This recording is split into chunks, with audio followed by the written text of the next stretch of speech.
Unified welcomes you to the following presentation of the Midwest Esports Conference.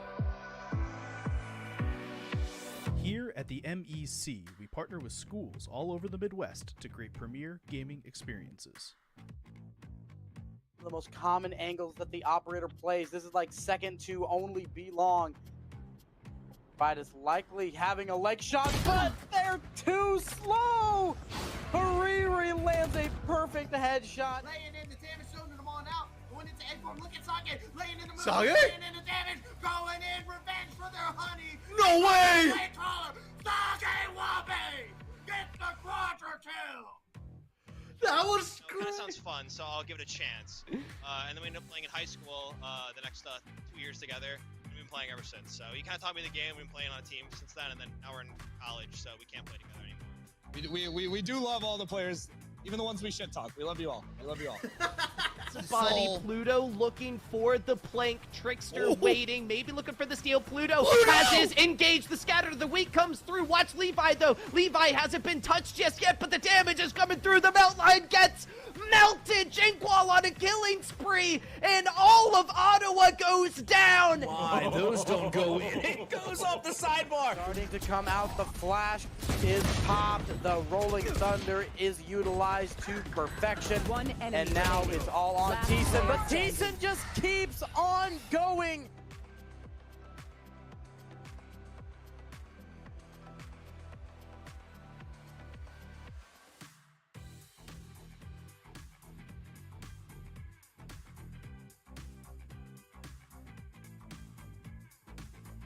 Welcome to the MEC. Enjoy the show. Howdy one and all, and welcome to the Midwest Esports Conference live event. We are, well, myself and Billy, not there at the moment, but you, on the other hand, are most likely there in Illinois at Illinois College, enjoying the festivities, the MEC Spring Championship. Again, Kendo Slice alongside Chef Billy, and Billy, it's been a minute since we've been in the kitchen together, but it makes it all worth it. Oh yeah, I mean this is a long time coming. We haven't shared the space before, and now we get to bring our wares and talk about these players that are battling out for a championship here. They're in Johnsonville, Illinois at Illinois College, and you know what? We've got the bracket final coming up here first, and it's going to be our top 2 teams.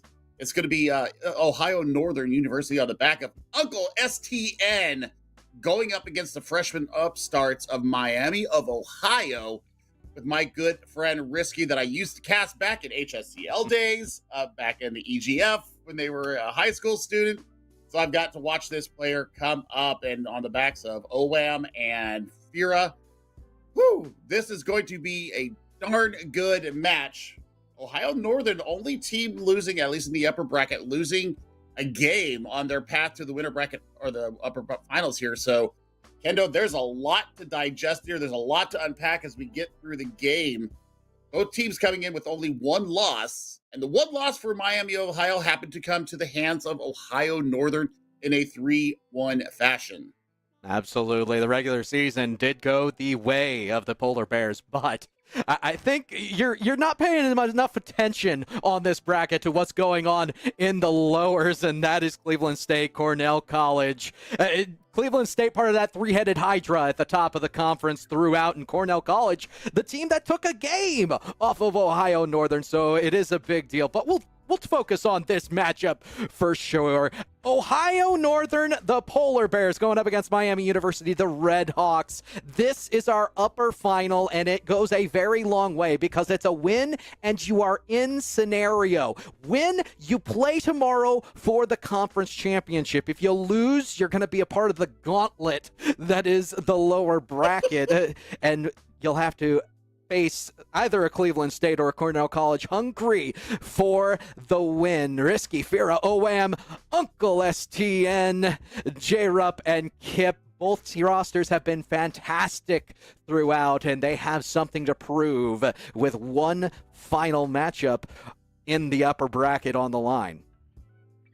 I tell you what, this Ohio Northern team is pretty darn scary. And, we saw some bumbling. We saw some, growing pains But with the leadership of Uncle STN leading J-Rupp and Kip down the field, I mean, he has unleashed a two-headed beast that scores goals in a frantic fury. And when we saw these two teams face back each other, and I believe it was in week number 3 of the spring season, it was pretty one-sided. Uncle STN was absolutely dominant, running from the second and third man positions and just allowing J-Rupp and Kip to run rabid. And the Polar Bears definitely infected the rabid disease onto this Miami of Ohio squad. So there is definitely some redemption here on the line for Risky Fury and OWAM. OWAM needs to come out and really show a huge performance today, because Fira is the star of this team. Risky, of course, is somebody that I have watched be a third man for many, many years, and is very, very creative coming out of the defensive third. So the one linchpin here for Miami, if OWAM is on today, I think this makes it a very, very complicated best-of-7 series. I agree with you, and at the same time, I could apply that to any one of the players on the pitch. It's one of the wonderful things about a live environment. If you're feeling it in the moment, you combine that with little to no latency. It could be the Unk who comes in and creates havoc for the opposing team. Any one of these players throughout the season that has looked fantastic, and they're going to get to showcase it, as well as the cream of the Midwest Esports Conference crop, and it will be live very shortly, folks.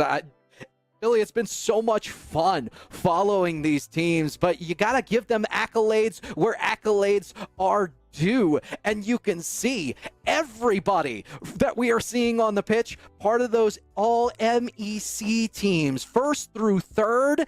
Everyone's been getting recognition. Yep, and I mean, I'm so proud of them. I tell you what, OM made first team, and I mean, they do a lot behind the scenes. You know, it may not, sometimes they're streaky, but their impact on the field has always been of the highest caliber. Risky there, my homie, great interview with them week number 1, good chance to reconnect with them. But I tell you what, Uncle is kind of my favorite person. We did an interview, JT and I did an interview with him on, I believe it was week number 2. What a fascinating and cerebral player. I cannot wait to see how these two teams talk going between these two, because you know what? And we'll see if it actually goes down the way I think it's going to go down. I think we're going all 7. And my brain says Ohio Northern, but my heart and my connection to Risky says Miami of Ohio in 7. You mentioned the University of Ohio, and then there is the soul-taking age of the Unk. So will that experience pay off? The elder statesman against the young guns. We're game number 1 in a best-of-7, and we are underway. Right off of the bat, it is Kip, apparently since birth right now. Birth. Yeah, I mean, if you keep my name out your mouth. Quick opportunity, shot going in.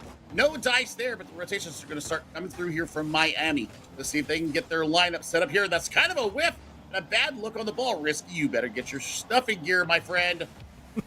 Indeed. Of course, that game number 1 can lead to a little bit of squirrely play, but both of these teams, they've had the opportunity. They've most likely have had some good warm-ups early on, and they've gotten used to that live environment. So I'm interested to find out who comes out on the hot side of things. Fira won't be able to live up to the namesake. There's the defense equal to the task. Yeah, I mean, that's a good little bit of counterplay. Going a little bit against the run of play right now, Kendo. So if I'm looking at this, kind of a feeling out period between these two, first chance they get a chance to sit across from each other and bring the pain to them. There's a shot opportunity coming out from Risky. So far, neither team yielding an inch at all, but Miami getting the best of position of challenge, at least in this first minute and a half. It'll be OWAM. Out for Risky, shot on, scores. There's your first blood here in Jacksonville.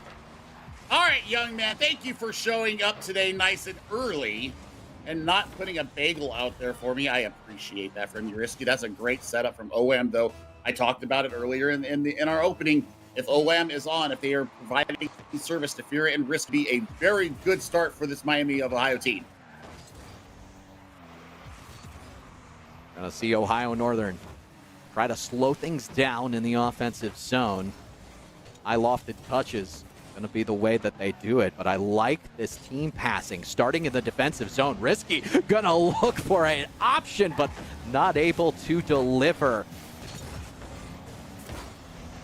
I don't hate the dummy play there, Kendo, though. I mean, if you know that you can't make a play on the ball, make it seem like you're going to go up there and then leave it and then see if somebody on the back end can do it. And I mean, that goes back to traditional soccer for me. You kind of, faking them and debating them into playing a play on the ball. And then you get a shot like that.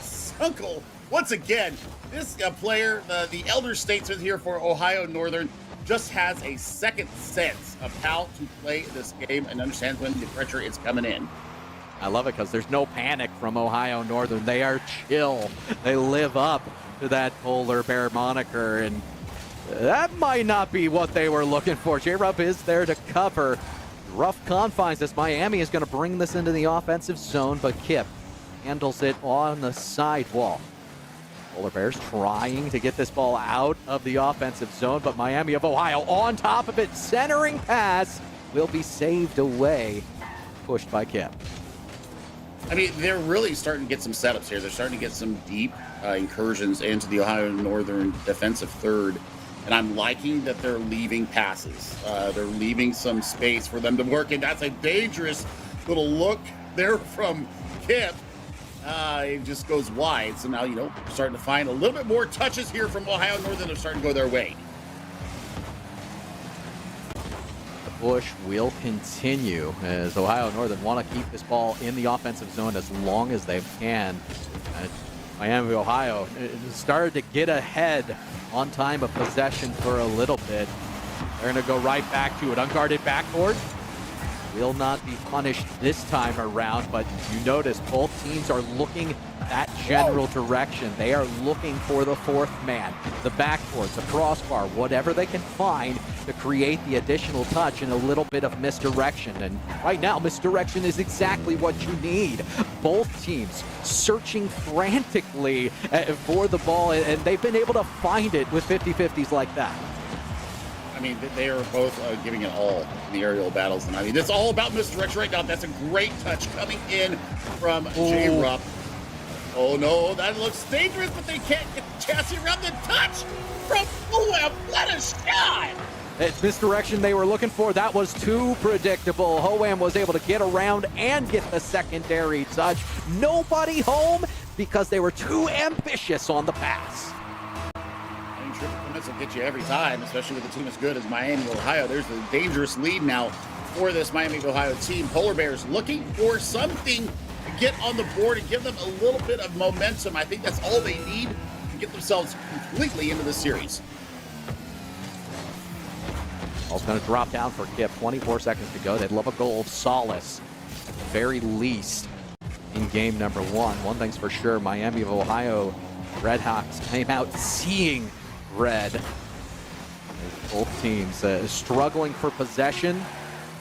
Will be Kip looking for something fancy, not able to find it. J-Rup keeping it there. Game number one won't go the way of the Polar Bears. It will be red. Left on red. I am Risky going to finish things off. I mean, nice little touch there off the wall. That's not a very easy angle, especially with some traffic in your face, but that is a hat-trick win here for Miami of Ohio. Two coming from Risky on the back of some, what I would call spaghetti play. The noodles are kind of flopping all over the place.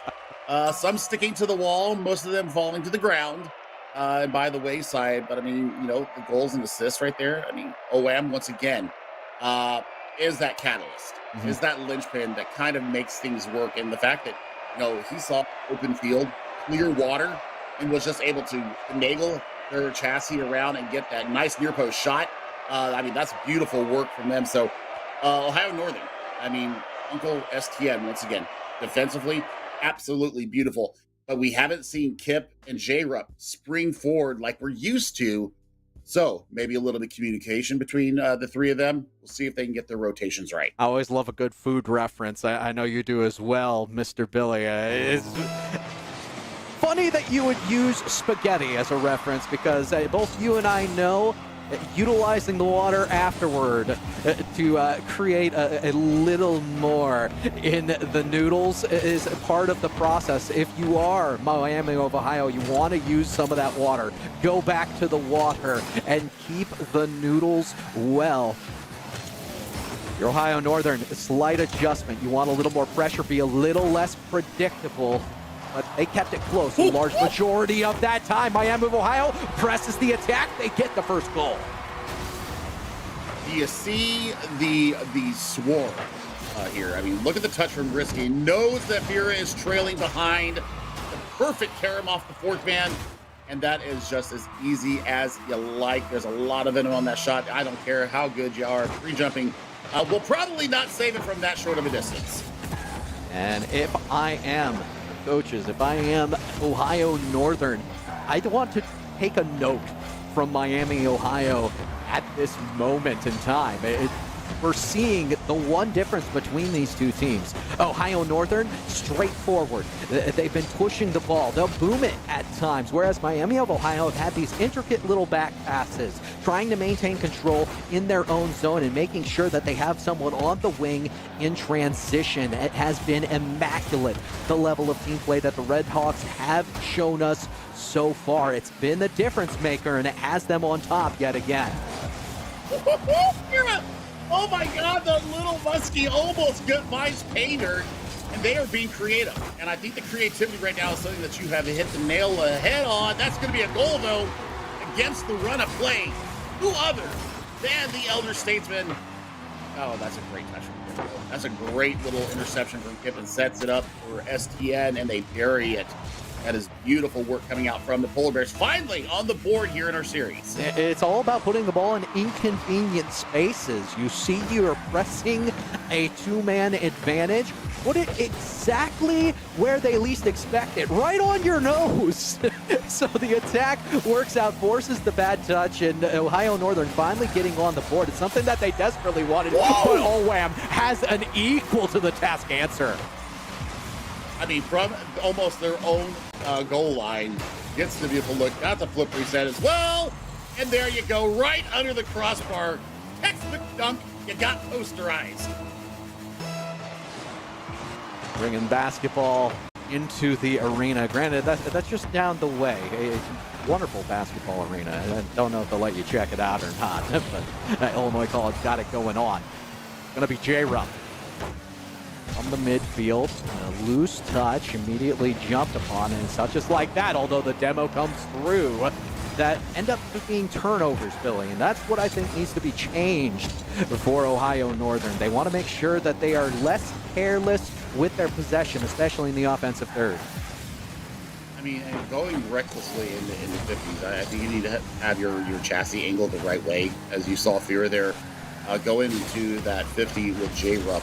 And got the better of it. That's because of better positioning coming into the angle of the ball. So now we want to see what Miami Ohio have. They have the one goal lead. We just crossed halftime. They've got a shot in front. The save is there, but the shot.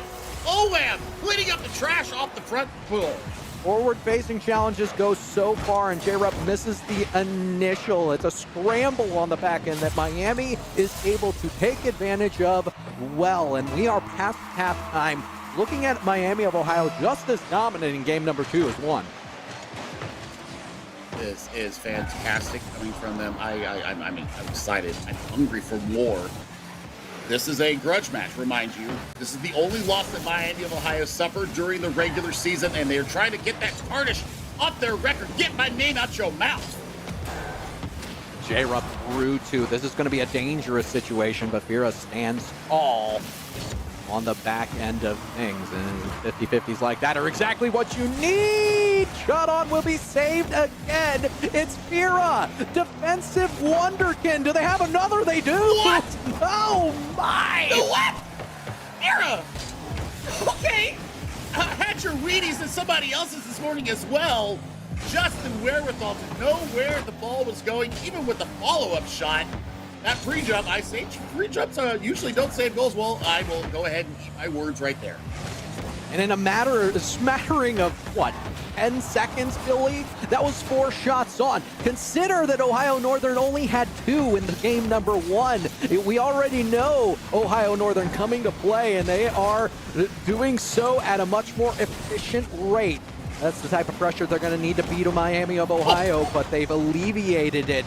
Have the Red Hawks is risky, looking through the corner, shot on, scores, and that's number 4. Yeah, say bone good. So, look at the touch and the little kiss off the wall there, right into Fira's path. That is a near post shot perfection. Hat-trick lead. 64 seconds left in game number 2. Definitely MVP watch for Fira at this point. It's very early for that call, but you consider this game number 2, the amount of saves that we've seen put down, the amount of goals we've seen put down, where Fira is at all time, there definitely has been a difference. Risky, gonna put in some work on the defensive end. Gonna be sky high for J-Rub.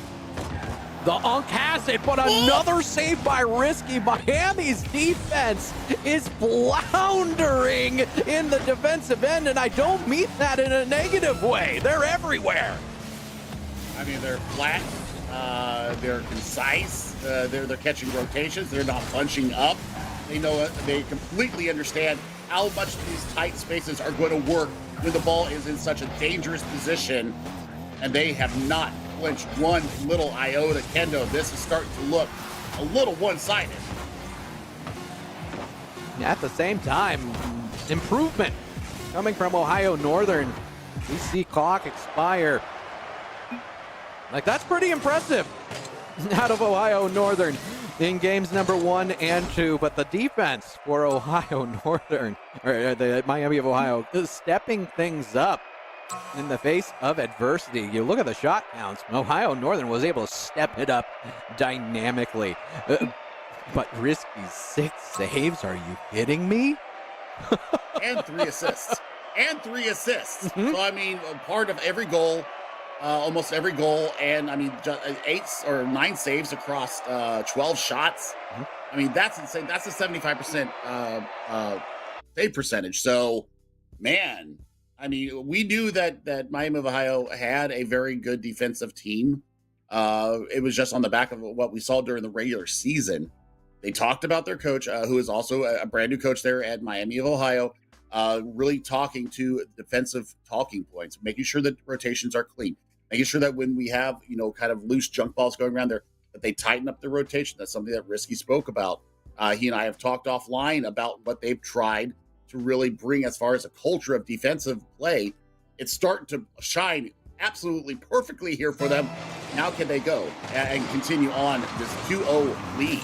Defense wins championships, and if your entire team looks like a portrayal of Dominic Hasek back in the day, like there's some hockey royalty for you. A goalie who looked like they were floundering on a regular basis, but made the most incredible saves you will ever see. Here comes Ohio Northern, looking for first blood. It could go a long way in changing. Momentum. Go for it. What's up? I mean, the Czech Slinky is what I used to call him, being Canadian, being a hockey fan. I mean, I think him and Bois were like the best of their era. Oh my God, the shots are just missing by mere pixels. Oh man, Ohio Northern weathers the first 50 seconds unblemished, but I think they're starting to get a little rattled by this defensive juggernaut. Well, that being said, they're going to have to show consistency in those rotations, and what I've seen so far on the goal line, at the very least, has been the eminence of consistency. Here comes Risky. Gets it through. Is this just a roll-in? No. Save on the goal line by Kip. Sweeps it across, but not out. They continue to lose control of little touches like the one we just saw in the defensive corner, and that is where I am concerned, where Miami, Ohio seems to be finding every challenge, finding each other in the middle of the pitch and getting to the ball early. Ohio Northern just have that tiniest bit of slop behind their touches. It's not like it's that far out. There's plenty of room for glory like this from Kip. I mean, Kip finally gets themselves some joy there. A bit of a whip there coming in from Olam on the far corner there, prioritizing the. I think they were prioritizing the boost instead of playing the ball. Just a little bit sloppy there. Kickoff goal. No. Okay, good there from STN. But now, they're working with a lead. Let's see how they work as front runners here, Kendo, because we have not seen that so far in this series. I agree. It's going to be a big thing, but speak too soon. It is Miami of Ohio to take that lead away, and another loose touch leads to Fira taking control. And not going the direct route, by the way. You've mentioned it, and I want to continue on that vein. They are using the 3D Rocket League right now. They're using every inch of this pitch. They're not being consistent in their approaches, not being consistent in how they move the ball down. They're being more cagey, and it's really working out for them. Now let's see what OM can do here in the corner. Approaching halftime, folks, and 1-1 scoreline. Definitely going to be something Ohio Northern invites, but they'd much rather have that lead. Yep. Looks for Soul Taker Nation. Won't be able to get by defensive rotations of Fira, and the rotations are just better at this point. Could have been a goal. Maybe should have been a goal. One thing's for sure, Miami, Ohio is going to take control out of it. Through the corner, finds the middle lane touch. It's just going to roll in for OWAM, and this is consistency and pressure. Oh, what's the speed on this? I don't see a speed. It's got to be like maybe 20 kph, maybe 10 miles an hour. That's the slowest roller I've ever seen. It's a worm burner. 35 kph. That is so slow. It's like 18 miles an hour. Okay, getting themselves equal off the kickoff. I mean, kind of a wonky touch, but yeah, very safe. I definitely appreciate a quick answer. And again, the elder statesman going to bring that one to fruition. So we have a tie game yet again. Deuce is wild. 2:08 on the clock. It'll be J-Rep to win the initial kickoff, but continue to see Miami of Ohio flying high with pressure on the ball. It's going to pay off for another goal here. Ohio Northern just not present on this play. Take a look at it. Fira all the way through and just waiting to challenge that long, not making sure that you have somebody on the ball. At this point, it's the Polar Bears' undoing. Well, I mean, aggression pays off, and controlled aggression is even better. You can get a little bit frantic out there. Either that or you see the ball as like this giant beach ball that you can just smack around. But so far, Miami of Ohio, they've been very, very controlled in their attacks. That's a great little layoff and dummy. That was trickery at its best. But still, Miami of Ohio very solid on the goal line. Now the long dump down, looking for a touch on the back of it. Here comes a big demo on the front end of this. STN will be able to take over, but now it's a 3v1. Back the other way, and Kip has to be very careful with a lack of boost. Push up. Will be brought forward. Fira in through the corner again. Won't be able to get by the defense, but again, consistency and pressure may end up paying off. It's a cross and a save on the goal line. Monumental effort by the UNC to keep things doable. The UNC is present. The UNC is here, and it's keeping his team in the conversation. 45 seconds. That's a laser beam. Holy cow! My goodness gracious. Once again, Miami of Ohio, when you think that they're susceptible, they put it out of reach. And it's insane to me that we are continuing to see such a great display from them. Land it. It's got to be a land.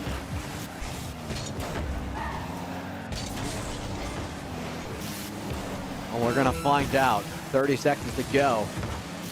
In this final 30 seconds, we desperately need to see something out of Ohio Northern.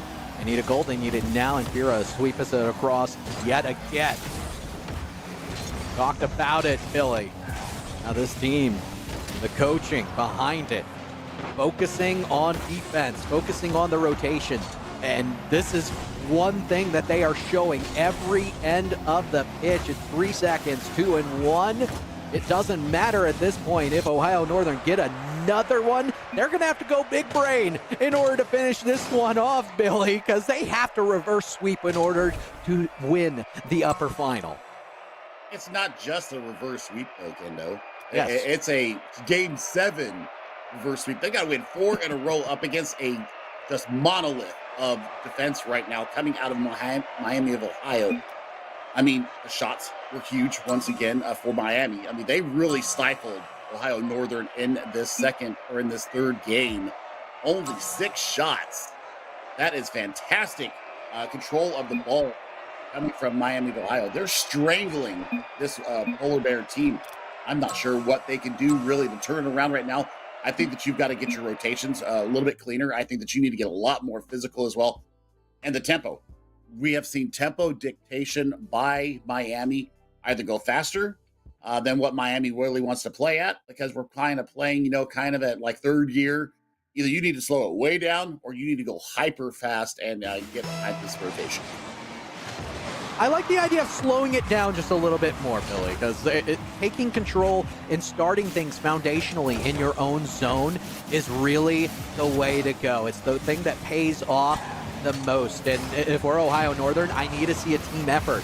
Miami of Ohio, everybody's been involved, one end to the other. J-Rupp going to get involved, and it is the yet again with the assist. That's a great goal line demo too, and that's what sets all of this up. Is they got physical right up from the get-go. 16 seconds in, once again, Ohio Northern has their second lead of the day.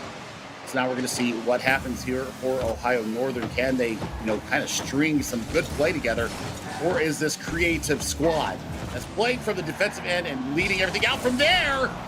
Oh, that's a dangerous ball, and Fira should have buried that. We can talk all we want about some of the intricacies of Rocket League, and if there's one thing really that I do love about Rocket League, it's the disparity of NA versus the EU in Rocket League. And if there's one thing that you notice that's characteristic of EU play, it's they play for each other more often than not. NA play, very solo-oriented. You have carries, just like the one we saw. And it really rounds out mechanics. Miami is actually playing more of an EU style. They're playing for each other. Every end of the pitch, there's always a cover for missed touches, and it's been able to stymie Ohio Northern. They're taking advantage of the mistakes and the misplays as they come. Is this one? Push across? Oh. No, not quite. They do get the shot on net, and they're going to look to retain the pressure. I mean, it's very reminiscent, of what we saw earlier in the season. I think that's another big dynamic shift here for this Miami of Ohio team, is that Fira was kind of the Daniel of Miami as we get the equalizer there coming in from Fira. But Fira had more of a Daniel style as we started this spring championship season. Fira has become more of a team player as the season has gone on, has bought into the one collective mind, one team, one heart. And I tell you what, it is paying massive dividends for them. I would liken it to a little bit more of Batira, and one of the things I love is how consistent you are seeing Fira in the back end of things, and it starts there with the defense. Yet again, forcing a 50 in the midfield. That's not going to count as a save. That's not going to count as anything more than a couple of touches, but it puts Ohio Northern at a disadvantage positionally when you send two and your defender stands up to it. That is the type of play that Miami of Ohio have been able to utilize to put Ohio Northern where they are right now. Push up. Well, not able to get there in time. J-Rupp crossed into the midfield. Nobody home. It ends up being a 50-50 that will be won, but again, it needs to be a cumulative effort from the Polar Bears. Otherwise, they are going to continue to put themselves down in the pressure game. I think Uncle right now needs to really be communicating with the youngsters on his team. We've got to be more consistent. We've got to try and search each other out. We've got to find these linking passes because, as a former netminder myself, the third man, whoever happens to be in that rotational spot, calls for the push-up. You see Miami time and time again. Once they get control of the ball, they're pushing up. They're looking for outlets for each other.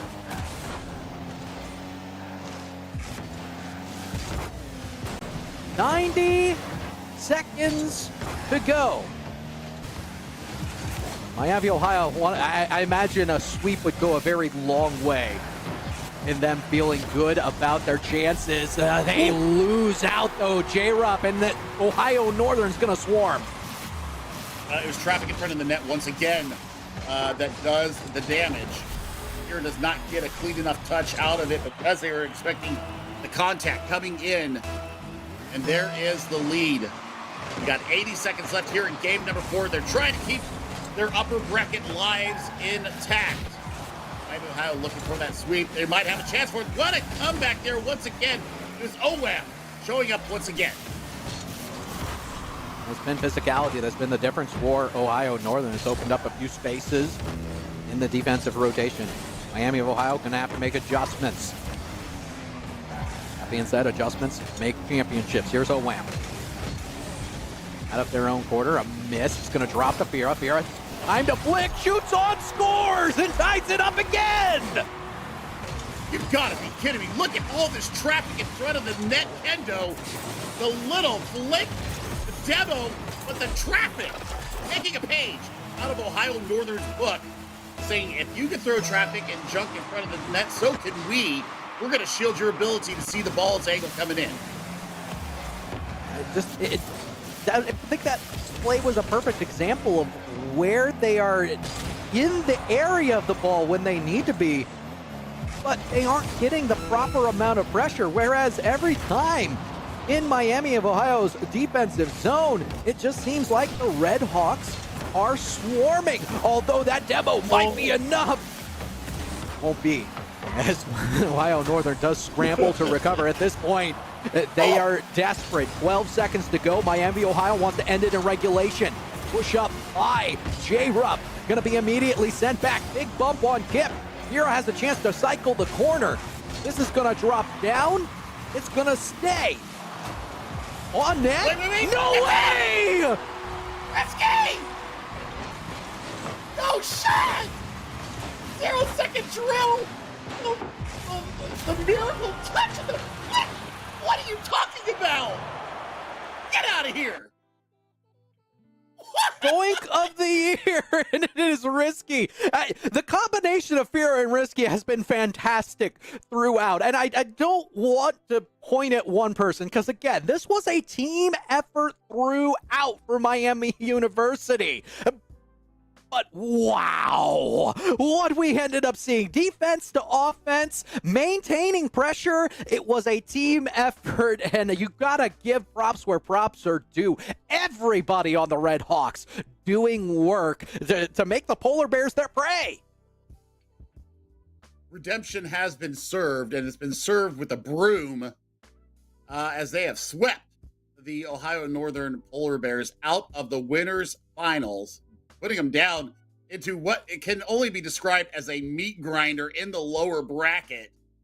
Holy cow, the Polar Bears are going to have a serious conversation about how they're going to deal with a defensive juggernaut, such as this Miami, Ohio team. I tell you what, OWAM really did show up big for me today. I got to go back to our opening. Yeah. OWAM was there. It wasn't always the flashes, even though that Clearwater kind of fakey little move that they did in game number 2 to get their goal, their singular goal of the day. But we saw them getting pressure in front of the net. We saw them playing from the back defensive third.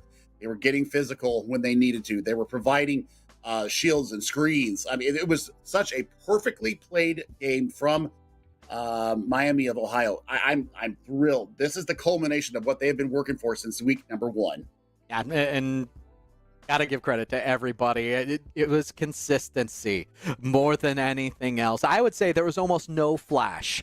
When you compare it to the consistency was the flash for me. Everywhere you went, somebody was there, on ball, present, able to get a challenge, and they were solid challenges. Won a majority of the 50-50s throughout this match. Speaking of ever present, I want to give a shout out and a thanks to one of our sponsors today, and that is Immortals. They are there. They got the booth most likely live in Jacksonville, and I know they were there the last time. I got to meet some of these folks, and I know that they are doing things in the esports world that are fantastic. I've been a part of many events that have been sponsored by Immortals and Progressive, and I love the fact that they are constant in the educational realm. So we want to say a special thank you to Immortals for their response and their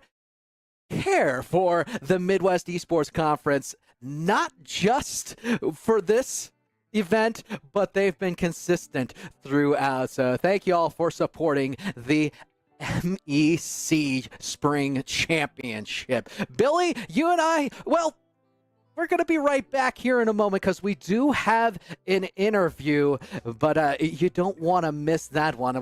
We still have to figure out who we're going to pick. I mean, this is going to be great. It's going to be great. So, folks, don't go away. We will be back with you in just a few minutes with that interview. We'll see you here on the other side.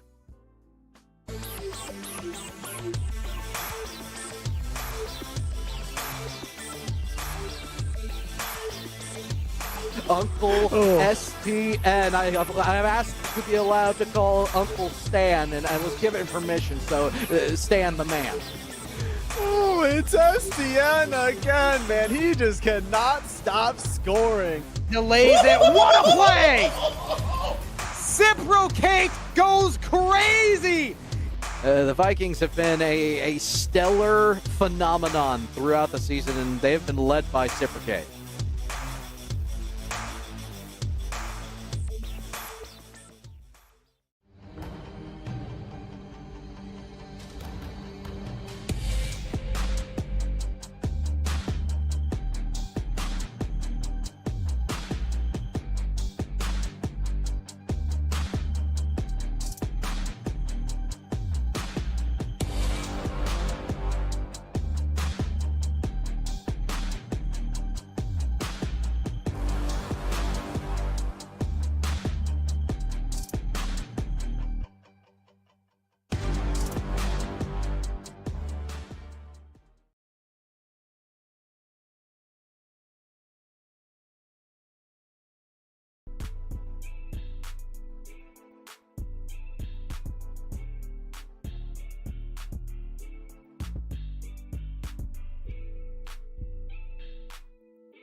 Howdy, everybody. We are back yet again, and we have someone glasses clad. It is Risky. Risky, how are you feeling after what was quite the pop at the end, sweeping through a team that, well, gave you trouble in the regular season?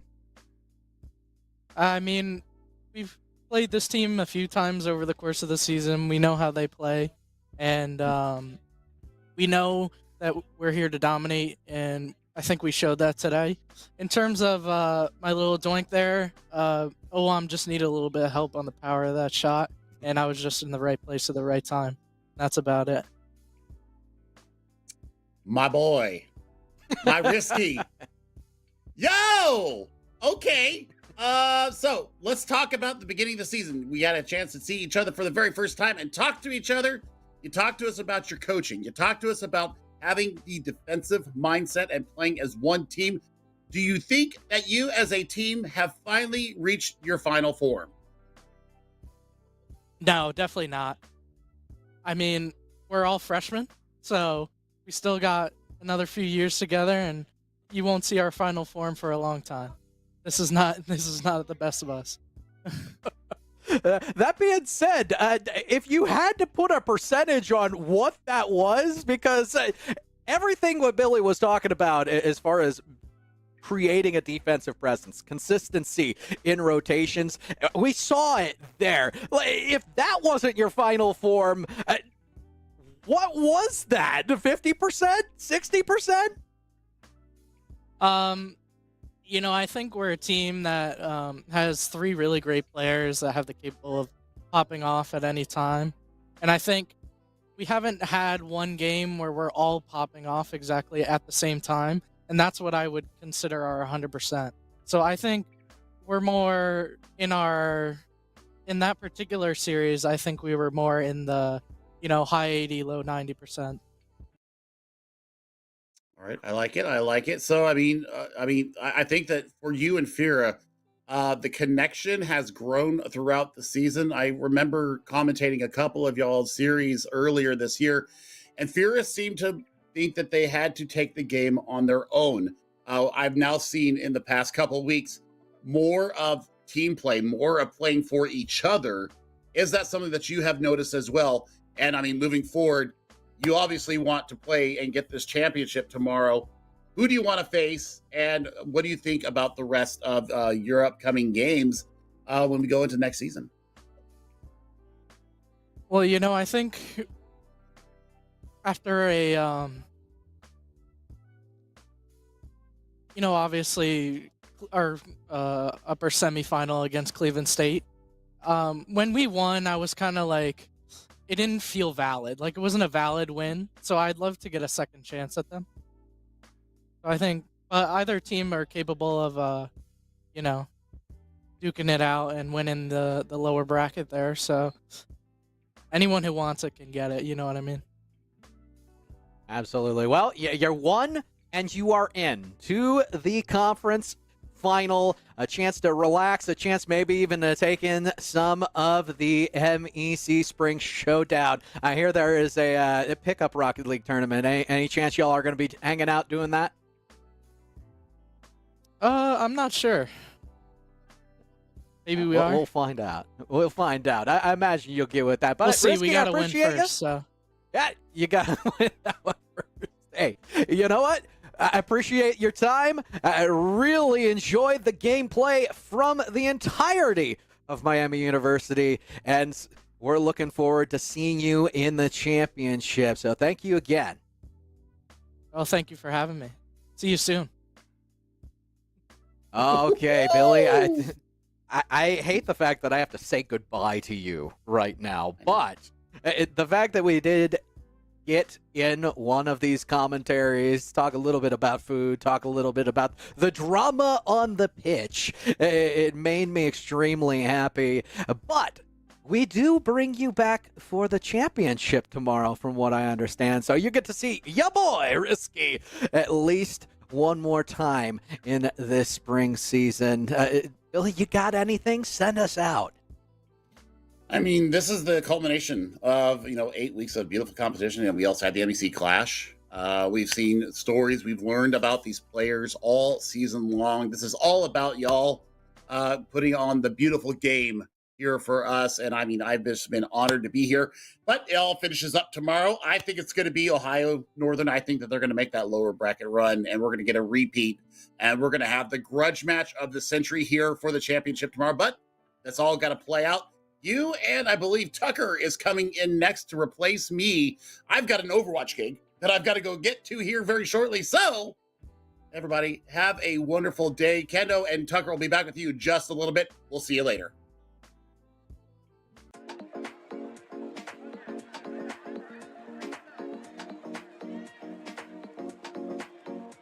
I'm Jack Fiore Roberts. I'm a Rocket League player from Miami University of Ohio.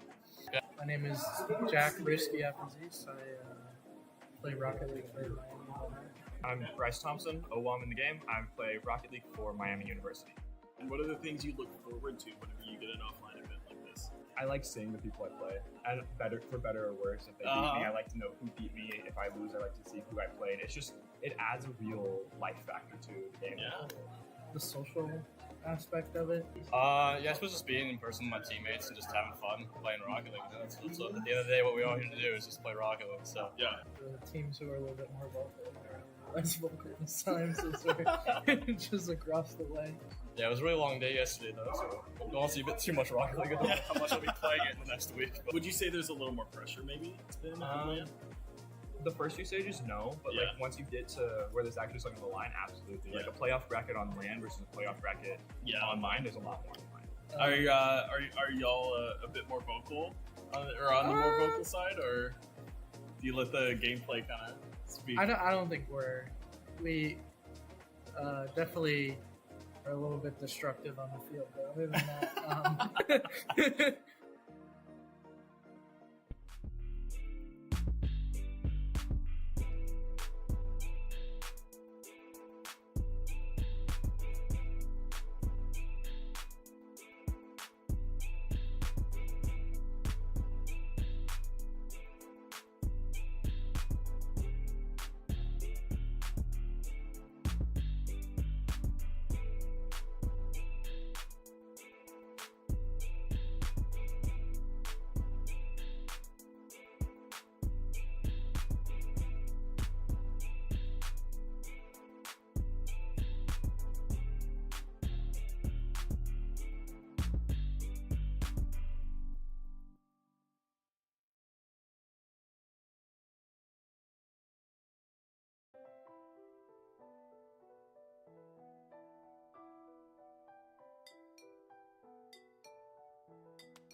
My name's Carson Comstock. My gamer tag's Carson. I play for Cleveland State and the Rocket League team. Hi, my name is Super K. I represent Cleveland State University and I play Rocket League. Hey, my name is Max. I play Rocket League. My in-game name is Space. And I play for Cleveland State University. What are the things you look forward to whenever you get an offline event like this? It's like the aspect of being around everybody and facing teams in person. I Yeah. think that's probably one of my favorite aspects.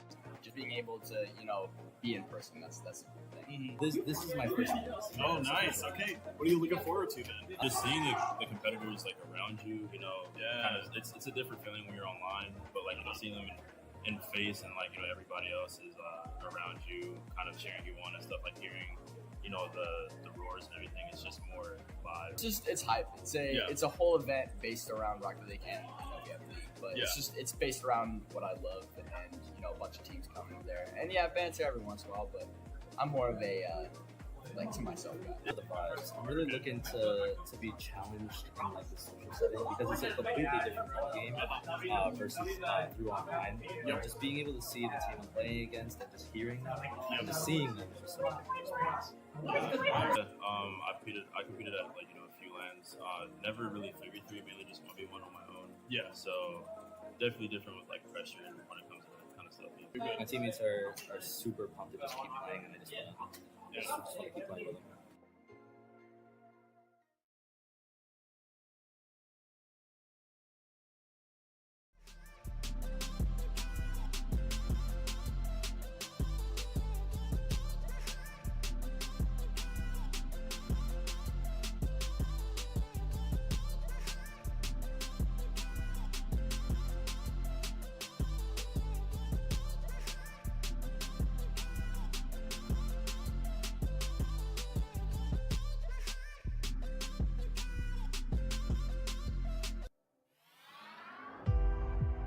Unified welcomes you to the following presentation of the Midwest Esports Conference. Here at the MEC, we partner with schools all over the Midwest to create premier gaming experiences. The most common angles that the operator plays. This is like second to only B long. Fight is likely having a leg shot, but they're too slow!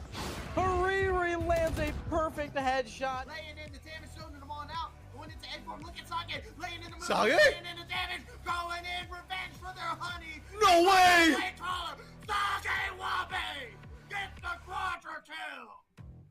That was It kind of sounds fun, so I'll give it a chance. And then we end up playing in high school the next 2 years together. We've been playing ever since. So you kind of taught me the game. We've been playing on a team since then, and then now we're in college, so we can't play together anymore. We do love all the players, even the ones we shit talk. We love you all. We love you all. Body Pluto looking for the plank. Trickster waiting, maybe looking for the steal. Pluto has his engaged. The scatter of the weak comes through. Watch Levi though. Levi hasn't been touched just yet, but the damage is coming through. The melt line gets melted. Jinkwall on a killing spree, and all of Ottawa goes down. Why? Those don't go in. It goes off the sidebar. Starting to come out, the flash is popped, the rolling thunder is utilized to perfection, and now it's all on Thiessen, but Thiessen just keeps on going.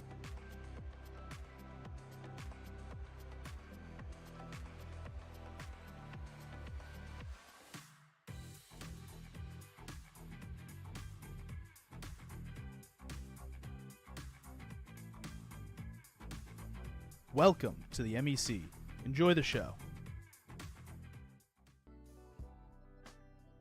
Welcome back, everybody. Midwest Esports Conference. It is the Spring Championship live from Jacksonville, Illinois. Illinois College, the site. And Kendo Slice alongside someone who is not Chef Billy. But I will say, Tucker, it is a pleasure, to be here with you, because I think about the fact that it was about 2.5 years ago that I met you live in person for the first time at another unified event in Springfield, Missouri. And now, after a conversation, after 2 years of grinding for you, we're here, we're talking about Rocket League of the MEC variety, and it is the Spring Championship. How are you feeling right now? I'm feeling fantastic. I am feeling hyped. I'm ready to get into this action. I'm incredibly excited to be back behind the mic for Unified and MEC. Back at it with more Rocket League. And we've already had one matchup today. The next one is going to be really, really nice. This is a lower bracket match, so the loser goes home.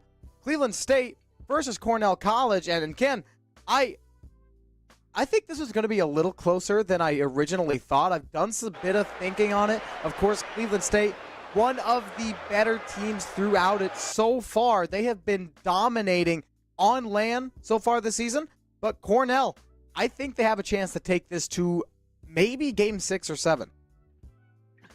I do agree. Cornell College solidified themselves by getting to this point as the most improved team throughout the season. Even T-Girl Sunshine getting that nod for third team MEC due in part to it. Which, in my opinion, is fantastic. Like, Cornell College have shown themselves to be firmly in that up-and-coming zone, but MEC has been a three-headed hydra throughout the regular season, and if Cleveland State, the team that doesn't care who it is, doesn't care where it is, they are going to beat you, disrespect you, and move on, want to show themselves to be that team that they say they are. If they want to be them, they are going to have to put on quite the lower bracket performance. And I can tell you this much, they're no strangers to dominating the LAN circle. No, they are not. If you rewind back to the start of the season, I want to say CSU lost one single match on LAN. Everything else was completely, not necessarily clean sweep, but everybody else was swept under the rug in incredibly swift fashion. So LAN, it's kind of their comfort zone, which is a very scary thing to think of if you are Cornell. But of course, once again, Cornell is another team that they don't really care who you are. They're going to give it their all. They may not win, but you are not getting out of there without a fight. You are definitely going to be worse for wear, no matter who you are, what you are, or how much you beat them by. Whether you 4-0 them or whether you go to game 7, you are going to be exhausted after your fight with Cornell. Now, while Cornell has been able to dot the record against Cleveland State in a game or two, it has been largely Cleveland State dominance. Even in the regular season, the Vikings were able to take the 3-0 against the Rams. Cipricate, Carson, and Sways have shown themselves to be one of the best in the conference. But again, I will never count out Cornell College. They could show us something. And as we know with the LAN environment, anyone at any time can show up and others can lay eggs in a given moment. So I am excited to see whether or not Cornell can live up to the hype that I think we're giving them right now. I'd like to see a couple games, but at the same time, there's part of me that wants to see Cleveland State unleashed and show themselves to be that team that thinks it's the best in the conference.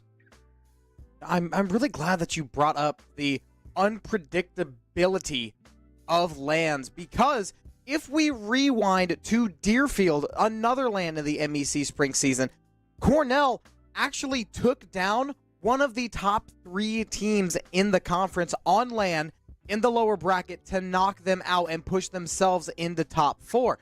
If you remember back, I think it was about a month and a half ago, where they took down Ohio Northern in a best of 5.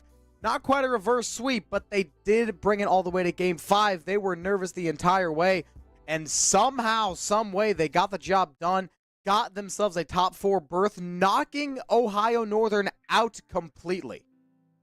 And it was quite an impressive go of it for Cornell College. So by no means am I ever going to question whether or not this team can do it. The question now is, who is going to be battling against Ohio Northern in that lower final? And that is a question that we will answer here shortly. Tucker, I think it would be in order. I know we've kind of gone back and forth on the idea of, well, one team could be really good, the other team could be really good. I think there's a wide variance and window in which this series goes, but who do you think has this series between the Vikings and the Rams? You got to play into the advantage of Cleveland State, considering that LAN has been their comfort zone, which is typically surprising. Of course, most of these colleges have their own little, not necessarily a stadium, but their own little arena that they can play in. It's kind of their comfort zone. They have their setups. They have everything already set up. But Cleveland State, online, they have been rather lackluster when you compare them to how they play on LAN. Back at the start of the season, they dominated everyone, only losing one match. I believe it was to Illinois College. So I really want to give this one to Cleveland State, but also Cornell has that any given Saturday mentality. They can be anybody, anytime. You just got to give them a chance. So I am honestly split. Yeah, I'm a little bit split as well, but I definitely have a favor again for the Vikings of Cleveland State. This is the team that has been smash mouth throughout the season, and I really do think that if they are going to perform, if they're going to put their money where their mouth is, this is where they need to do it. They need to do it in sweet fashion. I do like Cornell to dot this Cleveland State for at least a couple games. I don't know if it's going to happen. I feel like if I'm a member of the Rams, I take to the bank if I dot them a couple games. If I get 3 games and take it to game 7, I'm feeling really good. Do they have the upset potential? 100%, but I think it's going to be Cleveland State. It's very difficult to battle against and bet against Cleveland State. So I would be inclined to agree with you, of course, but also the heart and soul wants to root for Cornell just because it's the underdog story. It's the heartwarming scene, just like we saw at Deerfield. We would love to see them run it back, but is it going to happen? That remains to be seen. The series starts now. Best of 7, Cornell versus Cleveland State. Yes, Cornell has the ability. I'd like to see them show it off early on. The first 20 seconds are going all Cleveland State's way as far as the position of this ball. Equal to the challenge, though, are the Rams. It's been a story throughout the season. The midfield press of the Rams has been fantastic, and if they're able to take it into the offensive zone like this, they can score. Had to strike first for Cornell. I don't think you could argue against it. Cornell had to start the scoring off. They had to get on that front foot, and that they did. 30 seconds in, Cornell has the first blow, and Cleveland State have to fight back. This is exactly what you want if you are the Rams. It draws a lot of questions for the Vikings and Viking faithful, unless they can get a quick answer on the board. First minute almost gone by, and Eddie Didu has been fantastic throughout the season as well as Flux. Loose ball going to be immediately pushed on, like the back pass from Cipricate. Will maintain the press, but a loose touch in the midfield. I like the fact that they're keeping control, Tucker, but it does feel a little disjointed. It does. Cleveland State has a good bounce away from Cornell College. Could have been the equalizer. Last they just miss out on it, and Cornell brings it back down the other way. Nice touch from Flux. Eventually, Cleveland State's able to regain control of it, carries it through the air and up on the backboard again. No one's there. The backboard's gone. They somehow clear it out right off the goalpost, crossbar and down. But Tigro Sunshine is still attacking, and Cornell College somehow they aren't able to score off of it. Cleveland State thanking their lucky stars off of that rotational error. 2 minutes in, this is looking very good for Cornell College. They're going to want to press the attack and keep attenuation on ball. They want to keep things going. They don't want loose touches like that, though. Cipricate able to get this cross, but Carson not able to get the finish, though. Cleveland State starting to go to work. Sways again. Corner to corner, the ball will go. The Vikings starting to rumble. They are bringing out the boats. More touch. Flux goes low. Rather Sways goes high. Misses another one. Nearly shot. Cornell stays in control for now. Hanging on by a thread. Cleveland State continues their barrage on the CC backboard. An awkward touch from Sways gives that ball over to Reciprocate nearly. Turnover to Cornell College, though. One more time. Crosses down over the net. Cornell keep it out, but just barely.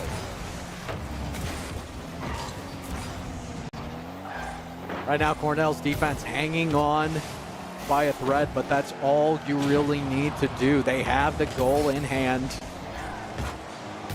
They need to keep the pocket of pressure. Chance from the slot. Using the passes, Sways. It's going to be a cross for Carson.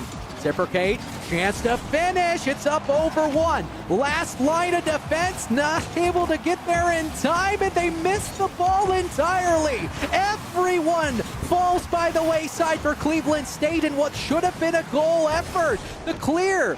Not able to get through midfield. The continued press with 70 seconds to go is monumental, but Cornell College are able to clear the zone. Clock is ticking, and Cleveland State have had opportunities, but they haven't capitalized on any of them. This is still a 1-0 ball game for Cornell, as it's shot after shot from CSU, but Cornell just saves and saves and saves. There will be a ball down for T-Girl Sunshine from the midfield. On Flux shot on, scores! Cornell College have put themselves in the driver's seat. Great stuff. Fantastic shot from Flux. The angle's difficult. Nobody's there to connect, and nobody can challenge. 2-0 for Cornell with 39 seconds to go. It looks like Cleveland might just drop game one unless they can get things going in the last section of this game. Right now, Cornell looking to just ram it. Keep the ball in as far away as you can from the net. Carson gonna bring the lead to halvesies. Cleveland State aren't gone yet. Not quite. Not quite. Cleveland State cuts the lead down to 1. Cornell had a fantastic start to this game, but it's all for nothing if you cannot finish. That seems to be the question. Can they finish out? No! Cleveland State, though, can. 2 in a row, and we're evened up. Take the momentum and flip it on its head. That is what has gone down, and the Vikings looking to plunder. The Rams have left themselves defenseless in the last 20 seconds. They're going to have to recoup both their losses as well as the mental, and it's all gone. Burned down to the ground. Off of kickoff, Carson to Sways, and for 4 minutes and 15 seconds, Cornell controlled this game, and in the last 30, it's all gone to waste. Cleveland State now in the lead, and Cornell College, they might have won the kickoff, but they've got to figure out how to get it in one more time. Cleared away right off of Sways. It's bouncing around. Another big whip for the Cornell side. Time runs out. They've got to keep it up, and Cleveland State is in a really good spot. Yes, they are, as this ball dancing across the goal line. Cleveland State going to win game number 1 against Cornell College. And if you ask me, Tucker, it does not feel good if you're Cleveland State. Yes, you get away with it. But until that last 45 seconds, you looked like you were desperate as a team. I'm going to say the Vikings were sloppy. It's something that they can correct. You escape by a hair's breadth with a game win. Yeah, it was definitely not the best showing that we have seen from the Cleveland State Vikings at all throughout the season. I will say the diamond in the rough for Cleveland State, though, was the amount of shots that they made. They almost doubled Cornell shots, and they only had one more goal to show for it. That's because the first half of the game, They could not connect on a shot. They could not hit the broadside of a bar, both literally and physically. And they were able to correct that near the end, but the damage was already done, and they almost got bit by it. Couple misses early on. Off the kickoff is going to allow Flux to do some work. Takes to the sky, but Zippercate owns the aerial. Will be able to get the 50-50. Cornell College looking to recover in the midfield. Quickly pushed on by Carson, saved by Flux. All the way around, Flux beats in the mid, and we'll get another 50-50. It's going to be dangerous towards the box. Left for T-Girl Sunshine in the mid yet again. Cornell College looking to set up press. A very routine save by Carson's going to clear the zone, and it's quick. 1-2, no! As they are unable to finish. It's back the other way quickly. Flux not able to get the finish behind it. Zippercate looks to reset, and Ken, we were just talking about that. The accuracy of Cleveland State has been very hit or miss. This one, though, is not. This one's perfect. Dead through the eyes. Cleveland State scores first. After what was a cavalcade of missed plays, it is nice to see someone hit the net. But again, Cleveland State probably not going to feel very good about the fact that they are up right now. They would like to be much more in control than they actually are. Zippercate going to take to the skies to try to do just that. We know they have solo play ability.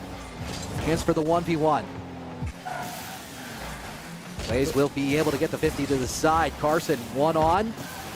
Will be pushed by T-Girl Sunshine out through the midfield, and Cleveland State doing a great job of finding each other in the midfield and in the offensive zone. It's starting to be more forward-facing than it was in game number one. Goes Dady. Off the backboard, T-Girl Sunshine misses. Zippercate driving down the left side, but it doesn't go too far. Good hit from Dady to control it back. Cleveland State will not be deterred. Once again, a huge tempo to the back line of Cornell gives Cleveland State a really good look. Oh, Cornell back in control. The Rams are ramming through. They keep hitting these balls whenever they can, but Cleveland State not letting it get too bad. This has huge potential for a backboard shot, though. No one goes for it. And that might be something they wish they had back. I like the idea of sustaining pressure, but when you have an opportunity that was that pure, go for it, Flux. Don't hesitate. It'll be the one way that you keep up with Cleveland State trying to up the tempo. They look to slow things down now in the offensive zone, and it does pay off. Carson all the way through the midfield.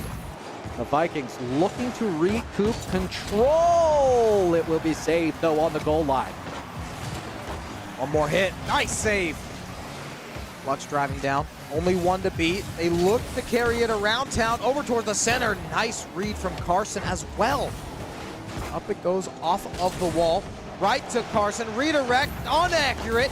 One more time. Saved away by Dady Dito. And Cornell clears it out from their defensive half. Over to the offensive zone. One more time at the net. Carson denies it yet again. I am seeing some play style reminiscent of ping pong. It's around the bin and back again. Would like to see some passing plays come out. Ooh. This one, no passes needed. The rocket boost gets stuck down, and where's the defender going? If you keep pressure as Cleveland State, eventually there may be a crack in that defense. And for Cleveland State, they have not really retained possession long enough to create high pressure scenarios. That was the first small semblance of it in this match, and it's something that I think they should go back to the well on. It'll do them favors down the road if they end up finding an Ohio Northern in the lower final, but I'm not going to write this series off yet, because what we've seen so far, very squirrely. Very. 1 minute to go. Cornell College is only trailing by 2, and we saw what happened in game 1. Cleveland State did the exact same thing. Who's to say Cornell can't? One more time, it's over towards the center. Shot into the net of Cornell, but it's denied at the last possible second by the Rams. Around the bend one more time before it's cleared away by Cornell. Up goes the players and down goes the ball speed as we reach the final zone. It's just stuck in this corner.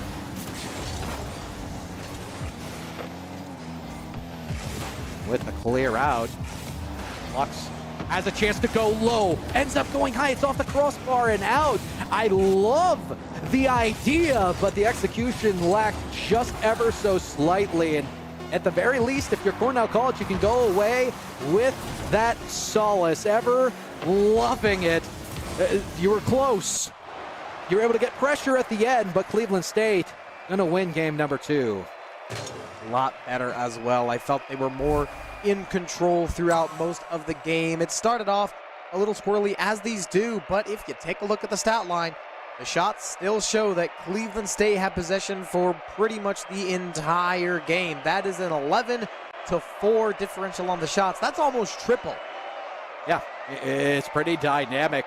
And so far, 9 shots total for Cornell College. Something that you'd normally expect in a game. They've been doubled up through the first 2 games of this series, and it's not that it's not to be expected. But the battle between these two teams has been very one-sided as far as possession, as far as the position of challenge, which is why it's oh so important. If you're Cornell College, you want to make sure that you are keeping forward attenuation on the ball. Your pressure needs to be that forward-facing pressure, and you need to be aggressive, fearless in your challenges in order to beat Cleveland State, especially when they haven't looked their best thus far. There's a sleeping beast in the lower bracket on that Cleveland Vikings side. It has not woken up yet. And if you're Cornell College, you want to take full advantage. Absolutely. You're very right. I'm noticing Cornell is getting a lot of touches, but they aren't very useful touches. They're all on the back line, like right in front of the net. Save after save, clear after clear. But near the net is where those offensive touches fall off, which is one of the reasons why they only recorded 4 shots that last game. They probably touched the ball around the same as Cleveland State did, but the zone that you do it in makes all the difference. Speaking of zones, this will be a ball zoned down, but not cleared. As things continue to mount in dangerous confines for Cornell College. I like a 50-50 like that. Change things up, but credit to Cleveland State. They're ready for the 50-50 in the midfield and have created even more pressure off of it, despite the fact that it was a pure win. Toward the side, Dady Dito can't quite get that. D-Girl has a big shot! Once again saved away by Cipricate. Could have been the perfect way for Cornell to start this game 3 off with a bang, but the bang gets disposed of. Exposed. Disposed and exposed.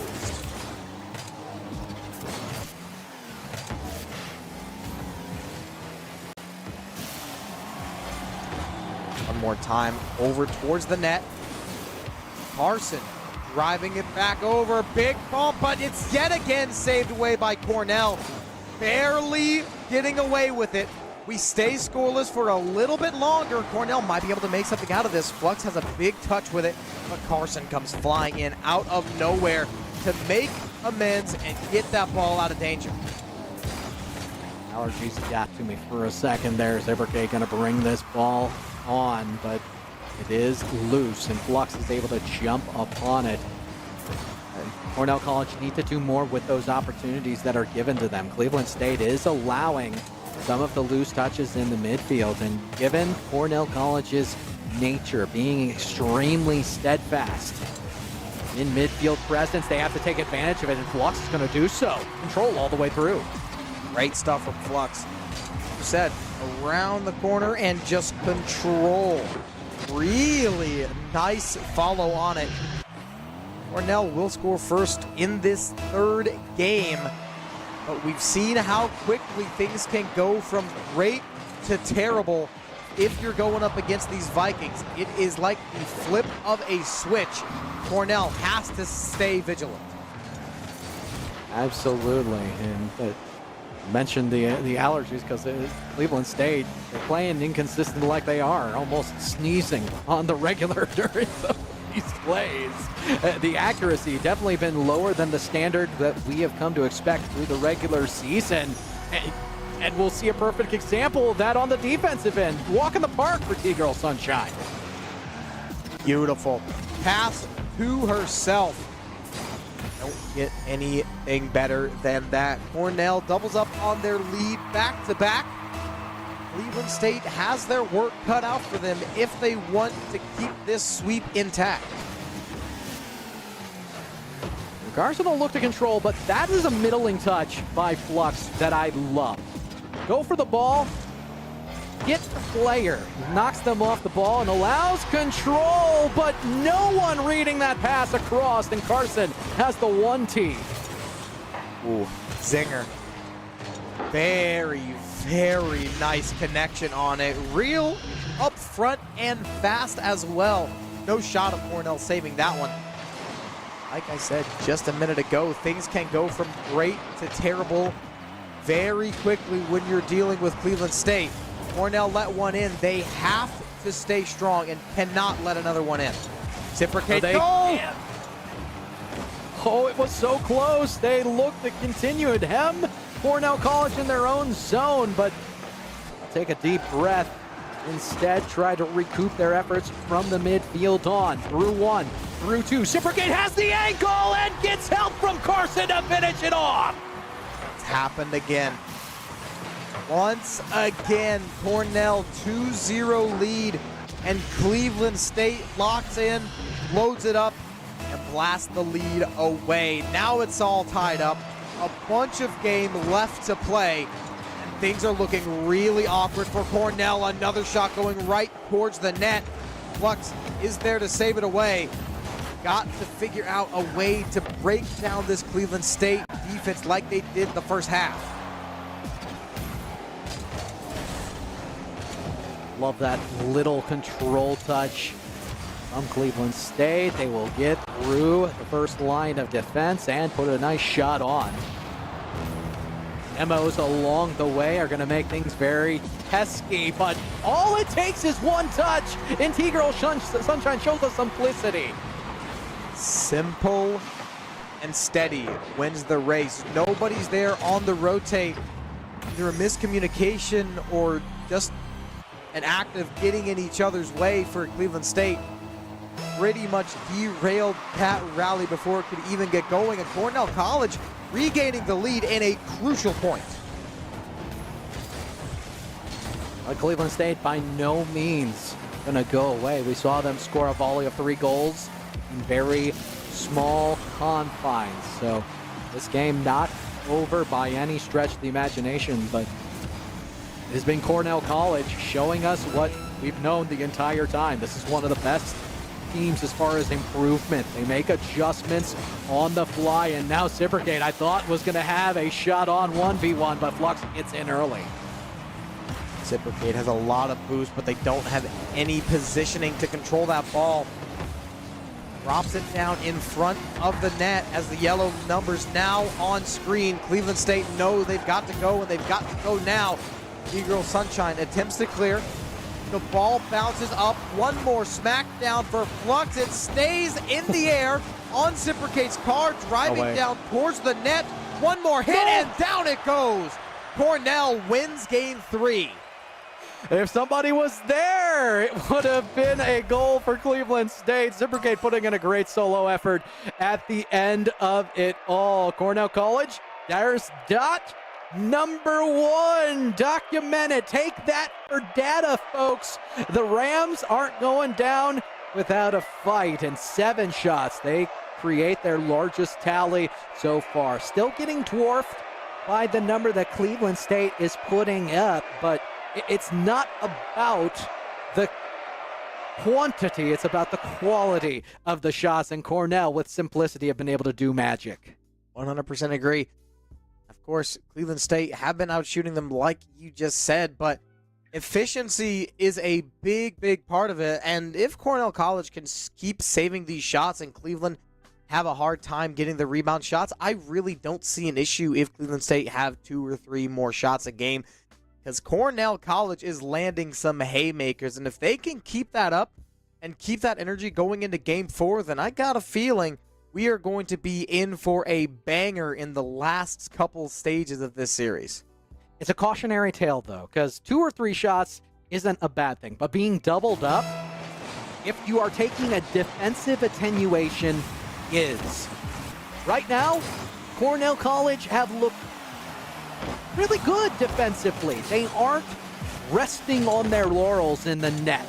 So despite the fact that they have seen double the shots Cleveland State has seen, it has been a wash, essentially. Why? Because they continue to maintain pressure. They continue to be fearless in the side of the team that has a little bit more offensive pressure, and maybe a little bit better mechanics at times.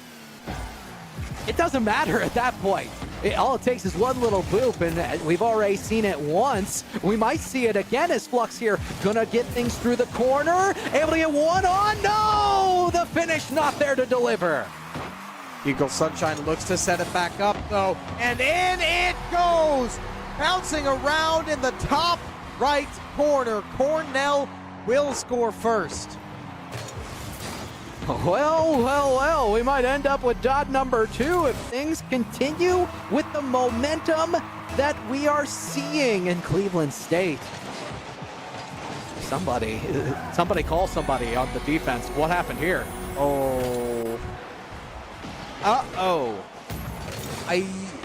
Carson missed. They both missed. Oh, no, they both missed.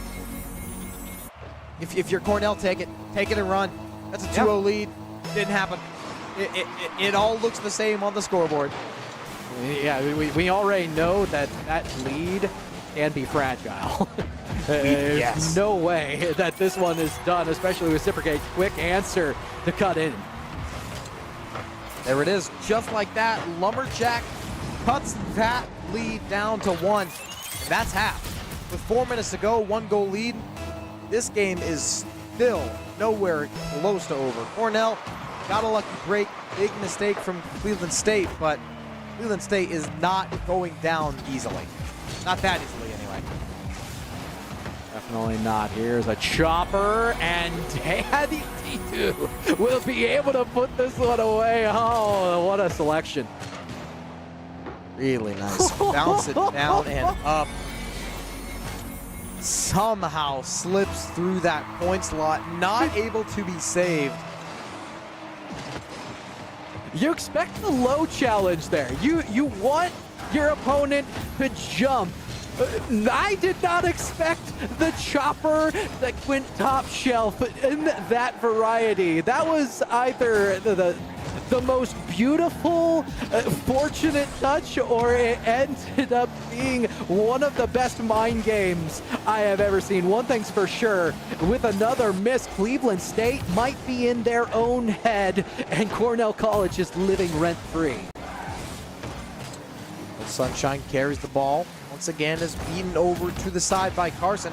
A big demo gives control back over to Cleveland State, but it's not going to stay over there for too long. D-Girl Sunshine boots it down over to the backboard. Could have been a set-up shot, but once again, Cornell really starting to come into their own, taking a lot of shots, and they have been very accurate as well. This is a scary sight to see if you are a Cleveland State fan.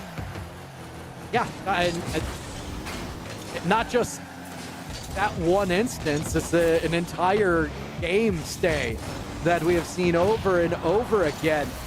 It's a cautionary tale for me because the Vikings are throwing themselves at some of these possessions, throwing themselves at the ball, and they're missing out on opportunity because of it. I want to see the Vikings slow down, use their mechanics, use the pace that they could be keeping to maintain control and to stymie the Cornell College offense even more. You already know they're showing you the same amount of respect that you tend to show everyone else.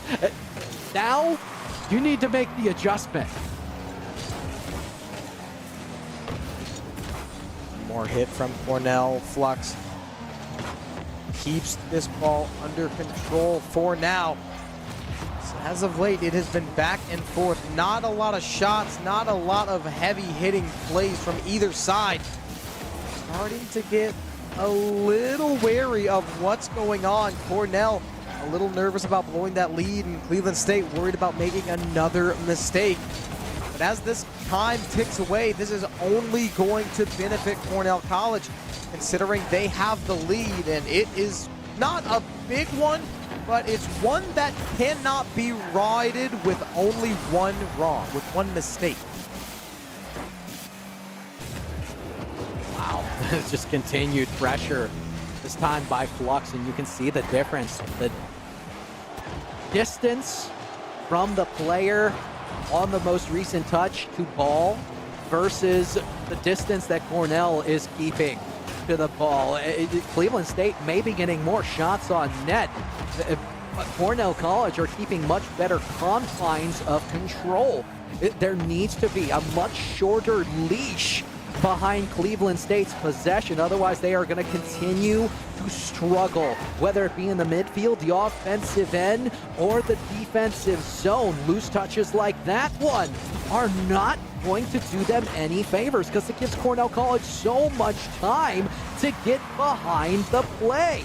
Reciprocate now with a shot on. It needs to be a goal. Won't be able to get the finish. Time ticks down. And with that 2-goal lead, I'm not going to say it's done, but with a clear like that, it's done. Cornell does it yet again, winning by 2, tying their goal record throughout the series so far. Both of their games they won with 3 goals. This time they managed to keep Cleveland State at just 1 goal, which in my opinion is an incredible sight to see.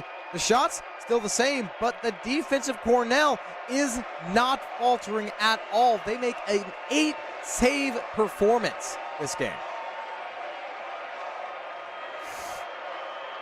Yeah, the thing that has to give is the loose touches by Cleveland State. The Vikings have had a lavish amount of conquest when it comes to the amount of time they've been given on ball. Cornell College are doing a great job in the midfield of attenuating themselves to some of these possessions. But if you're Cleveland State, I already know every single player on your pitch knows how to flip reset, knows how to maintain control of the ball through the air, knows how to maintain control of the ball in the ground. Why are you giving the ball away each and every time you touch it? I look back at 3 minutes. I saw Sways had an opportunity to take the ball on the nose, control it, whether it be through the air, on the ground, gave the ball away instead. This foundation needs to change for Cleveland State. Otherwise, forget a couple dots. They're going to lose the entire series. And with a start like this, I would not doubt it at all. Cornell College, 16 seconds in, finds the thread and puts it right through the needle. What a shot from that player, Dady. Now with Flux.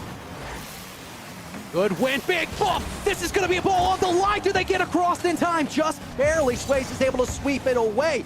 But again, Cleveland State looking frantic. They're panicked in their own zone, which is not something that we expected when we saw these two teams on the docket. Cornell College is elevating what they've already done. Oh my, though. Finally some control. Flux is equal to the task. Is this up and over? No, the defense stands strong.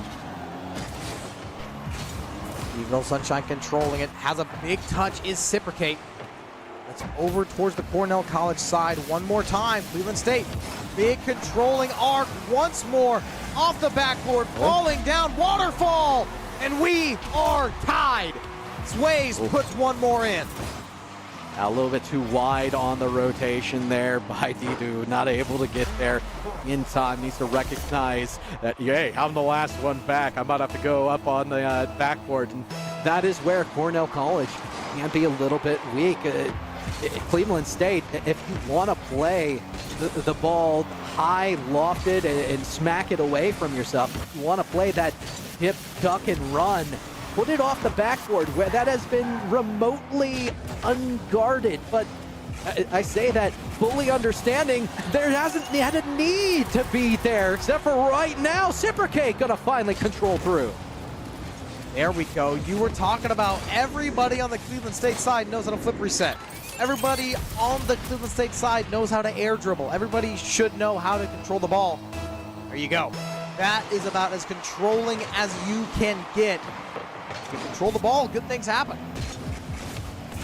Good things indeed. And now they find themselves in a lead. They can take a breath of, we'll call it deep air, because they need a different type of air about them. They've seemed panic at times. They have looked discombobulated, a majority. Now, we're about finding the extra touch, like the pass, like the shot, but it is saved yet again.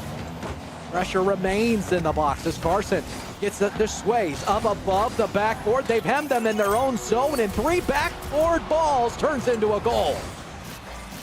Hit after hit after hit. One of them's got to go in. And it just happened to be off the double commit from Cipricate. If Cipricate missed that ball, that could have been bad, but shoulda, woulda, coulda, I guess. Cleveland State double up on their lead. Cornell College now starting to slip really far behind. One more time, nearly finished off by Cleveland. The 3-goal lead has to wait a couple more seconds. Eventually, though, Carson's able to grab it. Best defense in the world doesn't matter as long as you're able to maintain offensive pressure. And while we saw a great effort by Flux, by T-Girl Sunshine, by Daddy Didu on the defensive end to keep that one out, it was the 4th chance coming in from Cleveland State that finally broke the defense. This is a little bit more of what we expected, and Cleveland State are finally putting the ball where Cornell College isn't. But they are looking really good. Have a big lead, and if they can keep it, that puts them in a big spot going into Game 6. That'll put them with match point. Basically gives you an extra life. You can drop one game for free. Won't be in too much trouble.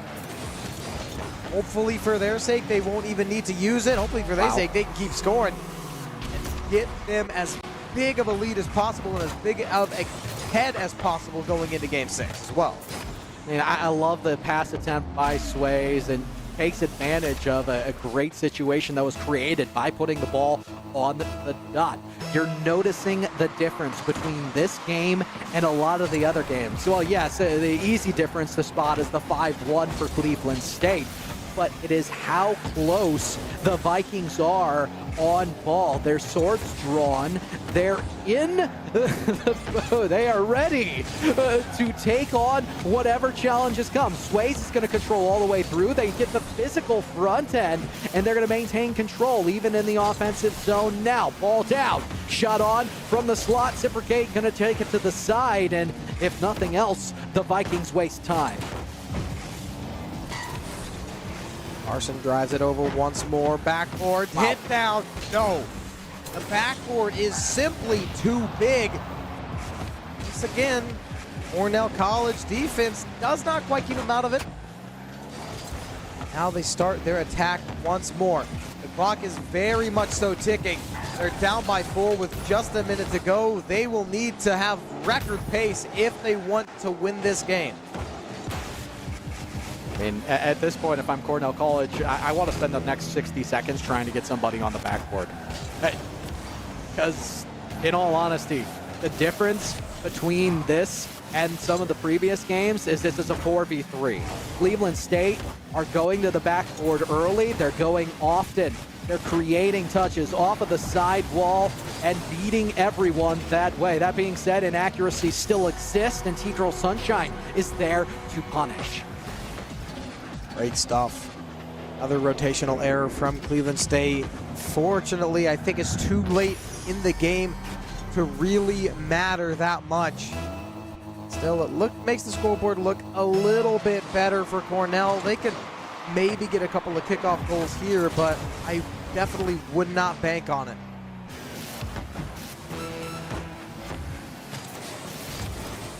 Now Carson looking to find Cipricate. This is going to be a transition. Not quite a goal, but at the very least, we see 15 seconds off the clock. Cipricate quick around, corrects the miss, gets another goal.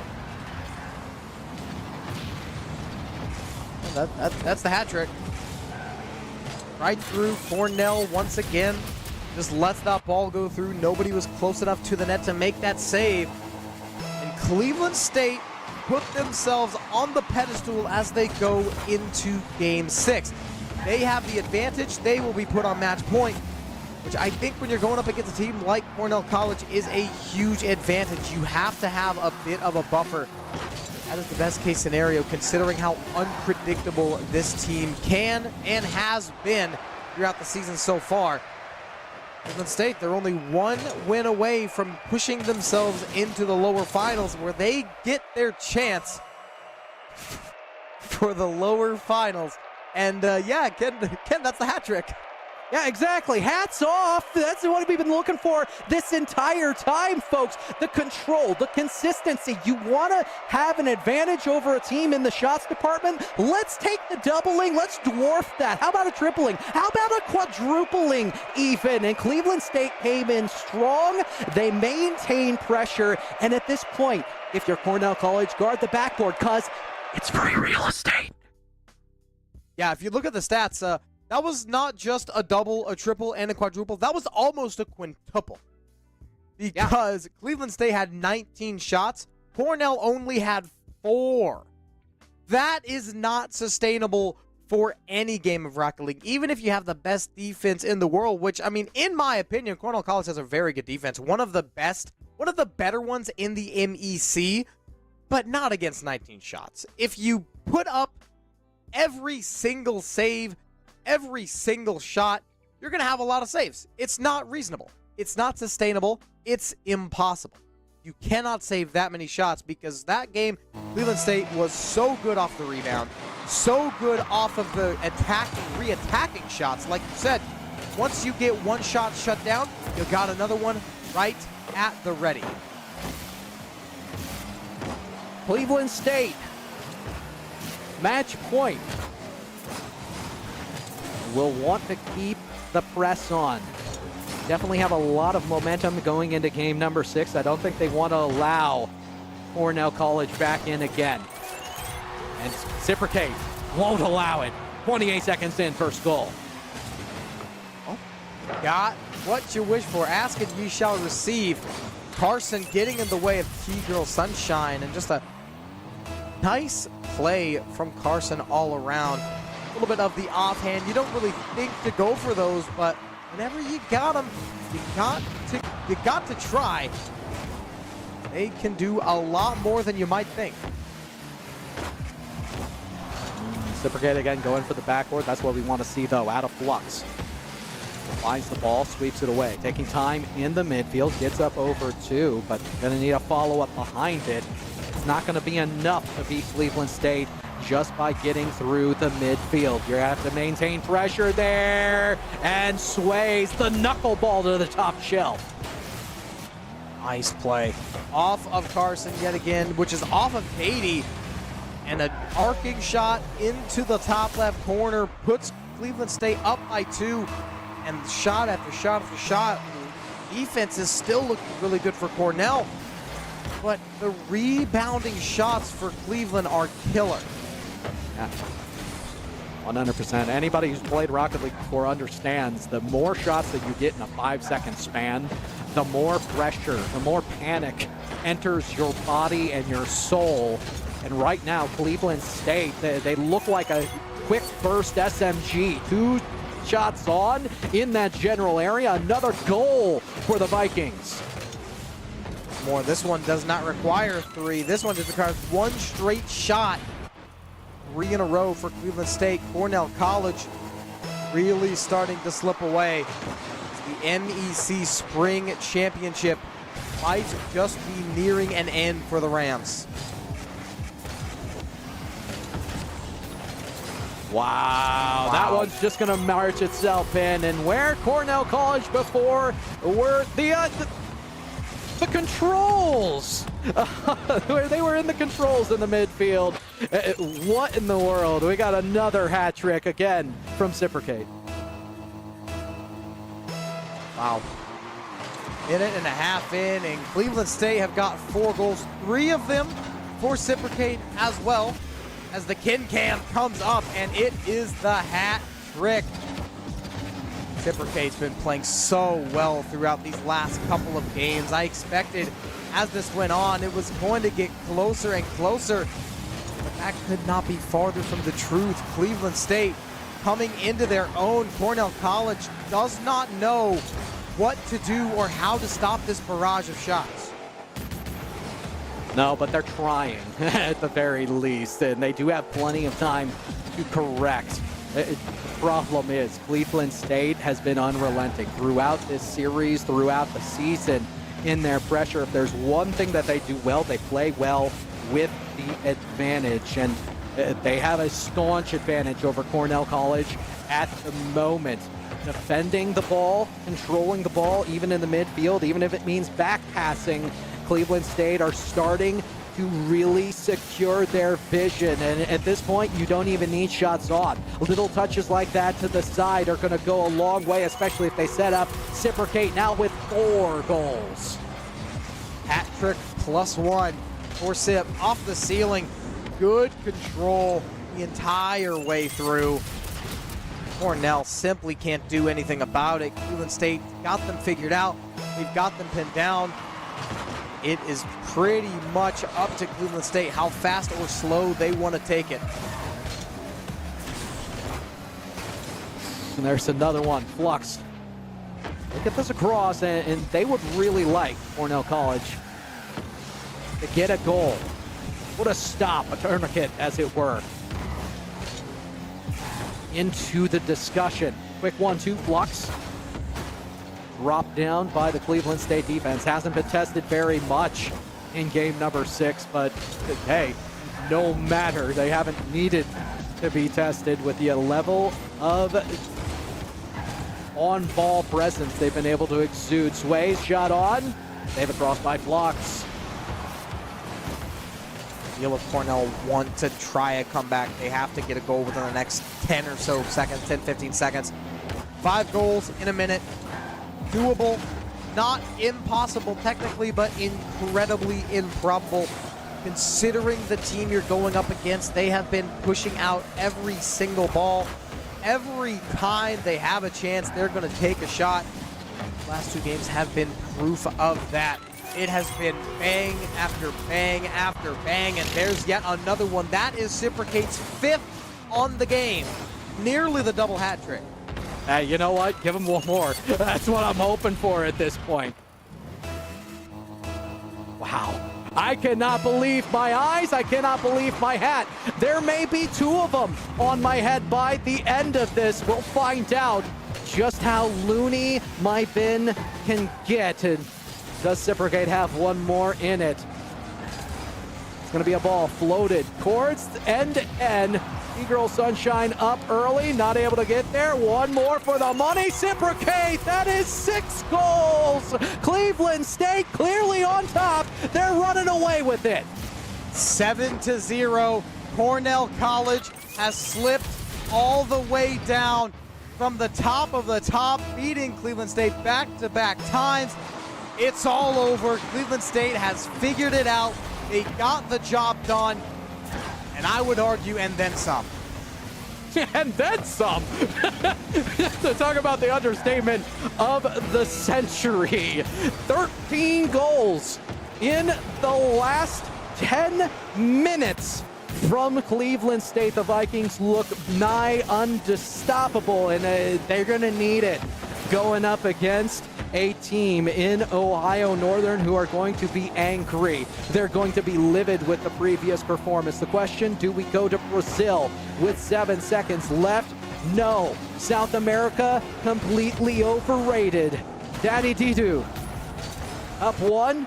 Ball falls. Cleveland State, the 4-2 winners. A couple of dots for Cornell College as we have double the hats and double the fun. Tucker, I mean, we talked about it beforehand. It was going to be an offensive display that was tough to overcome for Cornell College, but they do get a couple of dots in what was a solid showing first 4 games. A really solid for Cornell College, but at the end, Cleveland State's skill, experience, and that dog in them just showed through. They had everything going for them in Game 6 and 7. And from there on out, Cornell College just could not stop the barrage of shots. Like you said, it was shot after shot after shot, and they needed to have those rebounding shots. I think you mentioned the more shots you can make in 5 or so seconds, the better. And I mean, I think the most they had at one point was like 3 or 4, which is a little more than a shot or a little less than a shot every second, which is incredible. Absolutely. And,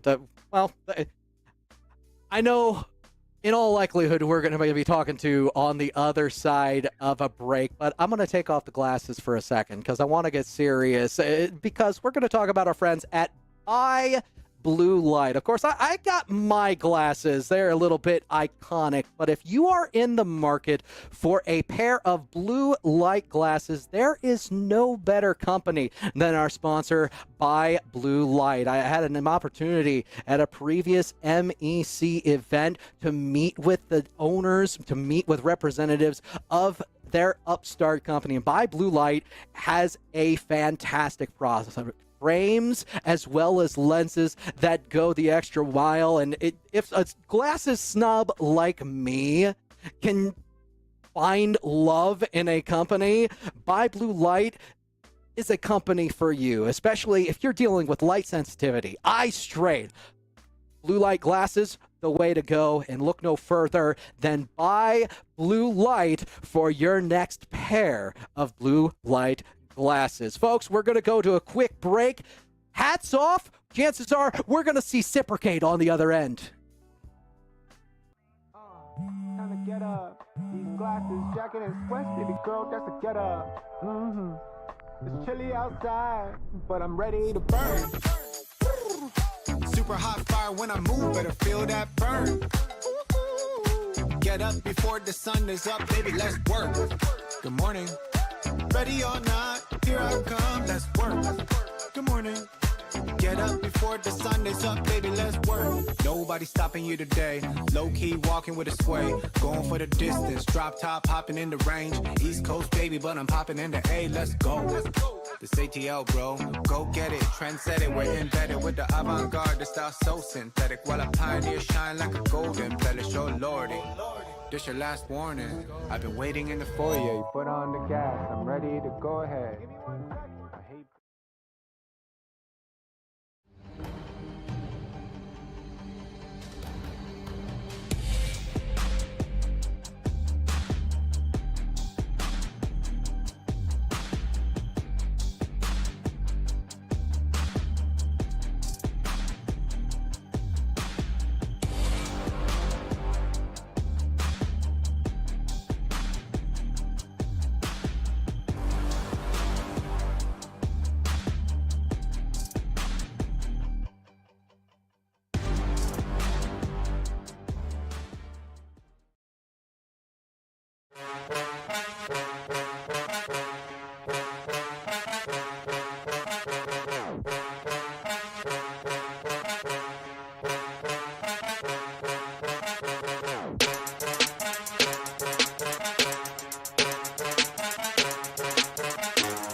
And everybody, we are back with the one and only Cipricate. Let's talk about the elephant in the room. 9 goals in the last 2 games. When it was clutch time, Sip, you showed up.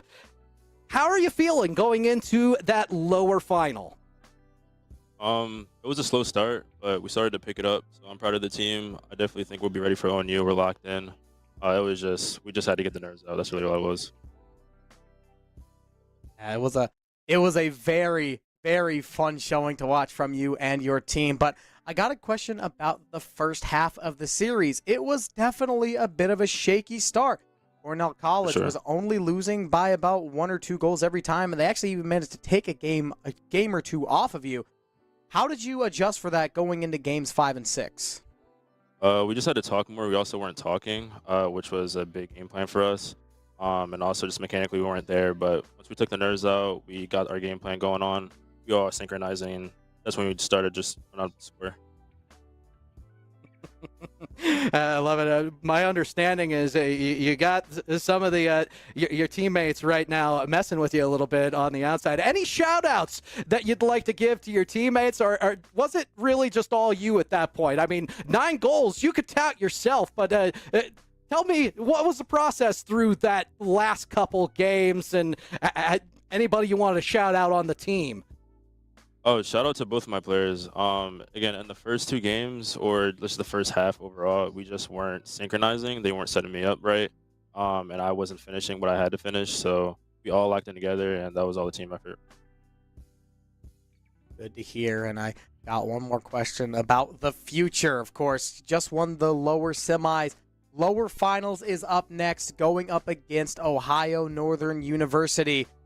How are you feeling in wait for this upcoming match? Oh, no, we're ready. We're definitely ready. And you guys might not know, but we played them a day before we came here, or on Thursday, and we won that. So we definitely have a lot of confidence. I love it to hear the confidence. I was going to ask how you felt about everything going forward. You know what? I need no more. Has being on land again felt good for you, Sip, or is it maybe a little bit different from the previous adventure?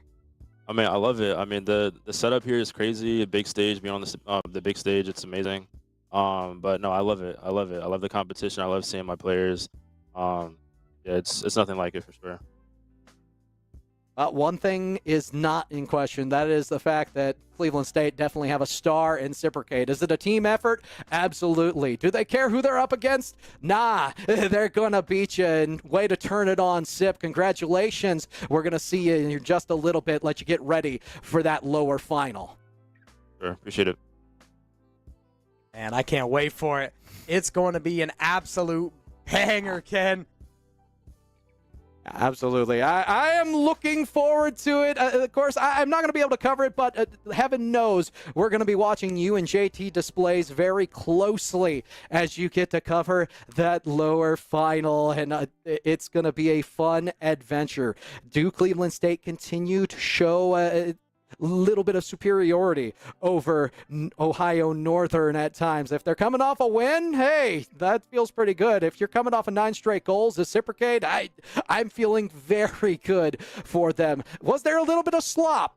That's going to be something you need to watch out for, Tucker, because there is definitely a seize the day mentality between these two teams. The question is going to be who comes out and seizes it. That is going to be the question. Will it be the slop fest, or will it be the clean, pristine Rocket League that we have seen from these two Titans so much throughout this season? That remains to be answered, and it will be answered when we return. Make sure that you stick around. You do not want to miss the lower finals, Cleveland State versus Ohio Northern, coming up after this break.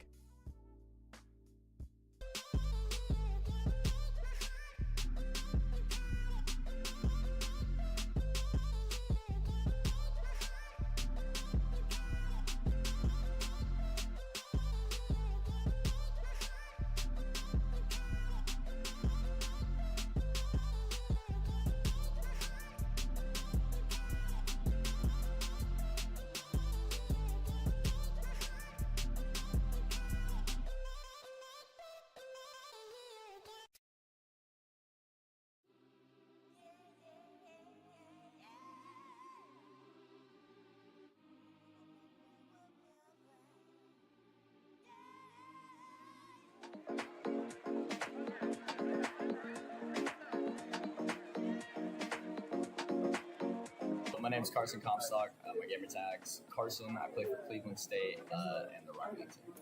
Hi, my name is Super K. I represent Cleveland State University, and I play Rocket League. Hey, my name is Max. I play Rocket League. My in-game name is Space, and I play for Cleveland State University. You're on the dev team at Rocket League. Okay. And you're in charge of bringing in a new IP to collaborate. What are you bringing in first? I mean, I guess like a Tesla or something like. Oh, okay. Like, Do a little, yeah, yeah. Get a little. Because I know the new Cybertruck came out. They brought the Cybertruck. Oh, Cybertruck would be like instant. That'd be fire. Yeah, instant transition. I wouldn't really bring content in. I would just want to make the game better, like better servers. Like I would want more, like make the game better. Speed Racer. Speed Racer. Speed Racer. Hell yeah. Number 6 on the side. Just Yeah. going crazy. What what kind of hitbox are we working with on that? 'Cause for the longest time, servers have just been terrible, and yeah. So I just think a little bit of maintenance on the actual game itself could go. Sure. I mean, that's like instant dominance hitbox, right? Oh, yeah, for sure. Mainly for dominance. Yeah, too flat, too wide. That wouldn't be good for an Oxy because it's too No, long. it's too long. I'd probably Yeah, just say I was like thinking- hybrid or just something, or maybe dominance. Dominus is Yeah, what I yeah. thought, yeah. Because it's pretty long, yeah.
Hello, my name is Michael Barnes. I am the top laner for ONU. How's it going? I'm Julian. I'm the jungle for Ohio Northern Esports League of Legends team. My name is Caden Teckington. I play mid. My name is Kato in game. I go to Ohio Northern. My name is Kyle Teckington, or Kai. I'm the ADC or bot lane for you. Hi, I'm Ken. I go by Cuz as my gamer tag, and I'm the support player for my school's League of Legends team. What are the things you look forward to whenever you get an offline event like this? Kind of like a fun vacation away from my school too, where I get to travel with my teammates, like some of my best friends. I just love traveling. I think traveling is a lot of fun. The fact that I'm coming to land to play with people, and just being able to see them, or if there's some vicinity, you just add another aspect to it. Being in the environment is way different than like being in our rooms back at school. Other than that, obviously playing in person, I prefer compared to playing online. It feels a little more intimate. Yeah, it's more intimate. Absolutely. Sure. I think it's really awesome being able to see the other athletes from other schools and like their performances and their excitement. You're just seeing everyone and just being able to put like, just a face to the name. Yeah, for sure. They are. For sure. Having your opponent right across from you, Yeah. and then winning, and then looking them in the eye and just be like, yeah, good game. Yeah, do you think you play better? I mean, obviously the trash talking that too. No, I think I got the lane buff. Okay. Yeah, for sure. I'm like, yeah, you wanted me so bad, and look where it got you.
Welcome back, folks. That's right, JT Displays alongside Tucker, the caster, and we got ourselves a matchup here, and this one is a big one, folks. It is to determine who is showing up on Championship Sunday.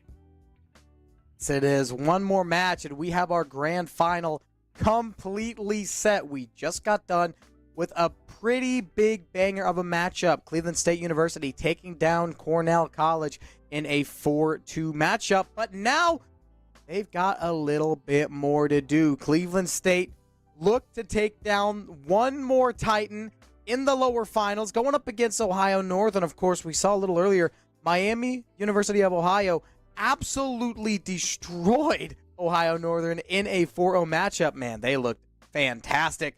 Let's hope that Ohio Northern can bounce back from that, and they can put up a competitive fight going into this lower finals. As take a look at the the rosters. Yeah, and you look at these rosters here, one name that stands out to both of us, I think, has to be Uncle STN there. And I think that was a path forward that Miami kind of exposed against ONU there in that matchup. You know, that STN kind of got isolated a little bit there because of their methods.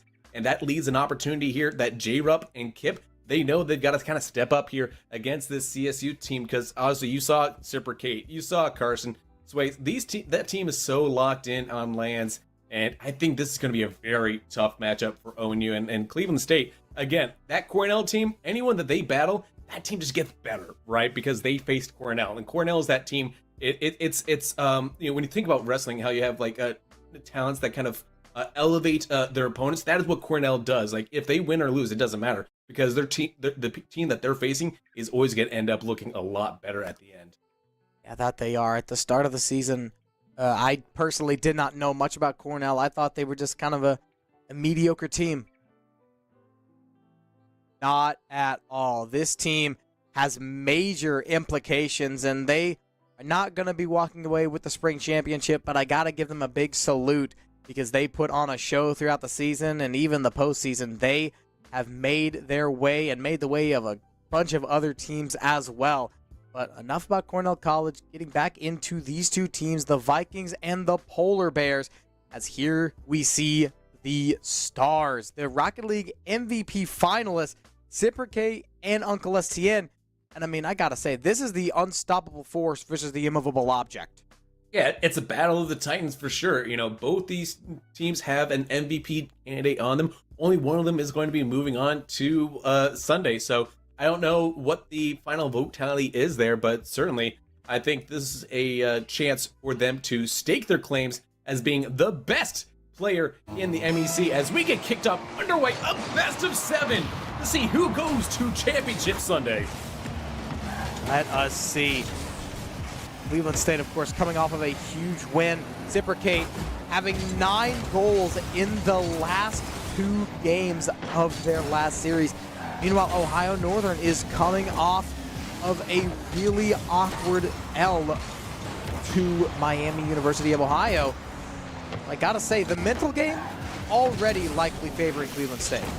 Certainly, and they are looking to be on offense quickly here as Carson drops this one in here, keeping pressure on the blue side of the field, looking for Cypricate, that MVP finalist there. Gets stopped out by Kip, but here comes Sways to get the mop and bucket. Lead up on Isle goal to get the first one in. Only took 40 seconds. Nice touch from Sip, and it's right down to Sways. Cleveland State going to score first pretty uncontestedly as well. They didn't have to stretch too far for that one. Not at all, but Carson right back at it off the kickoff here. Just early pressure by this CSU team there. They love getting ONU on their back heels a little bit to start things off here. So ONU, I think they need to maybe adjust to the speed of the game a little bit here. And CSU certainly is feeling hot, coming straight off that victory from Cornell and ONU. You know, they had to wait a little bit there, you know, after that loss from Miami. So they've been sitting, no doubt, screaming. But here comes the shot from Carson, and it's the most dangerous lead in esports, folks. Beauty. I noticed it firsthand, witnessed it in the first series. Cornell College had a 2-0 lead in the first game, and in the last 30 seconds, they blew it all away. Well, I know for a fact that this lead is, in fact, the most dangerous lead in esports.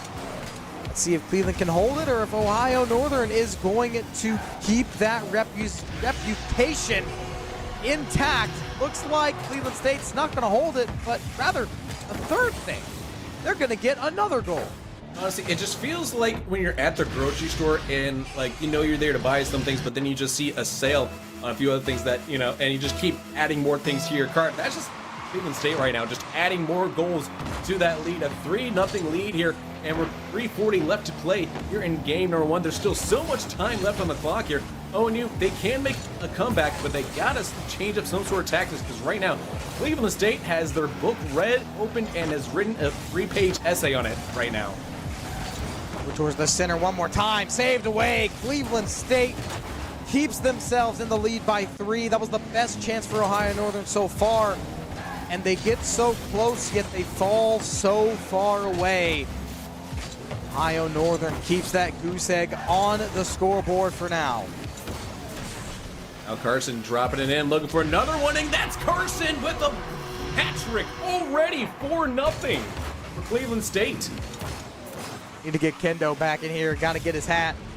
I got hats. We've got, actually, yeah, I got a hat too. We did the bit. I got a hat too, so I'll put mine on. A hat. 4-0 though. 3:01 still left to play. ONU, like, I gotta wonder what they gotta do to get different. I mean, nice save there from Kip. Does start things off, dropping it over to J-Rub there. STN has been a bit quiet here, so again, I'm wondering if maybe Cleveland State taking some notes from Miami in that earlier series. Cypricate is already going out for the demo. Cleveland State has been bumping pretty much every chance they get.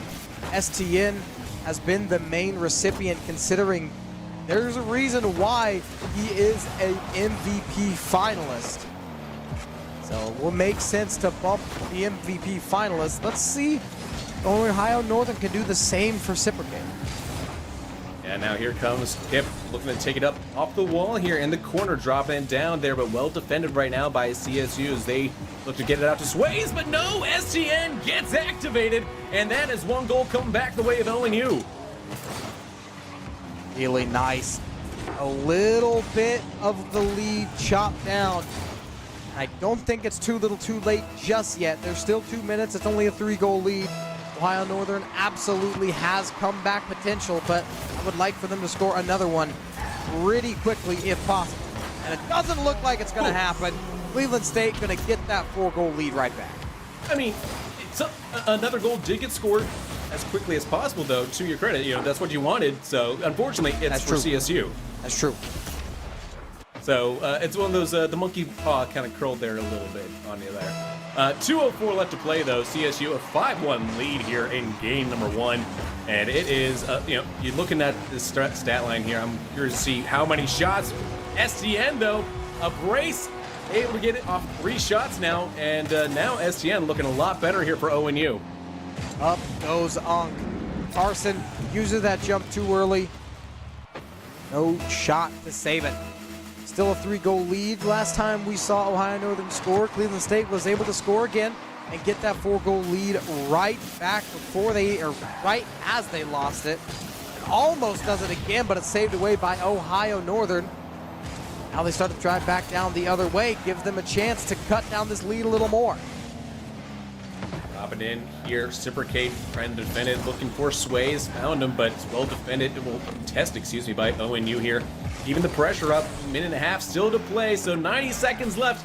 What do they have in their bag of tricks to try to cut this lead down? They got 3 goals they need to make up in that 90 seconds. That they do. Up goes Kip. One more time, it crosses the net of Cleveland State, and Ohio Northern not able to make anything out of it. And another demo from the Vikings. Just shield bashing every which way and every opportunity they get. They are going to take that bump, and it's worked out very, very well. As another backboard shot off of Cleveland State, off of Ohio Northern's backside. Cleveland State been playing both games very similarly. The backboard has been free real estate. It has been, but you know that's the thing about free real estate. Eventually, somebody's going to try to corner that market. CSU has been doing a really good job of that this series and the last series as well. But ONU, they've got to find something. Final few seconds here in game number 1. I think game number 1 we can safely say is going to go to CSU. But ONU trying to find something, and Kip does get activated here to cut the lead to just 2 goals in 30 seconds. Never say never. Never say never. 2 goals in 30 seconds is definitely doable. All it takes is one good kickoff goal, and all of a sudden we might just be in a 1-goal game. Cleveland State, they started off so incredibly hot, but Uncle STN got fired up, been activated, not off the bench, but just off of the Neverland, which we couldn't see him. Now he's looking really, really good, but the slow play starts to bite them down, and the clock ticks away. Final few seconds of game number 1 here. Reciprocate just dumping it into the corner there, doing what they can to cut the time down to 0-0-0. As finally Carson going to corral this out to midfield, and there we go. Game number 1 going to Cleveland State. And hats off to them with that hat trick from their leading goal scorer there. Hats off. Bang. Great stuff from Cleveland State. This time it's not Reciprocate, but rather it's the other C man. It's Carson with 3 goals off of 5 shots. 1 assist as well as 1 save, and Reciprocate only putting up 2 shots. Yeah, it's certainly a, but that's 100% shooting percentage there for Reciprocate for Sways though. So it's not too bad on that regard. So Sways also 2 shots on goal, but 2 goals. So that's the thing about Reciprocate is what makes them MVP quality for them is it doesn't matter if they score, they're still going to elevate and find their teammates and opportunities to create something for them. You saw that in that first goal there, where it just dropped it in and Sways touched it up. Absolutely did. I did like how Ohio Northern was able to get back into this game in the latter half of this game. Excuse me, I sounded like a car trying to start in the wintertime. But they did a really good job of keeping this game within reach, no matter how far away it got. They managed to score goals. They managed to make the game competitive, and they only lost by 2. At one point, this was a 4-0 ball game.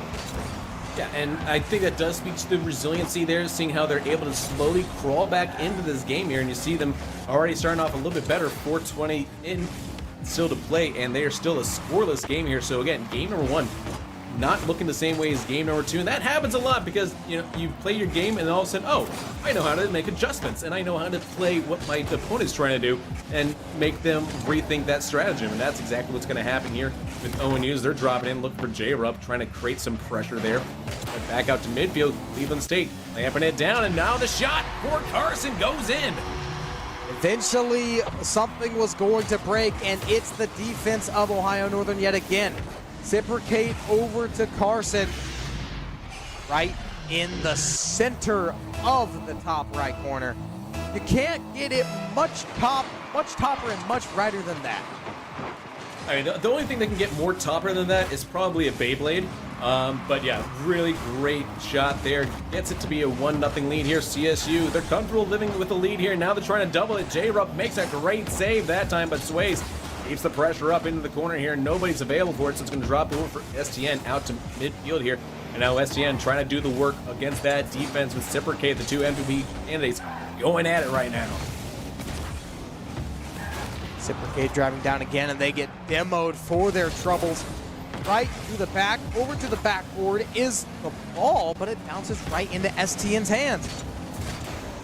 Ohio Northern controlling it really nice, but an awkward one from Reciprocate gives it back.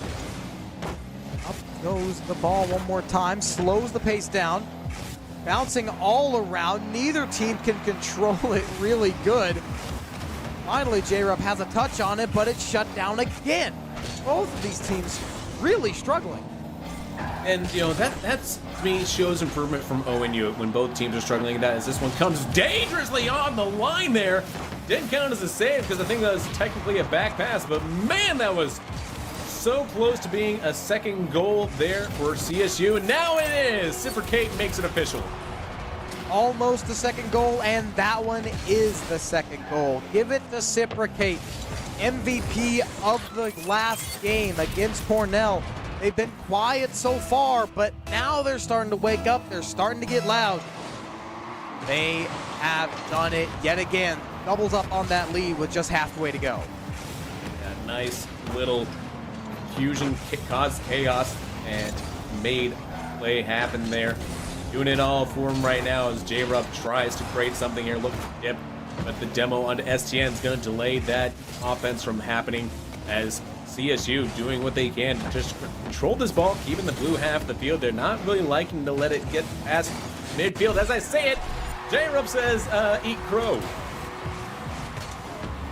Leading the charge is Kip as well. Not allowing Carson to get that save. The team play starting to come up, really make a point in this series. Ohio Northern gets on the board. Nice opportunity here to cut the lead to just 1 now.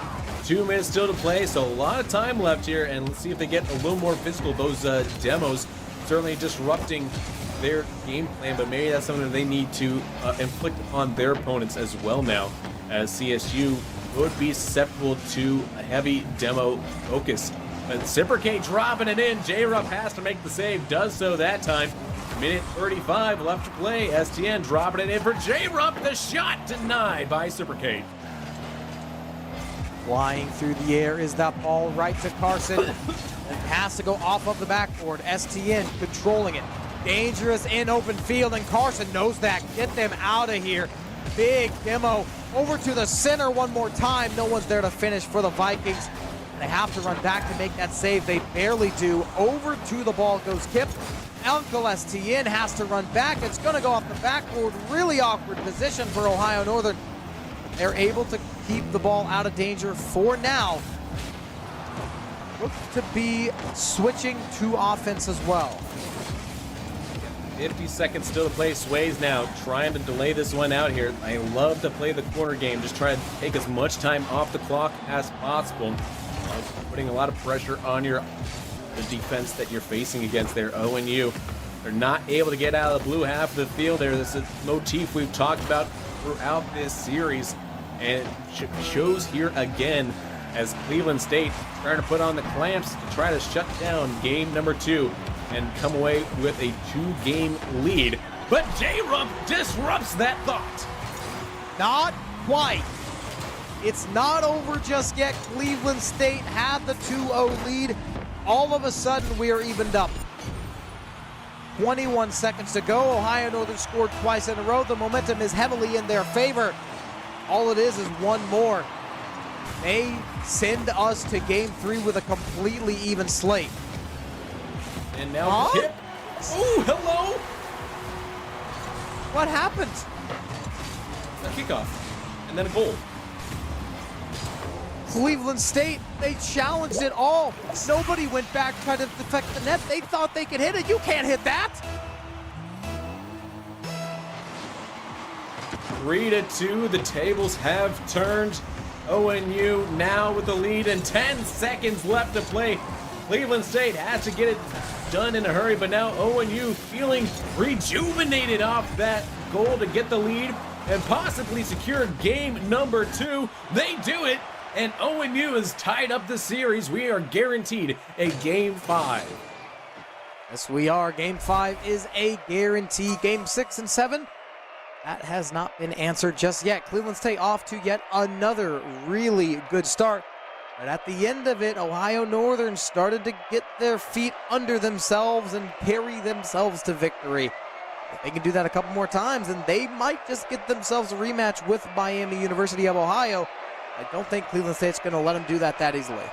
Yeah, and you look at the save percentages as well. You know, you've got 7 saves on CSU there, so it does kind of speak to just how more active and prolific ONU was in this game number 2 here. They got a lot more chances with the ball, a lot more better looks at the goal there, and that showed because eventually it just the repetition, just the volume of shots they were putting on target there eventually paid off, and they get that 3-2 lead here in game number 2. Now game 3, what's going to happen though? It's going to be anyone's game at this point. Really could. Cleveland State had such a good start to the day, such a good start to this series as well. But the last 2 minutes of game 2 showed to be a little problematic for them. For their sake, I'm going to hope they can try to overcome that. One more time, STN has to make a save with it. 3 shots in a row, you cannot save it. And it's shot after shot after shot. Eventually, one of them has to go in. Yeah, nice little mop and bucket cleanup on aisle goal, just sitting there begging somebody to hit the ball there, and they are able to do it. Put in the back of the net there. Cleveland State starting off with the first goal of the game here. It feels like a bit of their MO at this point here in this series. A little bit. They've made a name for themselves doing that, but Uncle STN does not let that affect them at all. Ties us up 1-1, barely 30 seconds in. Yeah, cool, calm, collected there. J-Rup also coming in, disrupting the back line, getting that bump to set up that goal there as well. It's a really nice little team play there. Again, they're kind of using their teammates as a smokescreen, as a foil to kind of get activated with the goal scorer, lying a little bit deeper on the field. Now, nice clear this time by Cipricate. Keeps CSU a little dangerous, but J-Rup, my goodness, out of nowhere gets the goal. Not just the tie ball game, but it is Ohio Northern in the lead. Yet again, the Polar Bears starting to cool down. I wasn't going to say they're starting to warm up, but that just doesn't really make any sense. They're starting to cool down, get icy. Cleveland State is starting to slip away. Not this time, though. Cipricate puts a huge shot up. Carson has one more time, but Ohio Northern keeps it out once again. And I was going to say, I think it is true. The ONU is heating up because let me tell you, those Polar Bears going further and further south because they don't have any ice to live up north. But that doesn't concern ONU right now because they are feeling red hot and absolutely in the zone. Carson controls. Rolls around off the backboard. Shot is denied. High Ohio Northern's defense. The offense looks to transition into a good spot. J-Rup Zinger from half court. Ohio Northern extends. Oh man, STN doesn't get the touch, but Kip says, I know what to do. I'll just feed J-Rup. And it goes in a brace here. 2 goals on 2 shots for J-Rup here. ONU, they got their talisman, STN, but this is what we needed to see from them. We needed to see J-Rup get involved and become a disruptive force here for them. And now a 3-1 lead, the biggest lead that we've seen from them so far today. Really good look. There's still a lot of time though. So they cannot get complacent. They have to stay on their toes. And it's a team that they can flip a light switch and all of a sudden you're losing by 5. Ohio Northern definitely knows that. They're keeping themselves vigilant.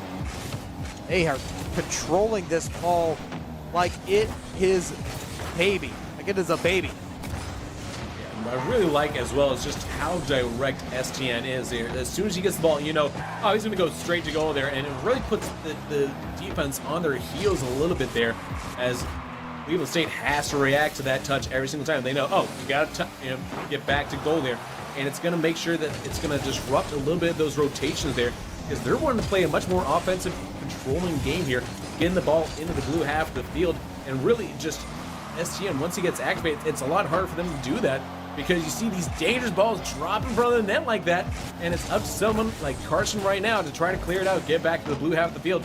Maybe get somebody like Cipricate or Sways in to find a shot on target. One more time, it's over towards the center. No, denied yet again. That was a big one to have if you are Cleveland State, but it gets away from them just enough. Once more, Uncle STN doesn't have any boost. They're still able to get the delay and catch, send it over to the center. Rolls around yet again. Cleveland State just control that ball for the meantime, but eventually get it right back down and in with a huge angle of fake one as well, of fake redirect from Carson. Woo, baby, what a spicy play from downtown all the way top bin. Beautiful goal right there, and Cleveland State now just needs 1 goal to tie it up, and they got a minute and a half to do it. Yes, they do. Off of that goal, you have to be fired up. You've got to get a little bit of momentum from it. Ohio Northern, they just have the 1 goal lead, which is not quite as safe as 2 goals. Of course, we do like to say that the 2 goal lead is the most dangerous league in esports, specifically 2-0. But let's see if that is the case, or if Ohio Northern does not believe in the superstition. Either way, it's certainly a much closer game here in ONU. They've got to find a way to try to control this ball here, or at least keep it away from Cleveland State, because certainly Cleveland State, they've got a little bit of that momentum swinging back their way here. It's a much different story than it was, but J-Rup with the hat trick for game number 3. Back at it in a big, big way. Close angle, tight angle. Hard to get angle, but it doesn't matter to J-Rup. They pull out the protractor. We take it back to school because they know their angle a little bit better than their opposition.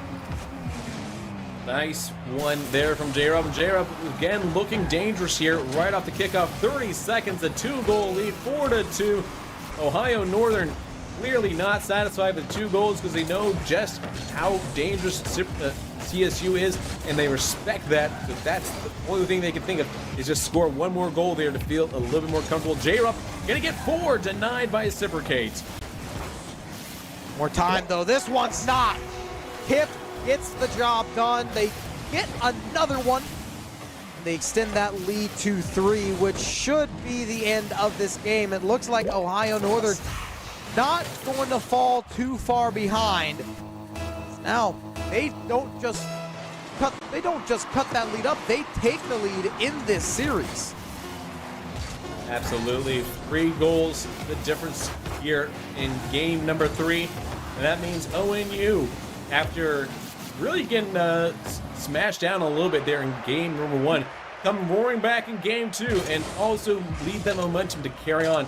Game number 3 goes their way as well, and they take the lead in this series here. And again, it hats off to J-Rup this time with that Hattie. Yeah, I forgot the hat. I forgot the hat this time. That's my bad, guys. But hat trick looks really good. 3 goals off of 4 shots is absolutely incredible. 75% shot to goal ratio, as well as a lot of shots on the Ohio Northern side. 4, 4, and 3 for a total of 11. Cleveland State had some, but they did not have quite as many, and it definitely showed. Ohio Northern was in control for a lot of that game.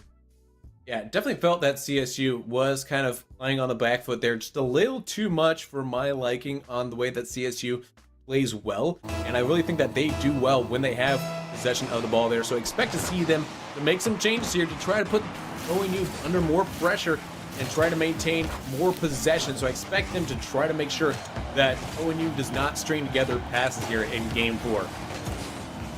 Early on, it's shot after shot from Cleveland State, but Uncle STN gets that ball out of danger in the nick of time.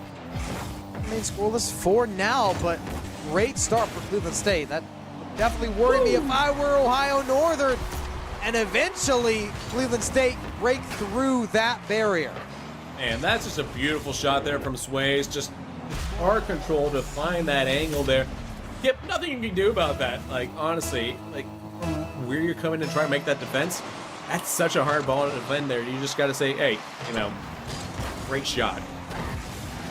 Yeah, it's difficult to defend those. In the best case scenario for Ohio Northern, they just let it roll right off of them. Hopefully they can do that.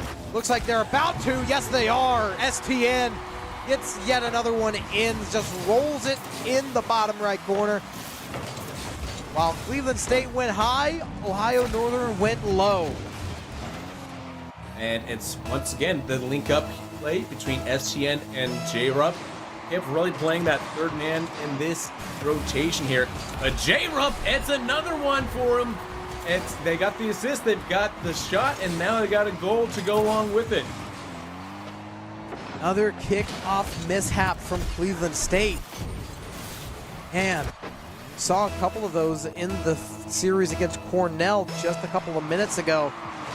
Ohio Northern shows that they are still there, which you take everything you can get when you're playing against a team of this caliber.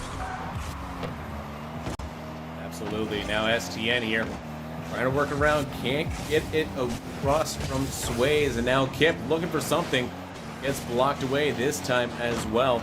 Cleveland State defense showing up strong right now, but Zipricate can't get over Kip, and it's up to Carson to create that save and clear it out temporarily. But staying over here in the orange half of the field, this is not something a CSU fan likes to see, as ONU, again, that 1-goal lead, they know they want to make another one here, and they just make sure to keep that ball from ever getting past midfield here until there's a breakaway right now. For Reciprocate, J-Rup makes a stop. J-Rup gets beat on it. High Carson, up goes Reciprocate. Backboard and shut down eventually by Kip, but it's still in the offensive zone. Cleveland State has one more off of the backboards, denied by Uncle STN. Other hit for Cleveland State keeps this ball in a very dangerous spot for the Polar Bears, as the Vikings are swinging their sword, bashing their shields at these Polar Bears. Defense not giving up, but neither is this attack of CSU. Yeah, nice little move right here by J-Rup. I like the run play there. Unfortunately, great stop there for CSU. But once again, 2 minutes and 2.5 minutes down, 2.5 minutes still to play. And it's a shot coming in, and it goes in. Carson ties it up as we hit halftime. Even Stevens yet again. Reciprocate, ball bails on it. Sways has a shot, and Carson is there for the finish. Cleveland State, after shot, finally break through, get the goal. Even us up yet again. The kickoff, though, goes the way of Ohio Northern. Very dangerous look for CSU. They can't get it done. Ohio Northern lets the ball fall. Wow, and this is something that's so strange. And like this, I mean, both teams know what's at stake here. This is game number 4. In a best of 7, I always say game number 4, it's the crux of the match.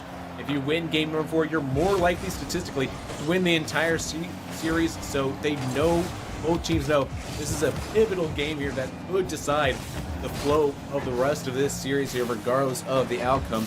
2 minutes still to play though, and it's 2-2. Carte blanche. Next goal could really tilt the field in favor of their team.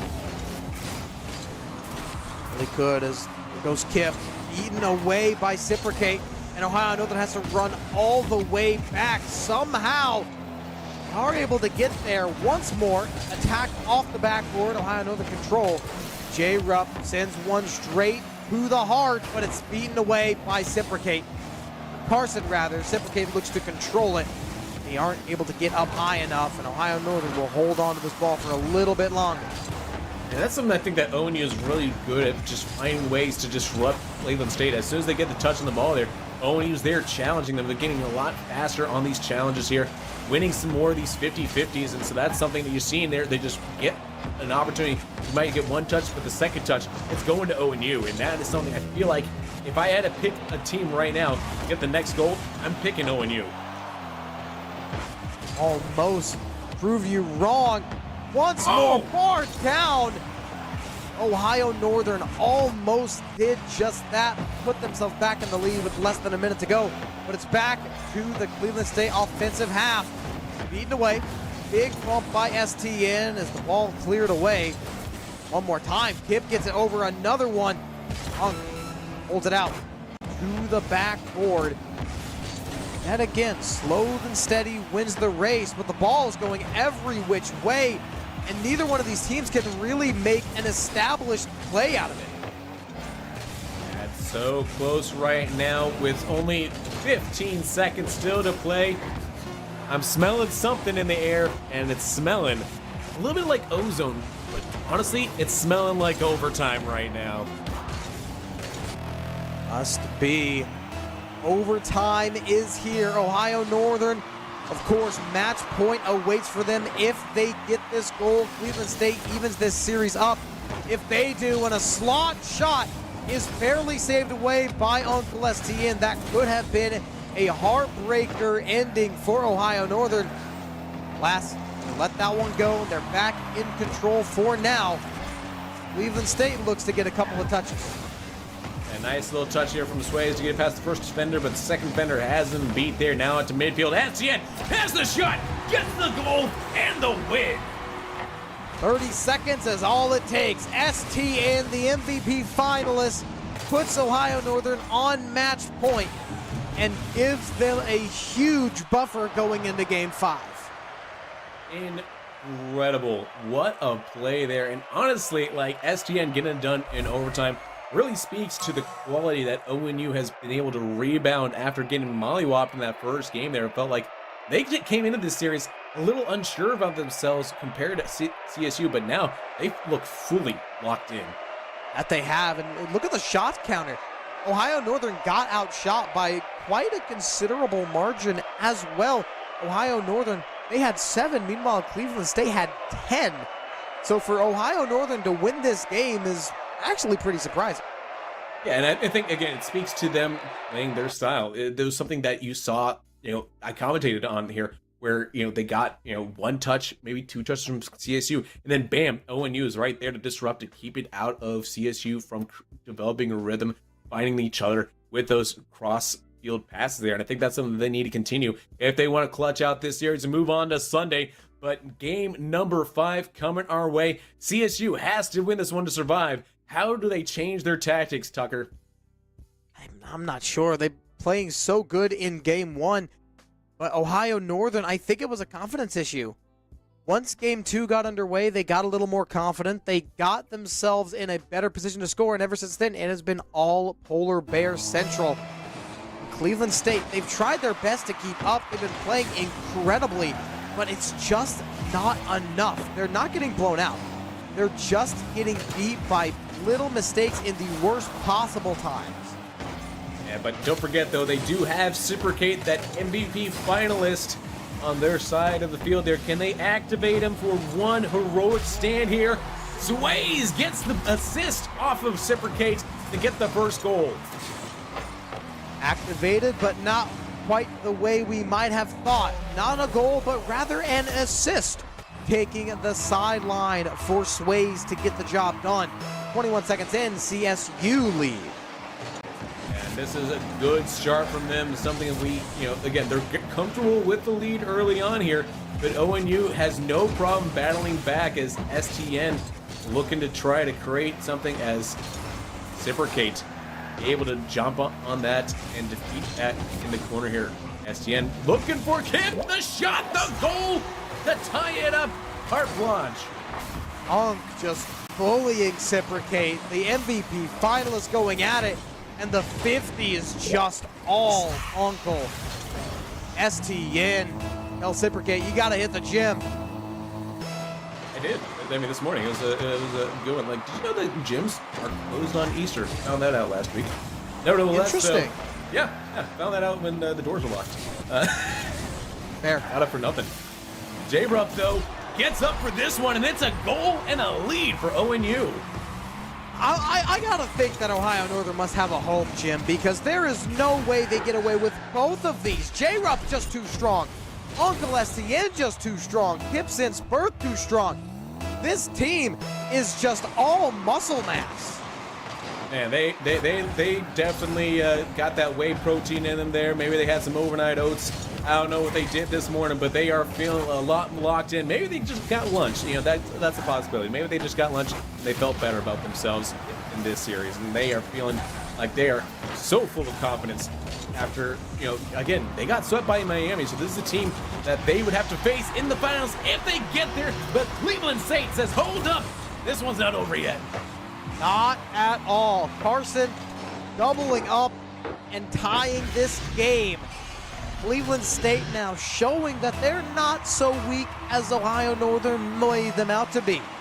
They get some strength in the 50-50s as well. Now, 3 minutes and 35 seconds on the clock here as Carson can't clear this out cleanly as Sways has to step up to defend this from Hip. J-Rup, though, again, they're keeping on the orange half of the field. This is something that I've talked about. ONU, they like to keep this possession and the pressure on the defense of CSU. Don't allow them to string any passes together. They'll get one pass, maybe two passes. And right back in. Kip disrupts, drop it in, poor J-Rup, and it's 3-2. Good stuff. Good shot, J-Rup. Uncle SCN just doing a bit of bumping, causing a bit of chaos, and up goes J-Rup and down goes the ball. Up goes the number on Ohio Northern's side. Still a long time to play, though. This game not over yet. Cleveland State trails by one. J-Rup, though, looks to double up on it. And Kip, backboard. No one's there to finish on it. Carson clears it away. And now J-Rup, the demo onto Carson from SDN, creating that mismatch on the defense. Comes back up here, but that was a dangerous possibility. Tried to double the lead here for ONU. Carson now just dumps it into the zone. J-Rup has to make that save there. Keep it a one-goal lead here, but it does allow an opportunity for CSU. Maybe catch their breath, maybe get some boost going if they can manage it properly here. Oh, J-Rup misses. They get a touch to slow the ball down, but it's still very dangerous. Oh, no! Oh, my goodness, are you kidding me? Such an awkward touch on the Cleveland back line. They get away with one there, but that could have been a monumental loss. Ways dropping it in here. Looking probably for Carson, but Reciprocate gets in there. Not able to string together enough passes to make it a shot on target. That's the thing about Cleveland State. They got to find more ways to just get right towards the goal there. If you're not getting it through route one, maybe you need to look for those crosses in, or those cross-field passes here. Something, a different angle that really rattles this ONU team because they are so locked in defensively right now. Uncle gets beat on it. Sways drives it back down the other way. Carson second in command, leading the charge. It's more. It's a 50-50. Kip gets a little bit better on it. Another one at midfield. J-Rupp is strong. Big demo! What a play from J-Rupp! Love that. Oh man, let's see this other angle here from STN's point of view there. That beautiful demo, both of them came running in there, and STN has the easy job, just put him in the back of the net there as this team just flies in and clears out the opposition. Fantastic team goal. That one deserves applause. Yeah. All I can say is applause. And it puts them in a huge advantage going into the last minute of this game. Up by 2 with match point right there. The rematch with Miami University of Ohio hanging in the balance if they can hold on for another 60 ticks. Absolutely. So close here. Cleveland State, they got to throw everything at the wall, see what sticks here, because right now, desperation hours are upon us. The witching hour where wins become losses and losses turn into wins here. Can they get it in the final 40 seconds now of regulation? 2 goals, it's not impossible, but it's a very tall hill to climb. Tall mountain, tall task, however you want to put it. Cleveland State needs to crusade. How? They've got the ball in a really good spot, but this has to go in. No! One more time, it rolls around again! That wastes so much time, eventually it goes in. But man, that was rolling around the goal for a good 10 seconds. It was so close here, but now this leaves an interesting opportunity here. ONU cannot screw up this kickoff right now. Cleveland State has to put everything into this kickoff on the other side. Here we go. The shot from Sways into the corner. Final 10 seconds. Who's got the boost to clear it out? J-Rupp trying to get it into the corner. Is this going to be game, set, match, or will Cleveland State tie it up? Corner. Kip. Touches. Bang! Ball game, set, and match, JT. 4-1 final score for the lower bracket finals. And that'll be a 3rd place finish for Cleveland State University. And we have the Battle of Ohio once again in the grand finals. Incredible display by ONU. This is a team that I thought had a lot of questions, especially after getting swept by Miami. I thought maybe, hey, that could rattle them. That could really shake the count. But that's why you have a veteran like STN, that MVP candidate there, where he's just able to calm down those freshmen and say, hey, we got this in the bag. Relax. It's just one series. We're going to come back and we're going to battle through like we always do. And that's exactly what happened with that one against a very good CSU squad there. A CSU squad, mind you, had a lot of success in the last LAN, won the last LAN here. So able to come back and just only drop 1 game to them really speaks to the quality that ONU was able to show up with in this series. They played a fantastic game. And Cleveland State, I had such high hopes coming into this series. They took a big dub over Cornell. They had their confidence at an all-time high. They won game 1. But I dare say it was just the gentleman's sweep because 4 games in a row went to Ohio Northern. They were all pretty close, but in the end, it's a game of inches, and I want to say Ohio Northern won that series by millimeters at most. Yeah, honestly, the scope of the win there by ONU, as they look to face Miami tomorrow on Championship Sunday, it can't be overstated that they just managed to just eke out just a little bit there. And there is just a lot that goes into a winning strategy like that. Just like there's a lot that goes into running an esports event like MEC Clash or the MEC Championship. One of the most important aspects is setting the scope of your event.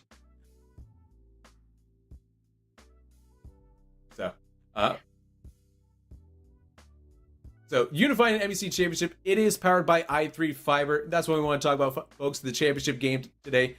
It's powered by i3 Fiber. i3 Fiber blows away the competition, voted the best ISP in Illinois for gaming by PC Magazine. Go ahead and check it out when we take a break. And when we come back, we will have an interview from ONU.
And folks, welcome back. JT Displays, Tucker the Caster, and who else? It's Uncle STN here with ONU to talk about the series that led them to moving on to Championship Sunday tomorrow. Yeah, I mean, I'm just like, it's kind of like surreal. Like I'm still like in shock, like the nerves, energy, and everything. So, I'm glad we made it. I'm really glad we made it.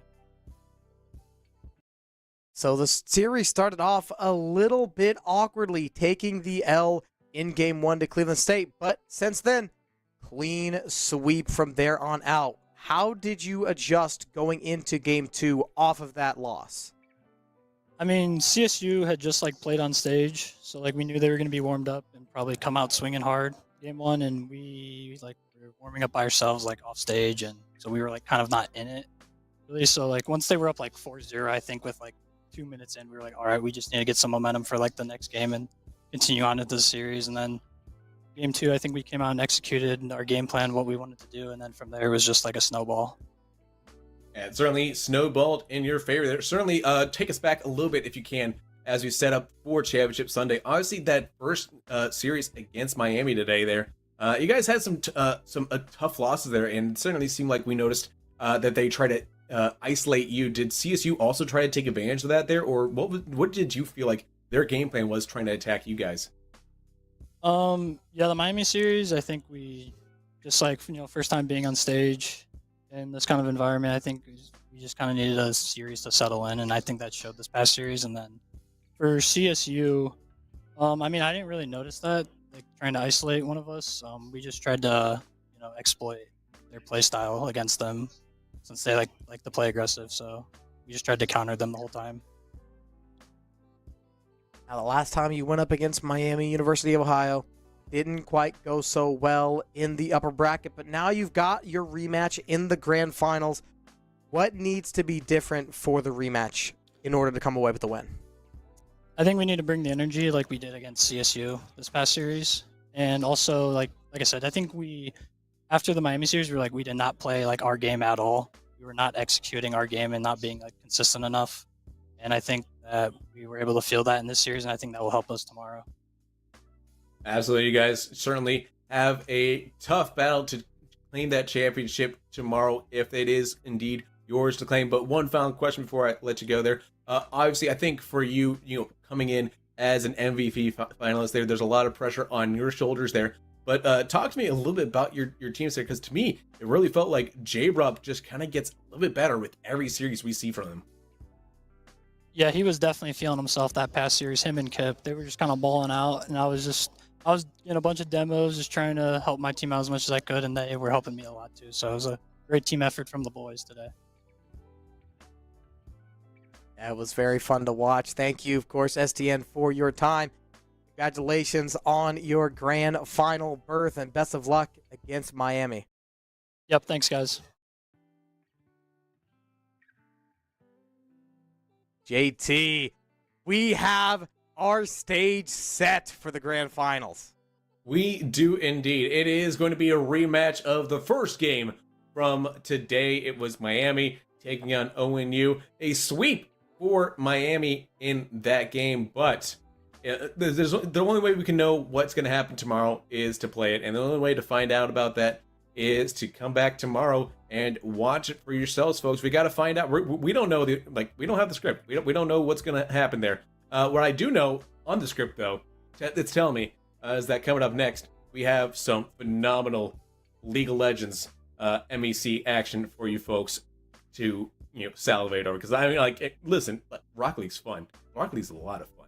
But sometimes when they get involved in League of Legends, the MEC teams, they just absolutely pop off.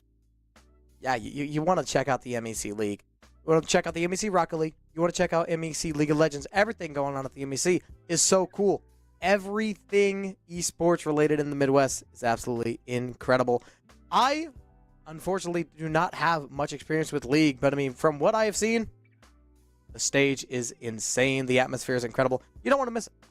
No, we don't. And we're burning the lead, though, because right before that, folks, right after this, we got the All-MEC All-Stars. They're going to be coming up against each other there. So we're going to have, some of the best Rocket League players. They're going to be playing on stage right after this. against each other to really kind of just have a fun show match to show exactly the best of MEC Rocket League has to offer. So don't go anywhere, folks.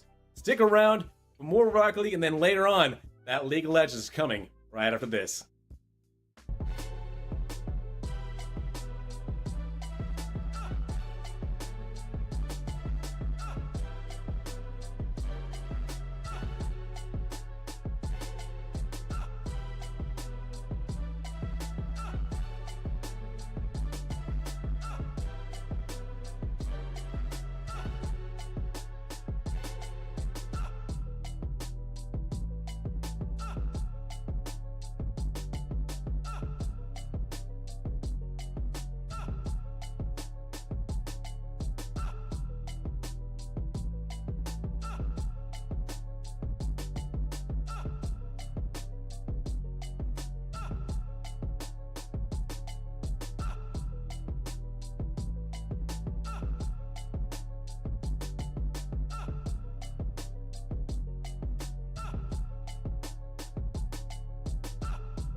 Unified welcomes you to the following presentation of the Midwest Esports Conference.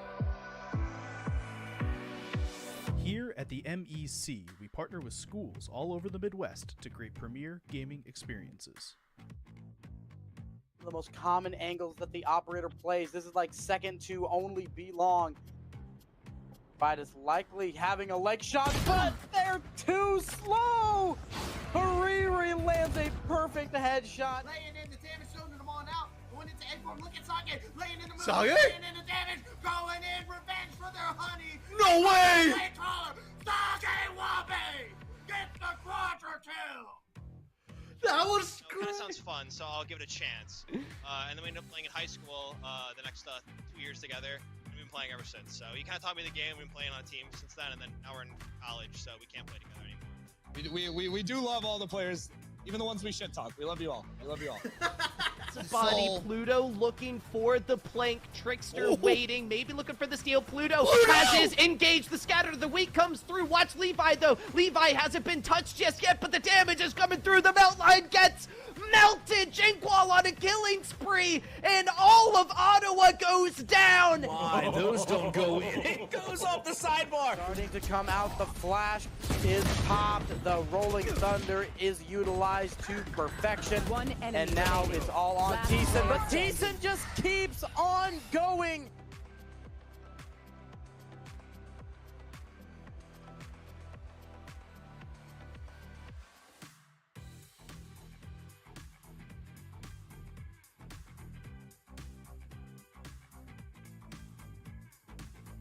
Welcome to the MEC. Enjoy the show. Hello guys, how are we doing today? Oh, we're doing pretty good today. It's going to be a good match of the all MEC system here. I have Viper and we have White right over here, Karma. Awesome. It's going to be a good match today. What do you think about the competitors today? I think they have a very good team. The first team was Kip, and what were the other two? Reciprocate and Uncle Sten. I feel like they're probably going to have a really good... Risky, my fault. Sorry. I feel like they're going to have really good compatibility with each other. Definitely an interesting team. We're doing a Rup Shot on our first game here. Yes, we are. Think of that. It's going to be pretty nice. It's going to be a hard game to play. It's a lot of aerial gameplay. We're going to see how it goes. I know Reciprocate's a pretty powerful player, especially in the air, and I know Risky is a great passer as well as Uncle Sten. So this is going to be a really good match. And then we have Sunshine. We got Uncle Sten, and then the last one was Fira. And those also are a great team. I know playing against Sunshine a lot. She likes to pass the ball as well as Fira. So that's going to be a very interesting match as well. This is going to be a really good dynamic. They all are very aerial-oriented players. So this will surely be a match to play to.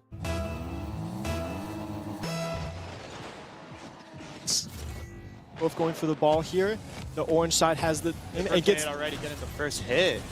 Nice, good damage on that. Another good damage from the blue team here. Uncle Sten gets the pinch. Alfira has a bad touch. And that's another damage. Good damage on that here. Good hole for them to actually score this. We got here. Good fake, I like that. Alfira getting the touch to keep the pressure. Gets an amazing save from that damage. That was a good save from Fira here. Oh, good touch from Risky, and what a really good damage spot right there. It goes flat. Hit it. Reciprocate already up. Those aerials, I'm telling you, man. Reciprocate loves going for the small aerials. Well, that's a good damage. Oh, that's great. What a great pass. Reciprocate from Risky here. Sunshine gets a good clear. Gets some damage on the floor from Uncle Sten. Kept going for good damage. Intercepts. Reciprocate and Fira in the air, fighting for that ball. Fira coming on top. Blue team needs to get this ball out of here. Orange team is really pressuring them very hard here. They're not being able to get out of their half. Reciprocate, finally with a good touch, can put it out though. Oh no, but Uncle Sten is there for the read. Tries to get some damage, but here we get some good damage, a good thing right there. Maybe not change anymore. Orange Uncle Sten is there, get some extra damage on there. Fira takes pressure back past Tigro Sunshine. Sunshine misses the aerial, unlucky. Kip coming on top of that one. Well, here we say trying to come out again. Risky pulling it back. Kip. Kip putting it towards Syndicate. Pass. Oh, good Open patience ball. from Kip. What a good musty into that damage. A big damage plot right there. Reciprocate gets demoed by Fira. Fira with the pinch. Oh, another damage to the Reciprocate blue. on top. Oh, Fira touches the ball. Fira can hit it. Can he score this? Oh, what a good ceiling shot. Good try for the pass. Kip was there to save that, though. Reciprocate playing slow. Right next to each other. Oh, Reciprocate the just goes damage? for it. Unlucky. Almost a good shot. Kip on top already. Tickle Sunshine. Oh. This is the aerial. Here comes Reciprocate. Does he dunk it? Oh, He what does. a shot from Reciprocate there. What a shot. Kip keeps the pressure going, and Fear gets an unlucky pinch, and Reciprocate scores an amazing shot He from down was low. already up there waiting for that ball. He knew exactly where it's going to be. What a pre-jump. See Fira and Risky going for the ball. Hip to Reciprocate. Reciprocate, the blue team trying to keep the pressure up here to try to keep the momentum as they have a momentum shift. Nicholson tries to beat, but Reciprocate beats him from that ball. What a great beat from Kip. Here's the last one back here. He's going to have to place for something, but gets the damage on that. Oh, good damage from Reciprocate here.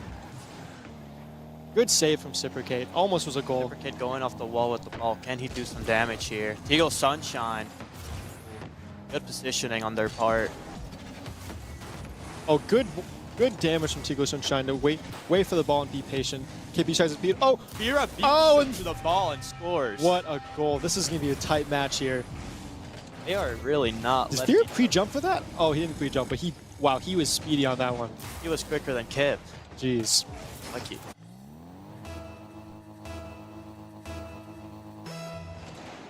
Reciprocate and Uncle Sen going for the ball, so we could get some great damage on there. Start. Reciprocate with a redirect. Ooh. Risky definitely ball touch. Reciprocate off the wall there. Fira Oh, beats what a him. good touch, good damage. Fira Sunshine's there, unlucky. Couldn't get the ball. Oh, nice damage from Fira. Oh, unlucky on that damage hit. Looks like Fira's Orange up has the for it. pressure here. Blue has a double commit. Oh, but no way he follows this. No shot. That's crazy. See Kip trying to do some damage here. Get some damage on the floor. You're behind Risky, trying to get the bump. Oh, what a musty. Reciprocate tries to follow, but does not get the touch. Kip, though, Goes keeping for it a close. second touch. Nice. What a touch. Risky maybe scores. Unlucky. Has to Reciprocate.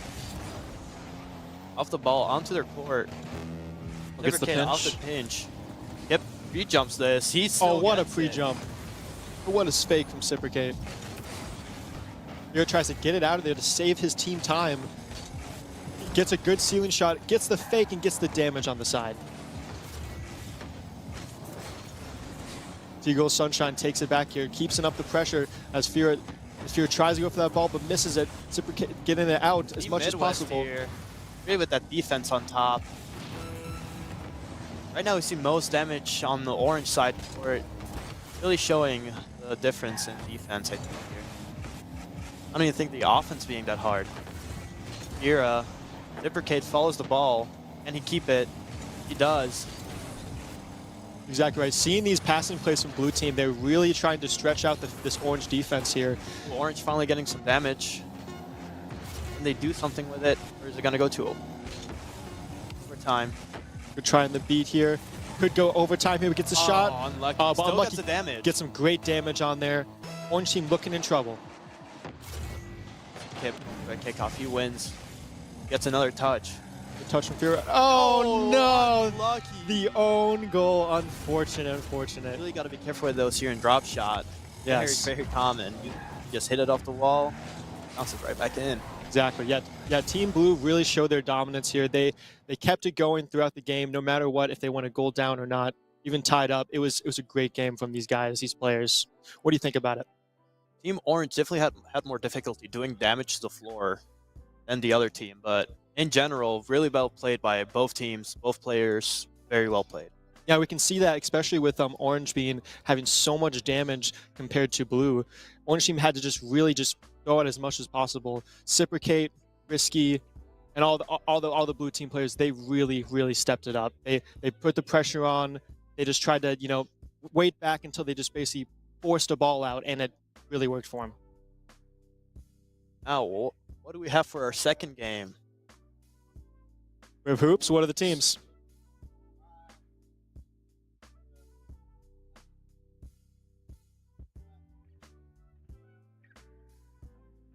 All right. We got hoops coming up here. Known as a 2v2 game, but it's actually going to be a 3v3 here. What do you think is going to happen with this one? Well, I really like Flux coming in the other team. I really have high hopes for him. I really believe in hoops he's going to be the most dangerous player on that field. His aerials are pretty deadly. Exactly. I think it's going to be great. We have another team esports, which is the orange team of last game, coming up here. And then we also are going to be having J-Rup, Flux. What was that last one? OM? Okay, gotcha. I know watching Ohio Northern play this tournament here, J-Rup was absolutely cooking against Cleveland State. So this could be, they have a really good chance of winning this here. I do see really good potential out of this game, especially for hoops. You got to see who has the most dominant aerial here. Exactly. Who can keep it going in the air. Let's see how many dunks they can be. I want to see some pre-jump dunks. Let's see it.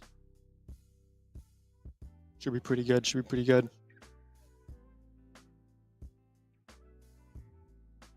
We're about to start this match here. Fear already up. Some good damage. OM goes for the touch. Uncle Sten is there though.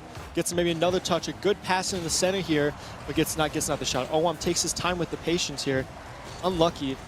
Flux already with the save on air. Fear pre-jumps it, tries to dunk. Here with the Merc. J-Rub tries to shoot. Unlucky. OM gets a pretty good 50-50. Flux is up. Let's get the greatest touch. Fiora gets the 50-50. Two double commit though. OM takes it. Ooh. You see here that what a shot. They're used to this game mode. It seemed very awkward, but yeah, as a 3v3 Rocket League team, definitely does not seem like we're going to be playing that well. But hey, you know what? That's okay. The pressure here. Oh, gets a great touch to OM. This is such a small field compared to the other ones, and it's going to be really hard playing a 3v3 mode. With the demo. See him playing with the Merc. What does he have planned for us in this game? OM tries a good pass to J-Rup. J-Rup hits to the corner. Here has time. Gets a dunk. Goes for another touch. Double. And what a shot. A good double off the backboard. What a dunk from Fira. All across the map. Also, the boost management, I believe, is going to be very important for these both teams. Exactly. Such a small map, so much boost to pick up. Two very interesting cars here. You can start to go for the ball, but Flux beats him to it. Hero with the touch. See OM taking his time. Could get a dunk here, and it almost gets it, but Uncle Sten is there to save it. Out here.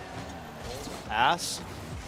Here's the touch. Oh, that could be a shot, and that is in. What a great passing soon between Fira and Uncle Sten there. This Merc seeming beneficial in this game mode. Who would have thought? Exactly. That Merc sometimes can come out here, especially with those powerful hits. It's unpredictable how strong these hits can be.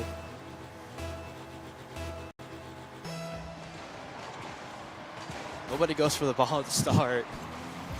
Okay. OM gets a free touch to Tigo Sunshine. Tigo Sunshine keeps going for it. Tries to get the 50-50, but fake challenges. No boost. Oh, Flux with the demo and Flux straight with the shot in. What good shot from OM. Now that's dangerous. That was very dangerous. Flux saw the path and open. He gets the demo on Tigo Sunshine, waiting for the backboard, and OM gets an easy shot in. Good job from Flux. Now, will anyone go for the ball now at the start? Here it goes in. That could be straight back down. And oh no, but it hits the bar. And no shot that does not go in. What a close goal from Flux. Europe takes the ball to the corner here with 0 boost. Gets a good a double commit from blue team. That could not be good. Tigo Sunshine saves it, passes to Fira. Very fast defense to offense plays here. Well, this could be a shot here with Flux. Oh, close. OM. One gets a pass to the middle here. Those corner shots are dangerous. Hits the crossbar. Tigo Sunshine hits it out of the backboard.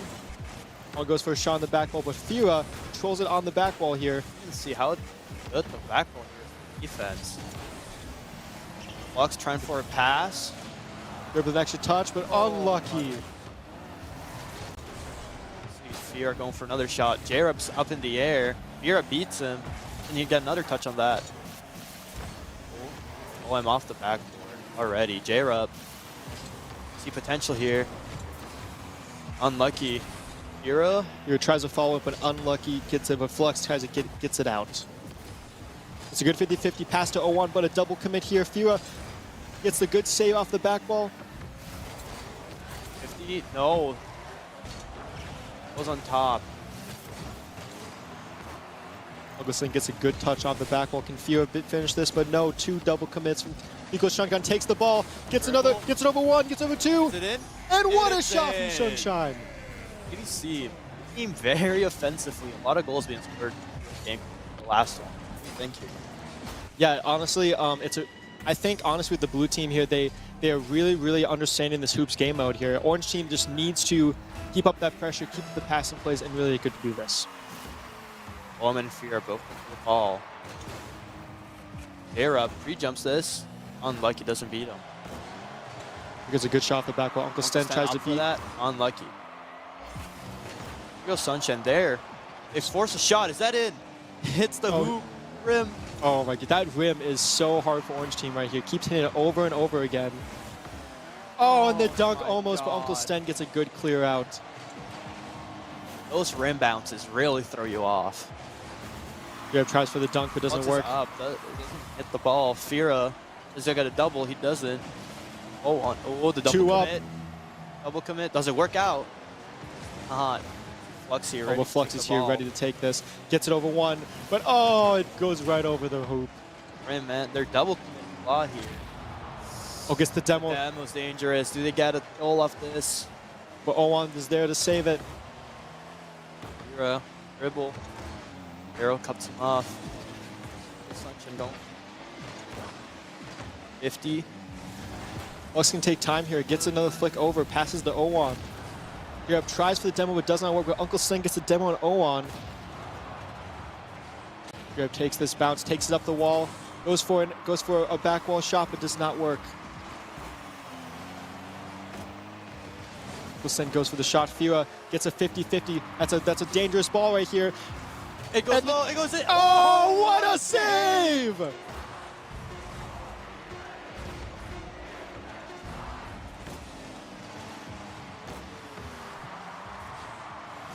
Bruin Rockley keep the ball up as long as possible. Fira gets a shot on net, but Flux keeps it up.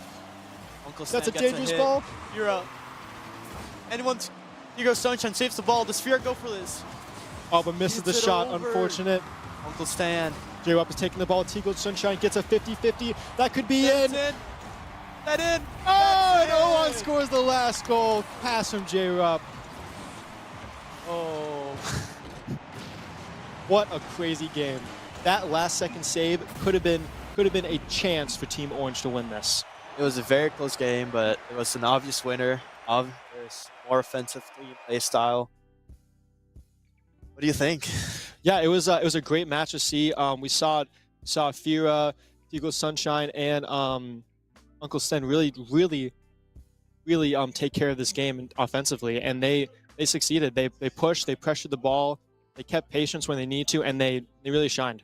That MEC though, it came in clutch. I believe the sole reason they won is because of that.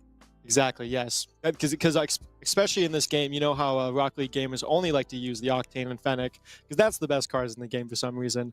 But this time, they really wanted to change it up, and they went the MEC. And the MEC is a powerhouse, let me tell you. It's a powerhouse. Definitely want to see what kind of car they come in next. What are you thinking? I don't know, but I want to see some fun cars. Maybe the Scarab, maybe some X-Devil. Let's see it. What do we have for our next game mode? Snow Day. We got hockey coming up here. That'll be great. Who are the teams again?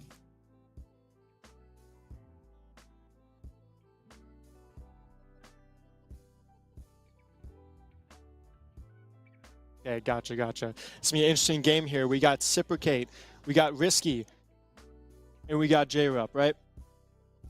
Kip. I'm gonna get this one day. I'm gonna get this one day. One day. One day. But yeah, it's gonna be a good game. It's gonna be snow day here. Hockey Massacre. It's a game very, very involved in the floor, and let's see it. Look at Flux. No way with that car. Oh, is Owen also? Owen's a different car too. Shout out to our Canadians out there. I know you love your hockey. Noah? See Owen here. What can they air dribble with this? I think we're gonna see some. Oh, what a good pass to the middle. You believe some aerials will come in this? You know what? Anything can happen in this sport. Let's be honest. Oh, the pinch on the ground, but Owen gets a great save right here. Tries to get the pinch. A little bit different than their usual ball. They adjust to it. Oh, the ceiling shot gets unfortunate. The demo too. It could be an open shot, but Risky is there to save it. Trying to get control. Does he pinch it? He does. That ball slides off the ceiling and the roof. Somebody tries for another ceiling shot here. Gets the touch, but now it's an open goal. Can J-Rup finish this? The ball just slides too fast. Does he get it? Oh, and what a shot. Good pass from J-Rup.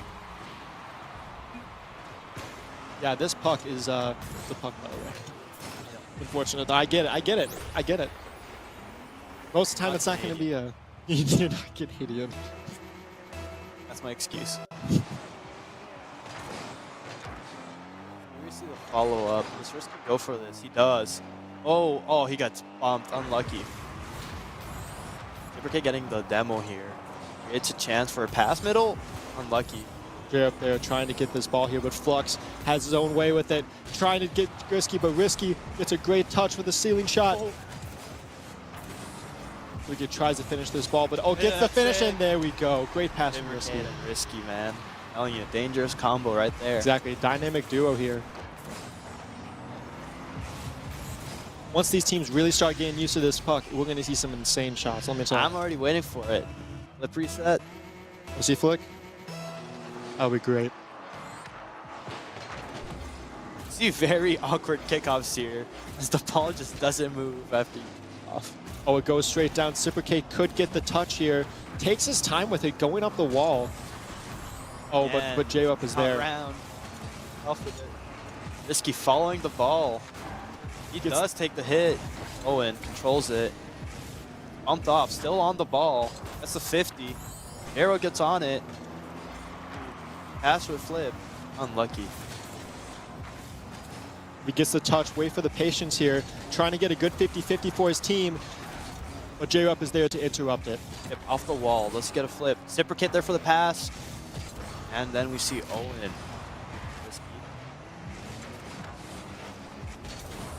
Richie J-Rup here.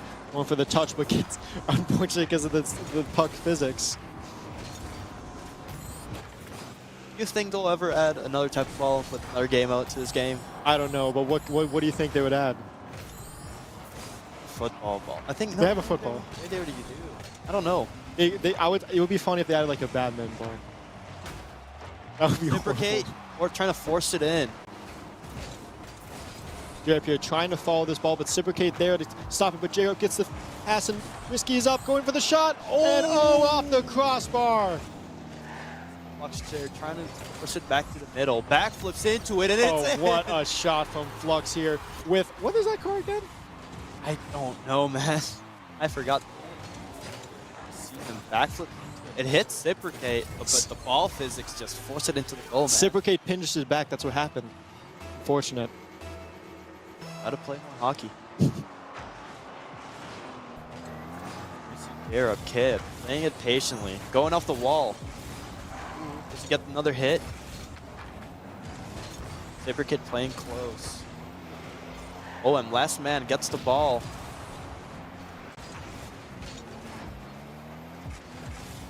Great, trying to force himself onto it. Doesn't get it. Looks like J-Up is going to try to get this ball here, but actually backs off. Kip is on it with the flick, but Reciprocate is not there. Trying to get boost here. Goes for the pinch, but does not work. You can see the rotation. Off the ceiling, and the flip reset, and what a save from Risky. Oh, J-Rub is there for the shot, and J-Rub gets the shot. That was amazing there. What a great save from Risky, but unfortunately... Great offensive pressure. Exactly. J-Rub was there, ready to take it. None of them had boost. It was easy goal for him. The rotations we see are kind of off. A lot of double commits here, but I think they can fix that. And did you see that shot from Owan? Oh my gosh, that was amazing. A pre-jump flip reset, That trying to get it in. That should have went in. That should have went in. And you know what? It's because of his car. See how stylish it is? Almost dunks it in, Risky. Flux here does do something. Reciprocate, steals his off him. He's got the pass. Still on it. It's a pass to the middle, but no one is there. And Flux gets a great touch to the side. Owan on it. Flux going for the demo, trying to, and gets the pinch. Oh, J-Rub forces it in. Oh, what a force from J-Rub. J-Rub here already gets 2 goals in a row, coming in clutch with the push. I guess he's a hockey player, huh? He has to be. I guess we're going to have a hockey esports for Rocket League now.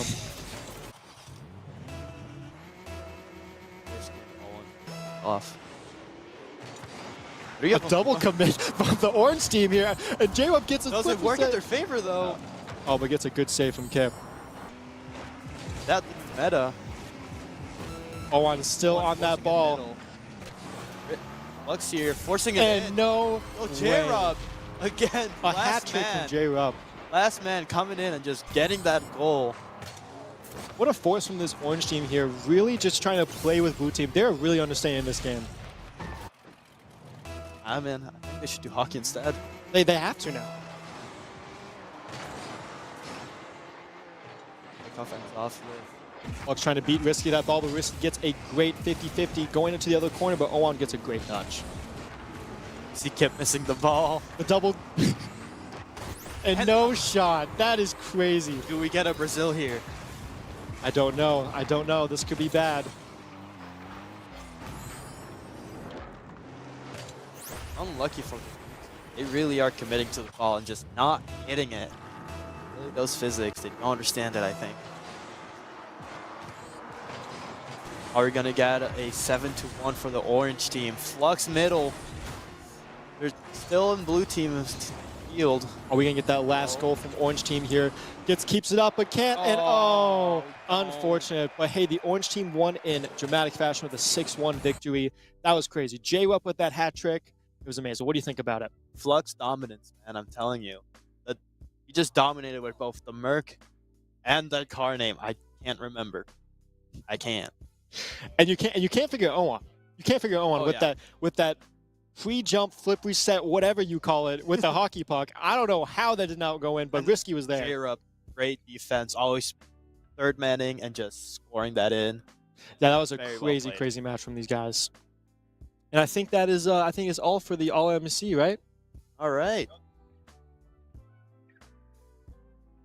Awesome. Yeah. So thanks guys for tuning in for the All MEC tournament here. We had a great showing, and in 10 minutes we're about to have the League of Legends. Please come show up, and yeah, it'll be fun.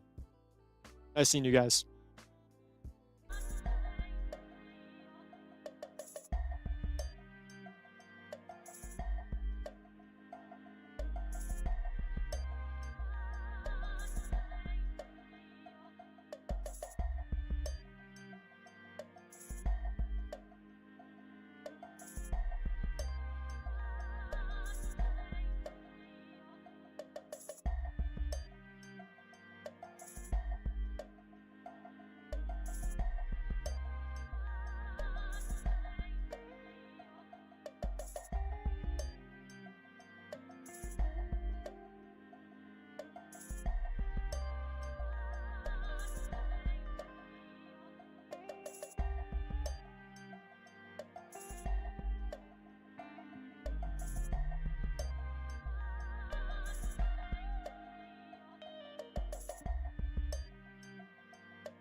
Unified welcomes you to the following presentation of the Midwest Esports Conference.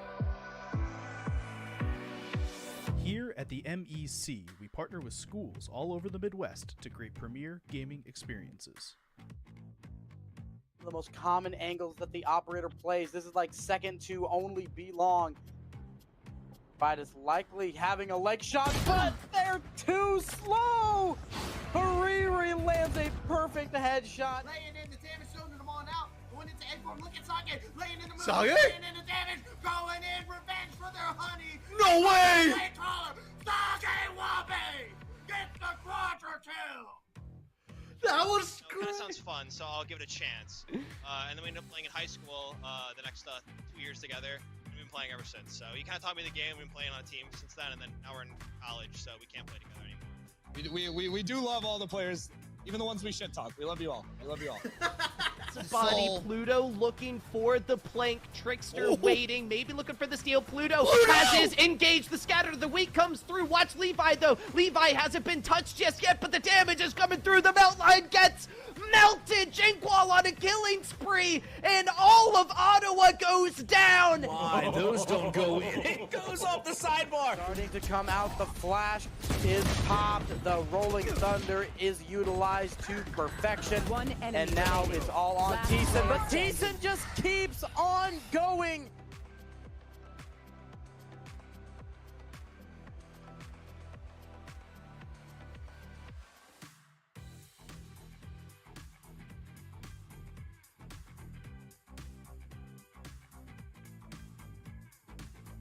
Welcome to the MEC. Enjoy the show. Hello everyone, welcome on over to the MEC. We're ready to get into some League of Legends action here. I'm tongue-tied. I'm so excited. Look, I've been sitting here. I've had two monitors on, right? DDS. I've been watching. Of course, I got my wrestling stuff. Wrestling going on over here, over on my side of things. But also, Rocket League was very exciting. There was lots of heartbreak, lots of things. There's so much tension that's out there. We're ready to get into another level of tension of our own here. My name's Travesty. And joining me, TDS. Yeah, there it is. There's that post. Are you ready for today's game? Yeah, I'm 100% ready here. I came here knowing that we were going to get good matches. I didn't come here knowing that there was also WrestleMania and Rocket League matches on the side. So I'm kind of excited for everything that is going to come through, but I'm ready mostly for the League of Legends action. And I think tonight we have some really good matches, or today actually, yeah, we have really good matches. Well, it's the best that you can have to offer. Yep. We're going into our top 4. 4 teams are here inside of the LAN looking to compete against one another, and you can see the journey that has gone on here. First off, we'll go into our first series of the day, Ottawa Grandview, and you can see their journey has not been an easy one. 2-0 over Drury. Yep. 2-0 over Purdue, which is a heavy favorite inside of the entire conference. And now they stand face-to-face against a familiar face, Grandview, who has had a very dominant journey in their own right. Briarcliff, 2-0. Ohio Northern, 2-0. They face each other. This is normally what our grand finals has looked like for the past 3 seasons of MEC. We are getting it here in the upper finals. And both of these teams, they've looked incredibly in control. And it feels like they have just turned things up to 10 as soon as we got into the playoff run. Exactly. It's just a really big competition here. A lot of 2-0s, a lot of really big matches that are coming in from both of these teams. Interestingly, like you pointed out, the Purdue match going to be was one that maybe there was not a lot of expectation for Ottawa to be able to reach the upper finals, but their execution there really nice, and at the end they are able to reach that upper finals. And honestly, this could be a really exciting affair, although with the way that everything has been set up on the bracket, consistent 2-0s means that maybe this is going to be a 2-0 as well. Land effect will come into that as well. Waiting inside of the lower bracket, Ohio Northern, Purdue Northwest are looking to chomp down at the bits, and here's the thing that's scary. You never see the shark that takes you down, and that is what the lower bracket envisions. That's what you see inside of the lower bracket. Ohio Northern, Purdue Northwest, they're waiting. They're swimming around. They are sharp, waiting to be able to strike and drag down one of these teams the moment that they show any kind of weakness. And we'll be starting off, of course, with that Ottawa Grandview match. Second match of the day is going to be Ohio Northern taking on Purdue Northwest. And then we will get the lower finals to finish things off today. And then we'll flip over to tomorrow where we will go into grand finals. The winner of this matchup gets to rest easy today. Yep. It is so important to rest, not have to deal with that fatigue of going match to match to match to match. They are going to be waiting in the main event, ready to stand and deliver.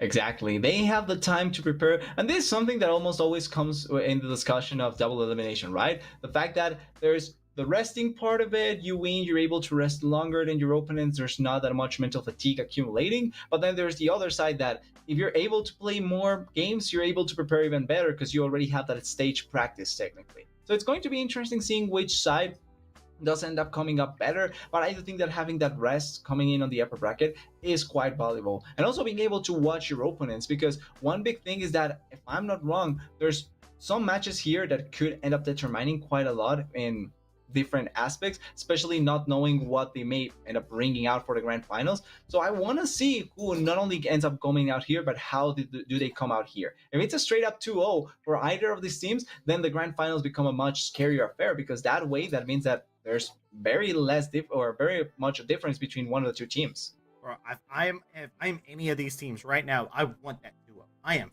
fiending.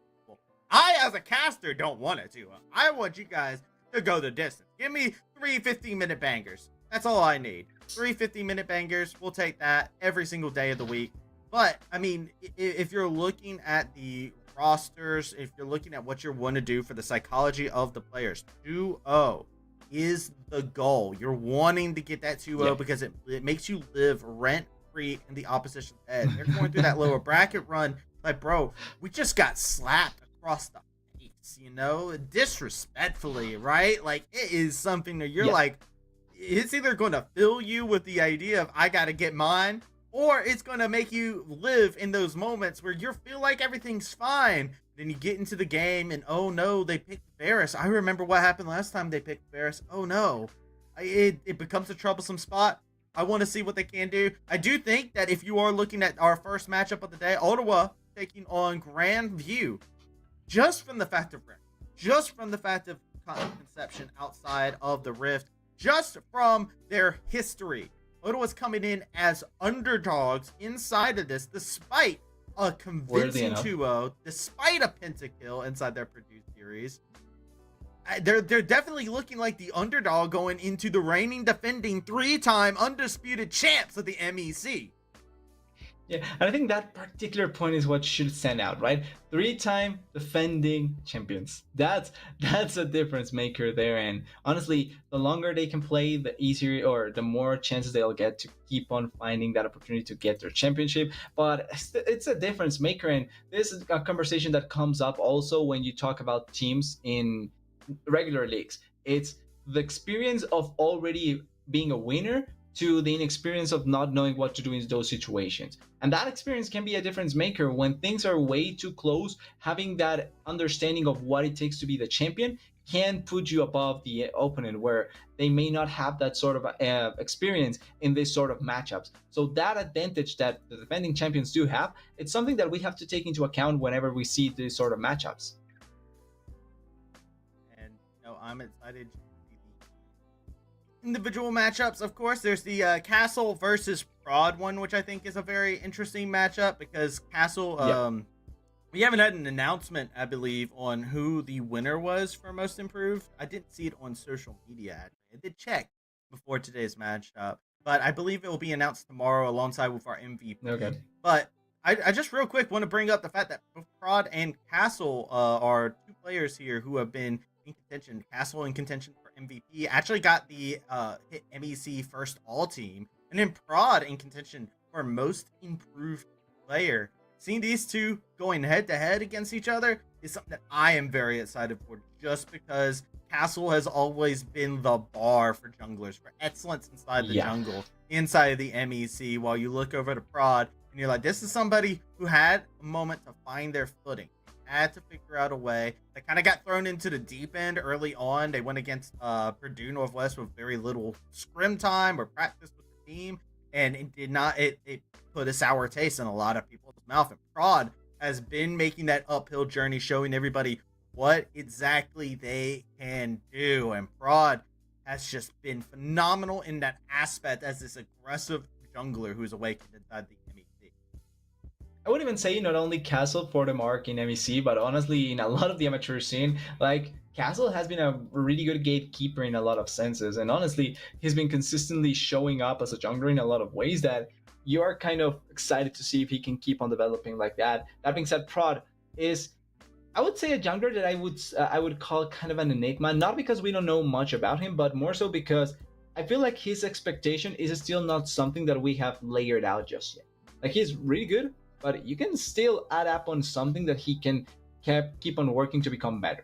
And that sort of potential is something that I'm really excited to see, and see if he can quote unquote take on the mantle from Castle in the MEC. I mean, I like the fact of being able to slay down the old guard and whatnot. Yep. I'm very happy on that one, but we'll take a moment to get into that. We have a little bit of a tech issue that's going on, so we're going to take ourselves a short little break. Let tech get everything settled on out, so that way we can run into some uninterrupted, good old League of Legends. So make sure you do not touch that browser as we will be right back.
Hello, my name is Michael Barnes. I am the top laner for ONU. How's it going? I'm Julian. I'm the jungle for Ohio Northern Esports League of Legends team. My name is Caden Teckington. I play mid. My name is Kato in game. I go to Ohio Northern. My name is Kyle Teckington, or Kai. I'm the ADC or bot lane for ONU. Hi, I'm Ken. I go by Cuz as my gamer tag, and I'm the support player for my school's League of Legends team. What are the things you look forward to whenever you get an offline event like this? Kind of like a fun vacation. away from my school too, where I get to travel with my teammates, like some of my best friends. I just love traveling. I think traveling is a lot of fun. The fact that I'm coming to LAN to play with people, and just people to see them, Yeah. you, or if there's in the same vicinity, you just add another aspect to it.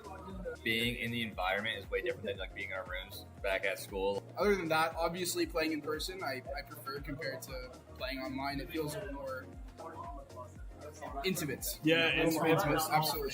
I think it's really awesome being able to see the other athletes from other schools and like their performances, their excitement. You've just seen everyone and just be able to put like, just a face to the name. Yeah, for sure. They are. For sure. Having your opponent right across from you, Yeah. and then winning, and then looking them in the eye and just be like, yeah, good game. Yeah, do you think you play better? I mean, obviously trash talking that too. No, I think I got the lane buff. I got the Oh, okay. Yeah, for sure. I'm like, yeah, you wanted me so bad, and look where it got you.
Welcome on back to the MEC. We are done from our break. Tech issues have been resolved, and we are ready to get into some League of Legends action. If you're just now joining us back onto the broadcast, my name's Travis. I'm joined here with TDS.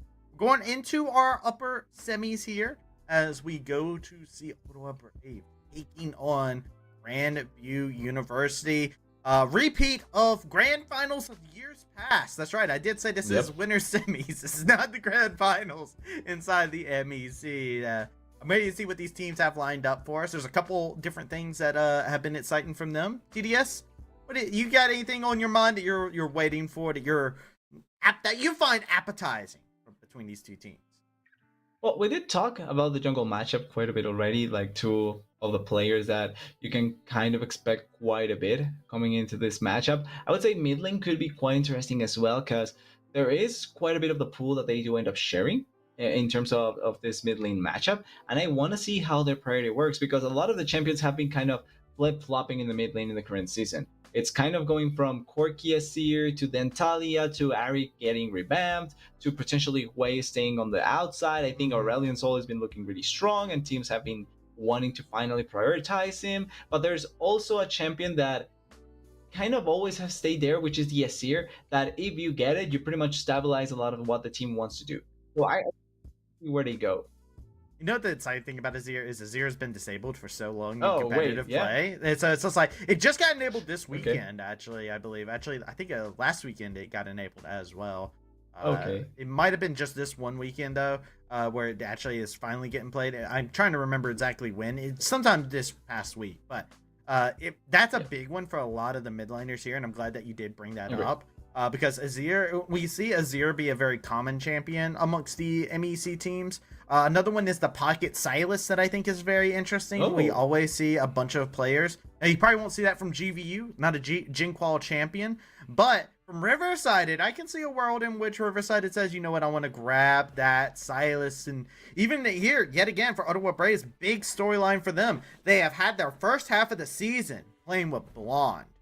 And then they turn around and they have to switch over to Riverside. Blonde's not able to make it into the LAN at all. And this is a team whose run has been very monstrous in their last half. They weren't able to pick up a win against any of the upper three teams. So they did not, in regular season, they did not beat Ohio Northern. They did not beat GVU, and they did not beat Purdue Northwest. So this is a team who is looking monstrously, and I've said it before and I'll say it again, underdog is the terminology that gets used with Ottawa Braves at this very instance. And you know what? They thrive in this pressure. They thrive in these moments. We're in draft. We can already see some of the targets coming out. And always, this is something that was brought up when, thank you Shivi, because he did a great job prepping some work for the matchups today. Great job from Shivi. He did talk about this Rumble pick, this Rumble ban coming in here. And if it's a champion that we're going to see consistently banned away from Ottawa Braves, something to keep in mind, because top lane is currently in a place where the pool may be a bit broad, but it's also trying to play off of the back of having great blind picks, like the Rumble, like the Renekton, also Rek'Sai that has been popping up quite a bit, and you can flex around the champion, the flexibility of Ajax as well. So taking away a lot of the attention on the top lane may end up being quite useful for Ottawa to open up space for the other players. The crazy thing is too, right? They're getting rid of the Varus, so that says, all right, they do not want to have Varus. Varus is the highest pick rate by far inside of the MEC. Everybody plays him. It's fine. It's also one of Levi's best champions. They've played so phenomenal on it, so it's a little surprising to me they decide they do not want to first pick it. Instead, they want to try and throw it over and see what can go out here. Lots of focus into the top side. Azir taken off the table away from Riverside. It his most played in 2024. So here we go. First pick. Change in strategies from the last time Ottawa Braves went against GVU. I'm curious on what they want to lock in. Could be the Ahri. We've seen so many teams that since the Barrows gets banned away, they do go for the Ahri, but the Rek'Sai we talk about, this champion, has been buffed, now works a tiny bit better in the jungle compared to where she was before, but I still think she's much better in the top lane. The flexibility still exists there, and I think that taking away this champion at the start is not a bad option. Like, when you talk about priority for bot lane, I think that it's quite open. Meanwhile, in the top lane, if you have a strong top laner that can work at all points in the game, that's going to be much more valuable for you. exciting too. If this is a possible flex over into the top lane, Killian has been the Yordle king in a lot of people's eyes. Always performs on those Okay. Yordles, but hasn't been able to find performances on other champions. They're serviceable on tanks, but when you're going against Strip Proctor, right, you know you're going into that tank matchup most times. Strip Proctor has been somebody who is this role swap player, was a support main previously, came over into the top lane, has been a stable rock. And even when we did the MEC community votes, people actually gave a lot of love to Strip Proctor from what they've been able to do inside of the game. So, you know what? The stable rock that GVU needs, that way the Jinqual and Nightstar can be the DPSs that they need. Yep. Exactly, staying true to the rock motive, going with the Ornn. I don't dislike the champion here, and with the fact that you already have the Nautilus, you do have great engage options to work around with. It is going to be the Jinx, and that's why I was talking about not having to worry much about priority for bot lane, because there is Jinx, there is Seri, there is Lucian still up that you can play with.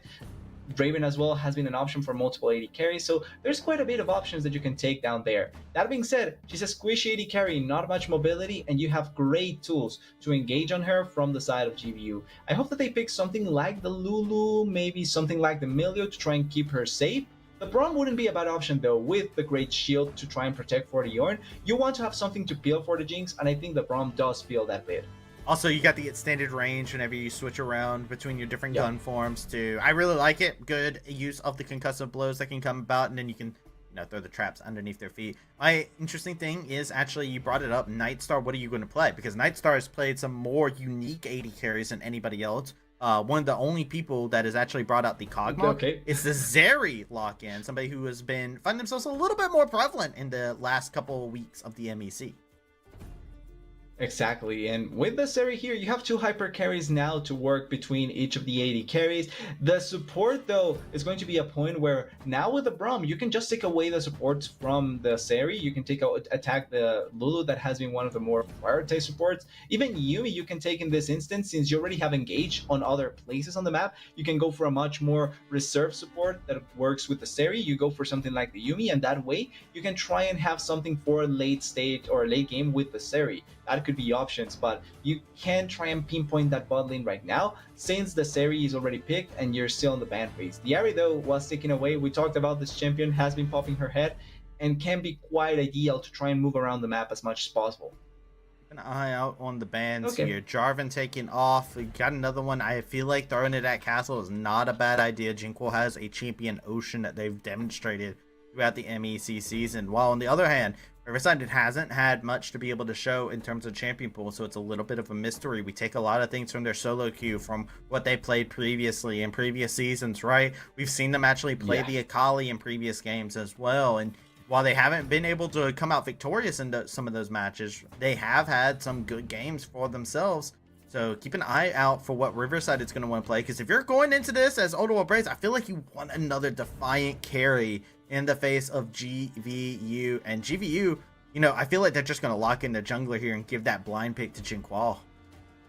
Yep, could end up working out like that. I will say also, because I just realized I'm kind of dumb, I forgot Nautilus was already picked, so nothing to worry about in this position. Attacking Castle makes much more sense now in the second round of bans.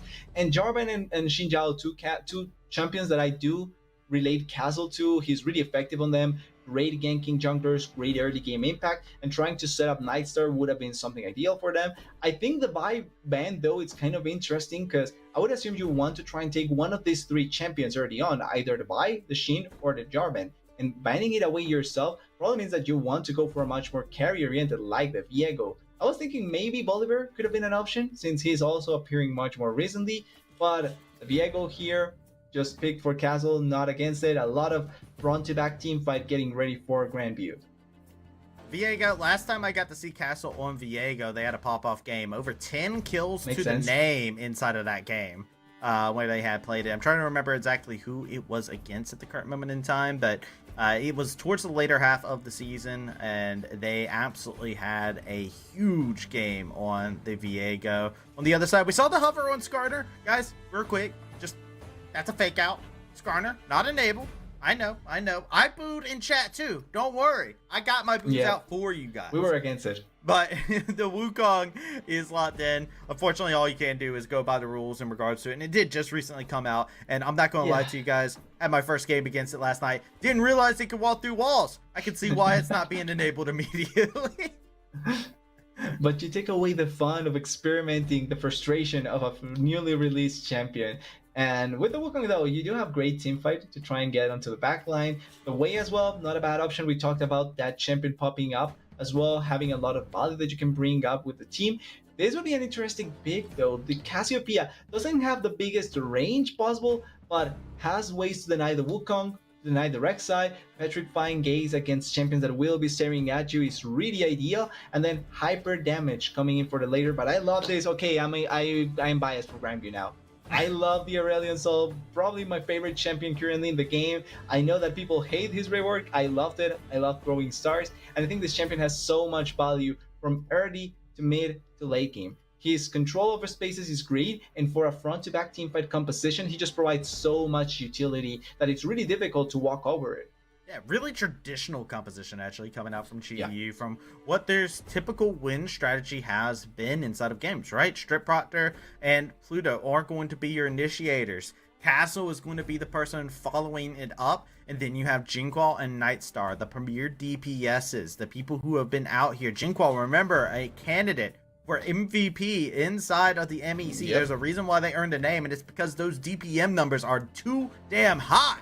And Jinqual will show you that every single time. But over on the flip side of things, you know, I like a lot of the things that they have, right? I like the Aurelion Sol into a lot of like shorter range compositions. We got a couple of question marks that we have to throw out here. Rek'Sai top for Killian is a big one for me. King of the Yordles, always prevalent on it. Rek'Sai, not a Yordle.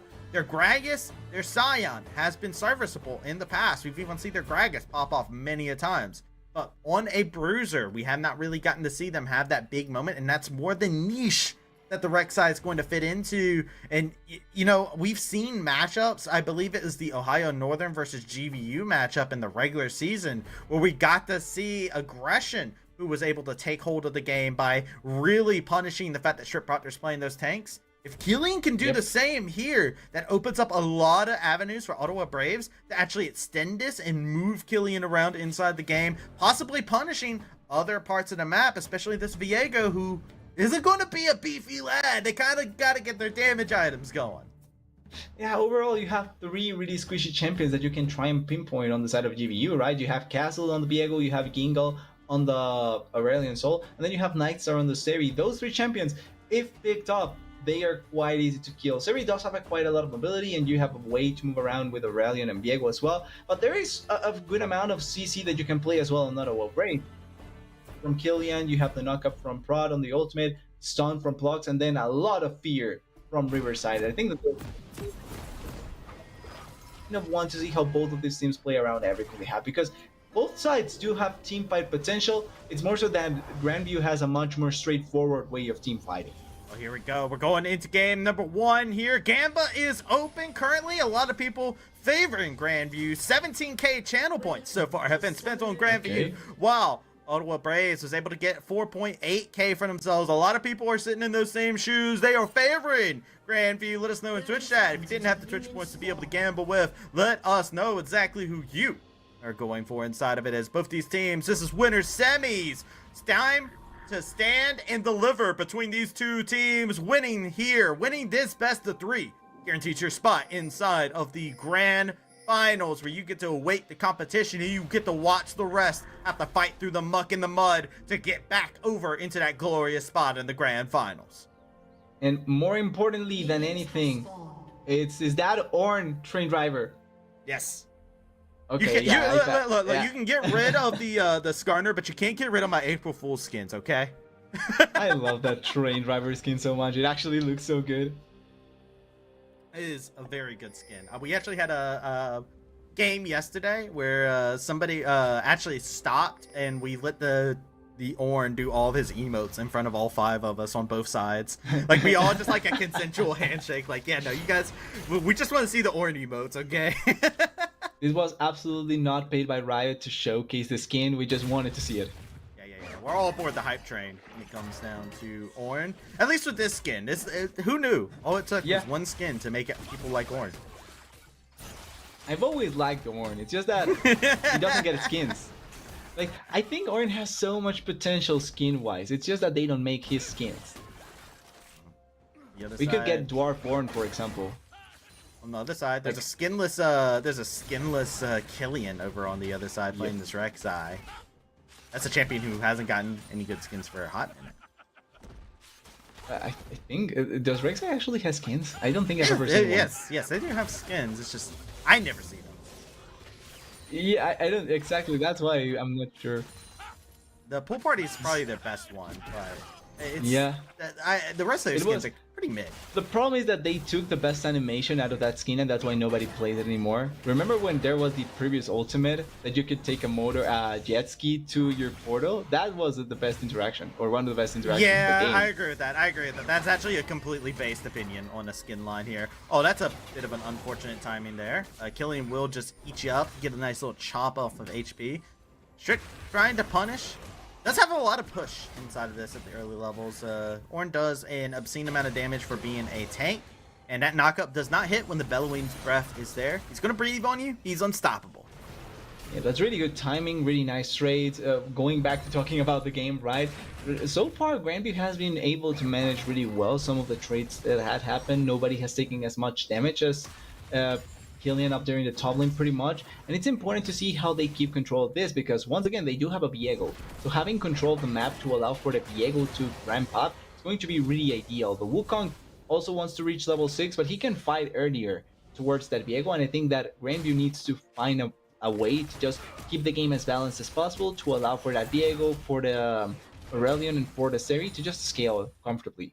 Kind of on that Grandview timer, the 15 to 20 minute mark is where you expect to see Grandview take a team fight that goes massively in their favor. They are known for setting themselves up for success. They make sure that they are prepped and ready to be able to grab that ring and run away with it.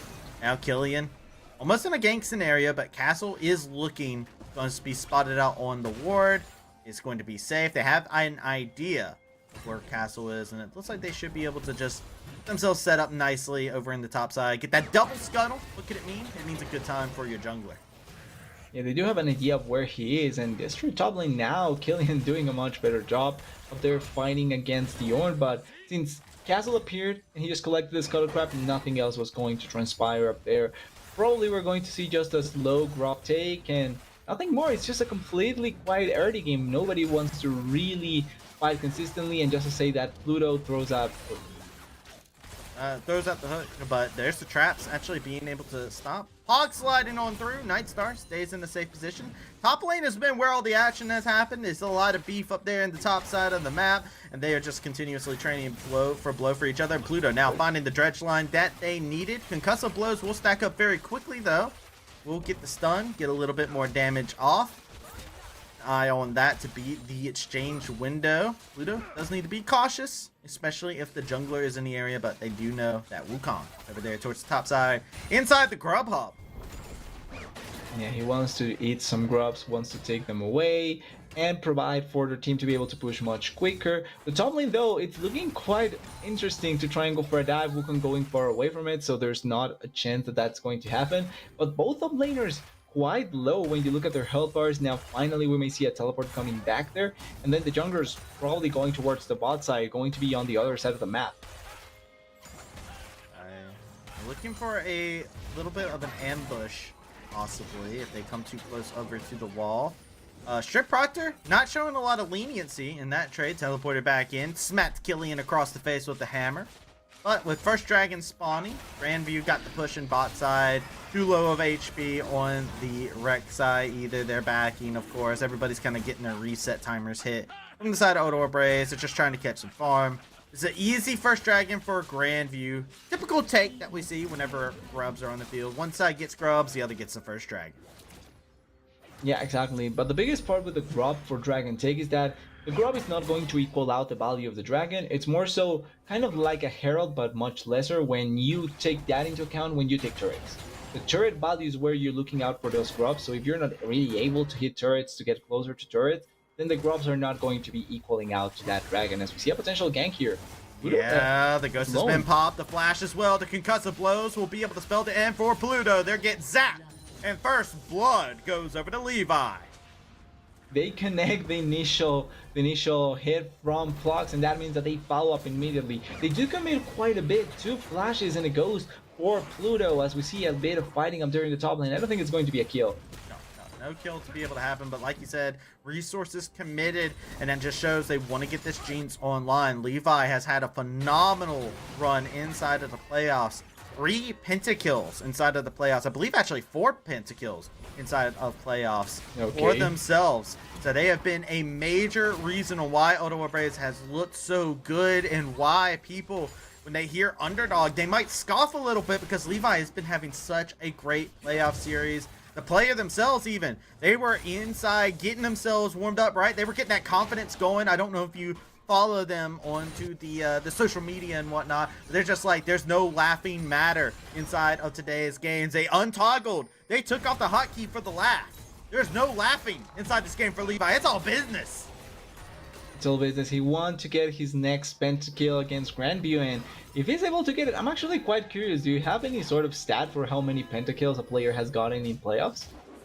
So that's what I was about to say. I'm pretty sure it's 4 pentakills for Levi inside of playoffs. I don't think anybody else has gotten a pentakill inside of playoffs. But Jinqual was the first person inside of MEC this season to get a pentakill of their own inside of a matchup against Drury, a team that ended up falling in the 5th, 6th spot. But they got a pentakill against them in a back-and-forth series at the very beginning of the season on Corki. So, you know, Jinqual's no stranger to getting a pentakill when the time comes, right? Yeah, actually someone to try and contest Levi. That being said, 1 to 4, it doesn't sound like a really close matchup in terms of pentakills when you ask me. But having the AD carry to put your back on like Levi that can deliver in those sort of moments, it's going to be so comfortable for Ottawa Braves. Go Ultra Instinct at the right moment. Make your moment. Write it in the stars if you can. Pluto looking for a possible hook. Good use of terrain there, making sure that Pluto's dredge line, if they were to throw it, would just collide with the terrain. They get to walk back up with the minions, and now we're just seeing the constant shove that's coming in here, right? Just constantly laying out pressure. The mist will come through. Should be enough to spook them for a bit, but Prod is in the wings. So if you tried to aggress, that would have been a bad time. Yeah, they probably end up in a fight that they don't really want to take, especially with Wukong now at level 6.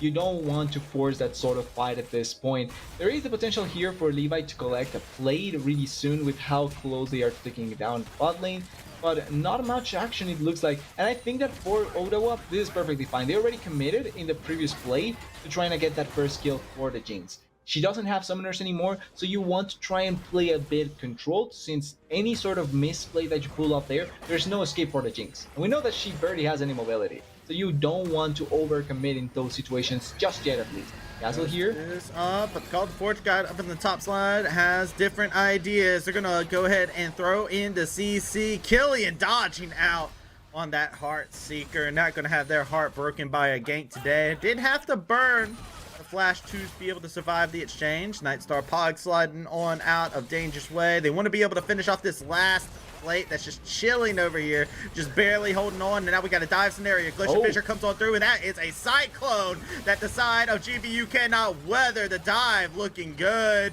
They find 1 kill for themselves. Yet another notch in the rocket for Levi. Yeah, the execution there, really nice. They have the level 6 on Prod like we talked about, and they have the damage. Oh, Nightstar, maybe that. Wanted to finish off a kill. Good use of juggling that tower aggro. And you saw Riverside, it even came in to support the play. Needs to be cautious. They know Riverside is coming back in. And here you go. Out of this world. A gank happens. A pause as a result. Riverside is like, yo, you could just call on a meteor from outer space? Brother, how's that fair? I'm just a painter. I would say, though, he got blown out of the game, so maybe that's why the pause happened. Like, he just disappeared out of the game. He doesn't know what the hell happened. Like you're saying, a meteor fell down from the sky, but also a big gray man with a big sword kind of fell down on him as well. Kind of a really weird situation for Riverside. It should be soon that we go back, but really nice counterplay after the tower dive. Still, you can see that OU were the big winners in that play, with having the Jinx collecting more kills down there in the bot lane, plus the fact that nobody died apart from Riverside. Yeah. apart from Riverside, who tried to go in for that situation, it's Yep. a little bit of those. It's a conversation of respect, right? Where if you're going for a roam, especially on Hue, right? I've played a lot of Hue recently because I switched over to the mid lane. So I have a little bit of a personal bias on this. If I play Hue and I go to roam, I am taking the safest possible path because I understand my biggest weakness is they could just be waiting for me in one of these bushes.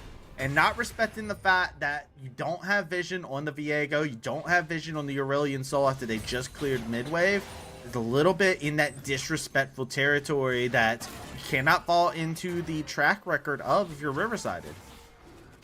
Exactly. There are situations where as a mid lane you have to realize where they can be waiting for you and how they can be waiting for you. That being said, as a mid laner myself, I also know that there are situations where you just think that there's not enough damage, no way that they can kill you from that hell, and you end up dying anyway. So I can understand why that may happen to Riverside. That being said, respect has to be given in that situation, and it's a really good kill collected by Grandview because they need to find something to try and grab onto. Giving more gold to the Aurelion is going to be really ideal because, like I told you on the draft, he's going to be a champion that controls a lot of the situations in mid game and late game team fights. So having him be ahead, him getting the Starfall upgraded much sooner, it's going to be super ideal for the side of Grandview. First item also completed now. Leandri's on the Aurelion Soul as their first item choice. 2 plates grabbed by Levi as we flicker back down to the bot side of the map. Pluto looking to possibly try and get an engage off, but they understand somebody's probably waiting in the wings. They do not want to pull the trigger on such. Storyline for Pluto has definitely been a story of how this player can be such a game changer on finding those engages, but their engage button never turns off, so it's good to see Pluto kind of stay their hand a little bit despite seeing Levi sitting there looking all alone and vulnerable. Says, you know, I don't know about that one. Yeah, probably we don't really go for that, and I think it's respectable. The game is still at hand, right? Like the difference is not that big. You don't need to commit for certain things just yet. We are going to see everyone throwing hands later when the game is a bit closer, but at this point it's not completely necessary. Also, quickly to just call it out, it is going to be a Chemtech Soul. Not the most ideal, but it is something the teams do like to fight for. Teams will like it. Grandview has the lead on the fight for that as Killian and Warren are fighting, and here we go yet again, another dive scenario. This time it is pure artwork being made out of Nightstar's corpse, but the stars come in, they collide into Earth. Support down from the side of Ottawa Braves. They lose out on Plutz. Killian and Proctor trading still again over into the top side. They're going to continue this trade, but bot side, where all the action that matters seems to be going on. Yeah, there is quite a lot of action in the bot side, and this also happens when you have 2 top laners that are this tanky. You don't really want to commit up there as much as possible because you're not going to find that much value. Whereas where you go down there in the bot lane with 2 hyper carries. Riverside. That's the again. same bush you died in before, Riverside. That bush doesn't belong to you. Just take the other path around. Fool me once, shame on you. Fool me twice, shame on me. That's really bad from Riverside. They're dying in the same situation. This time it was started by Castle, but still, you cannot be put in that sort of situation knowing that they may be coming like that. And this opens up for the second round of grubs to be collected by the side of Grandview. Unless it's Herald already? Aurelion Soul. Yeah, actually. This is Herald, yeah. This is big for them to be able to grab off of the cooldown. Teleport will get called out. Nightstar is a hard person to actually stay stuck onto unless you have the concussive blows to get something going, but they have the dive scenario. Nightstar is about to say hello. Oh wait, there is a prod here inside of it, but nobody's in the setup just yet. There's the Cyclone off the Super Mega Death Rocket is enough to put him in range, and now Pluto, there is no hope, no escape. You are trapped, you are fodder. Levi will make sure to take use of that killing spree on the Jinx 402 for Levi. And you're looking over, we were talking about the bright spot that is Jinquan. Well, right now Levi shining just a little bit brighter. Yeah, you may have a big dragon, but you have an even bigger Jinx on one side. And importantly, Ottawa has been attacking this bot lane so heavily. Look at where all the kills have been happening. It's bot side. It's 0-3 Seri, 0-3 Nautilus. There's only 6 kills for Ottawa Braves. Every kill has come down there from that bot side. They've been playing this game to make the Jinx be a monster, and they've been succeeding at that. The other side, though, is that they've been putting pressure on mid lane. Oh, wait, Killian. Possible solo kill. Going to find it. Hit the knockup. No. Ooh. Good flash from Killian with the He's tower. Actually laying in that extra blow. Everything turns about, and it's fair play, buddy. That is a solo kill to Killian. What is a train driver to avoid monster, right? It's not fair in that situation. Yeah, you might find yourself getting a little derailed as Plutz now finding a bit of a troublesome spot as well. They're getting sucked into this Vortex Warp, but they find a kill as a result. Levi says, you might have a big dragon. I got bigger rockets. I know your weakness. I know your crutch. Killian coming in off the teleport, looking for the pick onto Nightstar. Gets the blast cone. Will find safety in such. Herald will just be driven into this mid tower. Killian there to try and protect. They'll be able to hold them off. Dragon will be secured by the side of Ottawa Braves.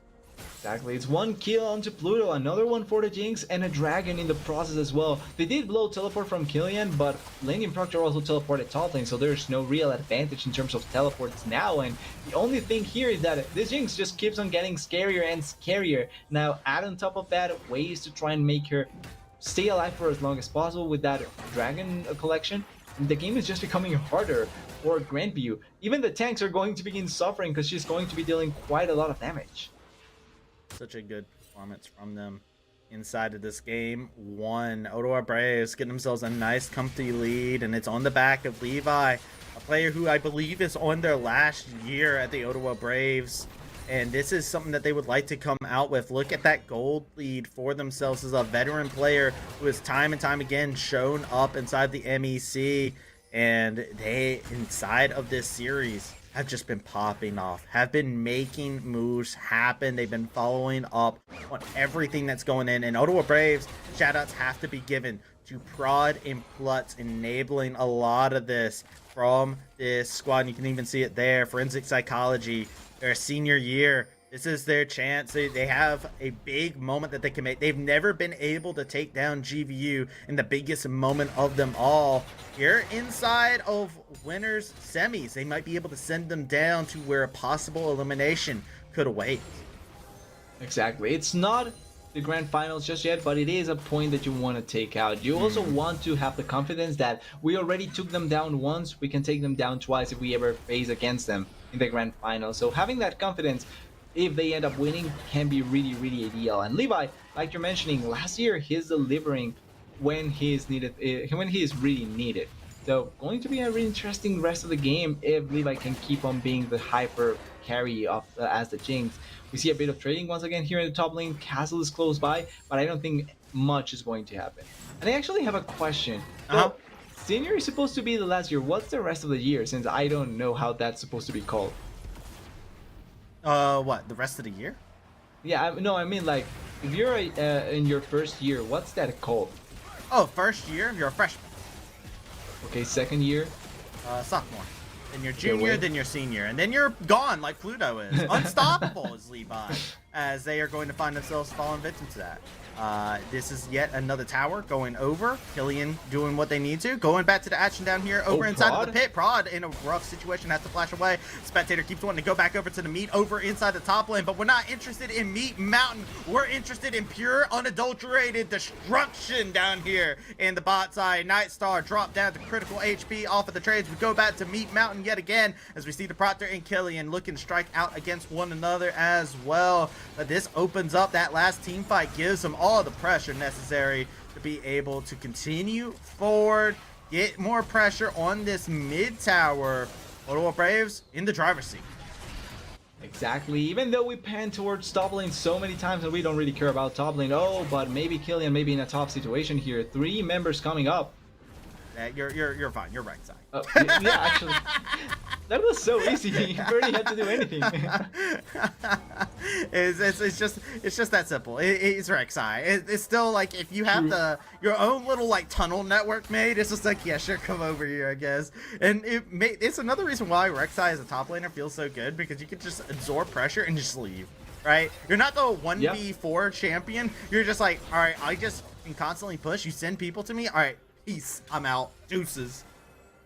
I actually think maybe Flash is actually needed out there when you have the Rek'Sai, because you just take a tunnel and you leave. You don't actually need the Flash for anything else apart from maybe initiate. But even then, your tunnels work out quite well. So it's kind of an interesting way of trying to front the champion. But they committed some members, nothing came out of it, and now we may be getting the mid lane turret completely destroyed here. Finally for Ottawa Braves, they've been hitting at this turret for so long, and with a minute left onto the dragon, they probably will try and set up for that. He's fine. That's another scary thing, by the way, about Rek'Sai. Once Rek'Sai starts grouping up with the team, right? Like, they have the Sunfire Spirit Visage, but they are like a complete sonar beacon you're able to send into the jungle. So when you're waiting in the bush like that, if you move even the slightest bit, they get that little sonar thing and they're like, right here, I'm going in, right? And at this moment in time, you're very beefy. You can actually just check these bushes once you see those sonars come in very easily. And it tries into a very hard situation. You got to really choose your moments. Plus, got out of position a little bit, but they're fine. They're 0, 1, and 8 on this Braum today. And this is somebody who has been seeing a lot of love from the community. We did MEC Pod Community Awards where we asked the community who they thought was all team, made sure to get all the players' votes inside of it, and everybody pretty much unanimously said Plus. It was not a hard fought vote, and a lot of people just love this player inside the community as a support. It's understandable. Plux is a great support, really great person, and I'm glad that he's getting the love that he deserves. Has been performing great today as well. The Braum being really consistent in trying to protect the Jinx, and maybe one of the tools to try and allow for Ottawa Braves to reach that grand finals that we've been talking about so much. As we see just the attempts so many times to go towards Killian up there in the top lane and not working out at all. And if this keeps on being attempted, I don't think that there is going to be much from Grandview, because they are not finding the right avenues to just get a lot of value in the game. Levi just keeps on getting strong. He already has the IE completed to just well, 2 items now on the Seri, but he's closer to the 3rd one than the Seri is to just the components of the 3rd one. 4K differential in gold. Dragons are even between the two. 2 dragons each. You've seen the last 2 dragons go in the favor of Ottawa Braves. That's a big thing for Grandview. They were able to get those first 2, which matters a lot. It has slowed down things a little bit. They would have had, if they had their way, right, you would have 4 dragons at this current moment in time for Ottawa Braves if you were not able to claim those first 2. So they're doing a good job of slowing down things in the early parts. I think the pressure comes in onto Jinqual, the consistent DPS inside the mid lane, a MVP finalist inside of the MEC throughout the regular season's highest DPM in the league. If you have somebody whose shoulders are going to be big enough to carry the weight of carrying a game, it might just be Jinqual, and you can already see they've given some of the ornaments, they're giving some of that pressure, they're letting them catch those farm waves. But now they need to find a situation where they can bring Jinqual into a fight and set them up for success. Yeah, they are getting the resources, but they need for him to be able to deliver not only on the resources that he's gotten, but also on the team fights that he needs to be able to force. And now they're looking inside of the jungle. Maybe Pluto again. Oh, Pluto caught out of position. They did get hit with the trap of the Cyclone. He let it rip, but Prod was not able to catch him on the tip of the staff. A very unfortunate timing. Killian getting a little bit too over aggressive, a little bit too zesty to go ahead and go with the Void Rush onto Nightstar, laying a good amount of damage, but they're so incredibly tanky. And there you go, going for the Heartbreaker. Killian stays alive through it all. They can't finish him off, but Jinqual over on the side has been amassing so much damage. That is a Jinx down. And I was telling you before, if you want to set up your rights, if you want to look at a player to look at for putting in the damage inside the fight, look at what Jinqual is doing. They're tearing apart the HP bars on the side. Completely untouched. Riverside retreating. Prod makes it out alive. Killian survives, but it all started off an overzealous pick from Ottawa Braves. Exactly, it's overcommitment coming in from Ottawa Braves. They tried to find a play, but before the play from Killian, we saw Cyclone being committed by Prod. And when you don't have Cyclone, you're losing out so much of your team fighting value. It's a lot of what makes your team fight be effective, and they are not able to play it out as well. This time around, they fail on the engage. They find the Jinx really quickly. Great ultimate by the Aurelion Sol in the mid lane. Kinko just making so much value out of this Aurelion Soul, and then the team fight has to be played really carefully by Ottawa, because if not, they may have lost everyone and potentially the Baron as well. Crucially as well, Castle didn't get a reset with the Jinx. Because if Castle gets the reset with the Jinx, then you have the enemy AD carry and the AD carry of your team attacking you. Check it out now. We're seeing some of those items come across. That was a big shutdown, by the way, that was grabbed by Jinqual in that last fight. Being able to find that pick, which is even more massive. Riftmaker now completed, which means in these extended fights, that DPS, we've been talking about how good Jinqual can be in regards to positioning, laying in the damage inside of the fights. You've got another tool, and now more ornaments are being gifted out. Nightstar, the next recipient of such as another ornament, has been handed out across the Rift. You can see the rest of the team. They're trying to position themselves around this mid lane. Baron is up. Wards are great for Ottawa Braves. 3K lead still in their favor. And Dragon spawning in 45 seconds. You got to think, where does the game go? Do you let go of this stranglehold you have around the Baron pit? Because it does seem like Grandview isn't taking the bait at all there.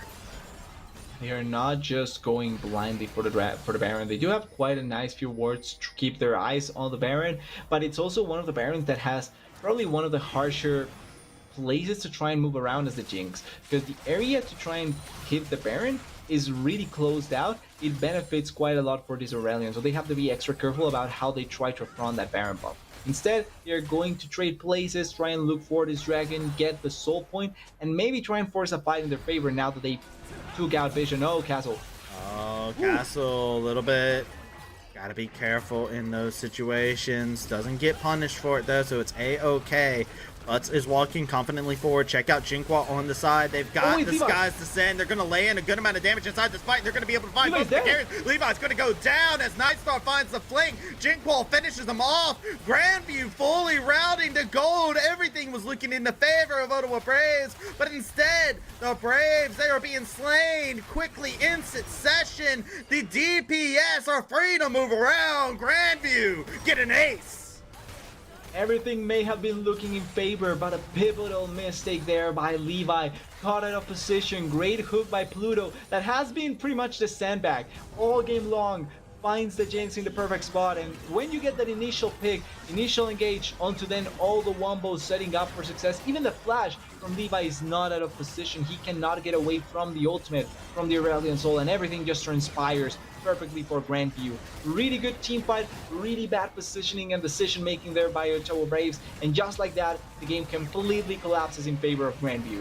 This is why a lot of people also talk about Pluto, right? In regards to a lot of things they do.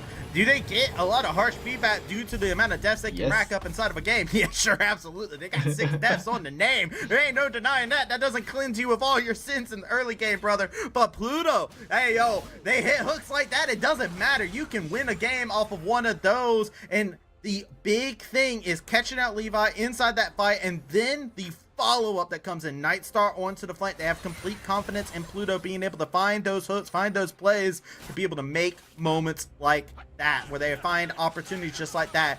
Grandview will never sit there and watch a moment pass them by. They will always look to seize said moment, and they're doing that right now. A gold flip around of about 4 or 5k to go over in their favor, shifting in a complete moment. Ottawa Braves, pressure has to be on for them as the game has hit this spot that completely favors Grandview.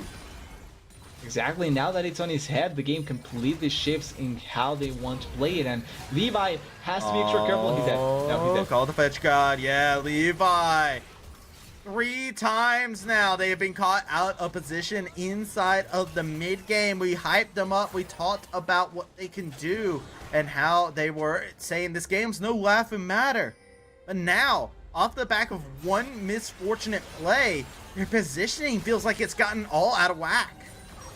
Yeah, kind of like out of nowhere, Levi is just putting himself in danger's way much more consistently than he needs to. That being said, because of the death of Levi, there was no real objective else that they could have gone than this mid lane turret, so they are going to be losing out mid lane inhibitor turret and inhibitor. But this is not the worst thing for the Ottawa Braves. I think this is the easiest inhibitor to protect, so the the things that you're losing out were kind of expected, and Levi will be able to come back to defend the rest of the base. Plus, there's only one more wave that they are pushing on the top side. Maybe this is not the worst case scenario for Ottawa Braves, but Levi has to wake up a bit and not put himself in the sort of positioning that he's been doing all after the initial game. After that one play, right? And now Yeah, you can see Ottawa Braves, they want to flip pressure back in their favor, right? They've had a couple good team fights for themselves. This might be the moment they're going to be able to find Jinkwall. They can't get the second knock-up, so Jinkwall flies to safety. Grandview gets the retreat they were searching for, and with that Baron-empowered recall, they'll be able to back up, reset, get a lot of that gold in their pockets. I would love to actually take a moment to flip over to the gold to just see exactly how it has shifted on the members and look at it. Beforehand, it was pretty even inside that mid lane. It is Balloon. 5K of this lead is on Jinkwall. The rest of the map is pretty much dead even, but it is Jinkwall's world and we're just living in it. Yeah, exactly, pretty much. Mid lane is always a stronger lane, and I'm always vouching for that. But importantly as well, Levi was 3k ahead of the Seri. Now they're pretty much even. Actually, even the Seri has a slight lead because she completed her 4th item. Just Jinx not being able to complete her 4th item. She flip-flopped between having resistance, magic resistance, and having tank shredding possibilities. As we see a fight here. Pluto has a lot of HP at this current moment in time. It's going to take a lot to make this pick happen. They're going to be able to land a good amount of damage on the prod. Pluto goes barely alive here. Void Rush into the back line will be able to get him that. The Call of the Forge got over into the back end of the fight. This fight is completely split apart. The tanks have been eviscerated on both sides. Ornn gone, Rek'Sai gone. Both top laners are out, but Pluto did the definitive go getter. The go button for this team composition from Grandview was taken out in the exchange, but with super minions coming in, a full HP Jinkwall, you do not want to take this fight at the current moment in time. No Cyclone available inside of it if they were able to jump onto you, because Prod is just too far out of the fight. It's just going to be a reset, but that is a big swing that Ottawa has to continuously find moments. It's their time to scratch and claw their way back into position. Yeah, they finally won another fight, and they may be looking for Riverside on the side lane, but Dragon spawning in 15 seconds. Killian will be up, but he has no teleport, so they have to wait a little bit before they can actually force the fight. Everyone trying to collapse for this potential soul for Grandview, and I'm kind of interested. Can we quickly look if Jinx was able to complete her 4th item before this fight with the gold? So she isn't. That may be a difference. This is going to be an interesting scenario. Prod going in. They want the pick onto Nightstar. Cyclones major into the back line of the fight, but check out the Aurelion Soul. It's absolutely devastating. Jinkwall, godlike, breathing hot fire inside of the fight castle on a rampage. One by one, Grandview sets him up and knocks him right on down. And now it is just Killian in the middle of the fight. They get dropped. It's an ace, a triple for Jinkwall. Grandview get the march on down confidently down the shambles of the mid lane and end game 1. GVU pick up the dub. There may not be a pentakill in this game, but there is a mid laner that is delivering in the form of Greencall, and he is just finding so much value. 9-0 and 7. The game was looking really difficult with the Fat Jinx, but the dragon appeared from the sky and didn't let go of the game. Huge performance by Grandview's mid laner Greencall, and importantly, turning around the situation. This may also shift the pick and ban phase, because now you want to give him once again the Aurelion Soul that completely denied every opportunity for the side of Ottawa. Dude, if you give Jinkwall Aurelion Soul again, you better have a plan on being able to stop it. And it was Ottawa's game, right? Like, this was 100% Ottawa's game to win. But if we had a replay to show where things turned around, it was that one play they had a possible pick on the Pluto. They were like, all right, we got Pluto. Pluto just barely got out. Killian's coming in from the bottom side, goes into the mid lane, and doesn't find a pick that they would have wanted. There was a bit of miscommunication, and the rest of the team moves over there. First person there, Levi. First person out, Levi. They got bursted immediately because Jinkwall was able to come in on a flank, and Levi was completely unprotected, and it became a trend inside the remaining fights where they were just finding Levi in fights. And if you're Ottawa Braves, you kind of got to look at that moment and you go, all right, slap ourselves, wake up a little bit, splash some water on your face. You have another game. It is a best of 3. That game was yours though, and that's gotta Exactly. hit hard for Ottawa Braves. It's unfortunate. There are many things that you have to correct after a certain point, but if you take the first 15 minutes from Ottawa, that was still really good. They can replicate that from this first game onto the second one, and then improve a little bit on their positioning. Just take out the Aurelian Soul if you don't have a real plan for that, and then the second game may look much, much better. But that's things that always can happen in a game. That's why a game is not won until you actually take down the Nexus. You have to be really concentrated on a lot of those situations, and you have to deliver consistently in the game. Really good for Grandview, really nice turnaround, and importantly for them, they didn't lose out on a game that was going really, really bad for them. This could be also a wake-up call from them, and now going into the second game, have a much better plan for the early game instead. I'll see exactly what is prepared. Before we go ahead and send it over to a break to get ourselves ready for our second game, I want to give a quick moment to give a shout out to one of our sponsors for our MEC finals here for the League of Legends conference. We got Immortals, who is here, who has made sure that we have been able to have everything going in. They've powered our MEC MVP, so they're the most valuable player. They also could be, you know, MVS if they want to. That's what they probably want to go for, the most valuable sponsor. But, you know, they've been doing some great stuff out there. If you've been paying attention to competitive League of Legends, you know who Immortals is. They've been around for so incredibly long, and they've been out here making sure that we're able to continue hosting more stuff for the MEC and supporting next generation of League of Legends, you know, players that are coming in here through competitive, right? CeeLo is a big avenue that a lot of people look at. A lot of people in here, inside of even this very game here, have aspirations on competitive play, going professional. So shout out to Immortals for coming in. We encourage you to check out their booth. They should have it up tomorrow, I believe. And check out in person what they got inside of the booth. Hey, let me know. Let me see pictures, actually. Take pictures. Tag me in them. I want to know what Immortals got cooking over there. But we're going to go ahead and send it over to that break. Make sure you guys all stay tuned. We'll be right back.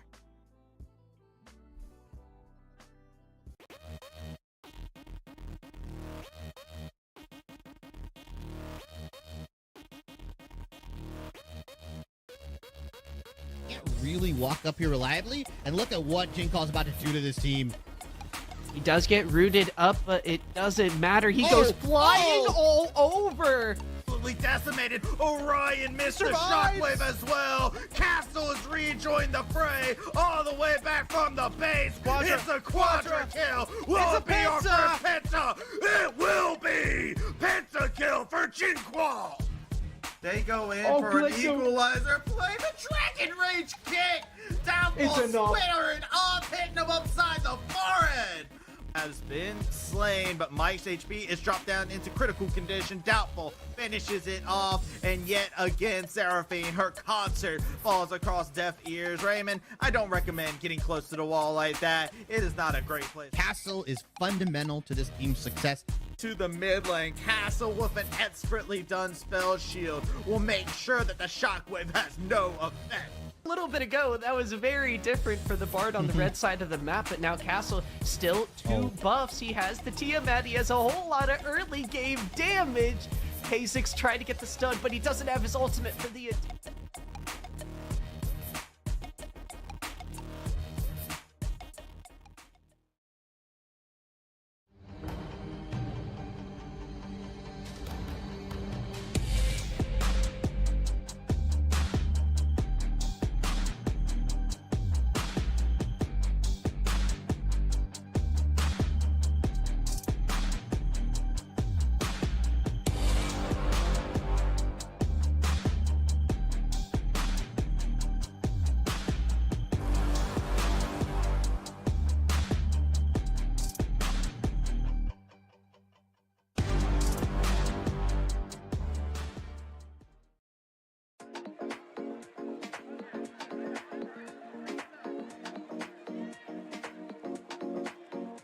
My name is Anes Abasha. My gamer tag is Oxy. Hi, I'm Mike. I jungle for Briarcliff for League of Legends. My in-game name also Mike. My name's Cameron. Gamer tag Cameron, K-A-M-M-R. My name is Jacob. My gamer tag is Zero. I play League of Legends for Briarcliff. I'm the ADC. I'm Raymond Boosinger. Gamer tag Raymond. Any of your teammates that could go viral? Who's most likely and why? Oh, dude, it's Jacob. He's a soccer star on his team. I feel like Cam would. Nah, dude, he's just hitting like from midfield. He scores them from midfield. I've seen it. I feel like he just makes a pentakill in the game. Like Okay, little League of Legends hype clip. Yeah. Probably Mike. Okay. I mean, he already went viral. Oh. I don't know if you guys knew this, but he also like raps on the side. The first thing that comes to mind is Mike, and other people have reasons that they've previously stated, but I'd say Mike will say literally anything. Probably a Nets, a top laner. You know, it's a miracle that, you know, someone from Quebec is able to be, you know, decent at League of Legends. And it doesn't matter. And then he will either back it up or go 0-10. It's just out pocket. And that's like the funniest part, and he won't care. He'll go 0-10, and the next game he'll be like, yeah, I'm gonna beat you the next time. I think, like, once people realize that, like, we have a miracle of nature on our team, a good League of Legends player from Quebec will be fine. Like, I think he'll be the first one to go viral.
Hello, everyone. Welcome on back to the MEC. We're ready to get into more action, more winners semis. Coming in hot. It is a goodness. I am still trying to deal with the heartbreak of that last game for Ottawa Braves fans. Big lead. GVU though, yet again, giving a masterclass on why this is a team you cannot slouch on at any point in time. TDS, walk me through it. Tell me about it, because Grandview, they're coming into this series now. 1 up inside of the count.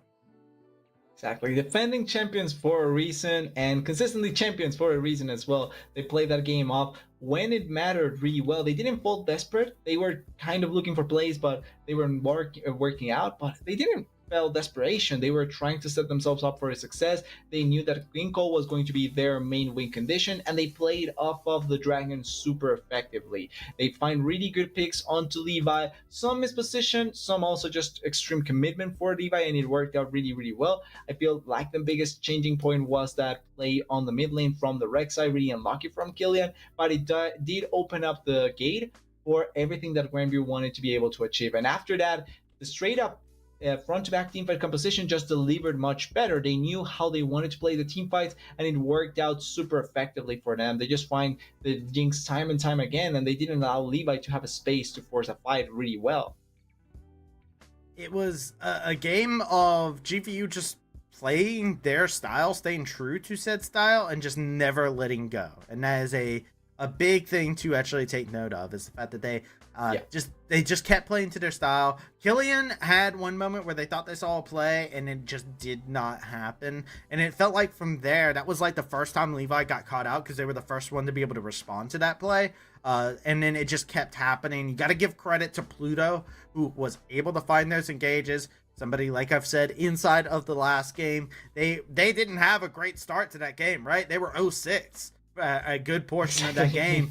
But when you find the hooks that matters, it's the Blitzcrank syndrome. You get a little bit of that with Nautilus as well. You find one key moment to get that ability off onto somebody like a Jinx, who is already immobile and whatnot and has to be protected. You start finding how things go apart and how they fall apart for Ottawa Braves. I feel like if you're Ottawa, you're looking into this next game. You're trying to forget some of the semblances of last game, because honestly, if I was Ottawa, I look back at last game, I get a little tilted, because I look back and say, man, we had like a 5K lead. Hey, we were on top of things. We had complete control over Baron Pit. We just got the last 2 dragons, right? Like, everything looked in their favor. So maybe you turn around and say, all right, you know what? Let's play this like this game 1. Game 1 didn't happen. You know what? Let's just set up the same win conditions and just not, fall for the same pitfalls that we had in the last game. Exactly. Everything can fall down to one decision or to a couple decisions here that you can change. So as long as you don't get overly desperate to try and change everything that happened in that first game, then you can try and just take it step by step and try and correct the mistake. So overall, Ottawa just need to face it similar to the first game. Don't overly commit for certain things, and the game may go out much better. What I would say they do need to change is trying to ban out Ginkgo, because the Aurelion Soul clearly was a big issue in the game, and he can be a big issue in general. So I feel like if you want to attack something, you can attack that mid lane. That being said, another change that they can affront is maybe shut down Ginkgo instead of Nightstar. Like, instead of going really early on to try and dive onto the bot lane, put a lot of pressure down there, you may just put pressure instead onto the mid lane, shut down Ginkgo, and that way you don't have to suffer that much at every point against him. In an ideal world, TDS, that is a possible win condition. But if I'm Ottawa Braves, that's a win condition that I think about, and then I say, no, I don't want that. Jinko is incredibly safe inside a laning phase. It's hard to actually find a opportunity to kill out Jinqual. You're not going to find many one-on-one solo kills. Also, if you try to ban out Jinqual, bro, do you want to see the depths of the ocean that we can get to if we start trying to ban out Jinqual? Jinqual is played in a massive amount of champions. There's a massive pool of available mid laners. I shifted over to playing mid lane myself inside this season just because it feels like there's so many options for what you can play inside the mid lane at the current moment in time. And you can have carry performances. They all fit Jinqual's style of, hey, mid-game, I win game, right? You ban out all 5 of those champions, maybe Jinqual just lots into Cassio and still carries the game. That's also true. Like, that's something to keep in consideration. So it's kind of difficult for the approach there. The easiest thing to change, though, it's what we see right now. Change sides. You can take red side instead. Blue side is strong for the first pick, but I do think that against someone like Ginkgo, probably having that counter pick mid lane would work out much better than trying to go in blind, because it does open up space for him. And I think that bot lane and top lane are in a state where having good blind picks is fine, and you can throw in a blind pick there that can work out really well. The counter pick for support particularly and for mid lane, it's probably much more desirable to have at this point in the current meta. And looking at the bans, it's going to stay the same with that first Rumble ban, but I'm expecting to see some variations from Ottawa and Grandview going forward. The Nocturne though win. Varus will remain banned, actually, from the side of Ottawa Braves. They banned it last time around when they were on blue side because they didn't want to first pick it. I wonder if they are also going to ban it out again here.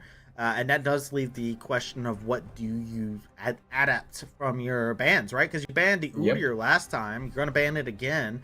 You don't want Strip Proctor having it. That's their highest win rate champion inside of the MEC.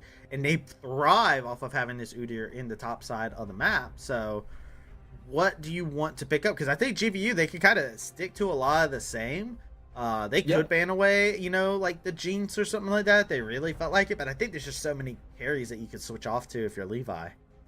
You could just themselves take the Jinx. I mean, that's it. Like, it doesn't really matter if you're going to take one of those hyper carry 80 carries. As long as you take a hyper carry, it should be fine. Affiliates as well is still available, can be played. So bot lane wise, I don't think there's much that you should focus on unless it's a support that it can be really problematic. The 80 carries are really open. The Barriers, I think it's fine if you leave it open, because yes, he may be bothersome, but he's not unstoppable. The Aurelion is bothersome. He has some instances where he's unstoppable, so I understand the ban. And I think if you're really proactive on that, 80 carries are going to suffer quite a lot from the Meteor, as well as from the stars playing around the 80 carry and not giving him enough space to move. That is really problematic to deal with, so I understand the ban. Nautilus, though, they love Pluto's connecting the hook, so they are going to stay with that. It's Pluto's most played champion. It's just the Nautilus, right? If you're, it's like Nautilus, Rel, and Rakan would probably be like the 3 champions you would expect to see Pluto on. So it makes sense. Go ahead and lock that in for yourself. You want something to engage your fight. GVU as a team is a team that relies on having a form of engage coming out from Pluto inside the bot lane. Pluto is not an enchanter. They do not play the enchanters that come into the game. Ottawa, they locked this in. That's a thresh. I really like to see this. So this works in a good way to keep the Jinx away from bad positioning, has the play value for the Nautilus, and then also you have big potential, which is not a bad thing. You do still have some safety or some ways to try and reach the Jinx in the backline, even if there's no Aurelion, but the Thresh is a much more quintessential support pairing with the Jinx, and it can work out quite nicely. The Barriers, though, still open. They take it. Raid hyper carry also has variation in lethality, so you can go for that as well, but it works out really well to pick out champions as well. And then you can go for a much more scaling option in the mid lane. Once again, if you have the Barriers go for lethality, you can just take a consistent damage dealer in the mid lane. I like this. We tend to see Nightstar. This is Nightstar's most played inside the league. They tend to play the on-hit variant as well. But check this out. Ahri being hovered. It was banned actually immediately in ban phase 2. They grabbed that for themselves. I like this as an adaptation. This is a champion that Riverside is very confident in and is very skilled inside of. Now you can actually focus on pinching down the worst champion matchups for this Ahri, and it's like you're throwing down the gauntlet. You can have either counterpick for Prod or Killian in this instance, and it works out great. I actually love to see counterpick coming out for Prod, who has been a very aggressive jungler inside of the meta. And they did technically counterpick in the previous game as well with the Wukong after the Viego came out. So this time around, they can give it once again. I'm probably expecting to see a couple of champions banned in the jungle. Maybe the Jarvan once again for Castle, but like you're pointing out, Bijan trying to attack the mid lane for bad matchups against the Ahri. It's not a bad decision. The Vi once again banned away for Prod, so they really fear this champion down up there in the jungle. And maybe a Talia ban here for Ottawa wouldn't be that bad. You have a lot of mobility from the Ahri, so having the work round taken away from her can be really good. Same for some of the junglers as well as the top laners. Work ground from the Talia is so bothersome to deal with. Prod's a dangerous jungler to give counterpick to, though, and I feel like Grandview is definitely feeling it. I'm actually curious if they will ban out like the Kindred or the Belveth from them, because those are two carry champions that they're very clean on. I feel like Castle is probably not worried about those champions. Prod hasn't been able to have a great time on the Belveth, and I believe they played it 2 times inside the MEC regular season, but that was a champion that Prod came into the season where I was just like, all right, we got a Belveth player coming in here to Ottawa. They're going to be very strong, very aggressive. You know what? That is a scary one. Rek'Sai taking off says, all right, Killian, you were living for far too long. I don't think Killian has the traditional champions to counter an Ornn top side, so I think he might try to match it. Could be a Puppey. They could take the Puppey Hume, not a bad option, necessarily good tank to play with, and you also take away from the from the dashes that GBU does have, but they opt into the Xinjiao. They banned it themselves last game. This is probably to try and hyper activate the early game. They did a really good job in the previous game, so maybe the reasoning is going to be similar. But this does mean that if the early game doesn't go well, Prod is not going to find the most value possible. And now Castle has the potential to just pick himself. I think you can take Jarvan here, honestly. Also, Ginkgo with the Akali, that's aggressive. That's an assassin option if I've seen one. Yeah, no, that's not what I normally see from Jinkwall.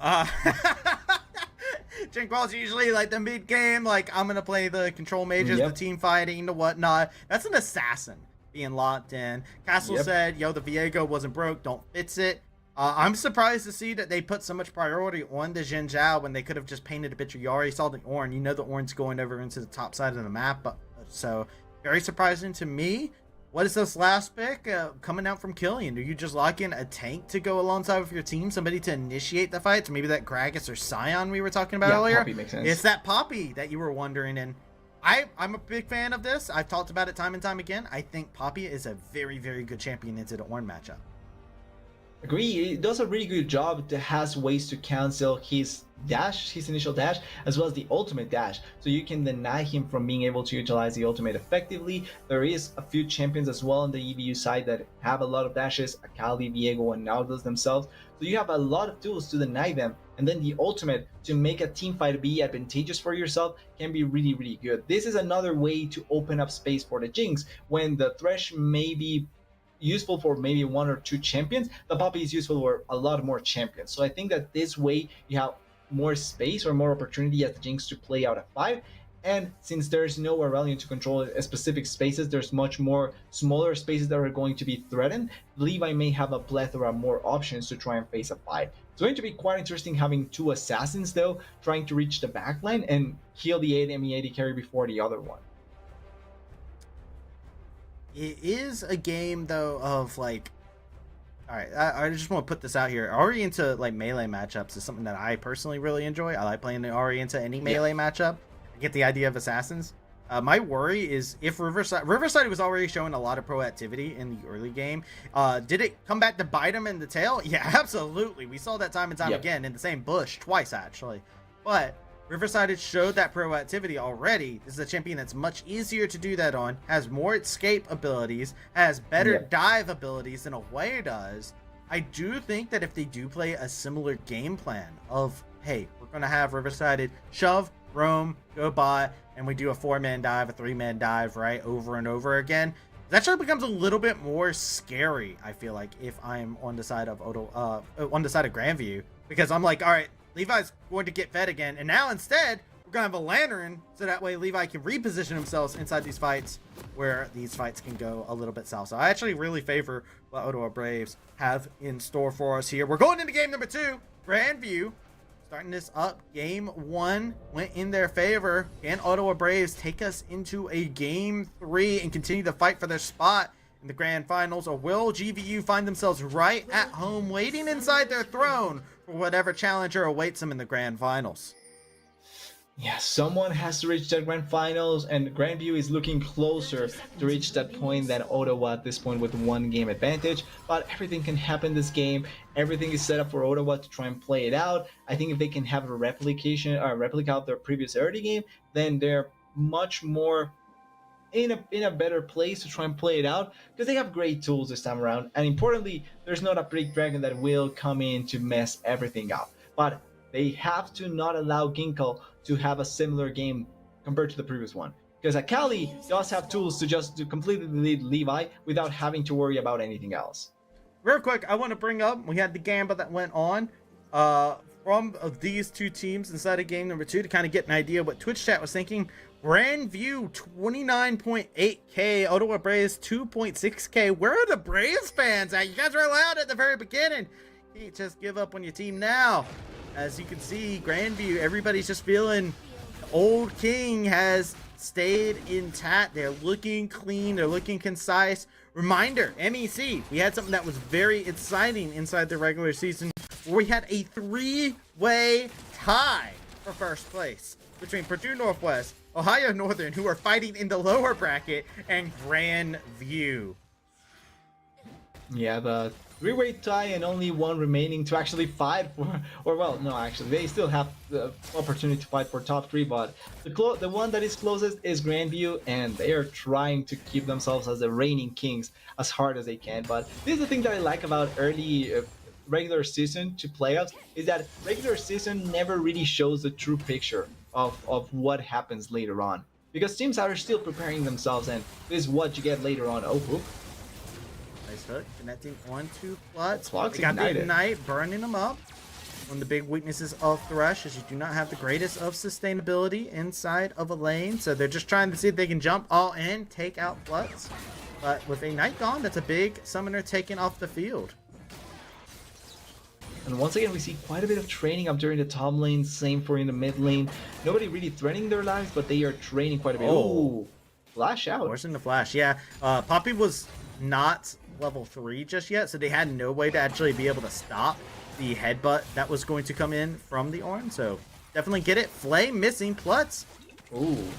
Getting a little bit bullied inside the engages by Pluto now. Levi getting a good bit of the trade, though. The rockets hitting, free firing.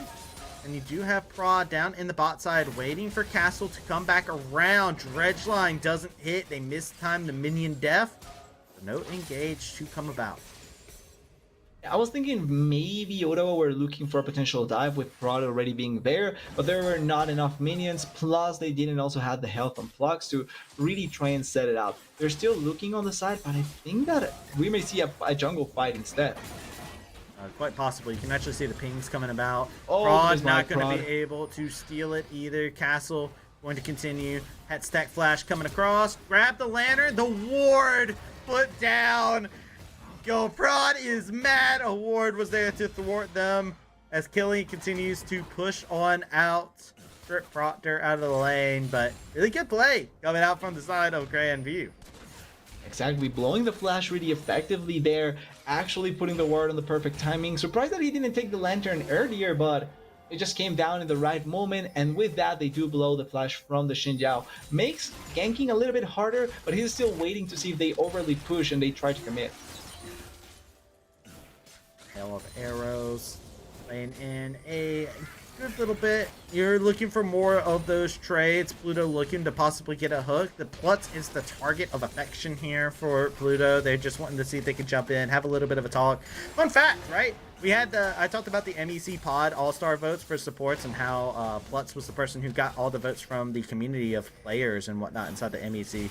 When we did the all-team vote, it was Pluto who actually got that vote for the first all-team for support. So that was a vote that was comprised of director, staff, and all that other stuff. So it's the battle of two different first-team pros, all pros coming about from these two matchups. Yeah, it's the community against the general kind of vote here, and both supports have been playing well so far. Pluto may have had a really weird game previously in the last one where he died so many times but he connected important hooks, and Plux did have a much consistent game, so I think both are delivering really well. The difference is going to be very slight between each other, who can find the right hook at the right time pretty much. It's also the positioning, right? Like Pluto doesn't have to worry about where they position, but as Thresh, you do have to worry about that, right? Wherever you're positioned at is wherever, whenever you throw your lantern out, somebody's going to come over to you. You got to make sure you're in the right place at the right time. There's a couple of different dynamics that come about when you are playing Thresh, making sure you do your auto trades correctly as well. Don't want to get caught out by any of these nasty hooks. Comes a troublesome spot, and you can see already, Lutz has rotated over into the mid lane there to support. Did a little dance. Both supports here. It's time for some supportal combat. Lutz and Pluto looking to tango with one another, but this time around, Jinquil Castle, they're hot in pursuit. The passive's already been used. Riverside will be there to stop the Ornn, who walked all the way down from top side in that exchange to come play along in the fight. Interesting that he walked down there. Neither top really has teleport to join the fight anyway, so they were just trying to be there in case there was some sort of fight for Dragon or anything like that. But at the end, it doesn't really matter. He just goes back to top lane, and they are going to collect their farm like normal top laners do. This may be a setup for a play though down there. Yeah, Hook. there you go. Good hook. The dredge line will not save you. The traps have been laid out. It's just going to be a repeat of how things started in the last game. Levi, first blood. Really good play there. Levi gets the first blood, but you have to give the credit there to Blocks. Cancels the dredge line trying to run away really well, even though it gets utilized after the hook comes out from the dredge. The play timing is really good, and you just work out really well that play. Great kill. They also will be getting the dragon as well. Maybe they contest. Actually, Diego is in position. Yeah, Diego's in position while the fight continues to happen over into the top side. They will get pushed out of it because of the fact that fight did happen. A little bit more of the resources, less HP is there. They're able to get all 4 members in on the play immediately. So it's going to be first dragon. That is in favor of Grandview. Yeah, the weird part is that even though they do win that fight down there, it's the first dragon for Grandview, and stacking up dragons, something that they did in the previous game as well, is working out really well. Oh, ultimate missed. Missed out on the hit from the ultimate. Oh no. Almost got the solo kill. Proctor saw the vision, saw the sight. This is a tank Poppy, right? You're going to go ahead and go for that play. Might as well, but Levi now unsuspecting of what's here to happen. Good cleanse, good lantern, and they will find themselves brought to safety. A tricky play. I like it from Nightstar and Pluto. That was with Flash utilized as well by Pluto though, so technically speaking, that's an advantage for bot lane for Ottawa Braves. They just used the cleanse for one bigger summoner on the side of Grandview. But still, I like the idea, like you're pointing out, they were waiting on the side, and if they connected that much a little bit better, they probably can turn that into a kill. Levi reaches level 6 now. Blocks should be soon as well. Same for Pluto, so we may see more action later. But really unlucky on the play up there in the top lane. That's a lot of trade. Yeah, that charm actually...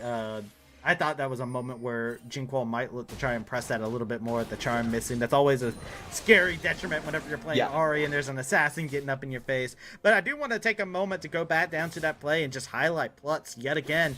Yo, Plutz is doing what we were talking about. There's a little bit of an extra dynamic on that positioning. Made sure that when they didn't have sightline, that they were in a safe position to drag Levi away from the fight. So we got to see more of that as the game continues on, because in game 1, that became a bit of a bitter issue, right? Pluto got onto the Jinx, and then all of a sudden, didn't have any way to be able to reposition. So far, let's showing that they turned around, said, all right, let's do a quick little VOD review of what went wrong here. You know what? Let's do a quick adaptation here. Let's get a reposition for Levi, because Levi putting in the work, but need to give a little bit more to make sure that Levi's able to stay safe in these scenarios. They're trying to make it so that Levi can have that much better of a game, right? And it comes more so in the mid game. Okay, hold on. Hook connected. It's a death sentence, but it's a death sentence for Plutz. They try to throw out the lantern. Rockets are going to be free firing. A beautiful hook comes in, connecting on the riverside to drop them down low. The super mega death rocket blew up. Got a kill for themselves, but Jinquil's the one that gets it. The teleport, the flank. You got Killian coming in with a nice little surprise. The charm connects. They can't get the kill to transfer over. And finally they do. Ottawa Braves come out on top with all things said and considered. Yeah, they come on top, and crucially, Nightstar wasn't close for the fight. He actually wasn't even present. The Ornn cannot teleport, and I honestly don't know what happened at the end there. Callie wanted to get out with the dash, but she didn't use the second part of her ultimate dash. Doesn't even use it for a kill. She just kind of waited down on it and gets unutilized in that position. The Buffy doesn't back, so they do collect a bit of hold up there in the top lane, but really good answer by Ottawa Braves in a play that was looking kind of scary. Love the Poppy inside this composition as well. Getting that nice flank is something that we see from Killian. A good player at being able to find those moments. We tend to see it on stuff like the Gnar and the Kennen, but this time they're showing that on this Poppy. I love to see Nightstar, good ultimate being utilized. They go ahead and pop a cleanse, but they gotta pop a little bit more. Flash on out of there, gets out of harm's way. Interesting cleanse usage there. Has to blow both summoners, so it technically is 2 for 1 in terms of summoners, but I'm not sure what he wanted to cleanse. Maybe he was expecting the hook to come sooner. Yeah, I think so. I think it was like the guesswork that comes about. Sometimes you do that a little bit. You just feel the predetermined CC about to happen. So Nightstar just didn't want any of it. Saw smoke, didn't want to find a fire. Was a good attempt though. I like the idea there, and both teams still not staying quiet at all, right? They are trying to find their plays going in their favor. They are trying to make it work as effective as they can, and looking like maybe both of these teams may try and fight for the next dragon. 30 seconds for it, and they're quite strong on both sides. I know we have like a full tank Poppy, but can I just say that I don't have a Sundered Sky Poppy inside this game? Actually Giga busted. Just saying. Poppy W's already busted. But Sundered Sky, you gotta get a little bit more bruisery with it, you know? It's an insane amount of damage. I'm just saying, guys. You should try it. It is an insane amount of damage, but they probably just see tanky, Poppy, yeah, okay. Yeah, they're like, yeah, this is That my role works. inside of this, yeah. It's just like, sure, I'll play the tank Poppy for us. It works out all the same. They're just gonna keep trading back and forth with each other into the top side. Dragon is now up and available, so you can see Ottawa Braves, they want to go ahead and grab that for themselves. Last game, Grandview was able to get the first two. Doesn't look like we're in for more of the same. Gold lead, pretty much even as well. So Ottawa Braves, since they're the first ones there, they get first dibs. No prio in the bot or mid lane to make that happen. It does feel, though, that with the way that the game has been setting up, like both teams are kind of happy with the state. Because they do have tools to scale, they do have tools to try and force fights earlier. Oh, Poppy. Yeah, the Sunfire Cape. You gotta remember that. That's the detriment there. The tower started tanking and you're just like, no, I didn't want you to start burning. I'm sorry. Like that's a legitimate play where you're saying, I didn't want this to happen, but the turret doesn't know that. Like, man, why isn't Sunfire Cape toggleable? Like in Dota, where you can toggle the... I don't know if you play Dota. That would actually be kind of broken. I don't want that. Actually, It is, let me turn that off. It is That's a bad broken idea. because of the effect, but I like the sort of mechanics that really make you think about certain scenarios. I'll be honest, I need less atoms in my League of Legends games. The less active, the better I am. Sometimes I look at it like, man, my hotbar is a little bit too full. Fair enough. I'm not saying that I know how to use them. I just think that they may be cool. But like, I too am one that forgets to use the Sunjas whenever I'm forcing a fight because it's too far away from my main finger. See, I'm like, I'm the opposite. I'm like, I need one active. If I get two actives, I'm not remembering the other one. It's just that simple. So, you know what? So That's you just never how it played with is. Gunblade and Sonjas at the same time? You've never. Never. I refuse. I build one or the other. EDS. That's my secret. Just works. If I have one, I'm the better player. If I have two, that just costs me like half of my skill. Yeah. I can't. There's no skill expression there. It's only me showing skill defeat, I guess is the word for it. But which I don't remember which items are actives anymore in the game. Like I think there's very few, right? It's Yomu's. Mostly support items now. Yeah, Yomu's support items pretty much, and the tank one. I forgot the name. Randuin's and Hourglass. Yep, Randuin's and Hourglass. Other than that, like you said, mostly support items and whatnot. Ooh, Tiamat's there.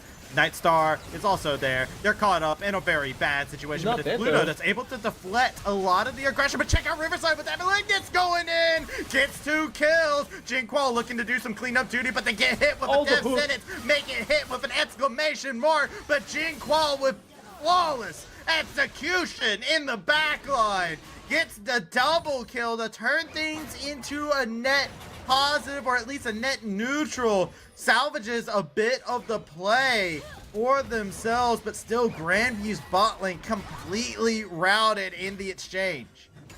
And the execution there works out so perfectly because they had the member come in before them. Riverside was already in the play before anything was happening at that point and ready to react to whatever they wanted to pull off. Really good play coming in from the side of Ottawa Braves. They execute really well. They find a really nice pick up on both members. But Grandview was also almost playing it off really well. That being said, Akali did get a couple of kills. Oh, Riverside. Has to be careful here. What's your dancing shoes look like, Riverside? You got any dance moves you want to show us? You're gonna have to show them right here. But actually, almost eviscerated. Pluto actually took counter shots there. Riverside comes out on top. Nightstar is critically low. Blitz is on the way. Has Lantern Toss to be able to get onto Prod. And now it's time for some alcove game and dodge out on the Super Mega Death Rocket. Nightstar playing up between a blast cone and a spear. But the spear finds him first. Prod gets the kill.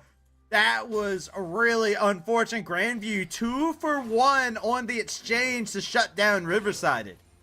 They commit so heavily to that play, and I don't think they had the ultimate from the Nautilus just yet at that point. That's why it took them so long to be able to kill Riverside. And the most unlucky part is that they almost don't even kill him. Like, they had to commit both a flash from Nightstar and Castle to get there, and that doesn't even work out. That was so close to not working out. Castle's the one that got the kill too, right? Like, it didn't even go to Nightstar. Nightstar's like out here like scratching the claw, like, guys, I'm hungry. I'm starving down here. I need some food. I need to eat. He's not allowed inside of this game. He has not been able to find any of those major shutdowns. That would have been a nice breath of life shown on over to him. Now we're going over to the Rift Herald. This will be secured by Grandview. It looks like they have complete control over it. You can even see in terms of itemization, right? Castle and Jinqual. They're the two players that you have to keep your eyes upon inside this game, as there have been the stars have been showcasing themselves as Gillian almost baiting this orb by sitting next to the rock like, I bet you won't try to headbutt this. I don't think you have the guts to just do it. And he doesn't, so yeah, he kind of doesn't take the bait perfectly. Also, they did took down the Rip Herald in the process, so that's a way to try and get some more gold in their favor. Gold is quite close though, so the game is not in a point where you're extremely worried if you're Grandview, but you have to think about this potential from Riverside on the Airy, right? Currently 2 items, 5, 1, and 3, really strong champion, and they also are going to get this 3rd dragon that stacking up on damage for Levi and Riverside is going to be ideal for them. That drain tankish build going on for themselves. Get that Undying Wish. Going to go for that Thimble Winter build. They're going for more of that drain tank on the Poppy, while the rest of the carries are online across the side of Ottawa Braves. Your Grandview in this current situation, right? You're only 2k behind, but the Dragons are in favor of Ottawa Braves. What does a winning team fight look for you this time? Because last time, PDS, you discussed it. Aurelion Soul became the win condition. You needed to find an opportunity for the Aurelion Soul to be able to pop off into a team fight. A little bit of a different story when you have an Akali in your game instead. Yeah, and I don't think that the win condition for Grandview is that much clearer this time. You have an Akali that is doing well, you have the Viego that is doing fine, the Barriers has 1 item, so he's not doing horribly either, but it's not as strong as having that Aurelion Sword at that point, right? He was 2-0-3 if I'm not wrong. He had 2 items already completed. He really was being felt as a menace. The problem is that the Akali does have power to one-shot targets, but she also needs the items to back her up, and she doesn't have, she hasn't had access to that same amount of gold that the Aurelion did have. This time as well, Riverside's had a much better game. 5-1-3. This Ares came around a lot inside of this. It was banned inside of game 1. I feel like that was a pick that they were really wanting Riverside to be able to excel on. I think the Malignance build is insanely good as well on Ahri, right? You're just spamming your dashes. You're constantly shredding some of that magic resist inside of these team fights because you're going to be dashing around. And of course, if you're successful at this, you're getting resets and whatnot. It's very good. Riverside is having a great time inside of this game number 2, and it's no longer just the Levi Plutch show that we saw inside of game number 1, where Riverside wasn't really able to excel. Now you got your 3rd carry on the field, and got a lot of tools to be able to enable such. Rift Herald will get its charge off still into the mid tower, but none of these towers have been felled in favor of Grandview. It's actually going to deal a bit of damage into the turret, going to be felled a little bit, but it's not going to be the main value there. They get a top lane turret in the process, so it's much more gold that Ottawa has been able to find in general all over the map, and Grandview is just trying to move and respond accordingly. It's going to take them a while before they find the right play in their favor, and they are also not taking the spread approach either. They are waiting for their time, they are waiting to find something that they can really play up, and maybe also find a second item for these Varus. Kind of stuck in this situation too, where they're stuck in a 1-3-1. Answering a lot of the push that Braves has to offer. Poppy's going to be the first one here into this mid lane exchange. Teleport coming into the back line. Check out Levi into the back. Look at They're Nightstar, getting caught. And Castle finishes them off. Nightstar finishes off the kill. Gets a nice little bit of blood to themselves. Riverside and caught out. Executed on the side. And GVU, how did they do it yet again? Lantern Toss coming in, trying to save them, but yet again, another ward plays down. GVU, an absolute menace. What happens? 20 minutes into a game, yet again, GVU find a flawless team fight. They find the team fight that they were looking for, and it just works out so well for them. But it all starts once again with a perfect hook onto Levi, gets caught out of position again, and no flash, no way to try and keep her safe. Also, the ultimate from the Nautilus, it's so easy to make make use of the ultimate, because even if you cleanse, you cannot cleanse that ultimate. She gets the knockup, and the follow-up was so effective. Funnily enough, Nightstar was also getting collapsed at the same time by the Puppy, but the thing is that he flashed forward to kill the Jinx, gets the reset onto the Viego, and then immediately moves back, because with no AD carry, Poppy barely doing any damage, she just respawned accordingly with the rest of the team and nothing else happens. Oh. I think Linear may be dead here. Forward, but Proctor, finding out that they maybe should have been a little bit more stricter about how things are going now. They get zapped down, the bullets are hitting the rockets, they survive! Orin is a fair and balanced champion. Orin is a really great champion. He can do everything and nothing at the same time, and it works out. Everyone's favorite mage tank assassin coming at you. Also train driver.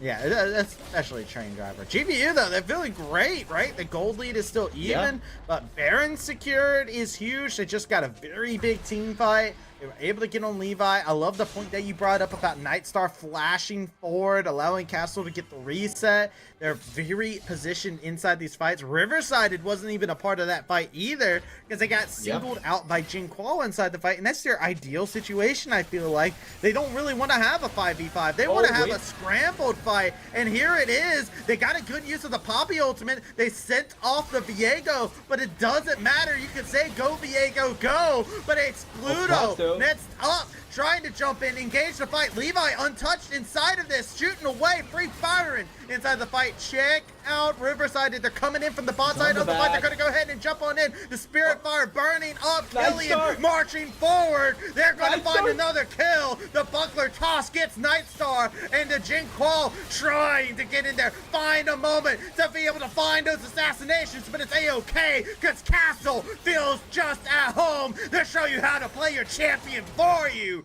as Castle comes out big on the fight. 4-4-4 between Grandview and Ottawa Braves. It's 4-4-4, but I don't think that this is going to turn into a dragon, because there's a smite now up for the side of Ottawa Braves. I feel like we're just going to be waiting for a reset of the fight, because as soon as everyone is back up, we're going to go there and see another fight. Although Castle may have a different idea. He's going down there to start up the fight, or to start up the dragon, and Rod is here waiting as well.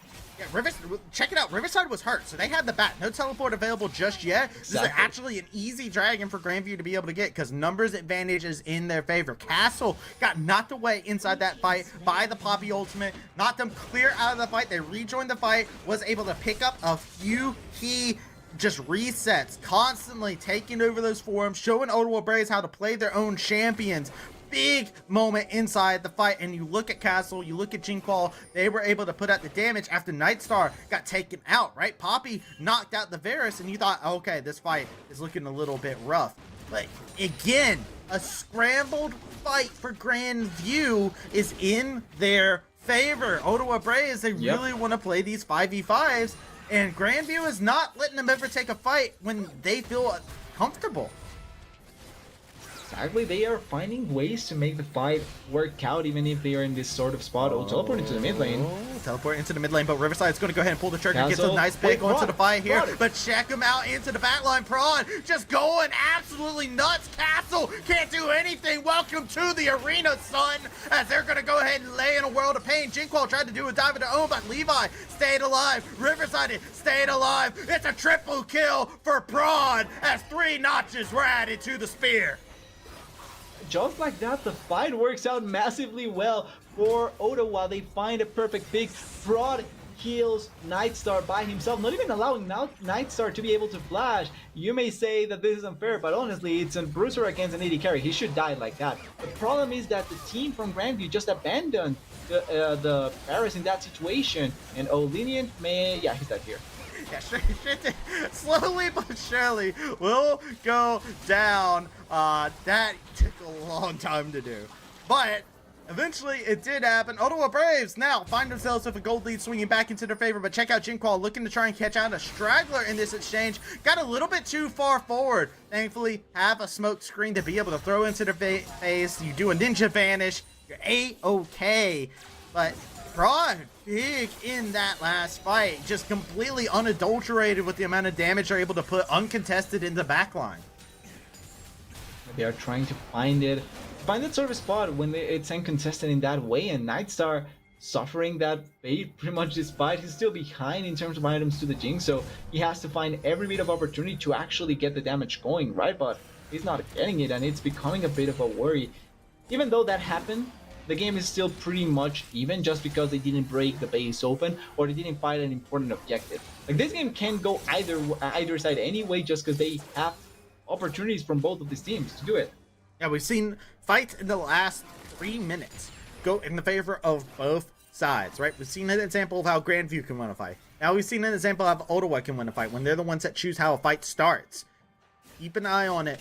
Bad thing is, the fights that fight they just won was started by Riversided. Riversided is top lane, and they've lost every fight that Riversided has joined into late. They're going to go ahead and hit the Call of the Forge God late and a little bit of CC into it, but here comes Riversided onto the back end of the fight. They're going to be able to find Nightstar, as there's a 1-for-1 trade going on throughout the fight. As you can see, Jinqual has to go gold and go into the Hourglass, still jumping around inside the fight, but they're going to get shut down. As this Ottawa Braves coming out on top of the fight. They have to limp away, but they win very convincingly inside the fight. 3 key members gone. Castle survived. Pluto survived. But Baron isn't going to survive for very long. Is it just respawn just in the nick of time for Ottawa Braves to go ahead and take it?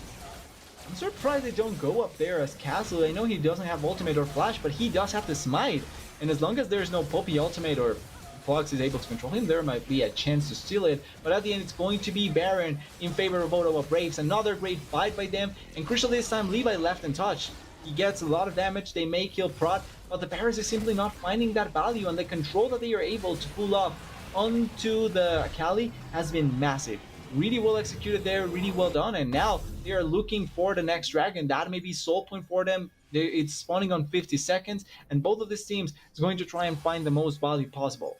By the way, shout out to Ottawa saying, yo, Prot's about to respawn. Let's wait to take Baron. They actually let it sit at 100 HP for a little bit. Like, they're not going to steal it. They're not going to. It's, yo, Prod, we got you, homie. Here's looking at you, kid. I mean, it's good stuff coming out from them. They're getting convincing team fights. I was a bit worried because Ari has been such a big part of them winning team fights. The end of that fight. Yet again, Levi now this time, they're going to have Flash for this next fight if it comes up in the next minute here. They're going to have Flash for this next fight. They didn't have Flash in that last one. Riverside might be caught out of position. They're flashing, they're dodging, they're dancing, they're weaving. They're getting out of harm's way. Check out Poppy. Finds the pick onto Jinqual. They're going into the smoke screen. Call of the Forge God hits only onto Riverside and onto the back end of the fight. And they are just in full send retreat. Dragon has just respawned, and this should be the sign for Ottawa Braves to go ahead and take control of the pit and get themselves a dragon to set themselves up at Dragon Soul Point. That was an insta flash by Killian there to try and collapse onto the Akali. They are trying to get here and put pressure on Jolene and Proctor and onto the turret. They have Baron buff and they don't need many members to get the dragon. They want to maximize its value, but I don't think they are going to get much just yet. Still, I like the idea from Grandview though. Trying to collapse onto Riverside that way, getting more members on top of the Ahri and then being able to kill her would have been really ideal, but the execution was a tiny bit off because Riverside was able to get 2 ultimates out plus a flash, just really easy for them to escape. Now they will be getting this turret and probably going to be pushing onto the base. Now, Killian, very very confident inside this game. Their build is almost completely online. They just want that Thimble winner, and they have the last piece of the build. Hook hits onto Pluto, stops him, drops in a bots, but they're going to be stopped. Castle can't go into the fight either. Poppy W, it's a fair and balanced ability. I'm telling you that. Levi getting the kill onto the Orn, but Jinquil in the backline, completely untouched. They get to go for the assassination, and clean as that, find 2 key members. Both carries have been decimated out of the fight, and now Auto Braves are going to be able to continue pushing. The tanks are still here. Prod is still here. Killian's still here. Bots is still here. They're going to be able to find the bottom inhibitor for themselves, but they're going to have to back up as the HP bars have come on that. It comes full circle. Now Jinquil with full HP, trying to do what they can inside the fight. They got the Leandri Driftmaker. They can output so much damage into this. Your welcome has been overstayed. Auto Braves get sent packing out of Grandview's base. They get an inhibitor out of that play, plus a turret in the mid lane that they were able to get, but they collect so much gold out of the kill from Riverside, from Levi, and from Prod. They don't get every member of the team, but the value is so important in that situation, and for Grandview, they were in need of gold for some of the members, particularly Nightstar and also Ginkgo to keep on just being super strong. Also in that fight, crucial that they kill Castle before he gets the reset on Levi. If he gets the reset, that fight looks completely different. Jinquil has shown me the cleanest of Kali. I wish we could have a replay that actually just show how that team fight goes out and how Jinquil actually ends up getting in. I wish that was a thing that we had at this current moment in time, because if we could show that, Jinquil's positioning inside these fights has been some of the best inside of MEC, and I say this is a champion that we don't typically get to see Jinquil on. We don't get to see him typically on the Akali inside of these games. And I'm loving what I'm seeing. The positioning, the awareness, the target selection that's coming in from Jinquil inside the fights. There's a reason why this is one of the finalists for being an MEC MVP inside of the regular season of MEC. There's a reason why Jinquil is a player that a lot of people mention when they talk about GVU.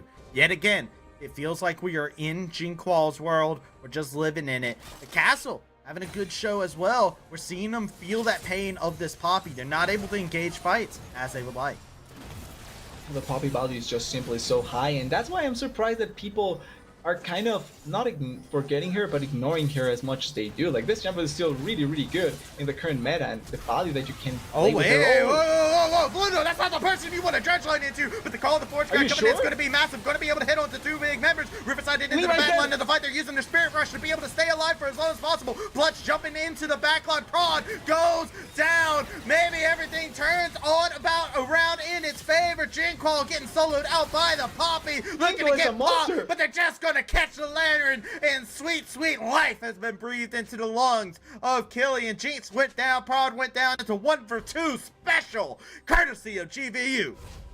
Once again, they kill Levi at the start of it. We questioned Pluto's engage, but it opened up the space for Ginkgo. And Ginkgo is a monster. He's just playing his mind out in some of these fights, finding the way to reach the backline, even through the Poppy, and just killing the Jinx as quickly as he can. Huge performance by the mid laner from Grandview, and it's what's keeping this game as close as it is right now, even with the inhibitor down. I just don't get it. Yet again, I thought that was a bad play. I thought that was a hook that wasn't good. And somehow GVU turn it around and make it look good. And it feels like it's a hands check, right? Like you're seeing Jinquil go in, Castle's going in. Pluto knows something I do not when it comes down to the art of engaging a fight. And they throw out those hooks and make those moments happen. It is just an absolute beauty to see from GVU. They're still 5K behind, right? They did come out with an advantage inside the fight, but what did they get out of it? They're trying to bully themselves into some better positioning. They're going to go into it. They get the call of the Forge God into the back line. Your Thresh is gone into the back. Comes in Jinquil, and it's perfect. It's flawless. It's unadulterated execution. Jinquil, yet again, just popping off inside the fight. Grandview, how do you do it? You have no business winning the game, it feels, but you just hands check at every single moment. Killian's trying to end the game, trying to face race. It's one last try. The Ottawa Braves, you're not going to be able to outpace this. This race is completely in favor of Grandview, and they're going to get to sit comfortably inside of their throne. They're going to wait. The reigning defending champions sit with a crown on their head, waiting for the challenger in the grand finals. They just did it. There was some question marks that we had to answer through the game, and Ottawa looked like they had everything in their favor, but at the end, it just came down to what they were going to find with Jinkwall, and Jinkwall finds everything. So let me ask you this, Travi. Who is your Jinkwall of the series? Because I don't think there's much question about it. Yeah, I don't think there's much question about it. I felt like it really does, and the bad thing is too, right? We're spending so much time glazing up Jinkwall in these instances where we're just like, yo, Jinkwall, you're so good. Jinkwall, you're so great. Yo, Jinkwall, hey, yo, you want to officiate my wedding? Like, Jinkwall, hey, yo, what's going on with you today? Hey, Jinkwall, you want a duo later? Like, like everybody's like on this.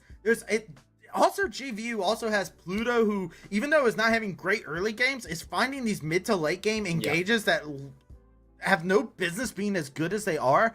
Castle, consistent on the Viego, has constantly been able to follow up these exchanges. It's not just a Jinkwall show. It is the team of GVU really setting things up. And I love that Nightstar kind of had to take a back seat inside this game in terms of being a DPS. But a lot of it does come down to Pluto coming in, getting those engages. The Call of the Forge Gods have been clutch. And, you know, they didn't get to exercise, like, the strengths that they had. That Poppy wasn't able to do things. The Ahri was negated inside the fights. The Jinx was hard stopped. I mean, what else can you say? And the Poppy was specifically picked to be able to deny some of the things that happened that game, right? The Akali, the Ornn, the Nautilus, but they just played around it so well that the Steadfast Presence was never really that effective in some of those instances. And I still think that Poppy's a really strong champion, and Killian did a really good job in some of those plays. But in general, like, they just played around it so well that it felt like the Poppy wasn't effective. And more so, I just want to say that it's more so Grandview finding the right way to play the game. It's more so on merit on them than on bad plays coming in from Ottawa. Like, yes, the game should have been much easier for them to win, but in general, Grandview just find great picks, great plays that maybe other teams don't see, and that's credit to them. Ottawa, now they go down to the bottom. They go down to the lower bracket. Yep. We'll get things set up for a little bit of an interview, but TDS, before we send it over to a short break to set up that interview, I heard you had something that was real big that happened to you that you want to talk about. Yeah, actually, here at MEC, we'd like to thank By Blue Light for powering the MEC Championship for the second time. Their glasses are of the highest quality, helping to protect gamers' eyes from harmful blue light. And I can tell you that because I myself am using blue light glasses to deny that. I actually had bad eyes, so this helps quite a lot, and I'm pretty sure that it helps people quite a lot as well. So if there's any need for that sort of help, if you're a gamer and you don't want your eyes to be completely broken sooner rather than later, check out their site at https://bybluelight.com and see what they have to offer. It's a really good idea, it's really good for your health, and I'm sure that you're going to find a lot of value, so be sure to check them out. I heard you went up like 2 ranks when you started wearing By Blue Light, right? Yeah, in TFT, but yeah. Okay, yeah, it still counts. But with that being said, we're going to go ahead and take ourselves a short break. We'll go ahead and get ready for our interview to come about. So make sure you do not touch that browser, as we will be right back.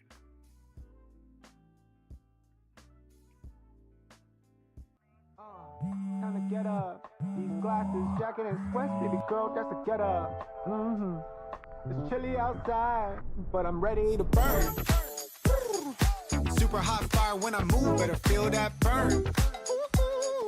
Get up before the sun is up, baby, let's work. Good morning. Ready or not, here I come, let's work. Good morning. Get up before the sun is up, baby, let's work. Nobody stopping you today. Low-key walking with a sway. Going for the distance. Drop top, hopping in the range. East Coast, baby, but I'm popping in the A. Let's go. This ATL, bro, go get it, trend set it. We're embedded with the avant-garde, the style so synthetic. While I pioneer shine like a golden embellish, oh lordy.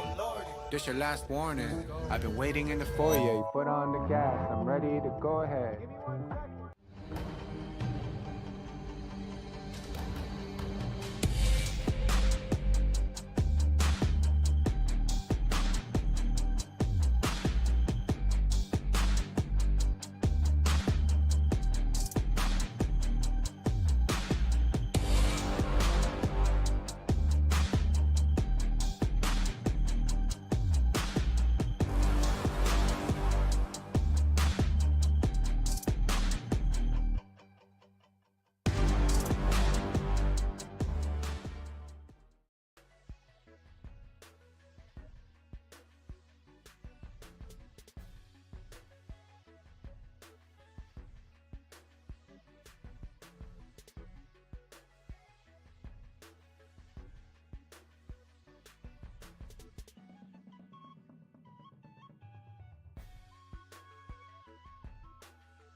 My name is Anes Abasha. My gamer tag is Oxy. Hi, I'm Mike. I jungle for Briarcliff for League of Legends. My in-game name also Mike. My name's Cameron. Gamer tag Cameron, K-A-M-M-R. My name is Jacob. My gamer tag is Zero. I play League of Legends for Briarcliff and ABC. I'm Raymond Businger. Gamer tag Raymond. Any of your teammates that could go viral? Who's most likely and why? Oh, dude, it's Jacob. He's a soccer star on his team. I feel like Cam would. Nah, dude, he's just hitting like from midfield. He scores them from midfield. I've seen it. I feel like he just makes a pentakill in the game. Like Okay, little League of Legends hype clip. Yeah. Probably Mike. Okay. I mean, he already went viral. Oh. I don't know if you guys knew this, but he also like raps on the side. The first thing that comes to mind is Mike, and other people have reasons that they've previously stated, but I'd say Mike will say literally anything. Can't say Probably a Nets, a top laner. You know, it's a miracle that someone from Quebec is able to be decent at League of Legends, and it doesn't matter. And then he will either back it up or go 0-10. It's just out of pocket. And that's like the funniest part, and he won't care. He'll go 0-10, and the next game he'll be like, "Yeah, I'm gonna beat you the next time." Yeah. I think like once people realize that like we have a miracle of nature on our team, a good League of Legends player from Quebec will be fine. Like I think he'll be the first one to go viral.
Welcome back to the MEC. We're here. We got Pluto, the victorious Pluto after that game. Oh, you can't hear us at the current moment in time.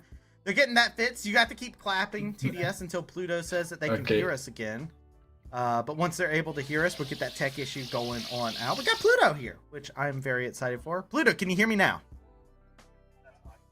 No? No. No. Okay. Okay. You gotta keep clapping. I think we're good now. I think we're good now. There we go. No, Pluto can hear us now. All right. Yes, Sweet. So Pluto, how you feeling? I'm glad I won, but I didn't play well. To be completely honest with you, I read it down. Pluto, I gotta ask you. Okay. Hit me with it. So you have a specialty here, Pluto, of like having a really bad laning phase, but still looking really good inside of team fights with picking out fights. How does this work? Do you have just like an unbeatable mental when it comes down to that? Because I get mental boom, brother. I need some advice. Okay, yeah. So, I mean, I've just played a lot, to be honest. Like, it's just experience at the end of the day, like that kind of stuff. Like, I still see an angle to win the game, right? Like, clearly, we saw I've found the angle to win the game, you know, just find Okon Jinx. That's why I like the champ. Nautilus can create those angles. But yeah, definitely not the best start in either of the games. Mainly to my fault. I'll take the blame. Like, you know, I'll talk trash, but like when I play bad, I'll let you know I play bad. I didn't deserve to win these games. Okay, my teammates carried me across the finish line. I don't know if I'm getting old or something. These youngins, you know, coming in carrying me across. But yeah, now we're in the finals. Pluto's doing some wrist stretches after games, like. Right. The important part is to know when you have to be carryable by your team, right? Like, that's the important part. As long as you're a good weight for your team, that's everything that matters. Exactly. Well, with that, I mean, you guys had your team fights. You had a lot of the chaos that went out inside of that game. Like, I gotta ask, how was things for you guys? Because you guys were behind in both games. Ottawa Braves kind of felt like they had y'all's number. Their bot lane especially was playing really well. Riverside had a great game number 2 as well. How were comms for you guys? Was there ever like a moment of panic, or did you guys just stay clear and concise on the win con? Because it just kind of felt like GVU kept playing their game plan. You didn't feel like you guys faltered at all. Yeah, I mean, as a team, like, we're pretty comfortable with those drafts, to be completely honest. So we felt comfortable playing our champions at the very least, which makes it a lot easier to stay comfortable in the game, like when we're behind, because we have so many reps on it. And we just, we were never worried. Like, obviously we didn't want to be in those spots, but like we definitely all saw a way to win. I think we all just communicated really well and found the angles to win. Yeah, overall we could see that, especially, and I'm kind of curious in this because I don't know how much this matters, but like, you guys are back-to-back champions, right? Like, you have been champions before, so I'm kind of curious if that also applies to the mentality, right, of knowing how to handle those sort of situations since you're pretty much accustomed to them.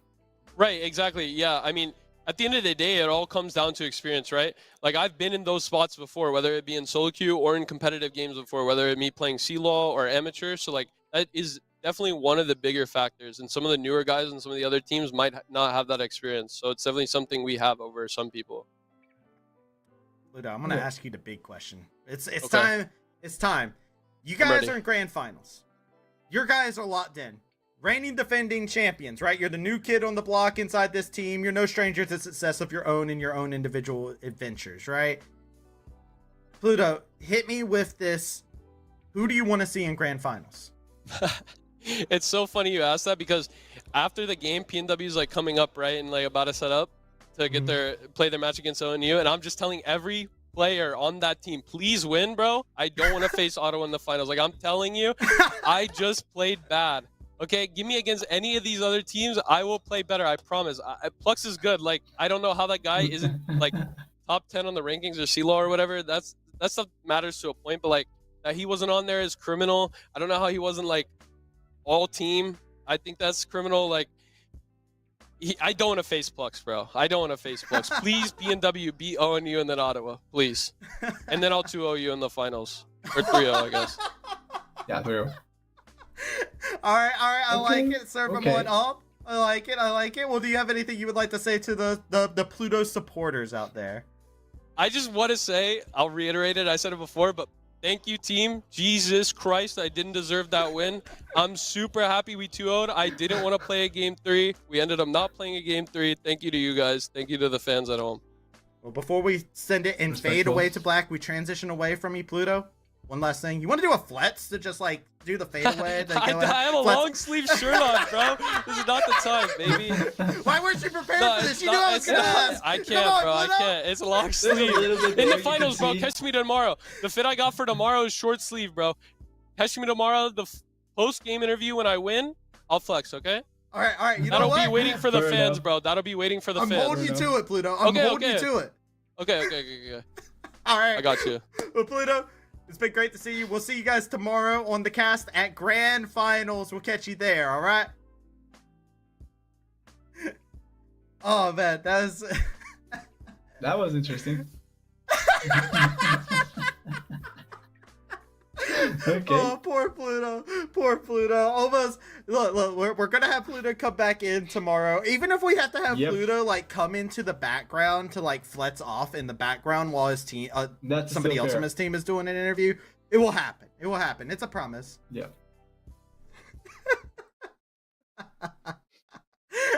All right. Well, with that being said, that was it for our series on the day. Well, for me at least, on the day. We still got more. TDS, you'll be here for another series. You're going to get to see Purdue Northwest taking on Ohio Northern. And I'm just going to go back into my comfortable spectator spot. There's no stress anymore. I can kick my feet up. I'm going to relax. Yep. Watch some good old League of Legends action and get into everything. But as always, it's been a pleasure getting the cast with you, TDS. Taking my spot is going to be Mechatronics, who's going to be coming in, fulfilling the role of play-by-play. So, gentlemen, ladies, don't go anywhere. We're going to go ahead and take ourselves a short break while we get Purdue Northwest and Ohio Northern set up. We'll catch you soon.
Welcome back, everyone, from the break. We just bid farewell to Ottawa in the upper bracket finals. We'll see them a little bit later on. They'll play the winner of the next game that we're about to watch, Purdue Northwestern, Ohio Northern University. My name is Mechatronic. I'm here with TDS, and this is the playoff bracket that you're looking at here.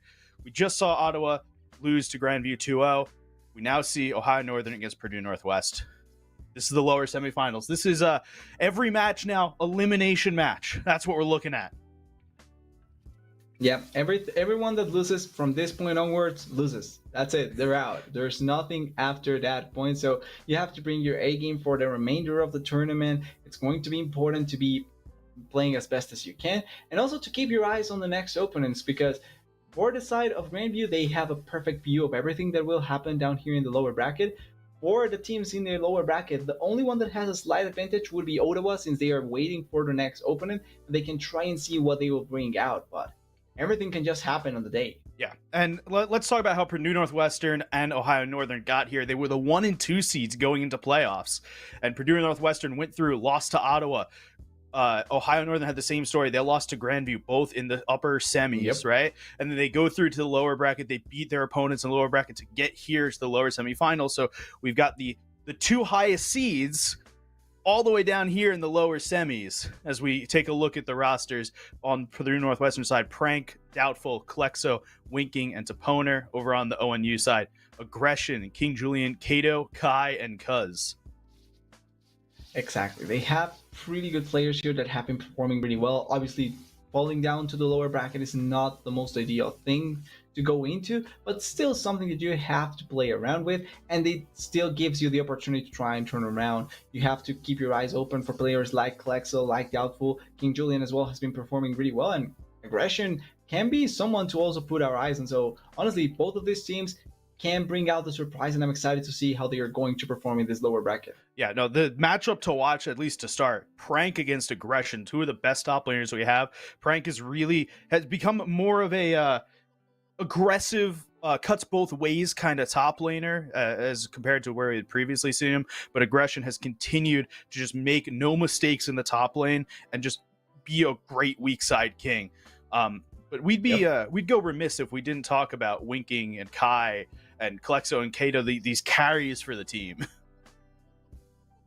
Yeah, they are ones that will try to deliver in the best manner possible. I put Prank in a situation where I do agree that he's probably going to be one of the toughest sub laners to beat, but I don't think that you put a lot of attention to giving him counter picks, for example. I feel like he's so comfortable just playing blindly that he allows the rest of the members or the other members to get their priority picks much more effectively, or at the very least their counter picks much more effectively. For Aggression though, if you give him the counter pick, he can find the ways to just carry the game out through that, and I want to see if they put more pressure in that sort of sense. There's a lot that can happen in this lower finals and or lower semis actually, and there's a lot that they can be able to pull off. I mean, we've seen Aggression counterpick Darius like at least twice this season without thinking too hard about it. He's brought the Kennen out as counter. He likes to play these interesting picks. We've seen him on all the tanks like every other top laner is playing the Udyrs, the Nars, the Cassante, right? But something about the Aggression Darius, man, it's brutal to play against. Exactly. There's something about that you don't want to have to deal with, and I'm excited to see how they are going to be playing off this pick and ban base, because we saw in the previous series how even though top lane was not as impactful, bot lane trying to carry through there can happen a lot. But same with mid lane. If you have a strong mid laner, you can play out the game really effectively. But we didn't see the aggressive picks in the top lane, so maybe that's the kind of difference that we may find in the series. Yeah, I want to talk about a buff to Purdue Northwestern that came through in about the last week or so. Clexo, huge Azir player, and Azir's back. So, I think it was his most picked by some ungodly large level in the regular season. He played 3 games of it. It was tied with Orianna. Everyone in the MEC's got a pretty deep champion pool at this point, especially the mid laners. But the Azir coming back on, man, it feels like it's kind of Clexo's ready to show off with it as well. Yeah, having the Azir back is going to be really ideal, especially because, like you're pointing out, it does feel like almost every MEC mid laner have it in their arsenal, so it can become a contested pick if you're not careful enough, and there's a lot of things that can end up working out if you're able to play around with it. That being said, we saw a lot of different champions in the previous series. We had assassins like the Akali, like the Eri. We had the Orianna getting banned away, way picked as well. My favorite already installed. So there's options that you can play out to try and fight around. As long as you know what you're doing with those champions, it can be really effective. But I'm expecting to see a bit of contest with that Azir as well. Yeah, I do really expect to see a bunch of contests. When people play against Purdue Northwestern, a lot of bans go into Frank. The same thing on Ohio Northern. A lot of these bans go to Aggression. So expect to see really early a lot of these like 1, 2, 3 bans you get towards both the top laners. But that's Noriana, and that's not a top lane ban. Yeah, it's probably not going to be the top ban like we're expecting, but the Orianna getting banned away first we may be getting some similar bans to the previous series, like the Varus can be a focal point to see Rumble as well, can be a strong champion up there in the top lane. We may get as well something like the Jinx or the Suri banned away. The Nara as well can be really bothersome to deal with. So there's a lot of champions that we may find some familiarity coming in from the previous series into this one. I want to see if they try to ban away the Jinx or more focus into the jungle, because the Vi was such a consistent ban in the previous series, but it may open up here. Yeah, so there's that first top lane ban. Nara's the most banned champion into aggression the whole year. It's going to continue to be the most banned champion. He's so good on the Nar. We see a Hui ban over from ONU. Klexo has played it a couple of times. Hui has just looked very good. It just, something about Hui right now feels like it's quietly gone down to like the second tier of mid lane champion now that we have Azir back, that we have like the Azir, Rihanna, the Corkis, that kind of stuff back in the mid lane. Yeah, exactly. Just feel like he's a strong, but he's not as strong as when people were trying to play him out or bring him out. I think the fall, or not the fall, but the bit of the takeaway from Talia from Corki kind of made it so that Hui wasn't going to be as big. The resurgence of Aurelion make it a little bit harder for him to lane in certain situations. And then Azir always has been a champion that can really mess up with him in some situations as well. So you probably don't want to force the Hui as much, but it still can be a quite strong of a champion. With the Azir banned away and then the Senna to follow up, I think Varus may be the last option here. The Senna is one that I'm surprised though, because she did get hit in one of the most recent patches. She is not as strong as she was, but she still can be a really viable AAD carry, especially for allowing a support to shine. And not only can she be a viable AD carry, she's one of those champions that scales to infinity. And if you want to play this late game team fighting comp, even if Senna's nerfed a little bit, right, she's still this late game team fighting monster that you have to play with. Exactly. Xin Zhao being banned over here for Purdue Northwestern, and the first pick Varus. You talked about this before. I expect Varus all day today. Unless they ban it away, the champion should be picked. It's such a consistent champion, flexibility in his build, and really good to try and play out the game in a lot of the situations, so no surprise there. We may see an answer with the Lucian and his favorite pairing, since it does go into trying to be aggressive than they're in the bot lane onto the Varus, but the Bolivar here can be a good flex, can be really effective in the jungle, and you also have a lot of good potential diving mechanics with the Bolivar thanks to the Tardy's ability, so can be really, really good. It's going to be the Seri though, and I'm expecting to see an Enchanter support then here to follow up on that huge Seri. Yeah, the Zeri wants to kind of stay protected in the bot lane, give her some ability behind her. Once you pick the Zeri, you know you're kind of playing for the late game. That's kind of just how Zeri works. The Nautilus, I really like. Good hook champion into the Zeri to try and protect the Varus once the Zeri gets going. And the Sejuani, to start here, starting to give a little bit more tankiness to the Ohio Northern side. Yeah, quite a lot of tankiness, and also ways to try and lock down the Seri. When in click ultimate on the Nautilus, stun on the Sejuani. I think this may be a hover, but this may be a support. Yeah, it's not going to come through. I would love to see that. The Tamkinch though, really nice, because like we were talking about, a lot of CC on ONU. So you have the Varus ultimate, point and click ultimate from the Nautilus, and then the Sejuani ultimate as well. The Devour from the Tamkinch may come in so ideal here in the game, and then if you're able to open up space for the Seri, she may just kite out a lot of the damage, but I really like the decision making here. Yeah, this would be the other pick that keeps the Zeri alive if you weren't going for an Enchanter. Darius banned over on the Purdue Northwestern side. They know there's no top lane picked yet for Ohio Northern. I truly expect to see both of these bans going towards aggression at this point, try and wean down his champion pool. We'll see where Ohio Northern wants to hit the pools of Purdue Northwest. We know there's no top laner, and we know there's maybe no top laner, maybe no jungler, but definitely no mid laner left as we see the RE get banned. I don't expect to see any weird AP RE top like we saw today in LEC, so I expect that to be a mid. But yeah, more than likely not the case. The area though has been strong, so the ban kind of understandable. The ban here for the Cannon, so this may be setting up for a Bolivar in the top lane, trying to take out matchups that are kind of uncomfortable for him. There's still a couple of champions that still can do a lot of damage, but interesting that they are putting this sort of attention onto aggression. Really goes to show that he does have the counter picks that you have to be scared about. And Klexo's Akali also banned away, so now it's pretty much trying to find a really nice balance for Klexo, and also whatever Doubtful or Prank want to play if this Bolivar is not going to the top lane. Yeah, I was just going to say I'd be looking towards Silas and Nico here. They're big picks for Klexo, and they kind of go into this go-in ideal here that the Volibear and the Zeri and the Tom Kench kind of want to do anyway. Fits with the rest of their team comp. And ideally, and this is something I always bring up with the Silas, to me he's a really nice champ to have if you know how to play him. But if you add on top of that great ultimates from the enemy team that you can steal, he just becomes a really big menace. And there's really good ultimates to steal from ONU, so there might be a lot of value for the Silas this game. Okay, Santa here, taking it not blindly, because I do think that the Bolivar may go top lane, but still, it's very not safe. Going for much more of the, yeah, exactly. I was expecting a little bit more aggression, ironically. Instead, it's going to be a much safer option, really consistent all around the game, really nice to take trades, but also to stay alive as long as possible. Not necessarily be a choice, but kind of surprising to see from aggression. And then the Talia, with the luck, with the work ground, can be really bothersome for something like the Silas or even the Bolivar. Or the Zeri. There's a good chunk of dashes on here, sure. And the Aatrox being locked in, that's another one. So the work to ground could be that Unraveled Earth could be a really big issue for Purdue Northwestern. What are we thinking early on these team comps? What do we want to see these team comps do? Where do we want to put our eyes to start? So I like the fact, first of all, that they went with the flex potential from the Bolivar. They played around the fact that we didn't really know where it was going, but still it was kind of inclining towards the top lane. Instead, they take the Aatrox here and you give more damage to your team.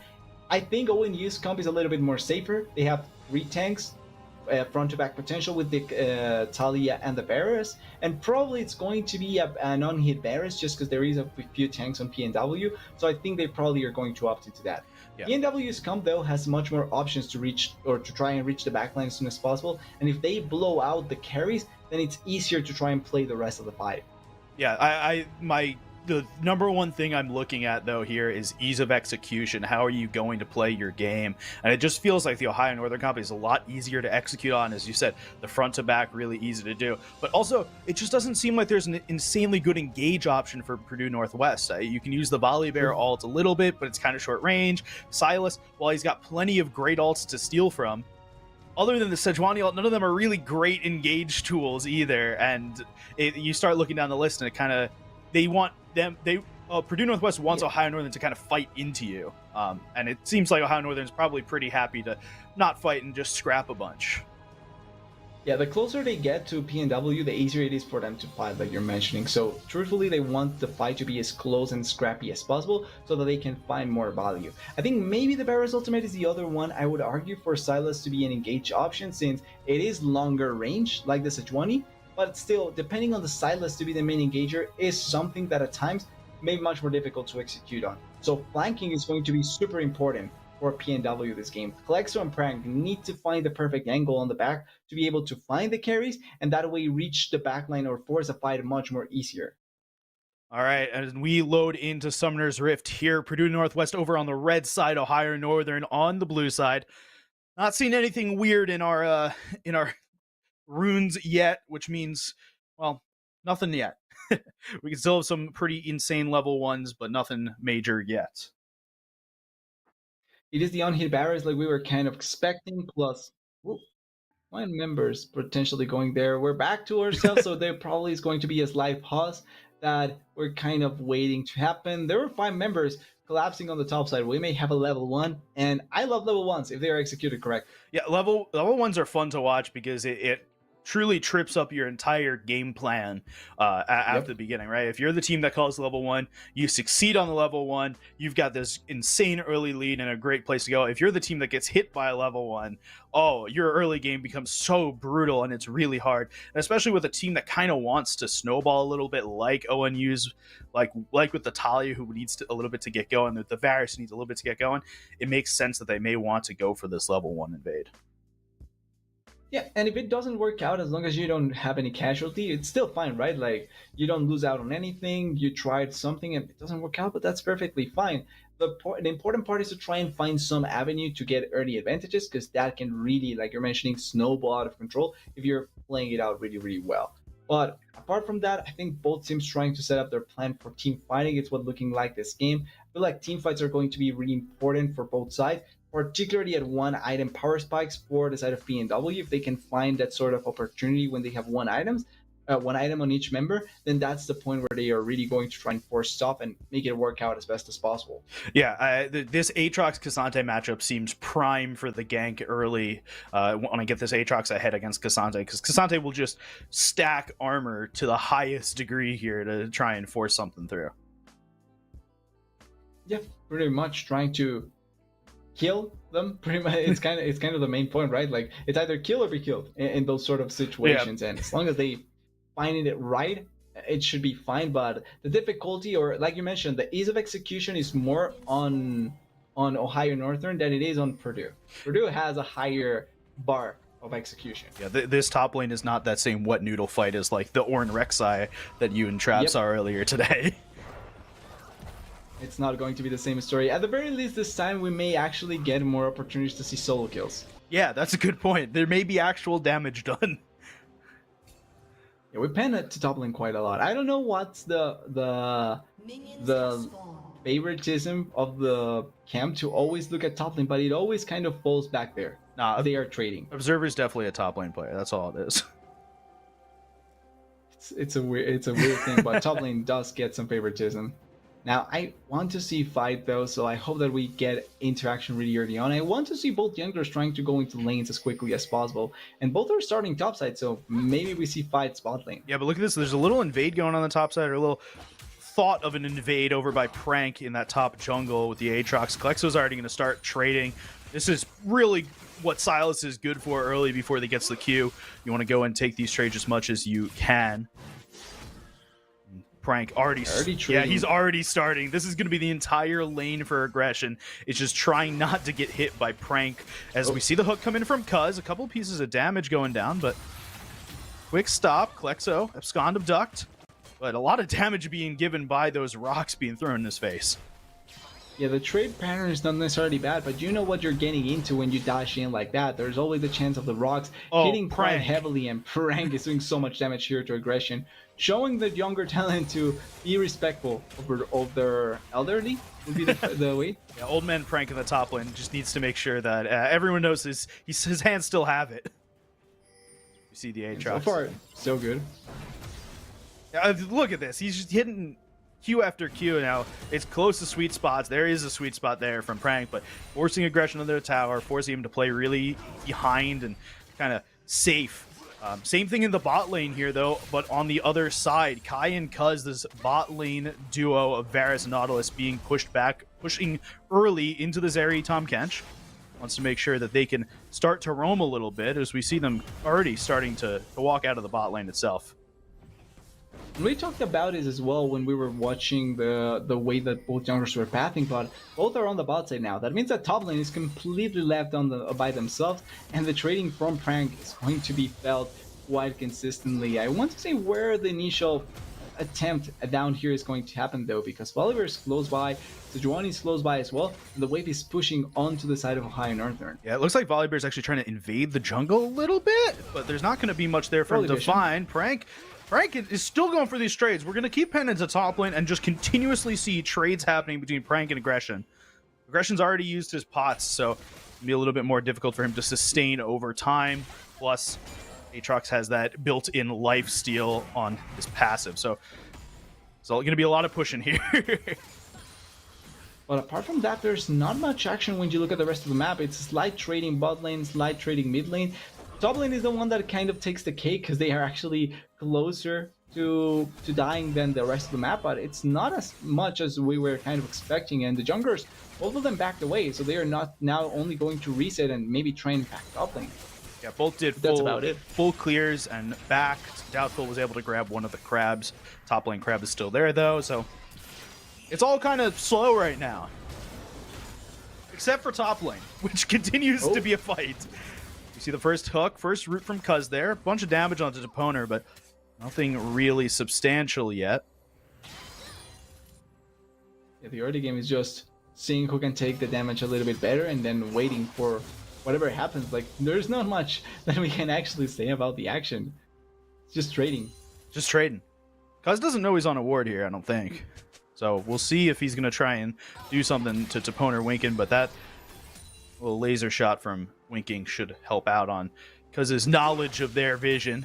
Same with that tongue lash. Exactly. The weird thing though is that I feel like for the side of Ohio Northern, this type of game is not bad.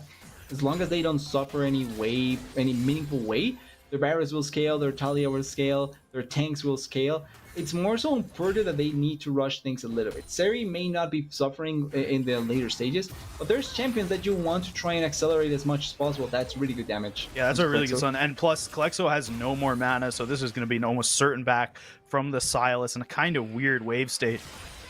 Waves being frozen right outside the tower, and be that Kato prevents it. Cloud Drake is going to be taken by the Sejuani.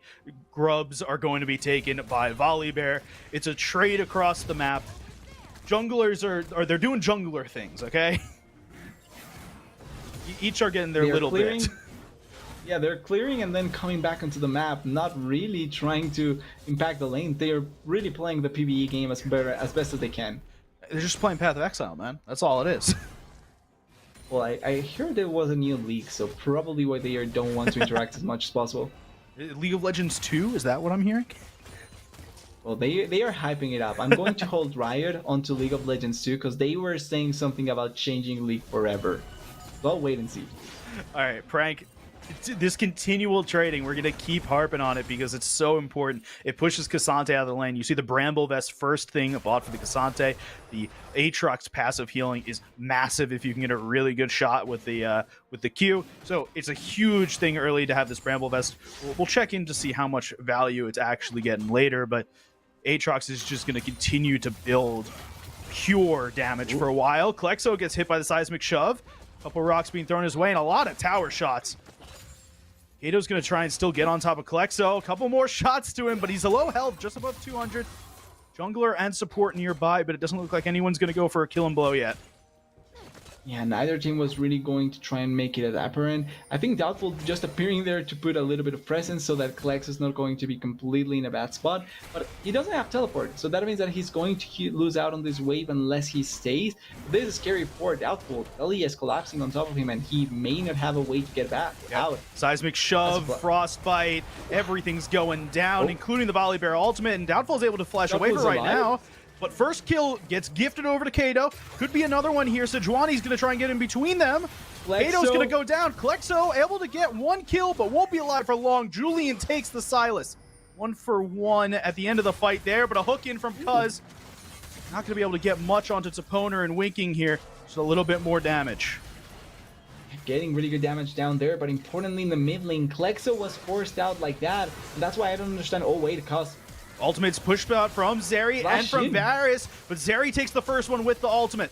Continuously taking shots is Winking, but Kai is higher health than both Toponer and Winking combined, and that Blight stacking is going to take out the Tahm Kench. Winking on such low HP, but no mana for Kai to be able to use the piercing arrow. One more shot from Kai will take Winking down. Wait, the minions are so close. Kato walking down, and the stone will be thrown. Winking goes down. Yeah, and I'm honestly surprised that Winking didn't go forward with the punter, because there you have the chance to actually be able to get the 1-for-1, if not at the very least trade fully there. 2-for-2 and that's it. But now Kato gets another kill. It's much difficult for Klex in this situation because he's really far behind in terms of CS, really far behind in terms of ult as well. And the situation for the side of Ohio is looking much, much better. Yeah, we said that Kato wants to get ahead a little bit early. This Talia takes a little more to get going than the Silas does. So, good to see Talia with these 2 kills early. A Lost Chapter, ability haste boost, a tier already going. And they are trying to set up for a gank, but the problem is that also because of the initial play that happened up there in the top side with Volibear. Oh, wait. Oh, that Hex Flash, root, hook. Secondary route, Kai still firing, free firing right onto this Tahm Kench. There won't be any amount of CC to stop him from jumping out. But Winking's now the target, and it looks like Winking's dead? Yeah, Winking is so dead. Kato, wall comes through, prevents Winking from getting anywhere close to out. Toponer lives to tell the tale, but the tale won't be good for Purdue Northwest. It's not looking good for Purdue, and Talia's Weaver Wall there pretty much luxury because it didn't help much at all. They get the 2v2 kill in that situation. Winking is not having a good time down there in the bot lane, and even though it opens up a bit of space for Klexo, still not the best of situations because the gold lead is in favor of Ohio. Members that needed the gold are getting the gold, like Klexo, like Kato, and like Kai. So this is just working out perfectly for them. The brothers continuing to become richer and richer as this game goes on. They're what we're looking for on these carries as we keep going. And now it's on what can Purdue do to try and turn around the situation. Frank is doing fine up there in the top lane. He's really far ahead in terms of CS, but he's not really getting any sort of attention. So it's not like he can push his lead as farther than just this. And there needs to be more plays happening from Doubtful. He needs to find something in one of the lanes. He has his ultimate active, so he can try and go for a dive at any point. Yeah, and we said ahead of time that, hey, it looks like Ohio Northern may have an easier to execute composition. This Purdue Northwest one wants to dive onto your back line. Julian's going to start onto Poner, though. Oh, stacks are starting, but the Devour could come through. Wally Bear's right there, going to be able to take out Kai in the backline. So Varus goes down, Sejuani goes down with him, and Cuz goes down as well. A triple kill to the Silas, and all the things we talked about in the mid lane doesn't matter anymore. Yeah, and just like that, lead be damned. With no Weaver's Wall, Talia cannot join the play quicker, and Silas was already on the roam pushing the wave, arrives to the play, gets 3 kills just like that, and the game completely turning around on its head. Really good play there by Purdue, and really weird decision making there by Ohio Northern, because they were kind of setting up for a really nice play, but overall they didn't need to pull that off. They had the advantage, so they just needed to push the wave and get more control for this dragon or get more plays. That's it. Yeah, you asked what Purdue Northwest could do to get back into this game. That right there, officer, that's what they needed. That's the best answer possible. They find the play that they needed to, and now Silas back in the game. The Seri has a first item. The dragon went into their pockets as well, so now it's going to be a Hextech Soul, and that can go to either team. Prank is doing such a good job here as well, by the way. Prank's doing so much damage. He's up 20 CS over aggression. Now, it's a Cassante and an Aatrox. Aatrox is going to continuously push the Cassante out lane, but like down a level right now is aggression. Going to be closer on the level than you'd think, but there's a lot going in favor of Aatrox here, and we still haven't seen a full 5v5, so we haven't seen the effect the top laners have on these teams yet. We may have to wait a bit. Yeah, we're going to wait a while. Yeah, until 4 minutes, we probably won't be getting the dragon to be impactful. So top laners will have to wait a tiny bit. But Prank by himself is pretty much doing a great job. So it's not like PNW is feeling that bad about it. Junglers are topside though, and they may be setting up for a potential play up here with what's happening up there. Yeah, it looks like there was a thought of a dive. Oh, no. Julian's going to get hit in the jungle. Doubtful right there. Prank right there as well. Flash for Julian to get out. Looks like it'll just be a flash expended for Julian's life. That's what Julian having to flash. That's what having such an amount of presence in the top lane that this Aatrox has given you gives to just the rest of Purdue Northwest. They don't have to worry about the top side as much. They can invade a little bit more in that kind.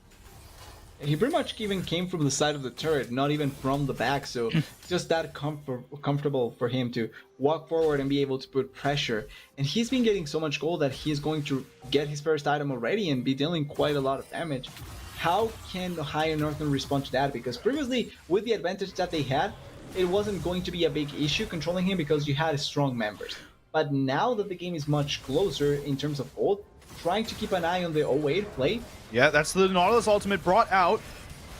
Silas is going to get Nautilus ultimate himself. Chain of Corruption comes through. Flick on to Taponer. He's got a lot of shield, but not much health left. He will get taken down, and the hook comes out, hits Klexo. A lot of damage down onto him, but it doesn't take anyone with him. Another kill onto Doubtful, and it looks like Ohio Northern is running away with this now. Prank and Winking, the only two left. 2 damage dealers on the team. Kai flashing forward to try and take Winking. There won't be a take yet. That's the piercing arrow through, though. It takes Winking down 1 shot. Prank's the only one left. Gets flicked back. This could be another kill for Ohio Northern. Could have been. Kato has to run away, but they did blow the flash from Prank in that situation. And a play that was going to be started by Purdue gets immediately turned around by Ohio Northern. Really nice team fight. And that was a perfect showcase of the worry that we were talking about in draft, right? who is going to start those fights effectively. They even had a flank angle, but it wasn't really that well played.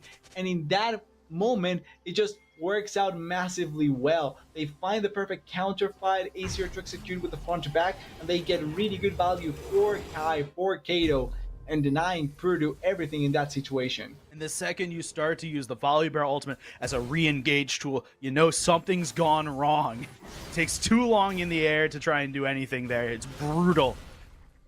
See, prank and aggression, they've gone, they've done their fighting, they're back in the top lane now.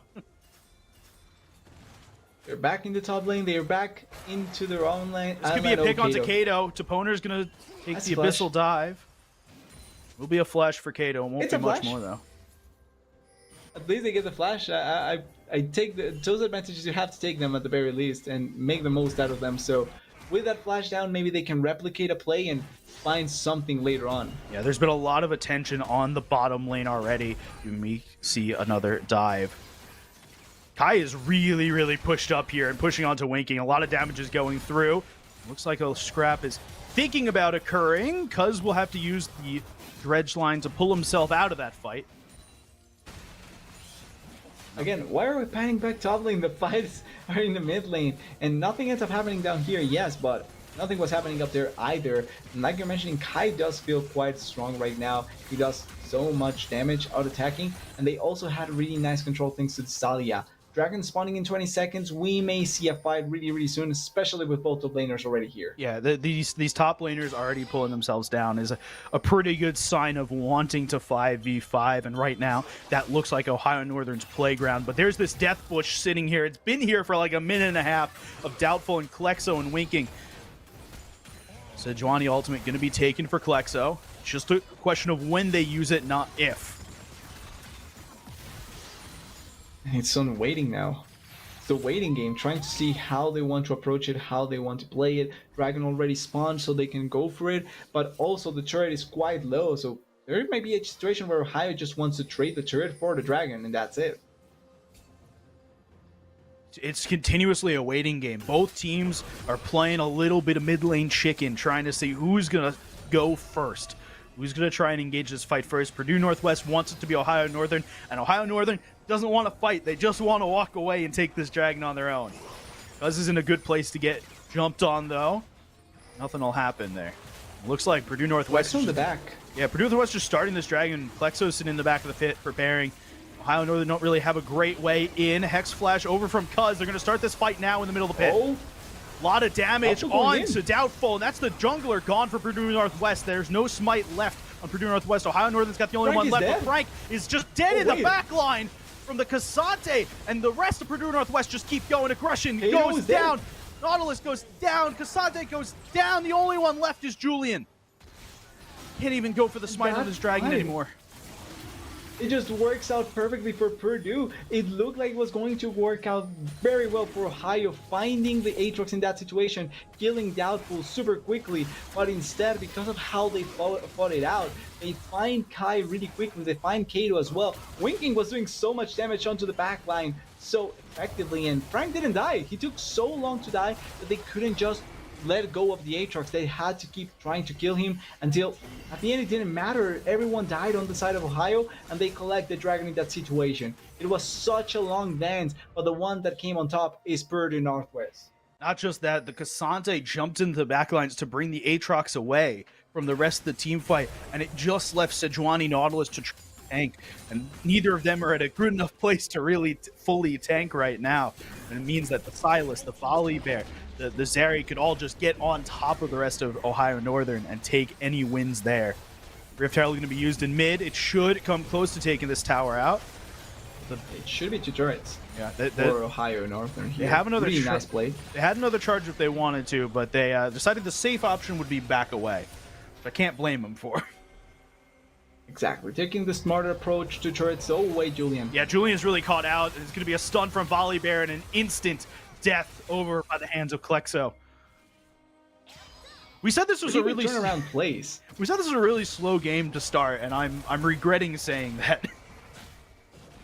It was a slow game to start, but it's not slowing down anymore. We're finding really good kills, really nice plays. Neither team is staying back, so they are trying to push themselves ahead of the other in a really effective manner, and you can find the plays working out. Kato may force a fight here. Yeah, he's forcing a fight. The question is, can Kato survive? The Weaver's Wall going to be used against him himself. Kato survives as long as he can, but Klexo seemed destined to get that kill. Doubtful, they're fighting under the turret now. Kai goes down. Cuz is one shot. Does flash away. The Cassante using the unstoppability to walk away as well. But this tower will be the cost. They lose a tower. They lose Kai as well. And with the death of Natalia down there as well, Kato dying, so much better for Purdue. They are finding much better plays now, and we're seeing the value of the Bolivar being able to die at the turret like that. Also, quick thing, I'm pretty sure that Klexo has the advantage in terms of Talia ulting, because his doesn't get deactivated by damage. Like, he actually can just use it if he takes damage. I think. I'm unsure. I'm unsure, but I think that's what happened, because he was getting hit there. We're going to stay unsure. Alright, we've gone back to jungle farming. No objectives really up this Baron is, but no one's in a great position to look to take it right now. Northwest, though, they look like they're starting to think about setting up for it. Got 4 towards this top side. The only one not there is Prank. His TP is up if they do want to fight something upstairs. Yeah, they're trying to gain control of the Baron buff. Dragon's still not up until 2 minutes, so they probably are going to ignore that for a tiny bit. But it's something that has to be kept in mind, because Soul Point is going to be important, and having Hextech Soul for either of these teams is going to be great to have. They may start Baron buff actually here with the control that they have inside of the Baron pit. Yeah, and they're going for this Baron, Purdue Northwest. There was a little bit of a death bush there in the top jungle for Ohio Northern, but they realized they may be at a disadvantage here. So Purdue Northwest starts with this Dragon, this Baron. They're trying to get control. Klexo pushing a little bit on the side. Prank also has an angle. Talia just arrived here, but they are taking a little bit too much damage on some of the members. Doubtful's taking a lot too much damage. He's solo tanking this, but it looks like they want to go in now. Klexo starts with the ultimate. Doubtful over the top with the volley bear. It's beautiful. The Devourer from Toponer takes him out. Kato goes down. Looks like Aggression will go down soon. Moment. Looks like Doubtful's ultimate from the volley bear makes sure they go, and Julian just tries to Hextech Gate away, but it looks like Prank's right behind him. May use the E over the wall. Looks like they really do want to kill this boar. It's a hunt, and you've got a man with a giant sword after you.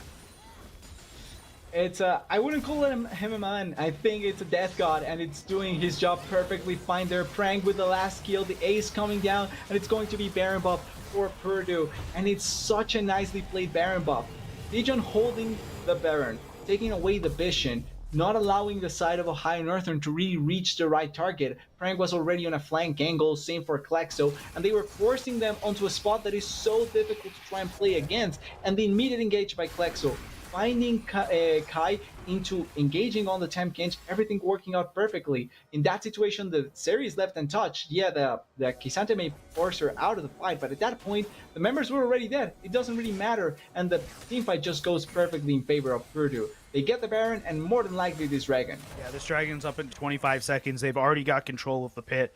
Ohio Northern just looking to walk away to start. They're gifting this one. It'll be Soul Point after this one. Yep. An important soul point to give up, but it's understandable. They cannot put themselves in the back foot anymore, and the way that Purdue has been playing the team fights is just much, much better. And not just that, Zeri with Hextech Soul is brutal to go against. Zeri already gets the Chain Lightning from her ultimate. They want to dive, Kato. Yeah, Kato wants to get... Well, Kato doesn't want to die, but it looks like he's going to go down either way.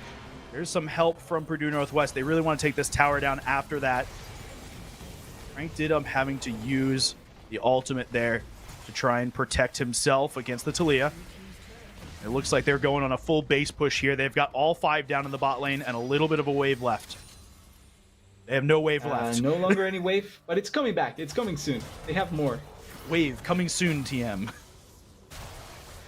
It's coming soon, but they are not going to make the most out of it. They did use the teleport, which is not the best, and the Dragon's still not been taken, so actually could end up giving them a chance to fight for it if you're on the side of Ohio Northern, but they probably are going to try and respect it for as much as possible. They're just burning towers at this point. The Zeri plus the Silas with those Petricide chains, making sure that those towers don't stand up for too long. We did see Silas grab the Sejuani ultimate there. It is one of those tools that we talked about that could be used as an engage tool. Looks like they're going to fight the dragon now. They just want to make sure they had something in case. It's not going to be a dragon fight, but it is going to be a dragon getting picked. Maybe Purdue wanted to maximize the utility of the Baron buff. That way they get the dragon anyway for free. The only issue with that is that it took them quite a bit to take down the dragon. And that means that you're going to be forcing so much later into the game. Not the most ideal situation in that sense, but I can understand them wanting to make the most out of that Baron buff. And we see, over on Ohio Northern, we already see two choices of Grievous Wounds to start.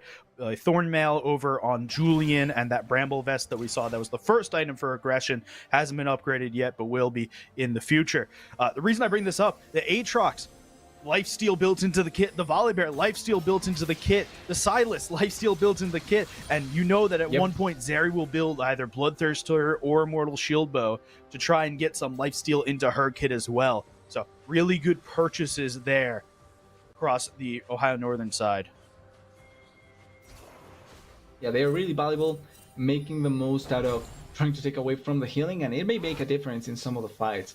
At this point though, I don't think that they're going to get much fighting, since Zeri with 3 items to just the 2 on the Bear is probably not the best fight. Same for a 24 stack Magi on Klexo, and then you also have the Aatrox to worry about. There's a lot to worry about over on the Purdue Northwestern side. Like they're trying to take this tower. Hook's going to go in. Doubtful's going to have to use the ultimate to run away. Looks like a good fight for both teams, though. It doesn't look like Purdue Northwest very much wants to take it. They want to play slow. They want to start. It looks like they're trying to start syncing up their waves, putting 4 top and 1 in mid, and take this tower pretty quickly. A lot more going on here. The Nautilus ultimate going to be taken by Klexo, and they just walk away at this point. I will say though, kind of weird that they forced Doubtful's ultimate in that situation. I don't think the Volibear needed to ulti out. He is still tanky enough to be able to survive, but preemptively ulting is not the worst decision either in that moment. They don't need to overly push either. They are ahead in the game, they have control. They don't need to throw away because of just trying to contest the turret. Some of the members are going to back away, and that probably means that they have items that they need to complete as soon as possible. Yeah, and the next objective fight isn't up for another minute and a half at the time. Volibear ultimate almost 60-something% up already. They'll have it for the next fight, and that's really what you care about with that ultimate. So there's a lot of damage, though, on this Ohio Northern side. We keep seeing Purdue Northwest winning these fights, but we said before, it takes time for some of these carries on the Ohio Northern side to get online. Well, Varius is close to being online at this point. A Blade of the Ruined King and a Ginsu's, the fully stacked up Seraph's Embrace and the Leandries on the Talia. So there's a lot of damage that could come through here for the Ohio Northern side, and that Terminus means that Varius may stay alive just a little bit longer. Probably going to take a little bit longer, but going to be much more meaningful in that sense. Now, with the way that the game has been going, the fact that it's slowed down, Baron buff going to come up in 30 seconds, is there any chance that we see Ohio trying to contest it? Probably could happen. I wouldn't discount it just because of how they were trying to force certain things, but scary situation to try and play around with, and I'm not sure if you want to throw the game around for just the Baron buff that hasn't broken up the base just yet. I think that's the problem, though, is once you get this Baron onto Purdue Northwest again, they're in a much better position to use it than they were last time. They could get deep into the base with a Baron buff. So you may have to fight this just to make sure your game stays alive. Everyone is just kind of setting up on the side, waiting for the right play. Klexo trying to find a flank angle as well, but they know that they have to be really smart about how they approach this. Doesn't have ulti steal just yet, though. I have ulti steal, and everyone's just posturing the mid lane. Hook goes through first. Engage on to the Purdue Northwest side. Pranks in the front lines, but Doubtful is getting torn to shreds. Aggression is dead already. Doubtfuls keep going. He's still alive in the front. Just like but that. Everyone is gone for Purdue Northwest. Screw the Baron buff. They're going for the Nexus. Yeah, the Baron was just a commodity at this point. They don't need it to close out the game. They engage onto Winking, but the engage isn't followed up accordingly. Aggression is so far behind that he barely does anything this game. And in contrast, the immediate counter engage by Purdue destroys Kai, destroys Kato, and there's no real answer that they can pull off. Just like that, Purdue wins the game before 30 minutes. The soul is not even needed, and we're looking into a really interesting spot for Purdue with the 1-0 app. Yeah, not just 1-0 up, but it seemed after that first couple of minutes, it felt that Purdue just kind of figured out how they wanted to play their composition a little bit more than Ohio Northern did. They executed it to the degree we hoped that they would have. Exactly, and you have to give huge props to Klexo in this game because he started really badly, but then after that, he came back with 3 kills and he completely dominated a lot of the situations. Great ultimates on the Silas, great team fighting prowess, Frank also appearing when he was needed, and then Winking dealing so much damage as the AD carry. The way that they executed on their teamfight comp, which was technically much harder than the teamfight comp from Ohio Northern, was so well done. And coming into this next game, it's going to be interesting how they answer onto that, because it's not going to be an easy affair, and I feel like that may cause a bit of, not tilting, but the hit onto themselves after such a good start in the early game to quickly just lose everything and then not even having control in the game. Maybe a bit too hard for Ohio Northern. Mm-hmm. Yeah, it may be a little bit too hard. We'll see what comes through in game 2. Is there anything you really would like to see as a change from either side as we head into the second game in the series? I would say maybe changing the top lane approach, because they went for the counter pick technically on the K'Sante, thinking that it was going to be the Bolivar, but they didn't really respect the fact that the Bolivar was still left, could potentially be flexed. And I think that K'Sante kind of takes away from the value of having aggression. I want him on something more aggressive, ironically. So maybe take red side and give him counter pick this time around. All right, and before we toss it to a quick break, we just wanted to talk to you about L3 Fiber. Unified and the MEC Championship is powered by L3 Fiber. i3 Fiber, sorry. i3 Fiber blows away the competition. It's been voted the best ISP in Illinois by PC Mag in 2023. If you live in Illinois looking to getting i3 Fiber yourself, I just got fiber in my house. It's great. I have no complaints about fiber. It's awesome. We'll see you guys after a quick break for game number 2.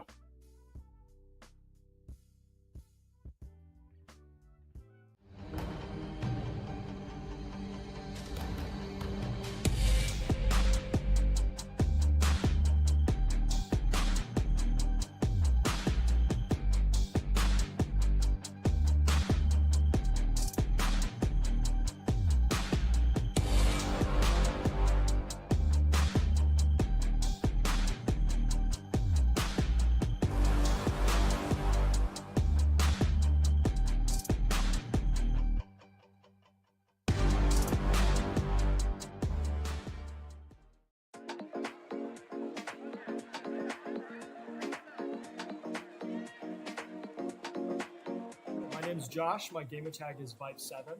I play for the Rocket League team here at Illinois College. My name is Glenn. I play Rocket League. My gamer tag is GG1. I'm from Illinois College. I play Rocket League. My name's Dwight, and my gamer tag is Ron. My name's Austin Schaefer Snyder. My ID is Austin316. Nova. My nickname or game name is Celius. I play Valorant. All right. I'm David Stern, the head coach for Illinois College. Any of your teammates that could go viral, who's most likely and why? I have a pretty clear answer. Oh yeah. No, I got it. Dwight right there. Dwight. Okay. Roon? Dwight. And Dwight. Yeah, I mean. I definitely think Dwight would be the one that would go viral. That's probably a popular answer so far. Maybe we omit Dwight from the realm of possibility. I think I gotta say Dwight. You know, he just somebody get this man off social media. And for whatever reason, it can be yourself, which you were a very popular answer for the rest of the team. Yeah, he will 100% go viral for something stupid that he says. 100%. I think he'd go viral for literally anything. Okay. He is the most loose cannon of our entire program. Dwight is an interesting character.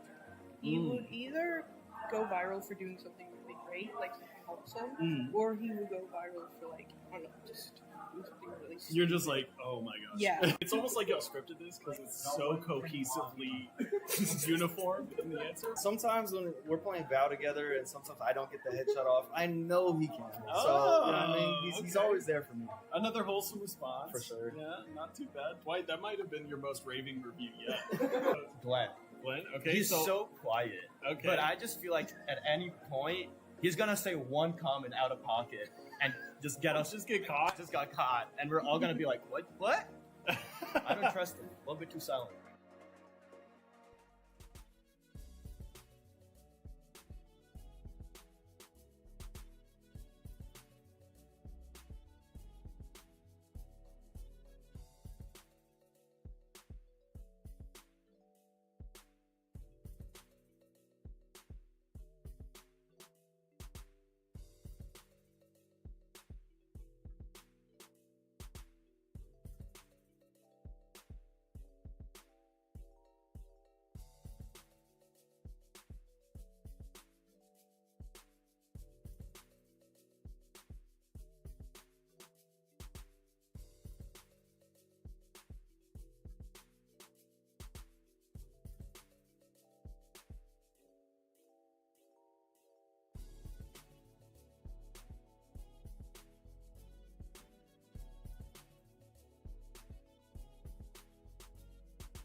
I'm Jack Fiore Roberts. I'm a Rocket League player from Miami University of Ohio.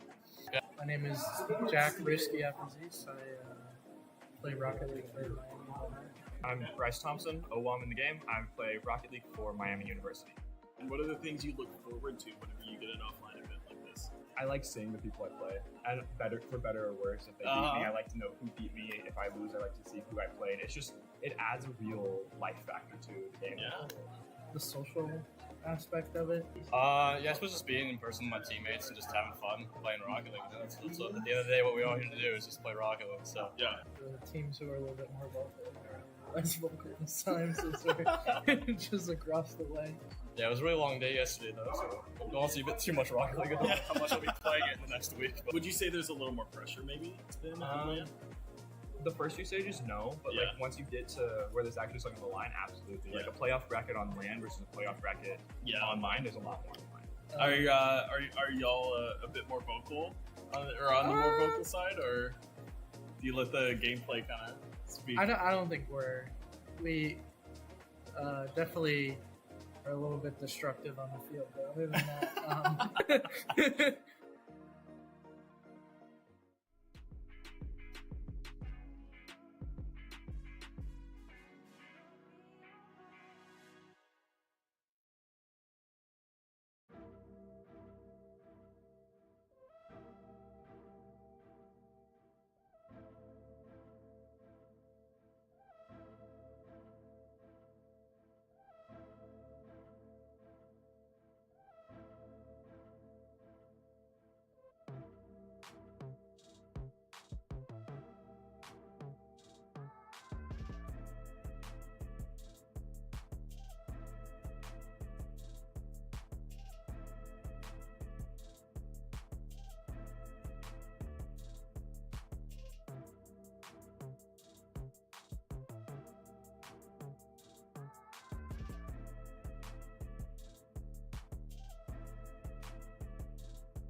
Jack Fear Roberts. I'm a Rocket League player from Miami University of Ohio.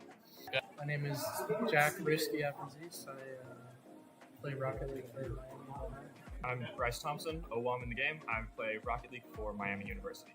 And what are the things you look forward to whenever you get an offline event like this? I like seeing the people I play, and for better or worse. If they beat me, I like to know who beat me. If I lose, I like to see who I played. It adds a real life factor to the game. Yeah. The social aspect of it. I suppose just being in person with my teammates and just having fun playing Rocket League. That's at the end of the day, what we all here to do is just play Rocket League. So yeah. The teams who are a little bit more vocal are less vocal this time, so it's just across the way. Yeah, it was a really long day yesterday though, so I don't see a bit too much Rocket League. I don't know how much I'll be playing it in the next week. But. Would you say there's a little more pressure maybe than the first few stages, no, but like once you get to where there's actually something on the line, absolutely. Like a playoff bracket on LAN versus a playoff bracket online, there's a lot more online. Are y'all a bit more vocal, or on the more vocal side, or do you let the gameplay kind of speak? I don't think we definitely are a little bit destructive on the field, but other than that.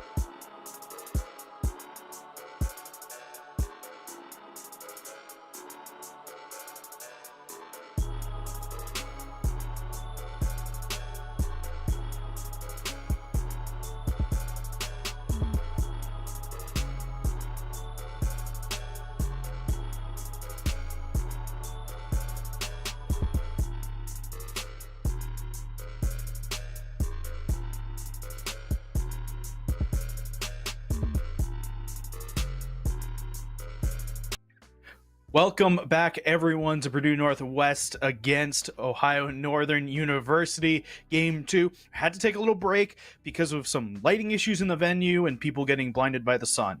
That was... Oh, sorry. No, I was just going to say, it's inconvenient, but it can happen. So it's something we have to deal with. It was a long pause, but it allowed us to just relax, come down, come back really well to the second game. Yeah, and let's talk about the first game for 2 seconds before we get into the second game. It was a Purdue Northwest win. It was a really good early game by Ohio Northern, and then as the game went on, Purdue Northwest kind of got their stuff going a little bit. The Silas, the Volley Bear, the Aatrox in the top lane just kind of worked on getting in on the rest of Ohio Northern, and it just kind of snowballed from there.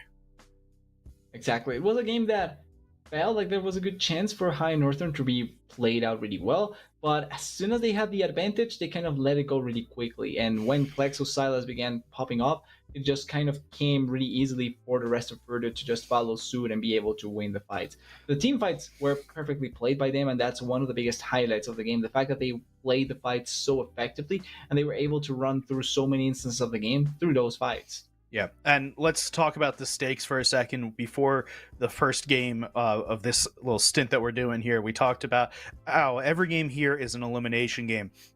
Whoever loses this game, they're done. They're done for the season. That's it. Yep. So Purdue Northwest up a game over Ohio Northern. They're fighting to play Ottawa in the losers finals. The winner of the Ottawa and winner of this game goes on to play Grandview University in the finals tomorrow. So we'll have both of those for you today. So Purdue Northwest on match point right now. What do we want to see different from Ohio Northern as we get into this game to start getting Ohio Northern ahead a little bit and see if they can bring it to Purdue Northwest? Well, something we talked about and something that I feel like would be the most ideal, it's giving aggression to counterpick.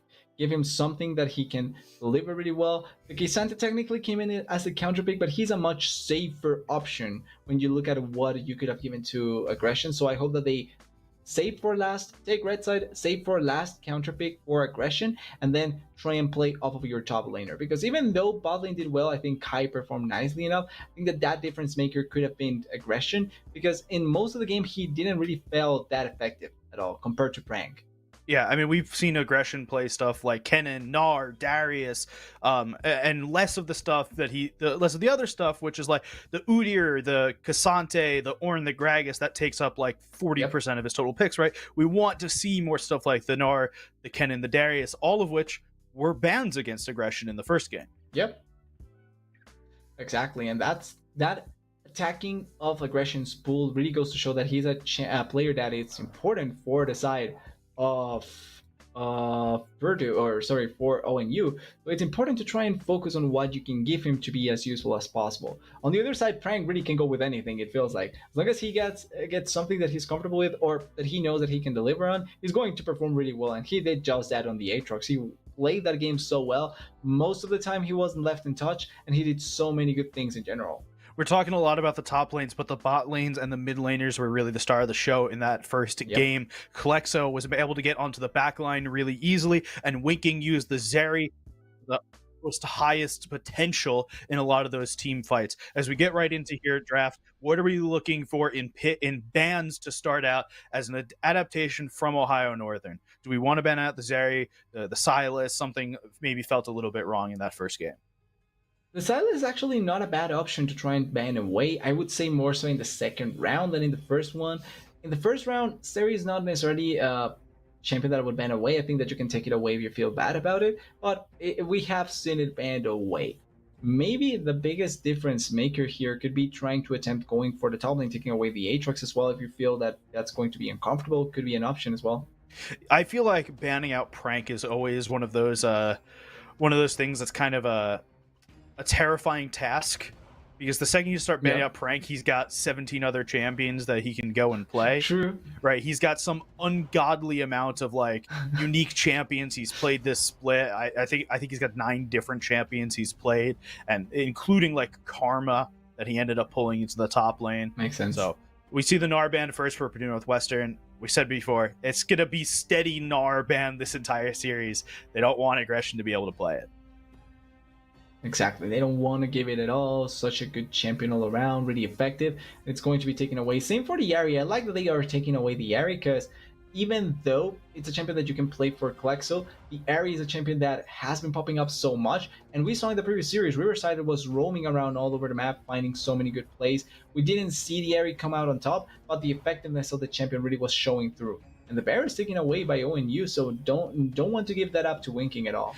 Yeah, and it was really good in the hands of Kai up until it kind of wasn't, right? Up until it stopped. But Kai was doing a lot of damage on that Varus early game, and they want to make sure it doesn't go into Winking. So ONU is definitely looking for a little bit of a different comp than they were last game. Exactly. It's something that if you're able to play it off, it's really effective, but at the same time, it's really difficult to pull it off in a situation, especially when there's so much CC to try and lock him down. It was really difficult for Kai to find multiple avenues. And I don't think that the Nautilus is there for peel, it's more so to try and pick up. But when the Varus doesn't have peeling options and he was locked down in that situation, it was really difficult to play it off in that game. The Bolivar at the end to last ban from ONU, and then Xinjiao as well. Thinking quite a few champions from the previous game, and the Azir is open. Kalexo just go for it, yep. Yeah, Kalexo played a ton of Azir this season. He had 3 games on it, and then it was disabled. Kalexo is a big Azir player. I expect to see Kalexo on this Azir. This is a really important first pick for Purdue Northwest. It's a really good first pick to have. Can be really effective, but they go for the Azir Corki matchup. Kato wanting to have the range, wanting to have the typical champion that we see against Azir, and it's not necessarily a bad option, but his strength is not comparable to where he was before. It's much lesser now. He does have value, but I wouldn't put him in the same vein as where the Corki was. Yeah, the fact that the Malignance plus Eclipse kind of thing went away doesn't really help that. We do see the Nautilus get picked here. That did work well in the last game for Cuz, so we'll see how who they're pairing that with again this game. Jarvan comes through. That's a little bit of good engage. Well, honestly, better engage than they had last game. Yeah, much better. At the very least, now it doesn't depend on finding a great flank or the Sylas just popping off. And this is much more straightforward, so there's good ways to play off the fight. I could see them also opting here for a support, since they already know that it's the Nautilus on the other side. Maybe take away something like the Alistar. Instead going to be going for the Jinx, so they know that the Varus is out here, and the Jinx can be a great hyper carry for Winking. Not the same mobility as the Seri, but certainly going to have the same firepower, or maybe even better than the Seri. Yeah, I think once you get the Varus taken away, there's not really many great poke champions that you can play in the bot lane anymore, right? Edgefield's not in an amazing state. You could play Caitlyn, that is definitely a poke champion. And so the Jinx could kind of feel a little bit safer, but that's a Caitlyn lock in, and that means it becomes a lot harder to play that Jinx in bot lane. You get a lot less and health. If you paired it up with the Lux, well, they can be scary. Well, I'd assume that the Nautilus will go bot lane, unless they do some weird stuff with Nautilus jungle. Yeah, actually, I still forget. I sometimes forget the Nautilus exists, I swear. Like, I see one champion and then forget that the Nautilus is there. You're right, it's the Nautilus support. So, Lockdown is going to be amazingly good for the Jinx. The only thing here is that the fact that it's one range, one melee, means that you do have options as a support, or with support, to try and get something that you're able to just buff up the Jinx, plus have the range advantage. Like, technically speaking, you can go Karma here, and that's still a really bothersome duo to face, even if you're playing Caitlyn. But they do ban the Tahm Kench, though. Yeah, that's a huge ban. We saw the Tahm Kench work really well last game from Toponer to help make sure that Zeri stay alive. It would have been a good pick here for the Jinx as well. I'm looking at Brahms in my head. That's where it's going, and it looks like Ohio Northern's thinking the same way. I like the ban. The Braum ban coming here, like you're mentioning, the shield value would have been amazing, not only for the Caitlyn Nod combo, but also the Corki. You have the Rockets were going to be a big part of this game, so having that Braum taken away, really nice decision there for the last pick, and probably think they are going to ban away once again Aggression's Kennen just in case for the backline access, although this time around there is much more range coming in from both from ONU, so the Kennen kind of is a bit counterintuitive for whatever they want to pull off. Even if you have the Corki package, it's still a bit counterintuitive when you have the Caitlyn and the Corki. And then the bike coming through as the last ban. Ooh. Ooh, okay, so Zach here could be a top laner or a jungler. Julian has played it this season, so has Aggression. So we'll be interested to see. They may use this as a little counter pick for the top lane. Zach top hasn't fallen out of meta. It just feels there are other things that have gotten better than it, but it's still a very safe top laner to pick in. And that looks like a Rek'Sai top. And I like the Rek'Sai top here. It has knock up, barely a lot of things that can do a lot of damage to them. Nice, also blind pick in case you're scared about it. Can be flexed with the Jarvan as well, so technically could be a Rek'Sai in the jungle and a Jarvan in the top lane. Those two can still work out well enough. I think it's probably going to be a Rek'Sai in the top lane. Yeah. And lastly, for support, with no Tahm Kench and no Braum. Well, Rakan is a really good engager, but I would have liked something more appealing for the Jinx, in all honesty. I do have to say, Purdue Northwestern feels like they just have a lot more go buttons than they did before. You can use the Emperor's Divide, you can use the Cataclysm from Jarvan, you can use the Ultimate from Rek'Sai, you could use the Charm from... There just feels like there's a lot more go in, and the Poppy will be the last pick. We still don't know which one's going where. We'll see right now between the Poppy and the Zac. It'll be Zac jungle, Poppy top. I will say, I think that Poppy gets left over so much, and in all honesty, it's a champion that is so valuable in general. Able to deny access to backline, able to knock people away from a team fight. In the previous game, we saw her value. We also saw her not finding the best of opportunities, but it's a champion that I feel like has to get more attention because it's really good in general. I mean, just look at the value on the ONU side for the Poppy. Rek'Sai dashes. Jarvan definitely dashes. Azir definitely dashes. Rakan definitely dashes. There's a lot of those kind of abilities that the Poppy can prevent over on the Purdue Northwest side, so it becomes really an important pick, especially in the lane against Rek'Sai like herself. It kind of prevents a lot of that ultimate jumping on you kind of stuff. Yeah, and both teams also, with that in mind, have a lot of team fighting prowess that they can play with. I would say there's better hyper carries on the side of PNW just because of the Jinx that can outscale so many other champions really effectively. The important part here is how they are going to take the fights, because front-to-back team fights can benefit PNW, same for ONU, but I do think that maybe Ohio Northern wants to try and get into the backline with a Corki package and the Zac just jumping on top of them. If they can burn the Jinx and the Azir really quickly, then the team fight will become much easier to play in general. It feels like we flipped places from game one. We were talking at the beginning that ONU really wants to just front to back, kind of let the other team come into them. And now Purdue Northwest wants to front to back, let Ohio Northern kind of come into them and play off that. We'll see how powerful the Azir is going to be here. It's the first one that I've seen today. It's the first one we've seen from Klexo in a little bit. So I'm excited to see this Azir come through and maybe try and screw up some of the ONU engage. Exactly. It's going to be a fun way to see how, with the roles switched, who's going to find the most value here in this sort of situation. As we're waiting to get into the game, should be soon enough. But this is also an indication of how great teams can play, right? Because they have a way of playing, but if you take away or they play a different style and they can still deliver, it really goes to show that they are a really consistent team in general. So I want to see how Purdue does with this sort of composition, if Winking can hyper carry once again, and also Klexos Azir, how impactful is it going to be? Yeah, and let's remind you one more time of the stakes. Purdue Northwestern came into the playoffs as the #1 seed. They find themselves in the lower semis. Ohio Northern, the 2nd overall seed in playoffs. They find themselves playing against Purdue Northwestern right now. Both teams are looking to move on to the loser final, which will be right after this against Ottawa, and the loser goes home. So it's a big game for both teams. ONU wants to keep their season alive, at least for maybe a couple more hours. Purdue Northwest, the same for them. It's going to be a brutal game either way, right? This is your last-ditch effort. The first game, it matters to get to the second game, right? But now we're playing for keeps.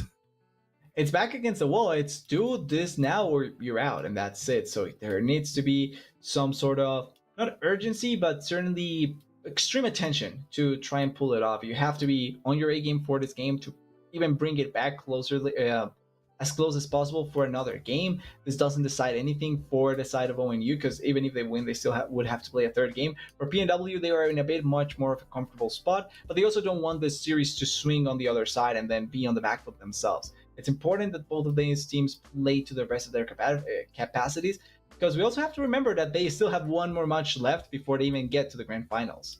Yeah, one of these teams will have to play another best of 3 tonight, so still a grueling road to keep going. And even with that, right, the Ottawa team that played earlier today has gotten this great rest in between, and they get to watch both of these teams, so they get a little bit more information of how's Purdue Northwest playing right now today. Look, Aggression's not playing the same champs that Aggression has before in the set, and we see like him getting banned out, and so more of that kind of goes to how do you play against either of these teams.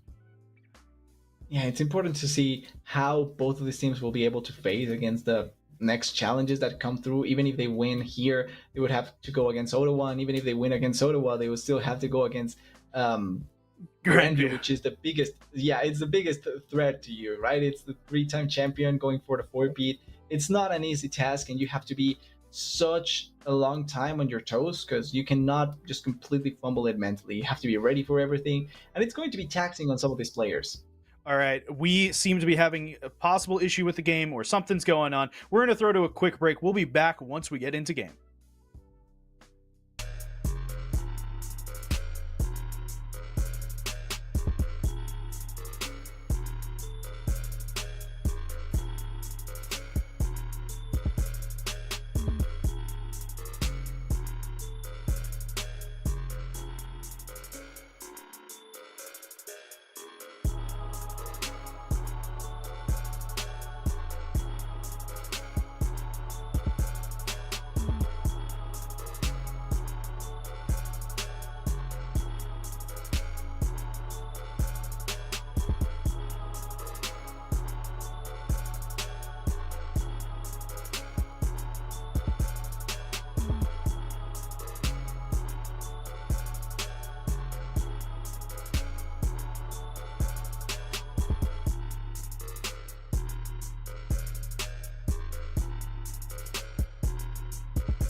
Hello, my name is Michael Barnes. I am the top laner for ONU. How's it going? I'm Julian. I'm the jungle for Ohio Northern Esports League of Legends team. My name is Caden Teckington. I play mid. My name is Kato in game. I go to Ohio Northern. My name is Kyle Teckington, or Kai. I'm the ADC or bot lane for ONU. Hi, I'm Ken. I go by Cuz as my gamer tag, and I'm the support player for my school's League of Legends team. Any of your teammates that could go viral? Who's most likely and why? I think there's two answers here. I would say Julian.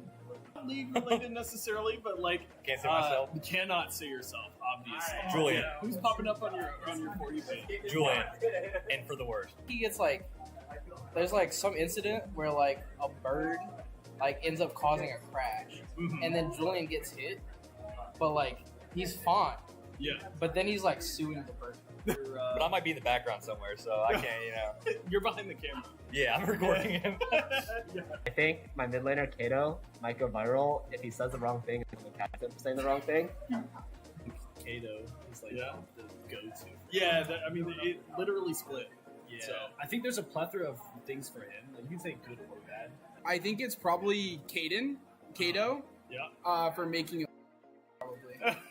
I think my ADC, Kai, will probably go viral for just being a really handsome gamer. I feel like he'd be on the news for just something outrageous at some point. Whether it's at work because or of him, or he's just at a crazy event. I could see both happening on top of each other.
Everyone, we just have a quick little update. Unfortunately, it's not good news. It seems that a spectator bug that has been around for a little bit has actually happened to us right now on being able to get into the game. It's not just us, though. It seems that there's other universities that are having the same issue at their tournaments across the states.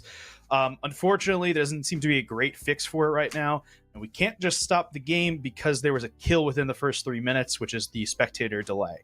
So until further notice, we're going to throw it back to a break. The game is going to keep going on. Hopefully, we'll be able to bring you guys in if we get back into the game. But if not, unfortunately, it may be lost at this point. So we're going to throw it back to a break, but we just wanted to let you guys know what was going on.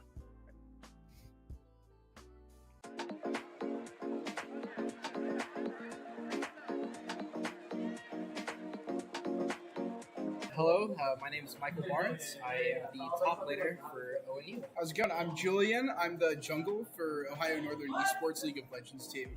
My name is Caden Teckington. I play mid. My name is Kato in game. I go to Ohio Northern. My name is Kyle Teckington, or Kai. I'm the ADC or bot lane for ONU. Hi, I'm Ken. I go by Cuz as my gamer tag, and I'm the support player for my school's League of Legends team. You're on the dev team, okay? And you're in charge of bringing in a new IP to collaborate. What are you bringing in for this? I'm bringing in a character that just gets rid of Karthus. Game & Watch from Smash Bros. Just bring in Game & Watch. Julian from Madagascar. It's gotta be the lemur. The lemur. Yeah, absolutely. Get Sasha Baron Cohen to do the voice again. No. I think we do like Abe Lincoln, but not like the real Abe Lincoln. Yeah. Like, the statue one. Poe, like Kung Fu Panda. Yeah, okay. Jack Black voicing. Everything. Yeah. You walk up to them and then it's like, oh, you're like full items and then you do no damage, or like you walk up to them, you're like one item and you just like one You hit just them. get 9. Yeah. My name's after, so I have to do that one. Okay, so what's the old? What's the What's the defining olds? part of the kit? He sends out Maurice, like Annie, you know? Like Maurice comes Another and messes summon? him up. Yep, Yeah, yeah, absolutely. yeah. Absolutely. But he has Mort and Maurice, so it's like 2. Oh, okay. Yeah. Yeah, you alter. Wait, isn't this the Undertaker? Isn't this York? Sure, but York doesn't do anything against Karthus, bro. Like It's body check like as much as possible. How do we distinguish Poe from Gragas in gameplay then? I mean, he's just a little more nimble, I think. Okay. Inside on the He kit. like takes his top hat off and then he just like throws it. It's a projectile. Exactly. And it comes back to him. Abe Lincoln with range. Yeah, and then he just turns into a stone and he's like 10,000 HP. I don't know how it's gonna be balanced. It won't be. It won't. I hate that champ. Get that champ out of here. You just want to watch the world burn. At that point, like everybody would hate that character.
Welcome back, everyone. I have fortunate or unfortunate news depending on where you sit. And unfortunate for everyone, I guess, which is the Purdue Northwestern and ONU game has finished, and we didn't get to see any of it. But on the positive side, we actually have some clips from the end of the game that we can show ahead of time, and then we're just gonna move from the whole game, and then we're just gonna move right in to the next series if needed, based on the end of the game, right? So we're going to start rolling some of that in a minute, but unfortunate from everything happening. We can see some going on in that game number 2. Yep, and kind of our expectation that nothing much was happening, a lot of trading from the early shows that we can see, and important to see where the first blood ended up going. Kato looks like to be dying, and this probably where the snowball started for the side of Purdue.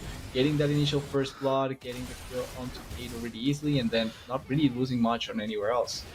Yeah, aggression already getting hit out in the top lane. It looks just like it was last game to a degree, right? With that Aatrox into the Cassante. Toponer's base going to be stopped there for a minute. Dredge line coming out. Zap going to start. Looks like Caitlyn will pick up this kill. Cuz will go down right after. Winking and Kai just going to take a couple shots at each other. They were going to be looking into each other really aggressively in that situation, and it turns out that at the start of the game, 2 really good kills for the side of Purdue. Yes, there's one back that they are able to find in the bot lane, but it's Caitlyn, it's Jinx, and it's Azir that start of the game in a really advantageous advantage. Azir doesn't get the kill, but he gets control of the wave, and that's how you begin playing out the rest of the map. Yeah, we're going to keep jumping back and forth into the game and back as we find more important things to talk about, like Doubtful coming behind Ohio Northern. But Cuz looks like he's just going to die for his sins here, as Doubtful doesn't even get taken below half. So yeah, and even though the unlucky part there is that the Jinx doesn't get the kill, you can see that they were setting it up really effectively, finding on the back the perfect engage onto the bot lane. And importantly, it's Doubtful trying to look for these ganks really early on, something that you have to make happen with the Jarvan. He goes in really quickly, gets the setup, and gets the kill. Yeah, and it just looks like the bot lane is starting to get pretty accelerated early, as we now see some grub takes by Ohio Northern here. You said this in one of the very first games today, but the grubs only matter if you're going to actually hit the towers. We'll see if Ohio Northern is able to actually use them in conjunction with tower hitting, but Charm goes out from the Rakan. A lot of damage on to the Rakan. It won't be enough to let him stay alive. He will die there. A little bit of a tussle in the top lane between this Rek'Sai and the Poppy. A lot of damage onto aggression. He's got to stay underneath the tower. Zach does slingshot in using his elasticity. Dredge line in from Nautilus. There's a lot of poking back and forth, but there's not much mana from Winking to really use those rockets to get much further. Does look like Corki's about to be caught out. Jarvan right here with the Rakan. The Rakan goes over, package from Corki. Elastic slingshot from Zach, pushing them all back in, and it looks like it's just a big team fight, and Ohio Northern came to play. A lot of people there trying to take a lot of people down, and Toponer does fall. What a dredge line, max range, and Corki just continuously firing rockets in the back. All while Prank ends up finding the perfect angle. Yeah. Able to connect onto Klexo, he has to force the flash, which is not the most ideal. And even though the only one that dies is the Toponer, it's still a really nice trade that you can see from Ohio Northern. They're still on their toes, on their head actually, trying to find as many picks as they could, and answering back onto whatever PNW was trying to achieve. I like the mid lane play though, because the idea wasn't bad. I feel like maybe a preemptive flash too quickly coming in from PNW, but in general, both teams trying to find their plays and make it work out as best as they could.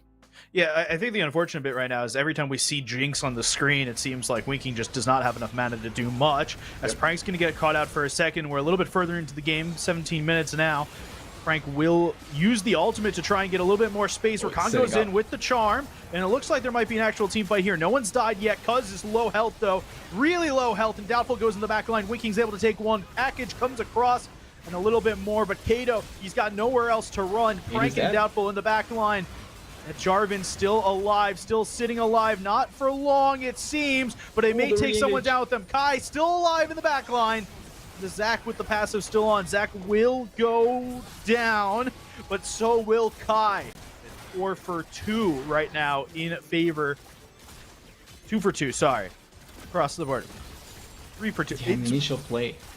Things are moving. Started pretty much onto Rexa, if I'm not wrong there. Yeah, and they make it work out so effectively because they find the re-engage. The Rexa doesn't die. Great ultimate there by the Rakan to set up the team fight. And the Jinx was left in touch for most of it. She did get attacked a tad bit in there, but Lexa was also left in touch. So you have the double carries being able to deal as much damage as possible.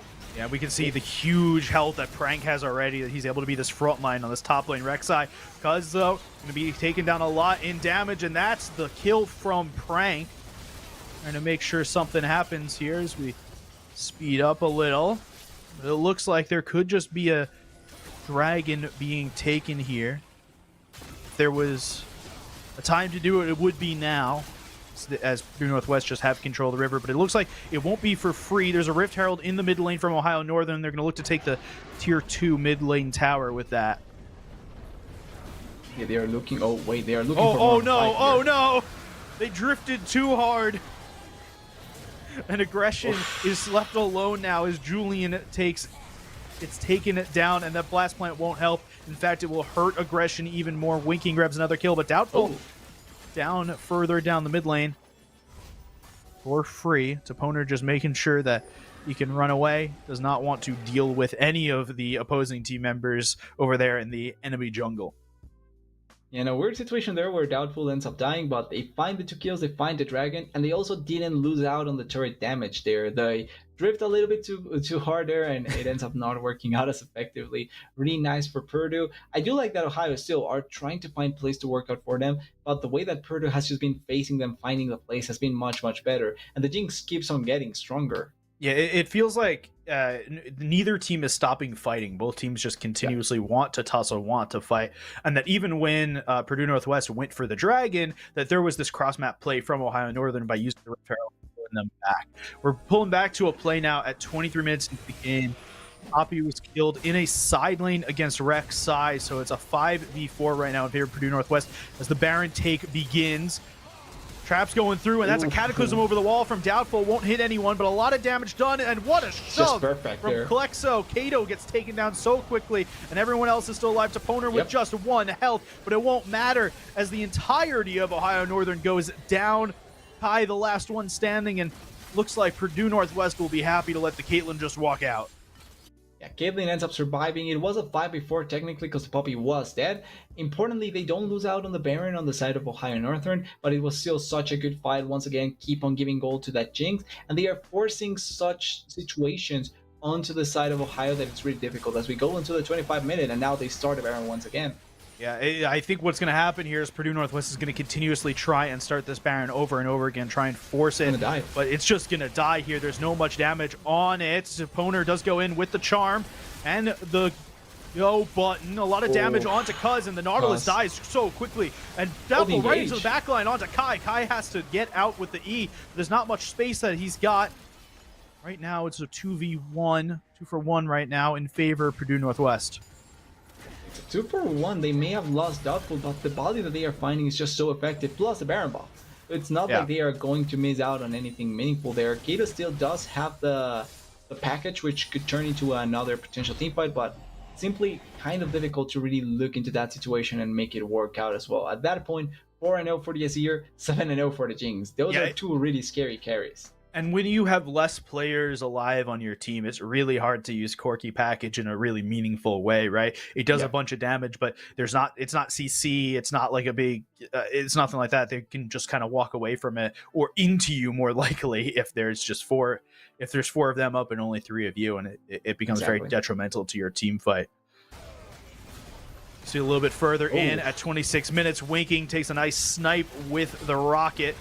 It takes Julian down, and it seems like they may be thinking about going for like at least 1 Nexus inhibitor tower here. They're trying to rush the wave, and it looks like it's probably going to be the play even more.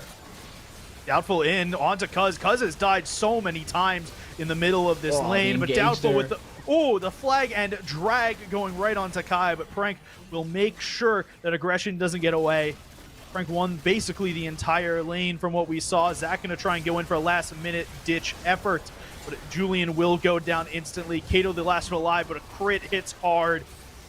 Porky goes down, and that's just the game right there. Purdue Northwestern take it 2-0. They will play Ottawa in just a couple moments here for the winners, in the losers finals to get into the grand finals. That's how math works. Yeah. And the only thing that will be played tomorrow is the grand final, so we're just waiting to see that losers finals. But really unlucky situation there for Ottawa. For Ohio Northern, sorry, that they were trying so hard in some situations, but Purdue just played the team fights much better. They allowed the Jinx to carry, they allowed Plexa to carry, and Doubtful understood his role. He was a sacrificial lamb, and it worked out perfectly. And congrats to them for the 2-0.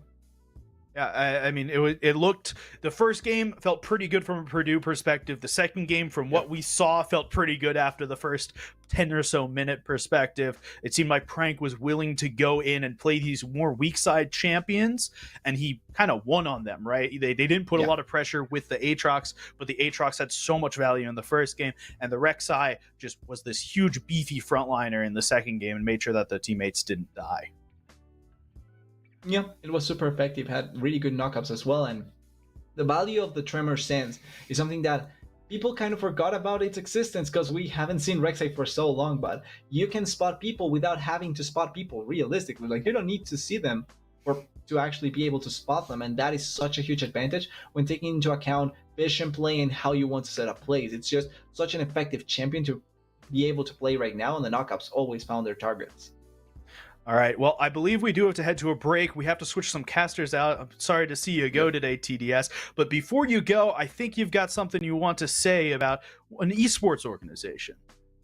Exactly. An esports org that some may hate, some may love. I think they have done a lot of amazing things. And here at MEC, we'd like to thank Immortals for powering our MEC Spring MVP Awards and the MEC Spring Championship. I know we may have some different feelings with Immortals, but I feel like they are doing such an amazing thing here in the space, trying to bring up as much people here in the community as possible and try and be as close with the community as they can. So I really like what they've been doing. We encourage you to check out their station tomorrow and check out in person what they've got at their booth. I sadly cannot because I'm not there. I'm not even close to the United States, and luckily, but I know that it's going to be amazing, and I hope that everyone that can will be able to enjoy it. All right, we're going to throw to a break. We'll come back. You'll have me and RDS on the other side to take you into the losers finals. RMC, sorry. To take you into the losers final. We'll be back in a couple minutes.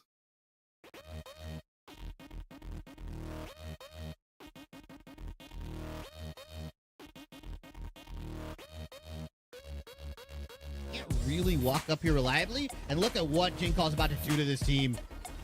He does get rooted up, but it doesn't matter. He goes flying all over. Absolutely decimated. Orion missed the shockwave as well. Castle has rejoined the fray all the way back from the base. It's a quadra kill. Will it be our first penta? It will be penta kill for Jinquall. They go in for an equalizer. Play the Dragon Rage kick. Downfall splittering up, hitting him upside the forehead. Has been slain, but Mike's HP is dropped down into critical condition. Doubtful finishes it off, and yet again, Seraphine, her concert falls across deaf ears. Raymond, I don't recommend getting close to the wall like that. It is not a great place. Castle is fundamental to this team's success. To the mid lane, Castle with an expertly done spell shield will make sure that the shockwave has no effect. A little bit ago, that was very different for the Bard on the red side of the map, but now Castle still 2 buffs. He has the Tiamat, he has a whole lot of early game damage. K6 tried to get the stun, but he doesn't have his ultimate for the...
Sleepless nights trying to learn how to die in my sleep. 'Cause I don't want to be the one to wake up without a heartbeat. Trust me, you're gonna love this, stay in your seat.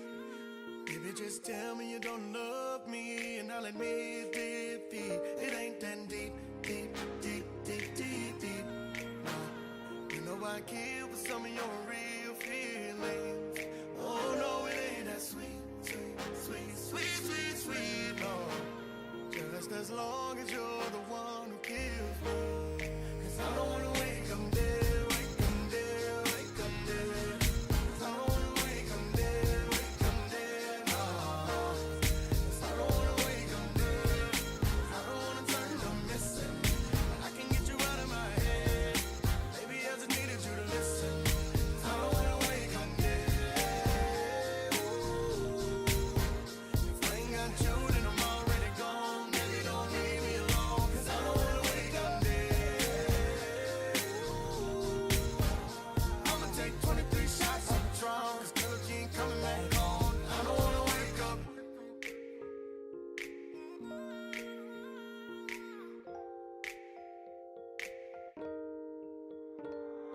Oh my gosh, you're trying to kill me in my sleep.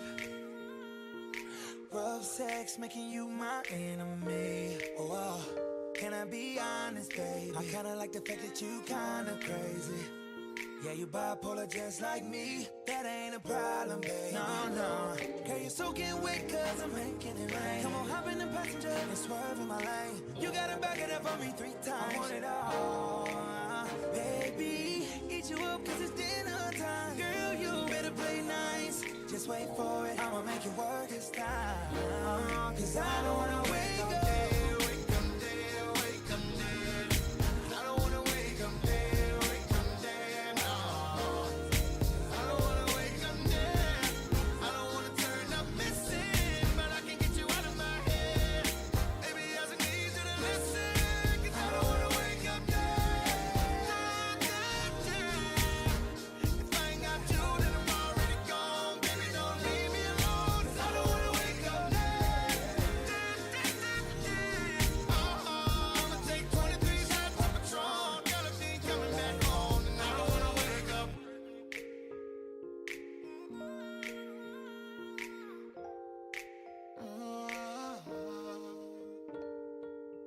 Asphyxiation.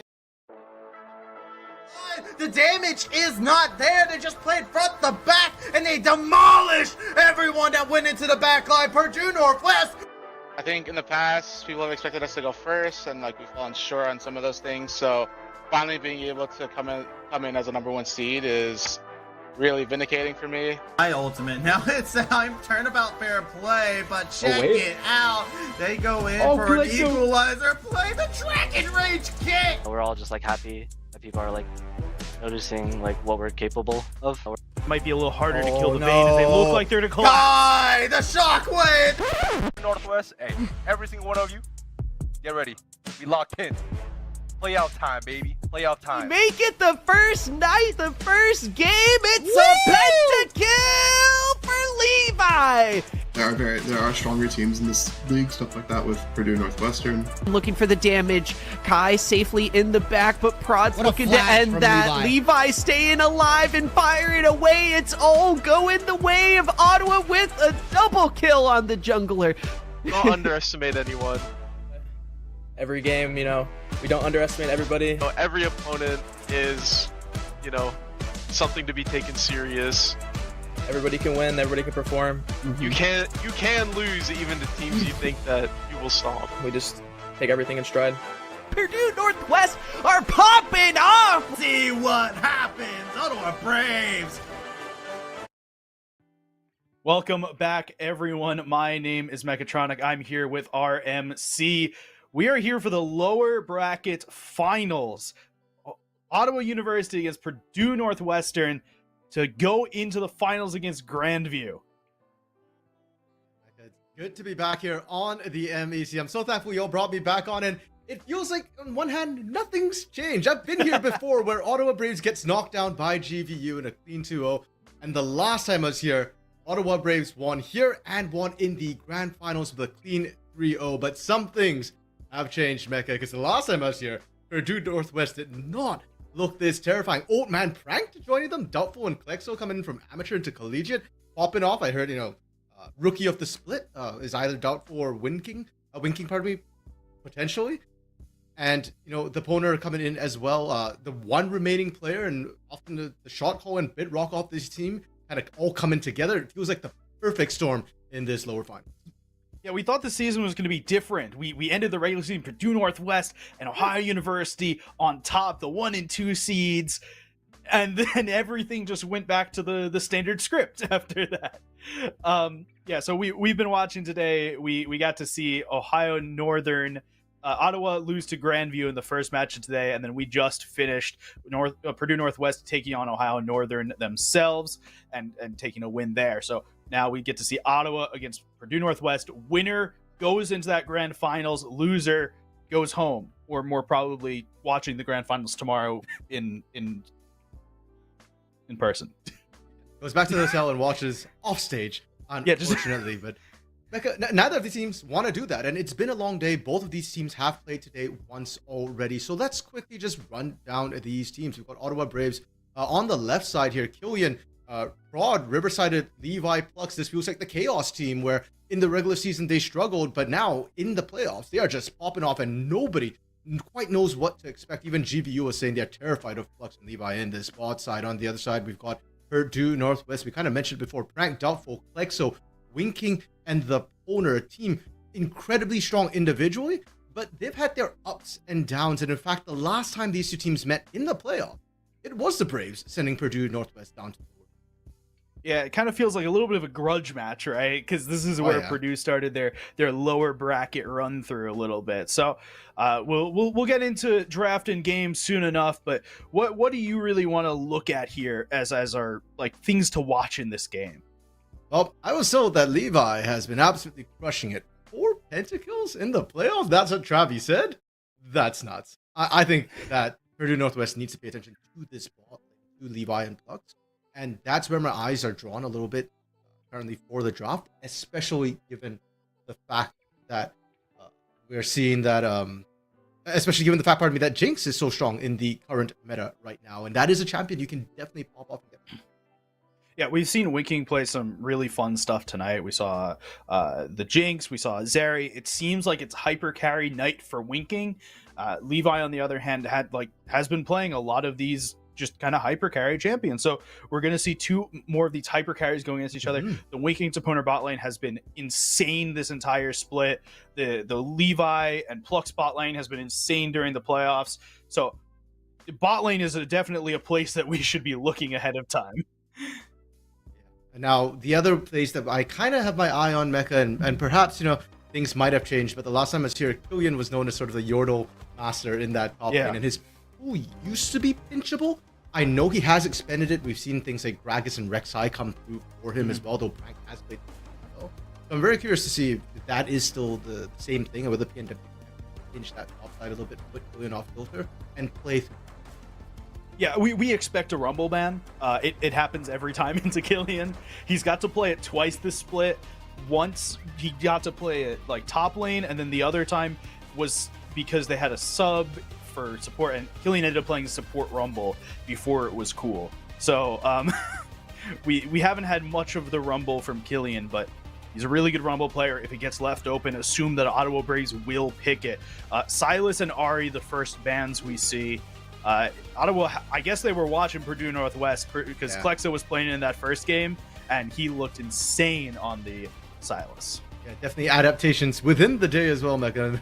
And you have to see teams kind of responding to that. The Akali as well coming out. So Ottawa Braves, they're really saying that we respect what Klexo can bring to the table. And really, I understand that Doubtful and Klexo have been the engine for this PNW team. But I'm really surprised that we're throwing that many bans into the sort of first ban phase against one of the solo. Yeah, I mean, and the interesting thing for me is that we haven't seen Nazir ban yet. Klexo played it in the game that we saw a couple highlights from, that game 2 against ONU. But Klexo's been a really big Azir player this split, and he's been really good on it. So I'm kind of surprised we haven't seen that yet. The Rumble ban does come through against Killian. We expected it. It was gonna happen. It's happened. Get used to not seeing Rumble tonight. Yeah, it's just the Killian tax they got to pay. Get the champion. That's ban as well with FNR. Like that was Killian's sort of go-to champion the moment that Rumble was taken off the table. Another mid lane ban coming through from the Braves here. Like Orianna removed this time from Klexo. Now that one a bit more supportive to help Doubtful perhaps win those early skirmishes, but a lot of respect. Yeah, I mean, Klexo has this pretty deep champion pool, right? He's got a bunch of these interesting picks that he can use.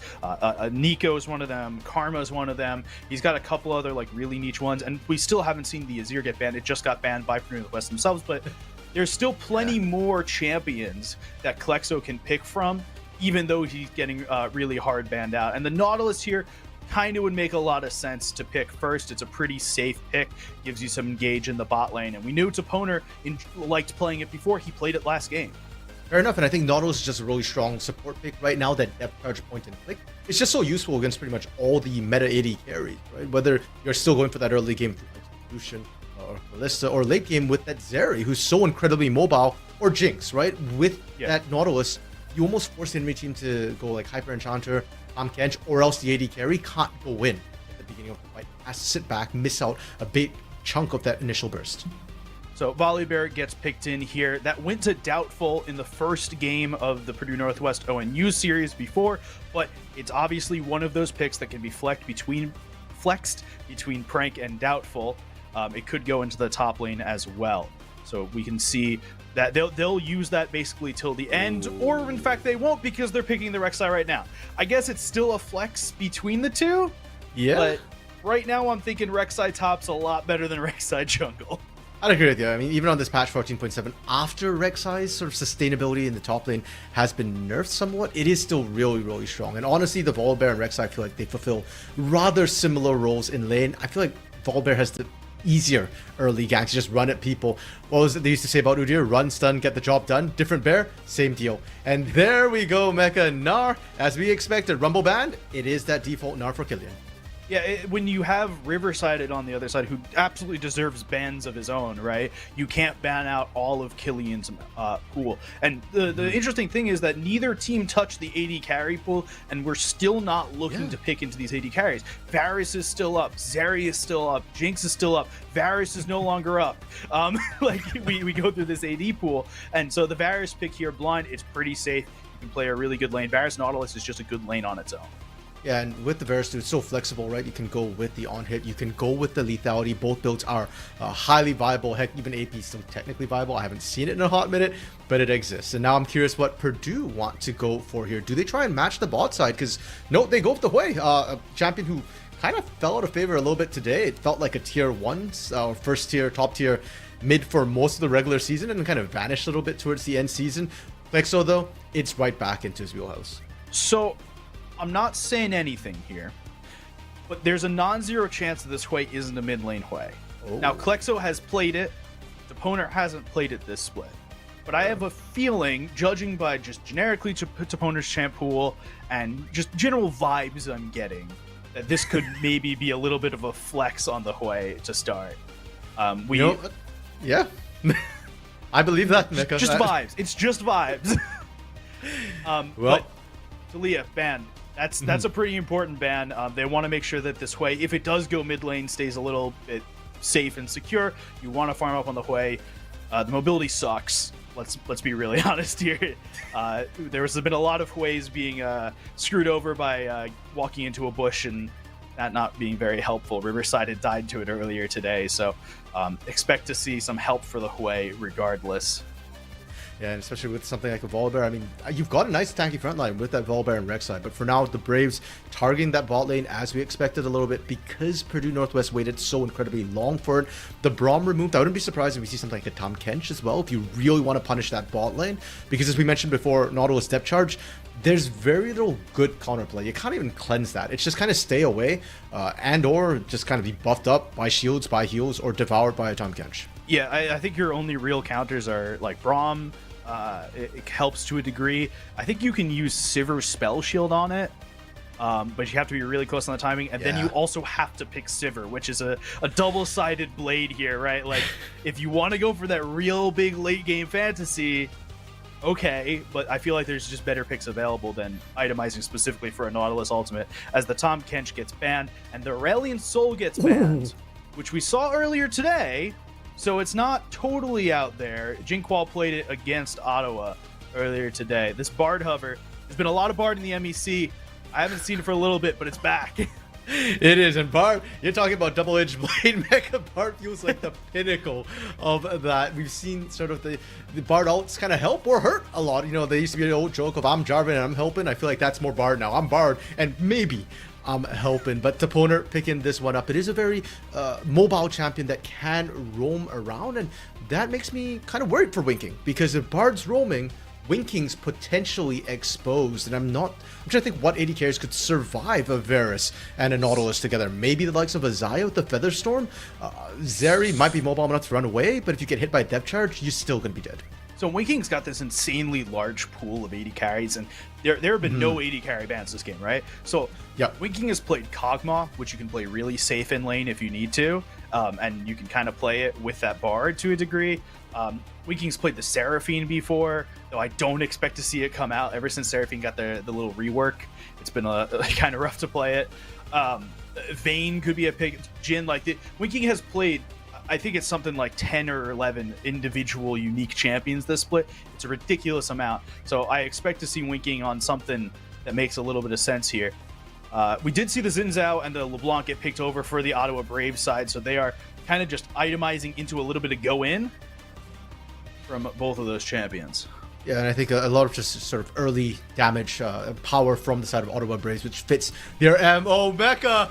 You called it earlier. I didn't believe it, and I am still in shock now that we are seeing it. As you said, Sivir, a very niche case when it comes to AD carries. Her early game, one of the worst in the game. Her base damage is terrible.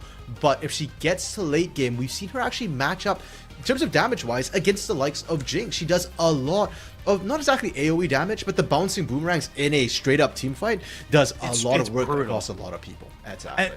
And the thing I really like about this is that Bard can stay down there for the first couple of levels, right? Once you reach level 6 on Sivir, you've got this really insane wave clear. Once you reach first item, I assume the Sivir will be going Static Shiv. That seems to be the build right now for Sivers. But once you go Static Shiv and you've got a bunch of levels into your W, into that bouncing boomerang, you can wave clear so easily. You just sit under a tower and wave clear forever and just don't get dove. And with the spell shield, it becomes really hard to dive you. So I really like this Sivir pick. It makes a lot of sense within what they're kind of going for here. Yeah, my biggest fear now, though, for Mecha, for TNW part of Mecha, is that they've got a lot of skilling on their side. They've got the Hui, they've got the Sivir. Both those champions need time to come online. Their early game is a little bit weak, and they're not going to have any sort of agency or priority on the bot side of the map. And while, you know, Prank has always been a huge force in that top side, I don't feel like he necessarily got a counter pick in his lane. Yes, Rek'Sai can punish a Gnar, but that is a very much skill dependent matchup, and Killian is very comfortable on this. So for me, I'm looking at Ottawa Braves right now. If they play the early game right, I think there's really no good counterplay from Purdue in the early game. But on the other hand, if Ottawa Braves can't take over the game by 20 minutes, if they're not in a massive lead by that point, Purdue's scaling is going to start taking over. Yeah, I think a lot of this game rests on the shoulders of Toponer. And it's not often that you say it rests on the support's shoulders, but we look at this and this Bard is going to be a huge help, like faster famine kind of champion, because the Rek'Sai is just going to be really tanky early. The Volibear is just going to be really tanky early. Hui and Sivir are going to be, unfortunately, kind of useless early. It's just how Hui and Sivir are. So this Bard is going to try and make a lot of plays to get Sivir and Hui ahead. The same with Volibear. But making a play on Bard is very different than making a play on Volibear. Volibear is you ult, disable a tower, and maul them. Bard is, you may screw over your teammates in the process. True, but on the other side, without the ultimate, Bard can make the mauling a lot easier because now you can use that portal and Doubtful gets in your face that much faster. Mecha, we're into the game and right into a pause. It feels like it wouldn't be collegiate if we don't hit at least one pause during the day. The other thing I'm thinking about here with the Bard and the Sivir and the spot lane, I'm really looking into the spot lane here, is that the healing chime things that Bard leaves behind. Really helpful for Sivir in that early game, right? Because Sivir can get chunked out. So it makes the Sivir safer to play in the early game, even if the Bard isn't always there. Just leaves behind some snacks to eat. Yeah, fair enough. And I'm just thinking too, like we've seen Doubtful and Klexo be sort of that engine for this PNW team. And this time we're going to see the Poner and Doubtful be sort of that engine for this team. I don't expect to see Klexo roaming out too much. And I'm just very curious to see how PNW is able to balance the needs of their team and in terms of where they're going to send that early pressure. But Mecha, we are on to the Rift right from the get-go. And first questions first, do we think we're going to see any level 1 shenanigans? If we're going to see level 1 shenanigans, it's going to come from the Ottawa Brave side. There is a Nautilus in the game. That is very true, very fair. And I mean, Purdue Northwest also have a Sivir, so probably not wanting that level 1. There's a Sivir on one side and a Nautilus on the other side, and one of those is great for level 1s, the other one is terrible. So, but it doesn't. I don't see any shenanigans happening yet. It could be a late one, but I don't see the start of any happening either. Yeah, no, that's really fair. And I think Ottawa Braves, this is best of 3, so every game does kind of matter. Teams don't want to coin flip at that get-go. Though Ottawa Braves, let's talk a little bit about them because we've focused a lot on Purdue Northwest and the Bard, the Sivir, the Volibear. For the Braves, I'm kind of looking at Prod on this Xin Zhao. He's sort of that new kid on the block for this team. And I've heard some interesting things. I know that he got voted as most likely to int for a scuttle. So I don't think that's a bad thing necessarily. I think that's an aggressive jungler. Is that the official Blabber Award? They should have called it that. Yeah, missed opportunity, Travi, on the MEC podcast. Maybe next split, y'all can call it the Blabber Award there. But yeah, I think when you've got an aggressive jungler like that, with an early game team like the Braves, I mean, even in their loss against GVU earlier today, let's not forget they were actually up gold in the beginning of the game. They had a great early game. I think a lot of that does come off Prod. So as much as we're talking about Volibear and Bard, Prod could just mess them up by going early aggression, by looking for those 3v3s, It's a those hook early. 2v2s. It's a hook early right onto Toponer. Levi has some damage early. We've seen these Varuses get a lot of kills early in the game, but it doesn't seem like they're going to go with much on it. Yeah, it doesn't look like Levi wanted full commit to that. Worth noting, Levi running Lethal Tempo. This is the later game on-hit Varus rather than the early game Hail of Blades, so might not see quite as much early kills in this bot side. I think it's a good adaptation when you're playing against the Sivir. Plux goes in with the dredge line, but Toponer uses the magical journey just to walk away. Look at the poke that Winking is getting just down onto Plux and Levi to a degree. Yeah, and Both I'm wondering have if used that's... Yeah, I'm wondering if that's coming at the expense of the minions, though. I mean, Winking is down a little bit of CS. Yeah, I think they actually just missed the minions while trying to trade onto that. And as far as the Braves are concerned, that's worthwhile trade. Topside, Prank is aggressively getting onto Killian.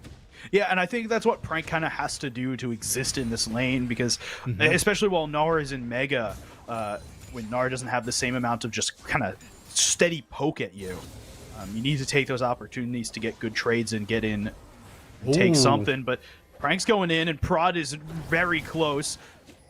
W proc will hit from the Gnar. A couple more shots. Good dodge. Really good dodge, but Prank will not survive this. A flash from Prank, from Killian, and from Prod. But First Blood does go to the Ottawa Braves, and it goes right onto Prod. Yeah, and unfortunately, one of the things you have to remember as a Rek'Sai is when you're burrowed, you actually kind of lose vision a little bit. So, unfortunately, went in just as Prod was walking up to that ward. Yes, you burnt one flash for 2. You won out the flash trade, but that First Blood onto Prod might become an issue, not just for this top side, but to all the other lanes that I have no doubt Prod will be looking at shortly. Yeah, and Doubtful's right up here. They're looking to kind of gank right after. They know that there's no flash on either of the top laners at this point. And Volibear is a little bit more difficult to get away from when there's no flash, especially when you get knocked up like that from Rek'Sai. We'll use the E to try and get out from the Gnar, but the jump won't help. So each jungler now has their own kill. Each top laner has their own death and their own assist. So we're still even across the board in that term. And gold is dead even. big difference between the two right now is the fact that Killian did blow his teleport already earlier to get back to lane, so we'll actually have to walk it back in. I don't know if Prank will actually be able to shove the wave in time. Unfortunately, Rek'Sai early on may actually pretty decent pushing speed, but I don't know if Prank actually wants to do that. And it looks like he actually tried, maybe he might have actually tried to freeze the lane instead. Yeah, so Prod will be able to get that scuttle. Toponer, they're looking to try and kill Prod here. Exhaust comes out, Doubtful's in the area, and Winking's already using the boomerang to get out. Winking gets a kill onto Prod early, and that's a huge thing for the Sivir. Yeah, great collapse in from Purdue Northwest, knowing that there was no flash on Prod in that sort of event. And unfortunately for Ottawa Braves, for Levi and Plux, as you mentioned, Winking gets the kill. So that effort and pressure Levi and Plux were putting down is pretty much negated by that early blood.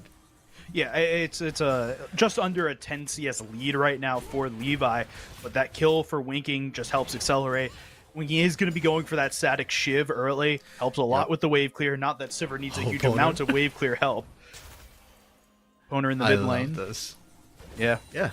You're talking about the fact that Poner has to be roaming early, and it's not quite the Poner Doubtful combo we were thinking of. Poner's just roaming on his own and getting pressure anyways. They're just playing double jungle.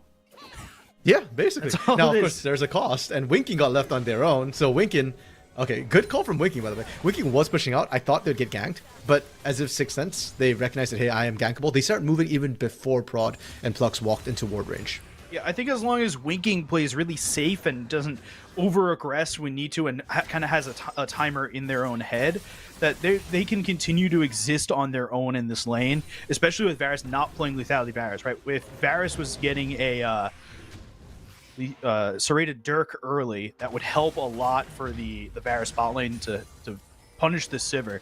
But with the on-hit Varus, it becomes a little harder. Prank's going to look to go in a little bit, but the tunnels are starting to go everywhere, which is never a good sign for Gnar. Oh, Killian should know that Doubtful is up there. Void Grubs just went down. And he's got a level 6 advantage right now, does Prank, so that ultimate was just ready to rock if needed. Won't get used, but just the threat of it is never a good thing. Yeah, and because Prank didn't have to use it, the threat is still there, Mecha. So the next time Doubtful decides to go up to the top side, again, you can try and gank that mini. Now, Prank has done an amazing job, by the way, in this lane matchup. You're melee into a ranged matchup, and that can be hard to play around, especially with an Gnar bot side. Plux goes under turret to get this aggro. Yeah, but Toponer was able to stop the dredge line from actually hitting the carry. Riverside are looking to root onto Klexo, and a bunch of damage both ways. The ultimate going to get used from Klexo onto Riverside and take a bunch of damage. LeBlanc has some distortions, but all across the map, everyone's alive and sane, and the only things really used in any of those fights was a ghost on Levi and a heal on Winking. For all the map movement we're seeing right now, Mecha, I'm surprised we're only at four kills total. Yeah, between the two teams, and I gotta, say Purdue Northwest early game is a lot better than perhaps what I was expecting. So far, they've nullified a lot of the aggression that we are used to seeing Ottawa Braves put out. Prod has only been able to find that one top gank, and then he got killed in the jungle. That slowed him down. Plux is behind enemy lines right now with no AD carry. Plux is in a really scary position. He could dredge line right here onto the Sivir, and Sivir's got no help. Oh, where is it? There it is. Sivir gets dredge line on Chain of Corruptions right onto it, and that's just Winking's dead. There's nothing you can do about that. Check the bushes, man. Poner looking to try and survive. Hook, dredge line, and Sinker takes him out. The Ignite put on him. Plux grabs a kill. Levi grabs a kill. And the Ottawa Braves bot lane is going again. And I feel like this is precisely why GB was saying we don't want to phase Ottawa's bot lane once again. Plux, come on, you're a support alone, not even level 6. You go behind the Sivir, who already has an early kill, and Toponer, you're risking getting ganked, and you just went for it anyways. Perfect communication and timing with Levi to pull that off. And suddenly, Winking, who is doing so well, is set behind. Levi going to come back, not quite with the full item yet, so it's not kind of game over on this bot side just yet, but it does become very difficult for Winking and Toponer to try and wrestle control back in that bot lane. So if you're not familiar with what's going on with Varus right now, there's two different builds you can use. Levi is going for the on-hit build, which goes Blade of the Ruined King into your kind of choice of Ginsu's Terminus. Yeah. On-hit items generally, right? And Winking on the other side is going for Static Shift to start with, probably a Navori Quick Blades after, looking to try and just get as many hits in as possible and as many W and Q procs in as humanly possible. And that CS lead that we talked about earlier, it was a little bit of a lead towards the Ottawa Brave side. It's nullified at this point. Yeah, and actually, it might even become a bigger issue because you can see Plux actually roaming out now, leaving Levi alone. And as good as push as Sivir has, she's not really great at threatening those early kills or those early dives. And Levi with the on-hit build will be happy to sit on the turret and soak that up. So if anything, Klexo might actually be under more pressure now that Winking and Toponer can't assert themselves bottom lane. Yeah, well, I do expect Toponer to start roaming again here as well, so it'll kind of even everything out. He is a bard, in fact. It's surprising he's been in lane this long. I'm just worried. I think once you're level 6, the bard roams actually become really, really dangerous, because even with the shield, you block one piece of CC. Between Chains of Corruption and Depth Charge, it's just so hard. Oh, what a sidestep from Winking there, able to prevent the dredge line and then walk away from the Chains of Corruption and the Piercing Arrow. Just gets to kind of sit there and say, hey, look at my fancy feet.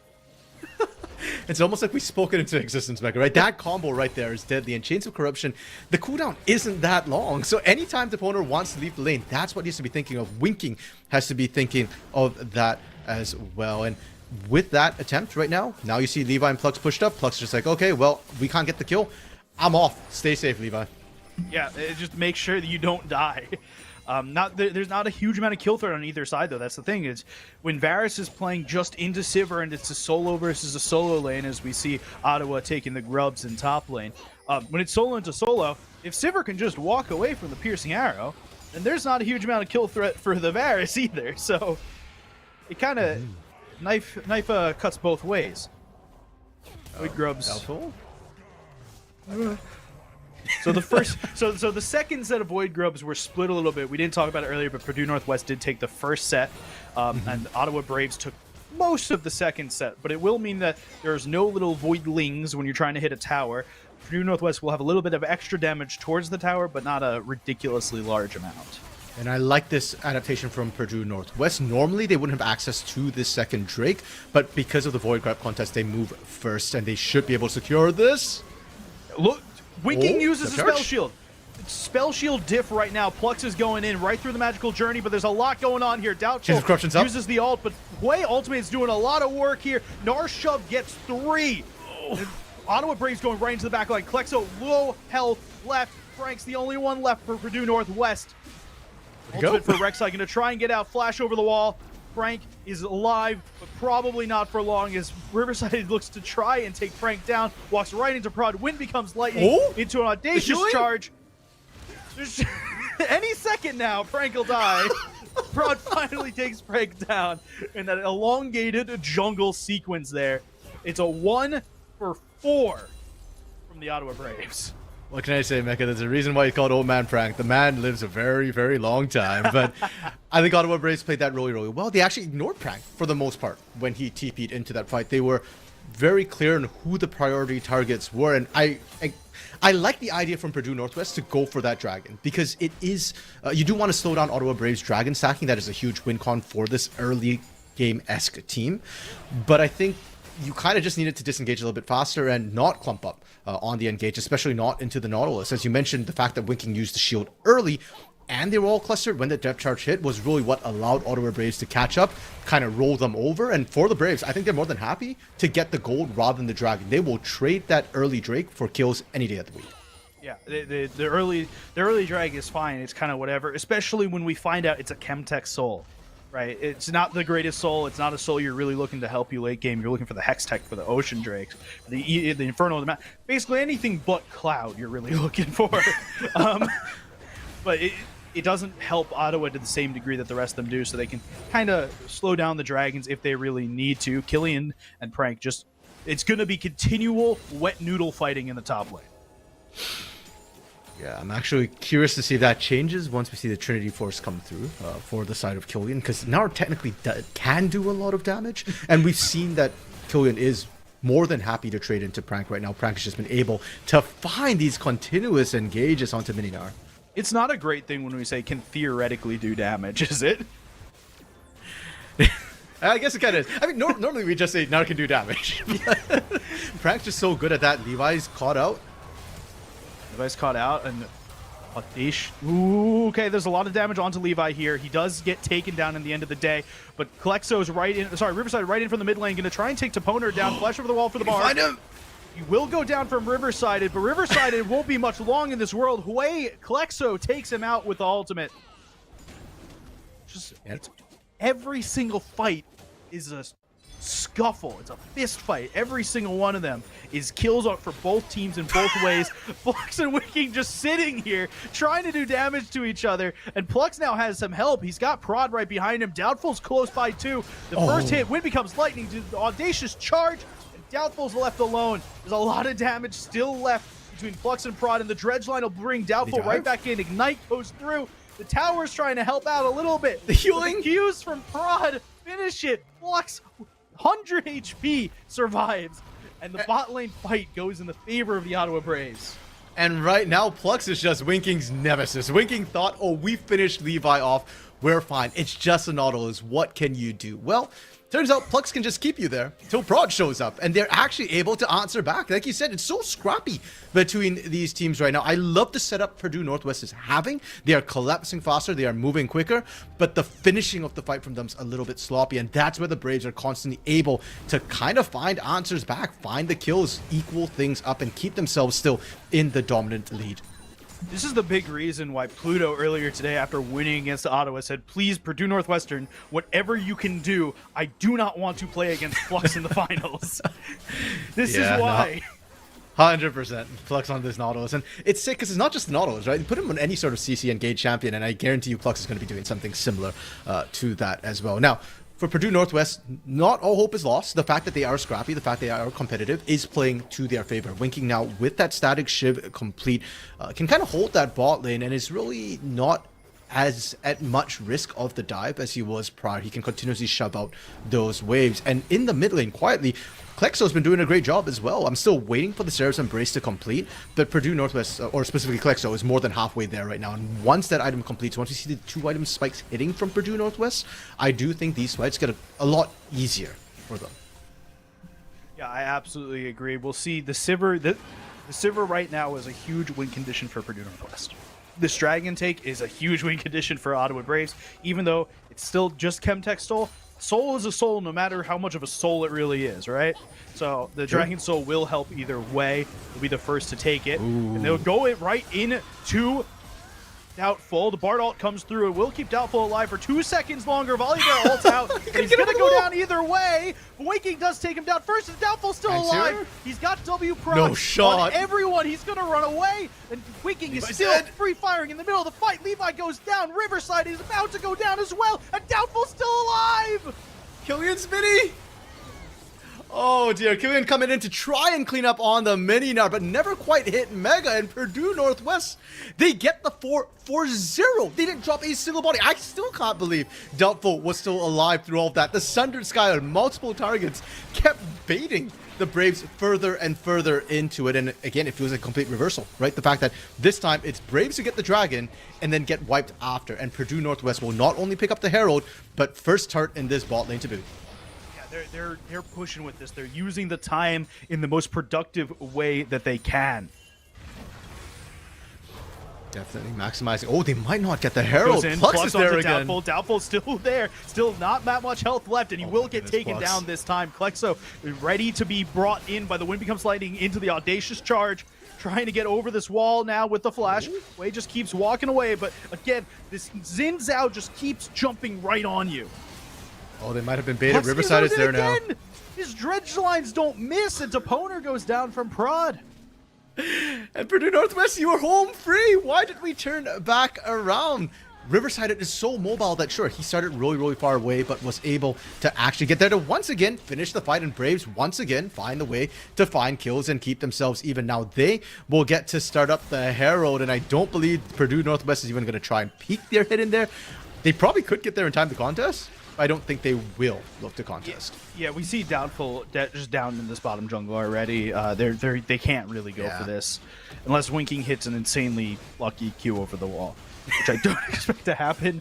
But we've spoken weirder things into existence this game.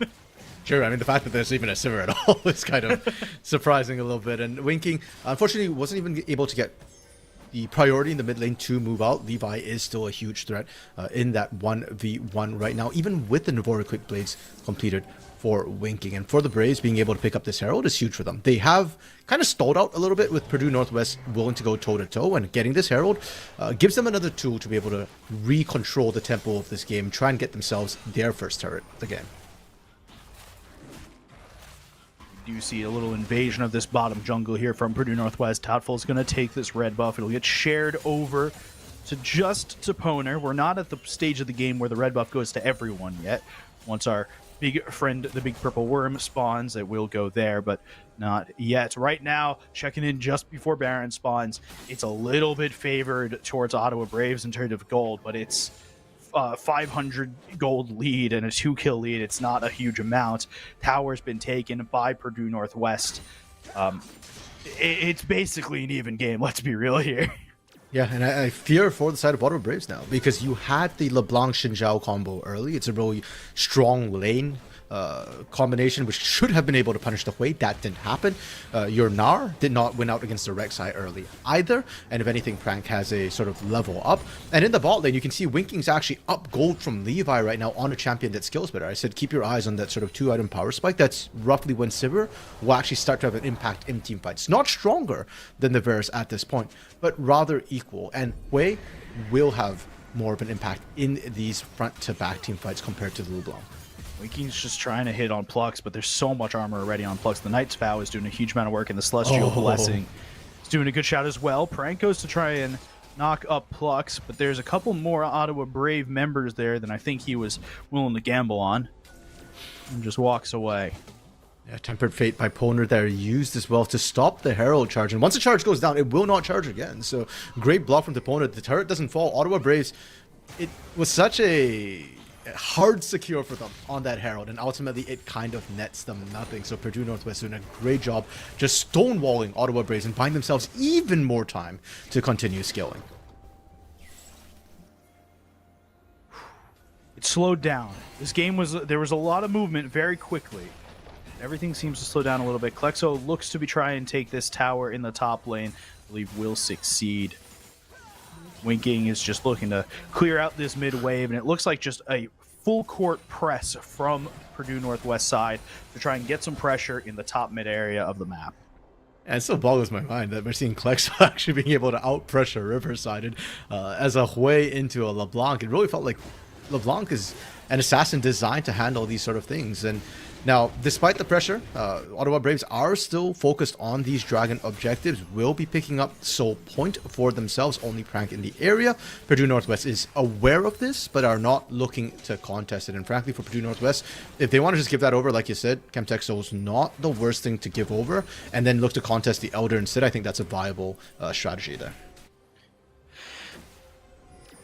That's where we sit at the 22-minute mark. Baron is up. Klexo is recalling right now, so I'll lose a little bit of pressure top lane, but everything still is at this even mark. Now it's a little Purdue Northwest favored, but not a huge amount. Prank looking to hit a little bit onto Killian here, but we've seen this movie before.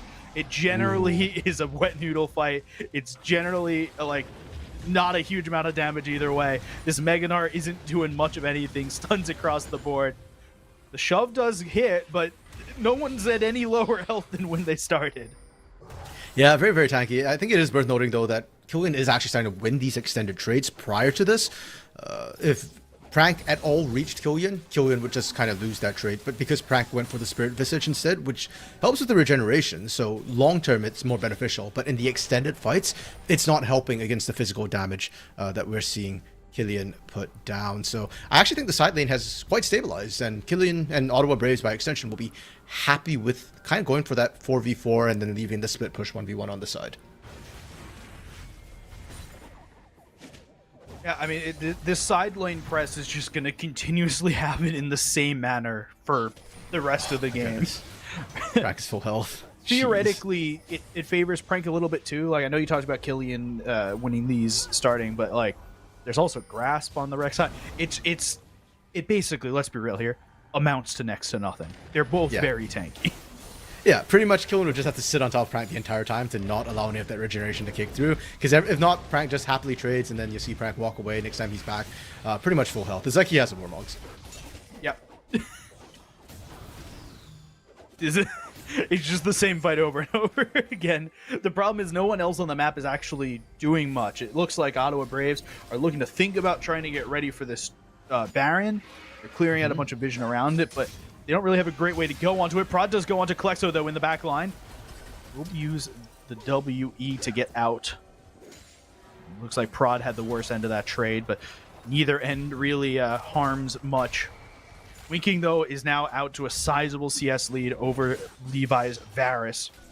This is what happens when you hit Sivir, when you hit that 2-item spike, and you get out of the laning phase. You just do a lot of wave clear quickly. Doubtful is going to get stunned up. Prod going to go right onto him. Ult over the wall to try and get out. Doubtful is going to flash. No death for anyone yet. Everyone's trying to get into a fight. Yeah, and 2 major ultimates expended by Ottawa Braves there. Depth Charge and Chains of Corruption both went down. This is interesting. They've got Fast Shred with Levi, but Fast at 24 minutes is not going to be fast enough. Purdue is going to look to contest. Doubtful is far away, and that's why they're even trying this, but he's now already at the mid lane and running in. Yeah, Doubtful's right here. He has no flash, though, and that's the Bard ultimate going to come in and prevent the Baron from going down even more, and the fight starts. There's 3,000 HP left. Doubtful is gone, though. 2,500 HP left on the Baron. Still more in. Prank is going to ultimate onto Plush, but he's close to getting out. But Winking, he's starting to do damage in the fight. Levi, 2 kills for him. Brought another one down, and just left onto Killian, who goes down in mini-Gnar form. Winking is finally in this game. And Mecha, we kind of said that, for Ottawa Braves, this was a brave decision on their part. Unfortunately, brave doesn't mean smart, and this time it backfired a lot. Purdue Northwest, it looked good initially because Winking was not in the fight. But the moment Winking showed up, you saw what a late game Sivir can do. That's just a taste. Winking only gets stronger from here, and now with Baron in pocket, with the advantages, with the skilling, this game for Ottawa Braves, it's pick or bust. You cannot team fight. You cannot meet 5v5, or you will straight up lose. Yeah, and look at this. Winking just absolutely destroying the tower early. This is what Sivir does when you reach the item spike. Yeah. If playing against Sivir is really similar to playing against a brand jungle or a brand mid, one that's got a lot of economy and a lot of items, because you don't want to stay near anyone because the boomerangs, because the same way brand Blaze works. Lux is going to get caught out. There's no damage here yet with it. A lot going down, but Hwei is finally here. There is some damage. Doesn't look like it. They really want to fight. Hwei does go down to Levi. Levi goes down from Doubtful's ultimate. Looks like Doubtful's going to try and go further. They're trying to push this advantage. Bard ultimate does go through, does hit right onto Prod, but won't be much more over that. Winking right there, right in front of him. Prod does go to Mega Gnar. Shove, huge shove. Oh, they found Winking. They found the carry, and now there's 2 or 3 more left. Killian does go down in mega form right there.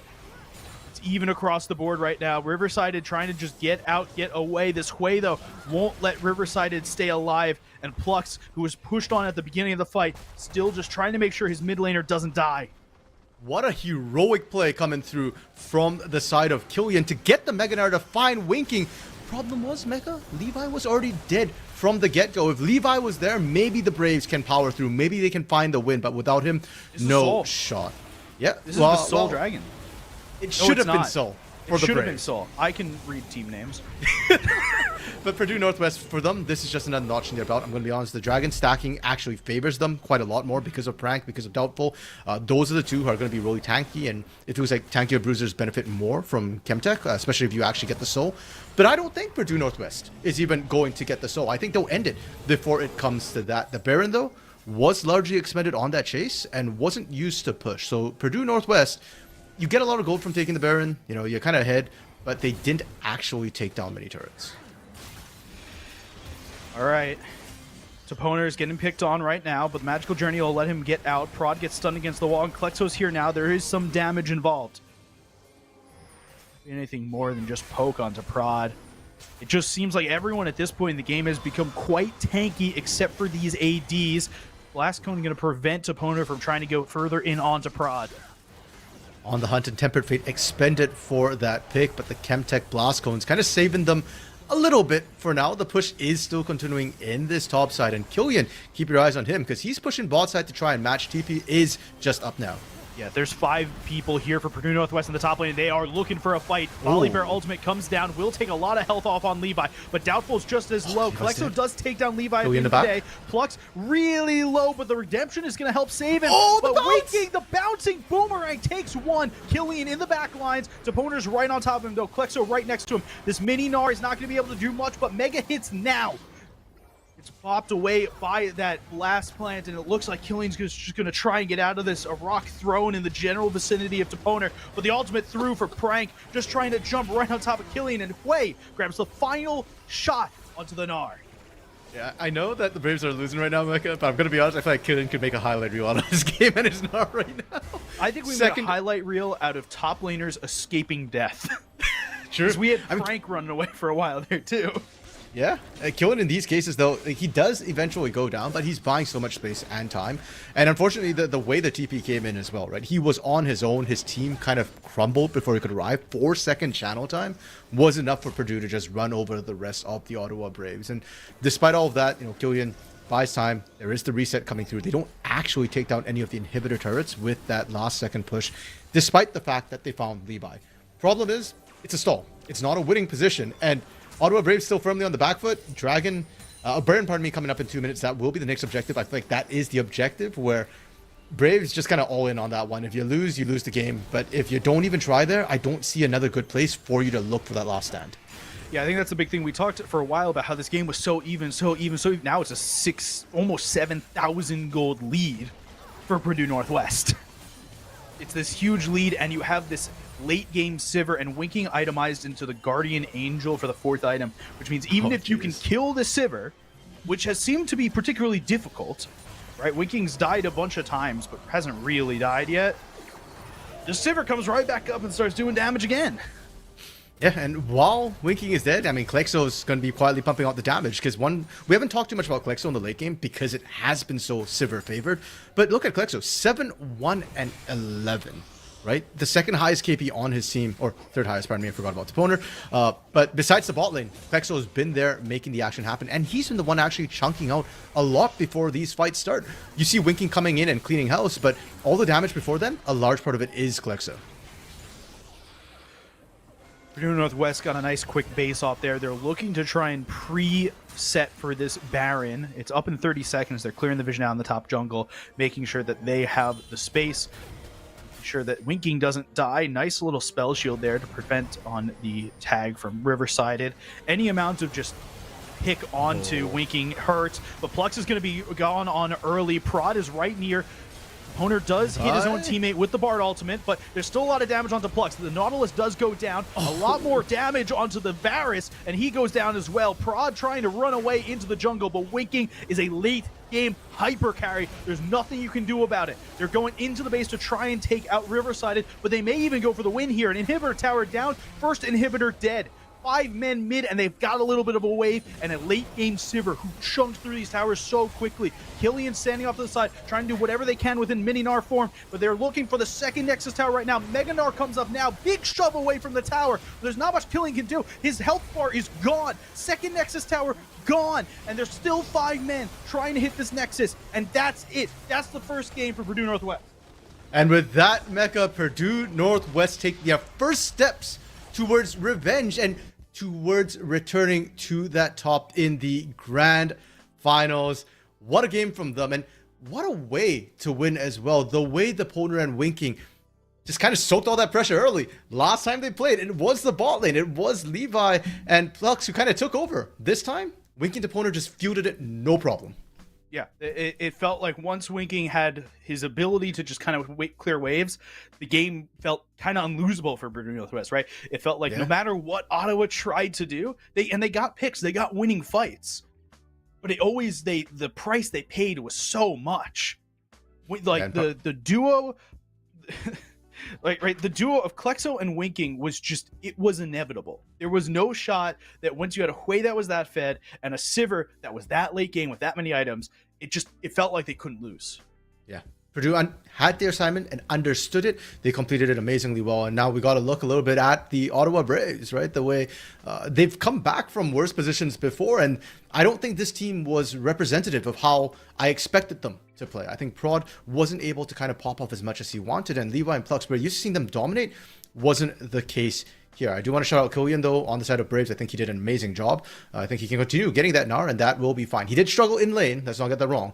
But I do think that's not necessarily what Ottawa Braves does anyways. They don't play to the top side of the early game. That's not what I really expect from Killian. I expect Killian to absolutely be like the best team fighting top in the league. I don't expect him to win every single lane. We're going to throw to a break in a moment. We're going to give ourselves a little bit of time to adjust that game. We'll talk about some changes that we want to see from both teams into the next game. But before we go anywhere, there's here at the MEC, we'd like to thank Buy Blue Light for helping us protect our eyes. Glasses are really important if you're looking at a screen all day, specifically blue light ones. You want to make sure that you're not getting hurt from any of the harmful blue light. I wear them. RMC, are you wearing blue light glasses right now? I wish I was. I should be, Mecca. He's hurting his eyes. Don't follow the RMC way of life. Follow the Mecca way of life and make sure your eyes are protected from blue light. You can check out their site at buybluelight.com. That's BYE Blue Light. And you can check out what they have at their booth in person if you're at the event. We're going to throw to a quick break. We'll be back after this. Time to get up. These glasses, jacket, and sweats, baby girl, that's a get up. It's chilly outside, but I'm ready to burn. Super hot fire when I move, better feel that burn. Get up before the sun is up, baby, let's work. Good morning. Ready or not, here I come, let's work. Good morning. Get up before the sun is up, baby, let's work. Nobody stopping you today. Low-key walking with a sway. Going for the distance, drop top, hopping in the range. East Coast, baby, but I'm popping in the A, let's go. This ATL, bro, go get it. Trend set it, we're embedded with the avant-garde. The style so synthetic, while a pioneer shine like a golden embellish, oh lordy. This your last warning. I've been waiting in the foyer. You put on the gas, I'm ready to go ahead.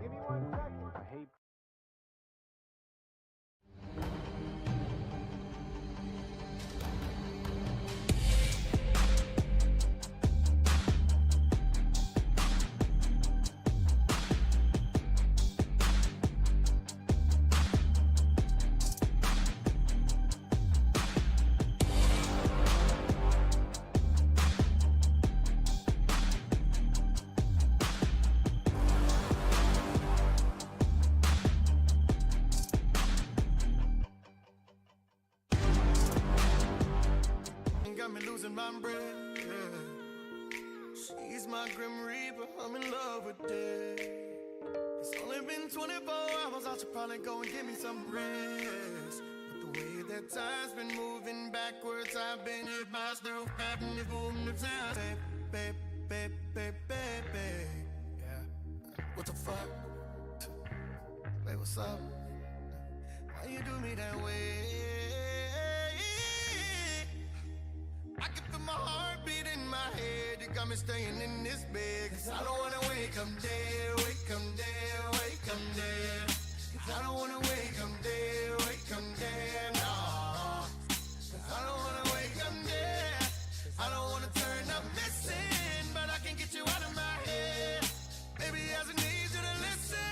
Cause I don't wanna wake up dead. If I ain't got you, then I'm already gone. Baby, don't leave me alone. Cause I don't wanna wake up dead. I'ma take 23 shots of Patron. Girl, if you ain't coming back home, then I don't wanna wake up.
Welcome back, everyone, from that nice little break.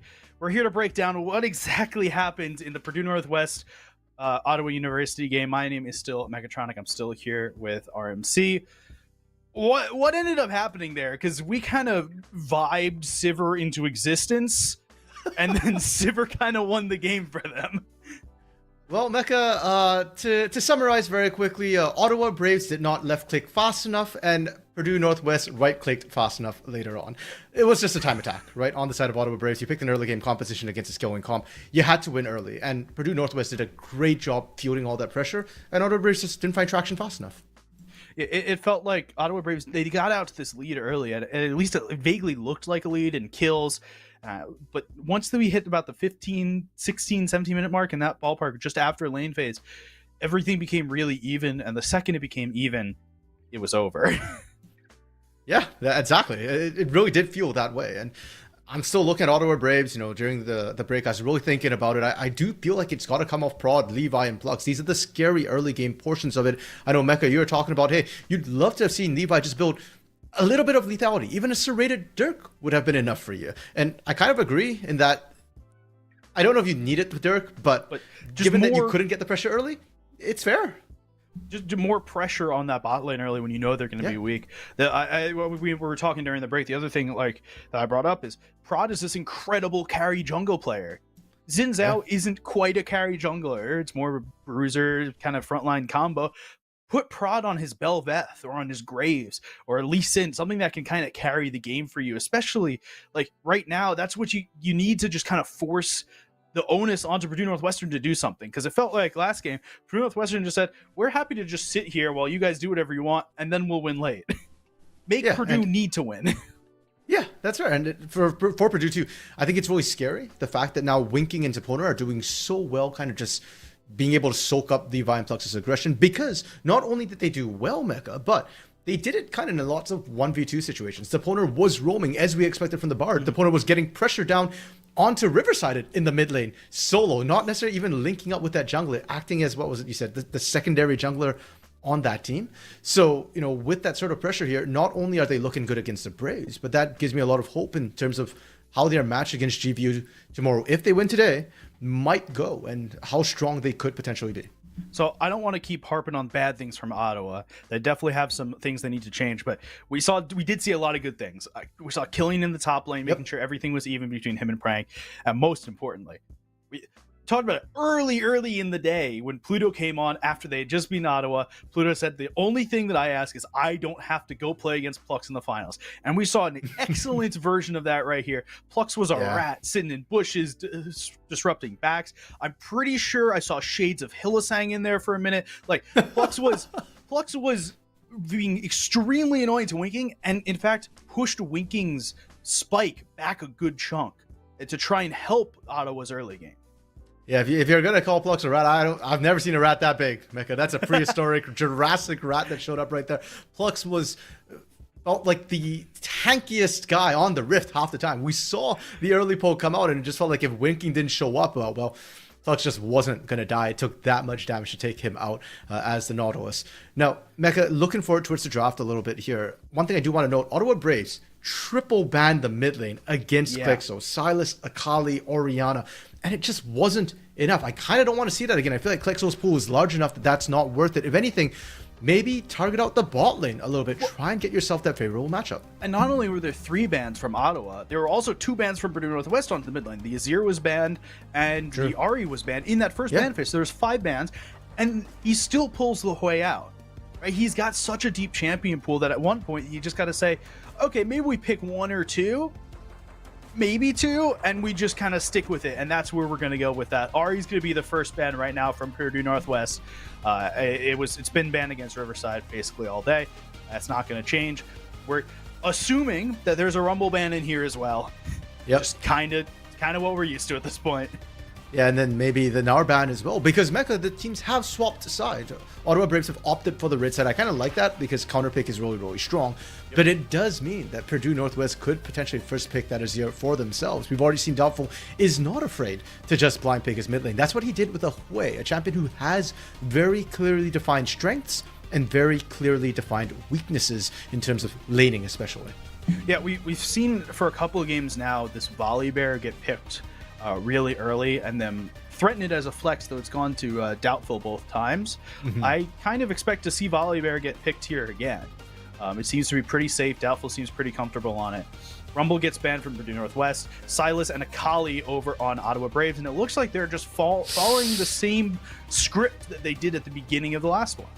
Okay, so Ottawa Braves are saying that no, we don't think it was an issue with our ban order here. We think we can continue to focus Klexo. And hey, let's keep in mind, Sivert was R5 for Purdue Northwest last game. It was only after they saw everything. So given how the bans are going, Mecha, I almost expect Ottawa Braves to maybe even save counterpick in the bot lane, whether it be for the AD carry or the support, till they see what Purdue Northwest want to do.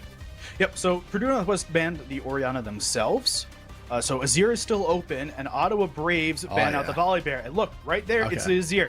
You talked about it. Klexo is a huge Azir player, and he's good on it. So why not play it? Why aren't we first picking it? We saw earlier today, there's a counter pick with a Corki into it.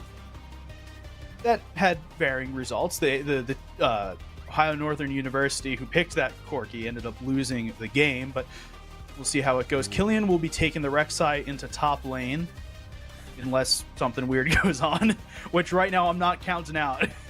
Sure. I mean, who knows what Prod might want to do here. But we did see Killian play it earlier today as well. So we know that it's in his wheelhouse at any rate. I'm actually curious to see if Prank has a solution to the Rek'Sai, because the regeneration does make it very hard to win out in lane. So I've heard, options to beat it are just to pick hyperscalers and survive the laning phase and outscale towards the end. Speaking of hyperscalers, Levi is still blinding the bot lane, but this time he's gone with another hyper carry of his own. This one a bit more range with the Jinx, but still very vulnerable to all-ins. Yeah, I expect a Tom Kench either pick or a ban very soon. Because it seems like right now Tom Kench and Jinx, they kind of work super well together. Same reason Tom Kench and Zeri work well together. It's really safe for your, in the case of Jinx, immobile AD carry. There's the Zeri as the counterpart to that, both hyper scaling bot laners. I don't expect them to pick top lane here. I mean, actually, I guess I do expect them to pick top lane here because we see the Rek'Sai already. I'm going to put this out into the world. Prank has played Yorick, and I kind of like the idea of Yorick into Rek'Sai here, but they will pick the support here. They'll pick the Nautilus. Okay, yeah, you want to deny that away from Plux. We saw what a menace he was with it. Now, this puts an interesting situation for Ottawa Braves as well. Do they want to pick their support here, or their mid lane? Nope, okay, mid. Okay, I was actually thinking Hui. I know Shivi was mentioning in chat as well, and I do think that's one of the potential answers to Azir being able to outrange Talia, though, especially with that Unraveled Earth is going to be able to stop Azir from just kind of sliding around, pulling off the Shurima Shuffle. You'll be stunned, so you can't buffer the Emperor's Divide to kind of get the scoop going. But this will mean that Plux's pool can get pinched, or maybe not his pool, but specifically counters to Nautilus. We've seen Braum, we've seen Alistar, we've seen Leona, sort of all be things that a lot of supports are happy to run into that Nautilus. So Jarvan's going to be a ban here from Ottawa. Neither jungler is picked their anything. Support on Ottawa Braves, we're still missing. We're missing a top laner for Pure Northwest. Blitzcrank. Okay. Wow. That's a super normal ban. I actually really like that ban here. Blitzcrank is really hard to play, especially when you're playing Zeri Blitzcrank. It becomes Zeri Nautilus. It's very Blitzcrank is not fun into that. Like playing into Blitzcrank. Yeah, I agree. I actually think Blitzcrank has a hard time into Nautilus, because if you hook the Nautilus, that's a free engage, right? Then you get the stun, you get a potential hook on the AD carry. I think neither team really wants Blitzcrank here, because neither team really wants to fight early. So it's a group ban, mutual banning. Fair. It's like you have mutual backing, mutual banning. Other three bans here: Jarvan, Shinzao, and Aatrox all going. We saw Prank play Aatrox earlier today. I want to make sure they don't play that like AD juggernaut in the top lane against this Rek'Sai.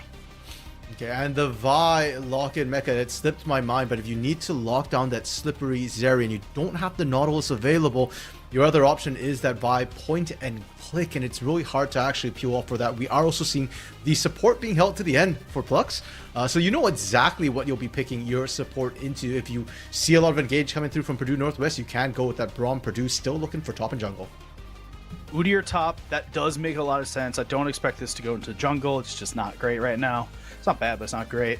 And Prank has played a good chunk of Udyr top. It's a really safe pick. And it's going to be, it'll function relatively the same as the Rek'Sai and Tanar did last time. They're just going to keep slapping at each other, and that'll be it. Ooh. That's a Lee Sin. So I think that's the first Lee Sin we've seen today. And Lee Sin is a power pick for, well, every jungler in the MEC. Yeah, it's funny because during the break too, Mecha, you're telling me that you wanted to see Prod actually pull out the Lee Sin as, you know, a champion that can really take over the early game. Instead, it's Doubtful who's whipped it out now. Tahm Kench coming through from Ottawa Braves. It is a good answer into the Nautilus. You can kind of devour when the charge starts to come out. Make sure that Levi is safe, but one thing to keep in mind is while you're devoured, nobody can hurt you, but you can't hurt anybody either. So that DPM or DPS really per second for this Jinx will drop if the Devour has to come through defensively. Yeah, but it means that you're really safe playing the Jinx, and especially the Jinx and the Taliyah. You're really safe once you hit late game fights, especially when you've got a team that wants to dive onto your backline the way that Lee Sin does, the way that Azir does. They both want to get into your backline and work from there, so it means that there's a little bit more safety. I talked about it before on the first 3 bans, that saying that, hey, Tahm Kench is probably something we're going to see this game. I think it makes a lot of sense with the Jinx. Yeah, 100%. Now, when we look at the team comps holistically, let's start with Purdue Northwest side of things. I do think they've adapted quite well to what Ottawa Braves wants to do. We touched on the Udyr Rek'Sai matchup. The mid lane for the Azir as well, he will outscale in team fights against the Taliyah. Taliyah brings a lot more utility to the table, but the early laning phase can be a little bit rough for the Azir. The poke that Taliyah puts out is nasty, and level 6 her map pressure as well. It's not something Azir can match. Bot side, I actually don't think it's going to go well for the side of Purdue Northwest, at least not in the 2v2. We saw them soak pressure before, but this time, Ottawa Braves are not on a timer. The Jinx scales just as well. And Nautilus into Tahm Kench is actually a bit of a rough one, because if you go into Tahm Kench, he will just happily lick you all day. He's not afraid of tetanus, and it gives Levi sort of the space to win out early against that Zeri. I'm interested to see what the Azir runes are going to be, because there's a couple of different paths you can take here, and some will help with that early game, right? You can take Fleet Footwork, which gives you some of that healing, especially against Taliyah, who's trying to poke out. I've been seeing people take Grasp as well to try and heal from some of that. No, that makes me a PTSD from Tank Azir. No, I believe it. I just hate it. No, I hate it too, but that's a good chunk of healing, right, for the Azir, and it helps you survive a little more when you shuffle in. I'm curious to see what Klexa goes for here. There's also the standard ones. You can go Lethal Tempo, you can go BTA, you can go Conqueror. There's a million other ones you can go, but oh no, it is the Grasp. Okay, you know what? I hope it's just the Grasp for laning and not actually Tank Azir. There was a reason it why won't be Tank vanished. Azir. It's just for laning. It Okay. won't be Tank Azir. I hope so. Now, Grasp might actually be a little bit difficult to proc into the Taliyah, depending on how well Riverside does space. So we'll see how effective that is in terms of being able to get through that laning phase. So Grasp fact with Azir, your soldiers proc it. Yes, but you have to actually get your soldiers there, and you've got to use a Q to do that. Getting your soldiers to hit on a Taliyah is it's harder than you think, but it's definitely not that difficult. Fair, yeah. I think generally if you want like the safest thing, you just kind of go Fleet Footwork for that sustain, if you want to be safe. So obviously Klexo Fuel, like he can handle the slightly increased difficulty of the Grasp of the Undying, and the tank stats, as you mentioned, will be nice for the shuffle later on as well. For the Brave side, though, I do think they've got a lot of ways to go in, and their laning, I think, is still something that I kind of favor on the side of Braves. If anything, I think it just comes down to the mid to late game team fights for both these teams with the skilling they have. Purdue better skilling, Ottawa Braves a bit more utility, and I do like their answers a little bit better as well. There is no counter to this Vi going in onto Winking, whereas for Doubtful, again, it's a skill thing, right? Can you actually pull off the insect later on in this game? Well, I think there's a lot of pressure and eyes on Doubtful to start this game. You want to see Doubtful get a lot of early game pressure on this Lee Sin to try and help the two hyperscale lanes get ahead. I think that's a huge thing of what you want to see. Prod has a little bit of an easier job with that. Both the Taliyah and this bot lane should be winning early. And so it's kind of onus is on Doubtful right now to do something. And this is what we talked about. Before we said that Ottawa Braves needed to make it so that way Purdue Northwest had to do something. Doubtful has to do something here. Yeah, and actually, funnily enough, we're seeing Riverside actually go in and ward aggressively into the jungle to track Doubtful and where he's going to go mid lane. Both of them trading kind of aggressively. Klexo hitting 2 first meant that he got that early trade. But I actually don't know if he managed to stack up the Grasp of the Undying. I believe he did get a in. Grasp stack. Did he? From... Okay. Yeah, because that's the thing, you do have to stack it up. We get to view topside as well. Oh, One thing yes. we kind of didn't mention was the fact that Frank is actually really good at counter picks. He really knows these matchups. So when he picks this Adir, he knows how it's going to go. And we're seeing that already. If you can't necessarily beat out the Rek'Sai in terms of interactions, don't interact with it. Just go proxy instead.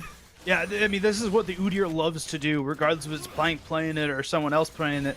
But Udyr loves to just go and proxy the wave. And he knows early game that he can just use all of his mana to force these waves and then walk right back out with a little bit more damage, and which is exactly what Prank did, right? He used his mana, he used the awakened version of his ultimate and just took the wave.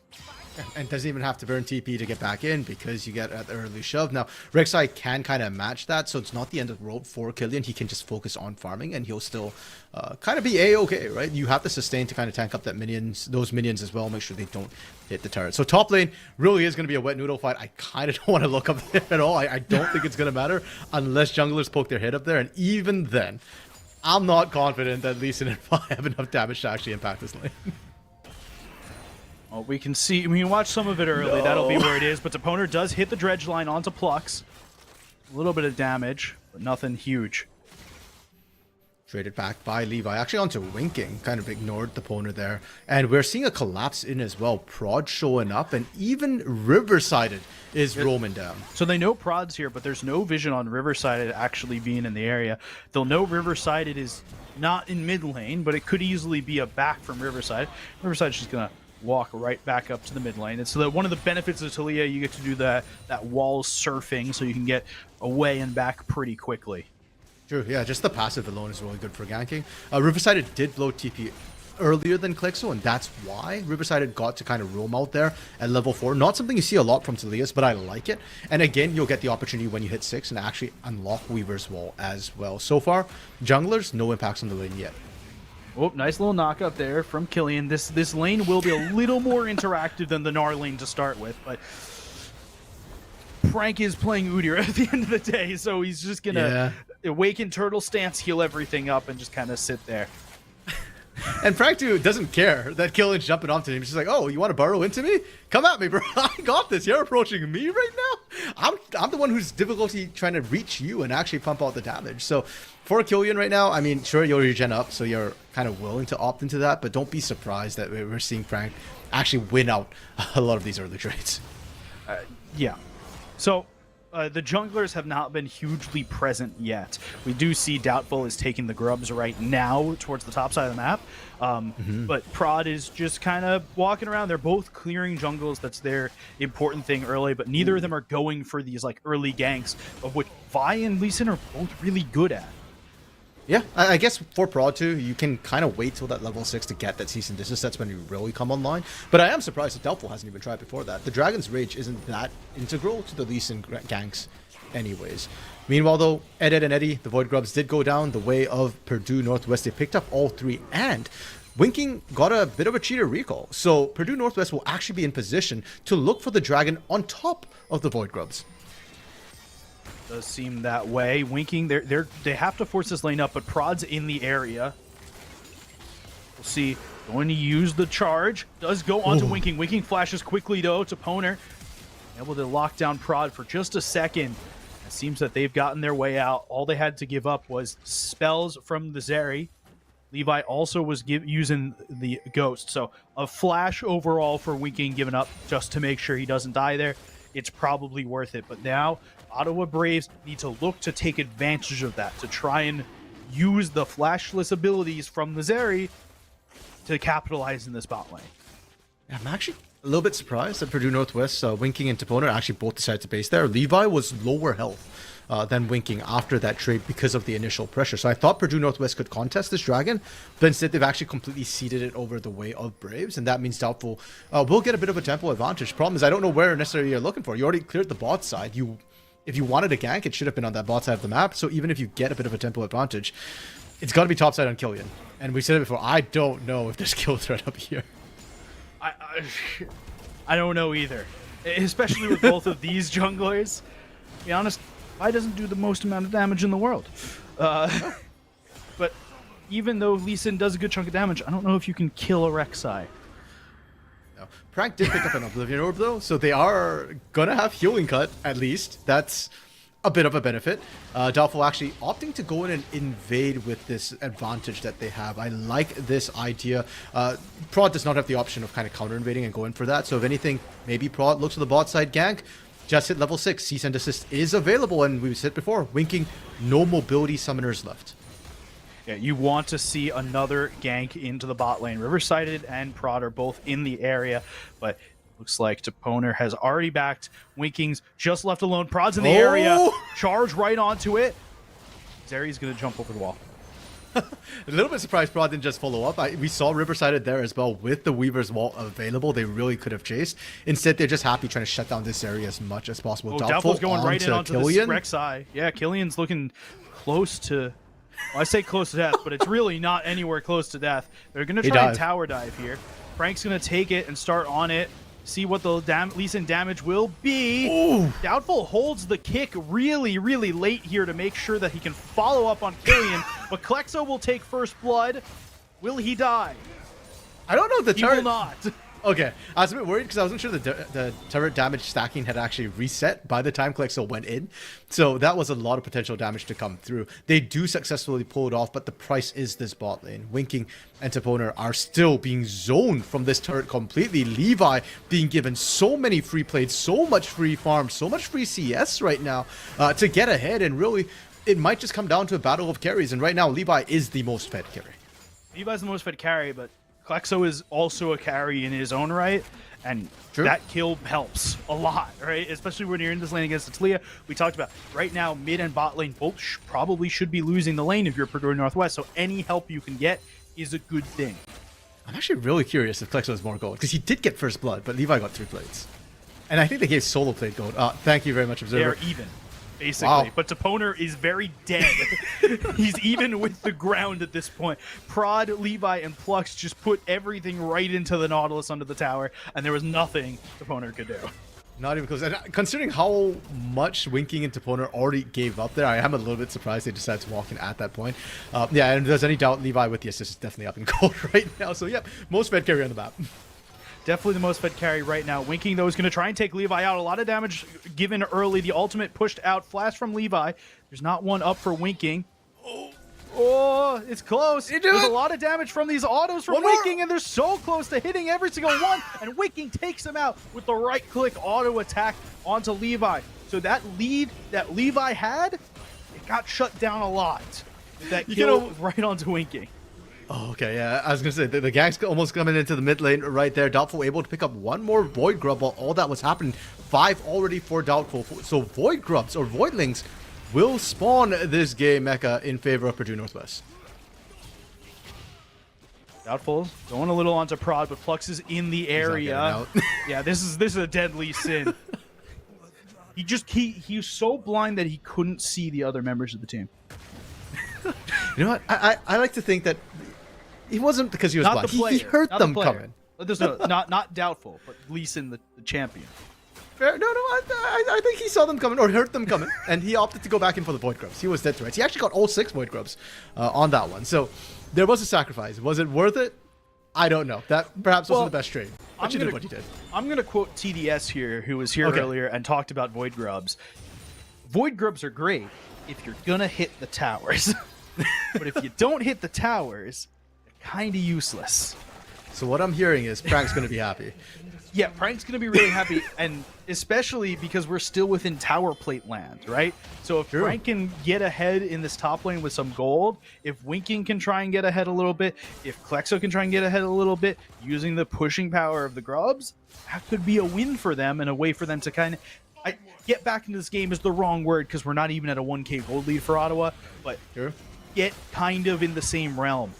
But Toponer, he's already getting jumped on early from Levi and Prod. There's a lot of damage from Winking right onto the Talia of Riverside. Levi will take the kill, and they'll take the dragon right after. Doubtful has something to say about it. Yeah, I don't think Doubtful can say anything but bye-bye. The bot side lack of pressure right now. I mean, you talk about plates, you talk about turrets. I don't think Winking knows what a plate is right now, has not seen the plates in the bot lane, and lost all his plates incredibly early. Not through his fault, Ottawa Braves choosing to focus that bot side right now. And that's why I'm looking at Prang to kind of hit that turret, because he's got the pressure.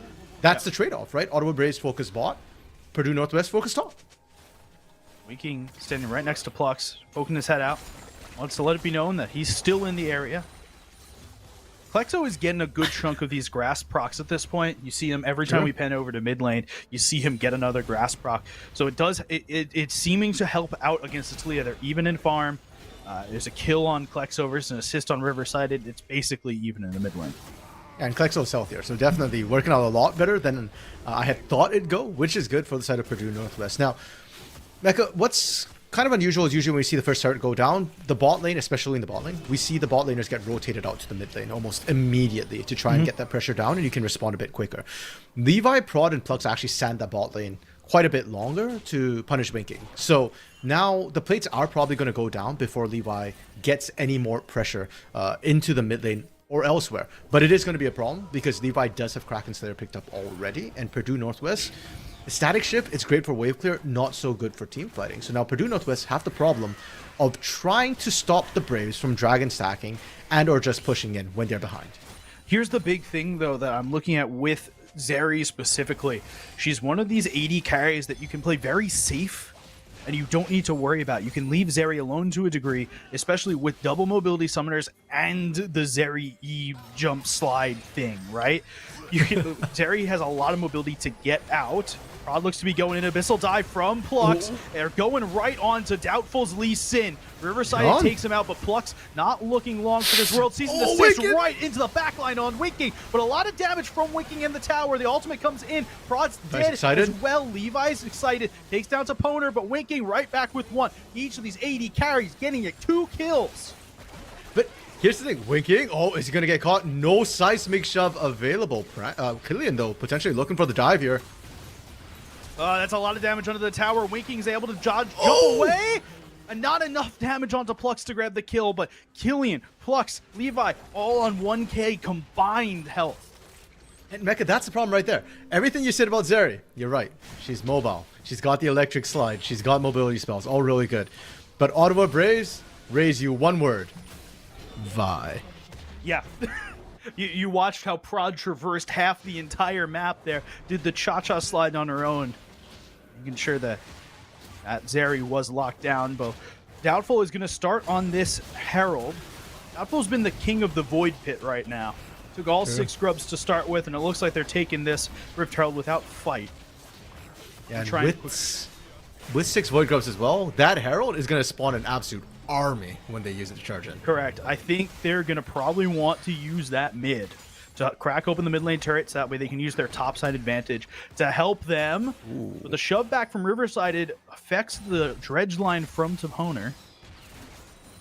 Did still have to burn Flash though to stay alive, and rightfully so, because that hook, Nautilus hook, is all kinds of weird. Even if you knock him back, it will still land. Oh, Prod. Winking, they're going on him again. This is the second time. Ultimate comes out now for Winking, but he's not going to get away. The Super Mega Death Rocket comes in from Levi, and Levi's going to take this tower as well. So now you've got a 2-tower taken Levi, 5, 1, and 2 with a full item and a half. Riverside.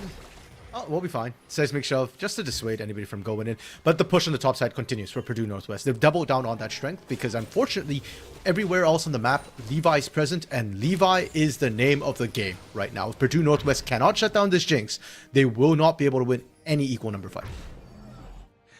The problem I foresee is both of these teams want to play late game. Both these teams want to say, hey, we want to play front to backs late game. Klexo goes in with the shove onto Riverside. Doubtful's right there, has hit the kick. Dragon's Fury goes right out, and they will take Riverside down at the cost of Klexo. And Doubtful is now sitting there with Prod on this Vi chasing him, and same with Killian on the Rex side. Has to use a lot to get out there, but will. So 1 for 1 at the end of the day. Wow. Winking in a bad place again. I mean, it's okay. As long as Prod's not nearby, I trust in Winking. Oh, as I say that, though, Killian. Nope, I stand by what I said. We can save as long as Prod's not nearby. Prod was not nearby, but Killian tried to do his best impression of Vi. It seems that they will rotate down to try and take this dragon. A teleport from both Riversided and Killian to get them down here. And I don't even know if Purdue Northwest can think about contesting this third dragon.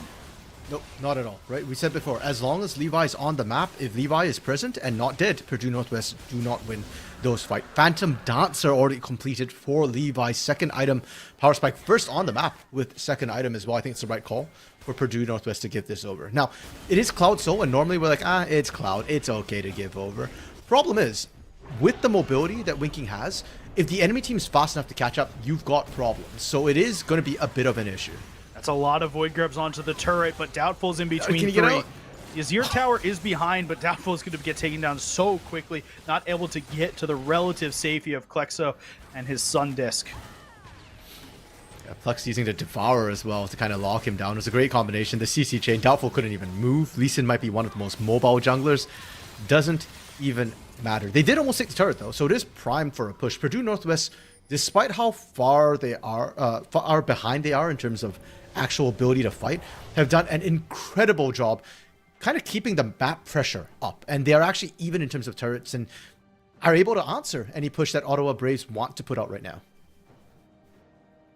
Yeah, they're able to try and push for this kind of stuff. It seems that we've got a little bit of an issue with the game right now, so unfortunately you get to see our lovely faces. But let's talk about the game as a whole. It seems that the Ottawa Braves are really far up in this game right now, and it's really hard for Purdue to do anything. And the Ottawa Braves have the better scaling comp, but barely. Like, yeah, I think better scaling is kind of hard to measure here in this case, Mega, because on one hand, I do think Purdue Northwest has more damage in their skilling. A lot of times we talk about skilling, the easiest way to look at it is who's got more damage. Come 6 items. Probably Purdue Northwest, as you rightly call it. They have the Azir, they have the Zeri. But Ottawa Braves have more utility, and I think their composition sets up really well for this Jinx, and there is no easy Vi to kind of punish this Jinx right now. So definitely I think Ottawa Braves are happy to let the game scale up, and with the gold lead they have, it does feel like they're hitting late game a lot faster than Purdue Northwest is. Here's the big thing that we need to touch on is that there is a 6-kill gold lead, but it's not even a 3,000 gold lead. Yep. Right? Like, this is... Yep. Team is closer than it looks like it is. Than we think it is.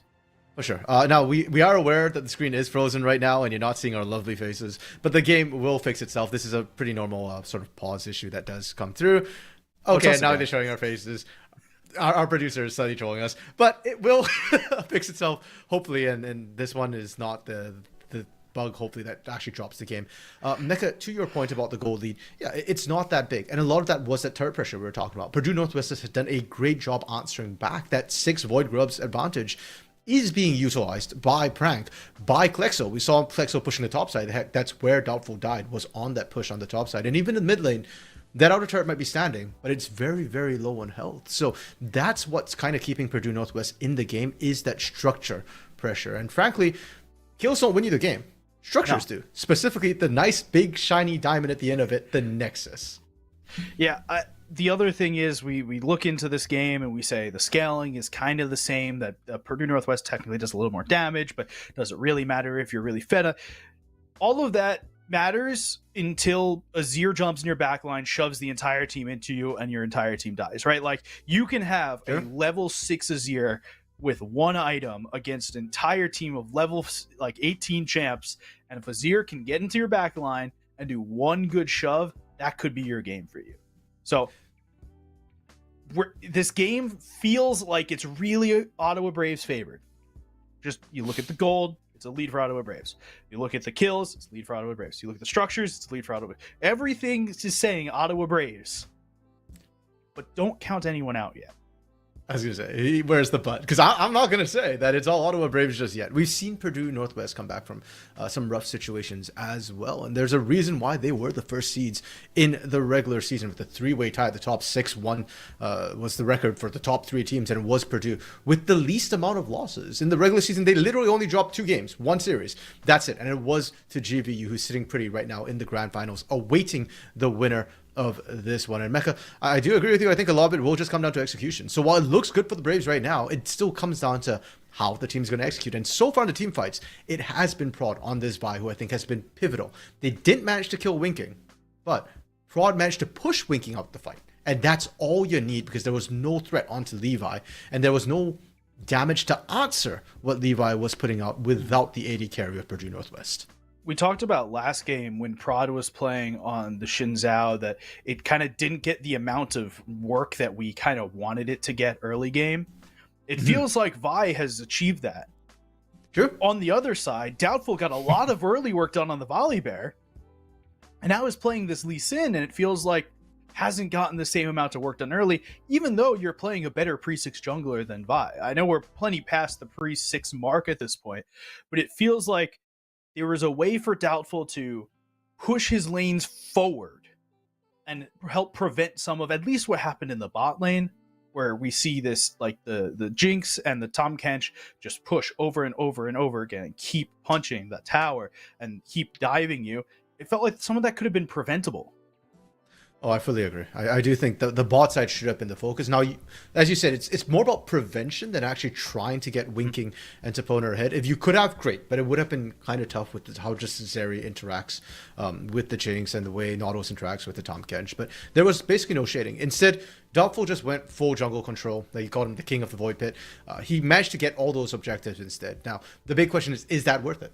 Right? Is that worth the kills that you could have potentially taken? We know that Ottawa Braves prefers the kills and the gold, but in this case, Purdue Northwest, they really kind of went the opposite direction and said, like, forget the kills early. We're going to go for the objectives. And that puts a lot more pressure now on Doubtful to execute those insects later on, which is so much harder than cease and desist.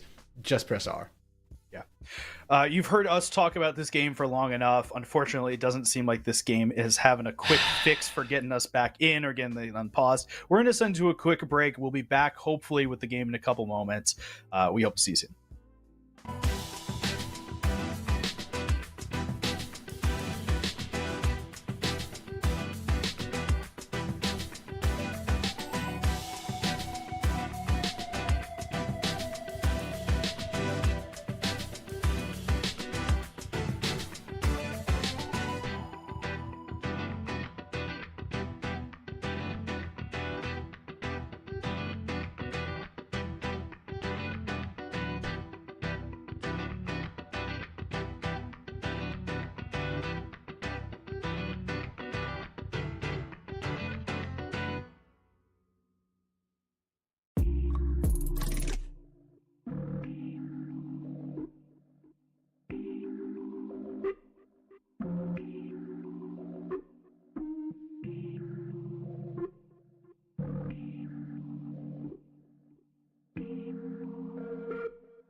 All right, so the team's very nicely offered to pause, and now we are sitting here. So we're back so here. Where are we exactly, Mecha? We are on Summoner's Rift. No, we just had this fight where Doubtful died for like the third time this game, right? And it's right now we are looking at Levi. He is this carry. He's been the carry the entire playoffs, right? He's just continuously forcing this forward. He's the huge damage threat right now for the Ottawa Braves. Riverside not much further behind him. Over on the Purdue Northwest side, Winking has died twice now to cease and desist from the Vi. The Azir has not had quite the pressure that we had hoped would have, even with the I'll go with interesting rune choice. Fair, and the rune choice certainly has been paying off, but I think what's been paying off the most right now, Mecca, is for the Braves. We had mentioned last game that, hey, the last time they won, it was off Levi and Plux, being monsters, dominating the laning phase. This time, instead of the laning phase, they decided to let Levi be a monster with the late game carry, and it's certainly been paying out. Why are we watching bot side? We don't care about those two wet noodles. Yep, and Toponer is basically dead at this point. The Super Mega Death Rocket does miss, but Riverside does take down via Plux. Killian and Prank, just, wet noodle fight. It's one of the greatest League of Legends terms I've ever found, is the wet noodle fight. The thing is, I feel like wet noodle fight would do more than watching these two tanks go at each may. other. Yeah, because if you slap two wet noodles together, they splash. There's AoE. These two right now aren't getting anybody dirty. It's just happening. Ottawa Braves, though, taking advantage of the push that they have, of the catch that they have, and they're just going for Baron. Doubtful, can he steal? This makes sense. Doubtful goes in, Can he steal? though. He doesn't take the Baron. In fact, it goes down so quickly to Levi. Oh, no. Levi, he's gotten excited. Klexo goes down. Even though there's a shove, it doesn't matter. A double kill for Prod. Prod has been a different beast than in the first game. Yeah, and Mecca, I kind of forgot about Baron a little bit because the game hadn't been about that objective for a long time. Doubtful might be king of the Void Pit, but not the Baron Pit. And now, at 21 minutes, with Baron buff, with Levi 6-1 and 5 with the 5k gold advantage for the team, this is where Ottawa Braves just turn the screws and look to close this one out. Purdue Northwest, I don't know what really options they have to try and stop this. Maybe you go for the engage, but if you screw up the engage at this point, that's just game over. On the other hand, if you don't engage, it also kind of feels game over. True. So, I feel like there's only three choices here. Engage and win, engage and lose, or don't engage and lose. There's no don't engage and win policy, I don't think. So I think realistically your only winning chance is engage and hope you win. They're engaging onto Prank, just the wrong team. He's going to be unstoppable using that Wakened Boar stance, but he's going to go right down under the tower. Levi takes down Waking, even though Waking flashes over the wall to grab him, and Killian is taking this bot tower with Riverside's help. This seems like it could be the push towards an end. Well, Mecca, option 4, are you a God-fearing man? I'm watching Ottawa Braves right now. Yes. Fair enough, the new religion of Levi. Ottawa Braves are looking really good with this push, but they've actually decided not to go on with this push to look for the end. They've fallen back to this soul, this Cloud Soul Mecha, which, sure, it's very useful, but it's not a combat soul. It's not Infernal. It's not something you need. It's not Hextech. It's not Mountain or Ocean, which are these super defensive spells. They're still combat ones, but they're not offensive. The lead grows every minute here. Kind of. I mean, Klexo actually managed to find the turret with objective bounty on it, so I think they actually stabilized the gold from when the Baron went down. The Baron power play isn't as huge because of that. But yeah, I mean, it's still small leads being generated for the side of the Braves. Killian looking to speed up that lead generation, actively looking for the engage, and the entirety of Ottawa Braves is nearby as well.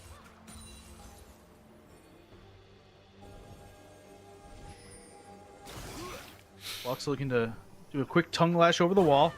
And Prod's right nearby. They're looking to try and take this top tower at this point. Doubtful is the only one nearby. And I love Lee Sin. Love playing Lee Sin. Have a lot of nice thoughts about Lee Sin, but Lee Sin ain't stopping this. Opponent does go in. Does get a nice little root. Zeri is there. Takes a little bit of damage off, but Opponent's dead. Rocket! Just gets shot down by the Super Mega Death Rocket, followed by the Zap Zap. Yeah, that's and all they needed. now they're Here's the diving. engage. The wall comes through. They're preventing Winking and Doubtful from getting over to help their teammates. Klexo does use Zonia's. The shove goes through, only hits one, but Killian right onto Klexo after. Doubtful goes down to this Jinx. She's so incredibly fed at this point. 10, 1, and 5, and she's just raiding rockets from safety. The only real risk to Levi throughout that entire sequence of events was when Klexo flashed in to look for that shuffle, but Levi, great sidestep.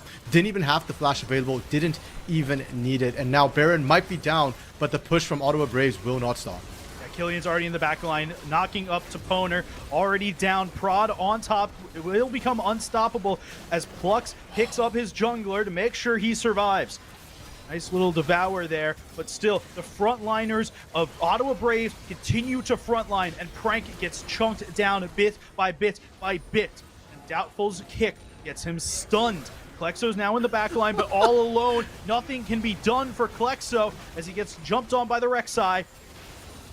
It just doesn't seem like Purdue Northwest have the same amount of ability to do something in a fight that the Ottawa Braves do. No, they don't, and I'm going to blame this on Klexo's build, because look at what he's building right now, Mecha. Yeah, the Zonia's into... I was fine with that. I'm not fine with what's coming after this. Yeah, Warden's Mill coming through. Megatron Cloak. That's Takis here. What is he building? Because Warden's Mail only goes into Randuin's Omen and into Frozen Heart. Neither of those have MR, so he's bought a Warden's Mail and is now also building some other tank item. Well, yeah. I was going to say, I don't really think you care about MR right now. You've got a problem. And the problem's name is Levi. Levi does not do magic damage, so just build the armor and try and survive. That's what the Warden's Mail is for. It's to try and prevent these crits from doing a huge amount of damage, right? There's 3 crit items on Levi. The Kraken Slayer, the Giant, the LDR, and the Phantom Dancer. Prod's going to try and go in on Doubtful. Doubtful is able to jump out. Not much is going on here. It's still just Levi pushing. That's what this game has been about the entire time, and that's what it still feels like it's about. Yeah. And it's because Ottawa Braves don't need to make any fancy plays right now. They're just waiting for Baron in 20 seconds. So push up if you can, but play safe. Make sure at no point does Levi get caught. And I wouldn't be surprised if Levi ends this game with only that one death to his name. On the other hand, Purdue Northwest is very actively trying to look for picks. We've seen Klexo and Doubtful multiple times now look for that flank, but Ottawa Braves are just doing such a great job cutting it off. They are, and it looks like there's a fight. It looks like they're jumping onto Doubtful, who's already dead at this point. There we go. Levi grabs the kill. Prank goes down just after, and this looks like it could be the end. Winking to Poner and Klexo, the only ones available. Shove into the back, but the Emperor's Divide goes through. It takes a lot of health off of Prod. The Zonius comes through now for Klexo, but he's dead already. Killian goes onto the back, onto Poner, takes one more out, and Winking, while it's the pentakill Pikachu, it's not getting the pentakill today. And there's the ace for the Ottawa Braves. They all stay alive. Fist bumps on land. They take the Nexus turrets and make sure to take match number 2 of this best of 3. Boo, Plux, Killian, y'all did fist bump. What happened to the team synergy? But hey, you know what? It's fine. 3 was enough. And look at that.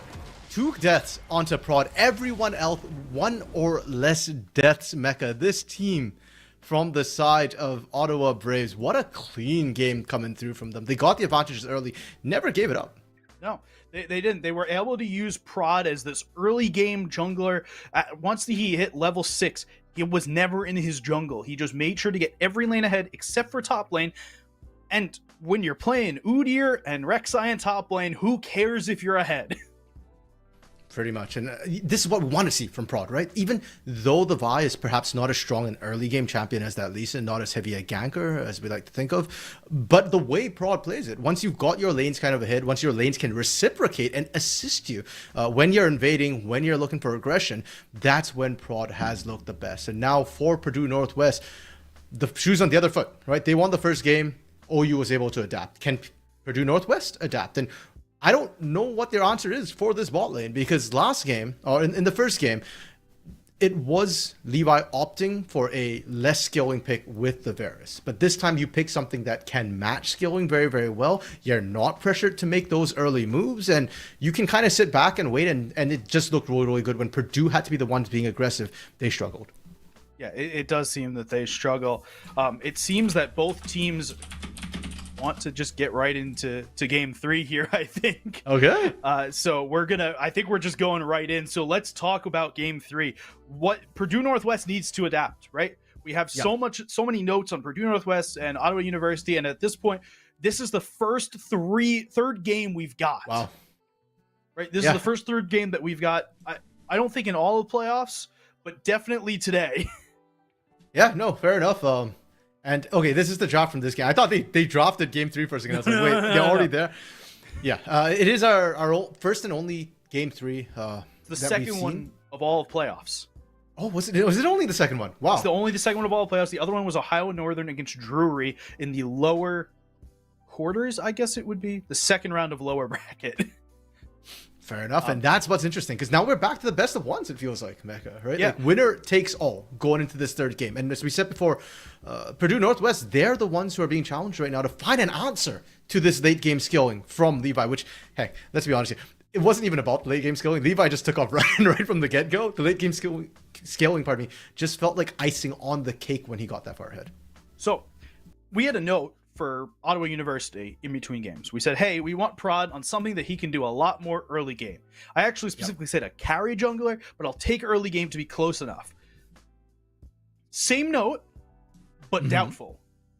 Okay. That's my plan. That's the plan. Okay. But you also said Lee Sin for Prod last game. So, not Lee Sin for doubtful. Lee Sin for any jungler. It's not working right now. So we go back to the other things. We've seen Prod we've seen Doubtful play really well on Xin Zhao, on Jarvan's, on a bunch of different picks today. We need to see a good performance from Doubtful to get lanes ahead. I think is that the biggest thing that we can do. Yeah, and the Volibear, I think in game 1 that was unfortunately banned away from the side of Ottawa Braves was probably one of the easiest. Like, it's just point and click. You just run at people and make things happen. I do think the Xin Zhao and the J4 might be other alternatives you can look at rather than the Lee Sin, because Lee Sin has damage, which is all good and well. But I do think a lot of it's also the CC that Doubtful brought in game 1 to just kind of lock down Levi. So going to game 3, Mecca, I'm actually curious to see if Vi goes up in priority for both of these teams, since we saw Ottawa Braves use it so effectively. Jinx might not be as mobile as the Zeri, but she is still also very vulnerable to a Vi just charging through unstoppably. What are the bans going to look like as we head into this game? Because we had talked about Ottawa's bans that we wanted them to change going into game 2, that they had banned out Klexo, and that seemed to be that seemed to be like, hey, you banned out Klexo and Klexo still did well in this way. You banned out Klexo this time, but not as hard. And he picks Azir, which is his comfort pick, and it just didn't look like it was doing a huge amount here. So where do we go on the Klexo bans to start from Ottawa? Do you say, hey, look, he just happened to have one bad game, we still need to ban him out? Or is this we can kind of let up on the brakes a little bit here, let him have something because he's not playing great? Well, I'm a big fan of the adage that if it ain't broke, don't fix it. And since Ottawa just won with the bans that they had, I don't think they need to change anything up. They had a good answer for the Azir. You know, the Lee Sin wasn't a problem. There really wasn't any threat from Purdue Northwest in this game too. So I think Ottawa can just keep the Volibear. I don't think you need to ban the Silas or Akali, but hey, you know what? If you're worried about it, it's not an issue. I don't think there's no other picks I'm seeing that you need to replace necessarily with that pick. And I expect Purdue Northwest to kind of go back to the red side, because that's what worked with them. The counter pick and the bot lane for Winking after seeing everything that was there. If anything, I wouldn't be surprised if we actually end up seeing the Sivir come back through for Purdue Northwest. Now, not necessarily because it's great into a Jinx. A Jinx will outrange you horrifically. But even if there's a Jinx, what I think the Sivir brought to the team was the spell shield, was the safety in lane, as you correctly pointed out in game 1. Build a static Shiv, and you're kind of good to go at that point. You don't have to interact anymore, and you're still very useful to the team. On the Purdue Northwest side, we talked about Ottawa bans, but Purdue Northwest bans could also change here. I actually expect them to change. Nautilus could be a ban that we see against Ottawa Braves this time. Purdue Northwest had picked it in the last game, and it was plucked in the first game from it. They may say, hey, we're not feeling particularly good about this Nautilus, let's get rid of it. Or we're not, this Jinx, like, they may want to ban out Levi. True. I think that would be a better option than trying to ban out the Nautilus, because we saw from Ottawa's side that there are answers to the Nautilus. It's not like it's invincible. And even in game 1, yes, Plux's Nautilus was the strongest point of their game, but he's not going to be a carry on that Nautilus at the end of the day. So if you can still shut down his AD carry, if you can shut down the other carries in the team, then giving Plux that Nautilus is not kind of game over. And what are you going to open up if you do, right? They banned Ahri, Orianna, and Rumble, or Azir and Rumble and Ahri. And now that they're back on the red side, sure, Klexo struggled with the Azir, but there's nothing to say that Riverside might do the same. Yeah, Riverside is an Azir player. I would expect that Purdue Northwest does ban it here. They banned it in the first game as well. Rumble banned already. We're not going to see Killing Rumble tonight, but Gnar is still up. Silas, Akali, the first 2 bans for Ottawa Braves, it seems that they are on the same adage as you. If it ain't broke, don't fix it. And we're waiting for Purdue to see if they change up their bans at this point. Are they going to keep the Ahri and Orianna ban? I feel like both of those are really safe picks for River-sided, and whichever one you open up could come back to bite you, not to mention the Azir as we're talking about as well. They go with the Ahri for now, so Orianna or Azir likely to be the last bans for Purdue Northwest. And for Ottawa, what I do want to highlight too is they might not need to ban Volibear on this side of the map. They can pick the Volibear themselves. Doubtful does play it a lot, Fraud does play it a lot, and so does Killian? Actually, no, Killian doesn't play it. So if they pick it, it would be Jungle Volibear and not a It's Flex. banned though. It is banned. Okay, so I was wondering if they just leave that open, because now, then as you kind of pointed out, Michael, what's that first pick for Ottawa, right? Is it just going to be whichever mid laner that Purdue Northwest left up? Here's the question, right? It could be the Orianna. It could also be a Jinx or something. And if Ottawa doesn't pick this hyper carry early, and it looks like they want to go into the Rek'Sai, does Purdue Northwest just take away a Jinx threat really early here? I think that's dangerous. We already saw that, with the Vi open, that's a potential threat. Orianna Nocturne is another way you can shut down almost any carry Doubtful in the is game. a huge Nocturne player, so I wouldn't be surprised to see Ori Nocturne come in the ball delivery system.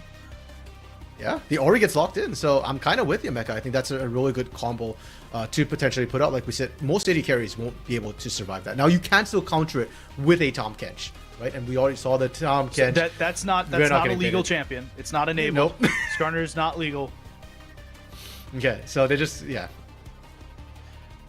Zhao, also a ball delivery champion, but in a very different way. Wants to be a little bit more frontliney than Nocturne, even though Nocturne builds Stridebreaker, Sterix, a bunch of the tankier kind of stuff. Will be the Xin Zhao wants to be a little bit more standard frontline. I'm curious to see what Ottawa picks into Xin Zhao, Orianna. Do they go for the mid laners here? Do they go for the junglers here? Or do they say, hey, we need the bot lane? That's an Aurelion Soul, and that's locked in. I'm here for it. Yeah, I think we saw one earlier today. I think it was from GVU into Ottawa specifically. And I think Aurelion Soul in North America specifically is incredibly strong because teams struggle to close out games fast enough. And we've already said that Purdue Northwest, when they were on the front foot, or had to be on the front foot last game, they weren't able to push the pace fast enough. So I really like this from Ottawa Braves. They are doubling down and saying, we are just going full time ball mode on you. You pick that Xin Zhao, you pick that Orianna, you've got to make it work. Now, the Xin Zhao is good into the Jinx because of Crescent Guard, but against the Aurelion Soul, it is a little bit less useful. It stops the damage, not the CC effects from Sky Descents. And here's the other thing, is that Sky Descends and the Orianna pull work kind of sort of vaguely the same. Both teams want to clump people up and hit their ults on them, right? That's the big thing here for both of the damage dealers right now. So we'll see where they want to go from here. Klexo's got a second to make this pick, and it's the Varus, which has seemed to be banned or picked across the board, and we see it come back here. We saw it in the first game from Levi, and we had some notes on it, specifically more poke early game. I actually have the same notes to Winking right now, because the Varus can kind of take advantage of this lane really early, especially with Jinx in it, because Jinx doesn't have a lot of pressure early.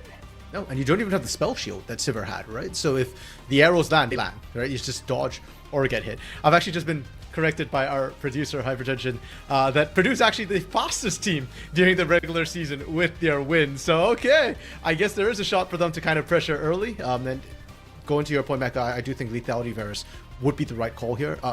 Jinx will remain vulnerable so far to it the entire time. right here. There, sure, fair, we still have a jungler and a support to pick, and those could make Lethality Varus a poor decision. So we do see a Nautilus ban from Purdue Northwest. They don't want to deal with Plux and his rat tendencies anymore.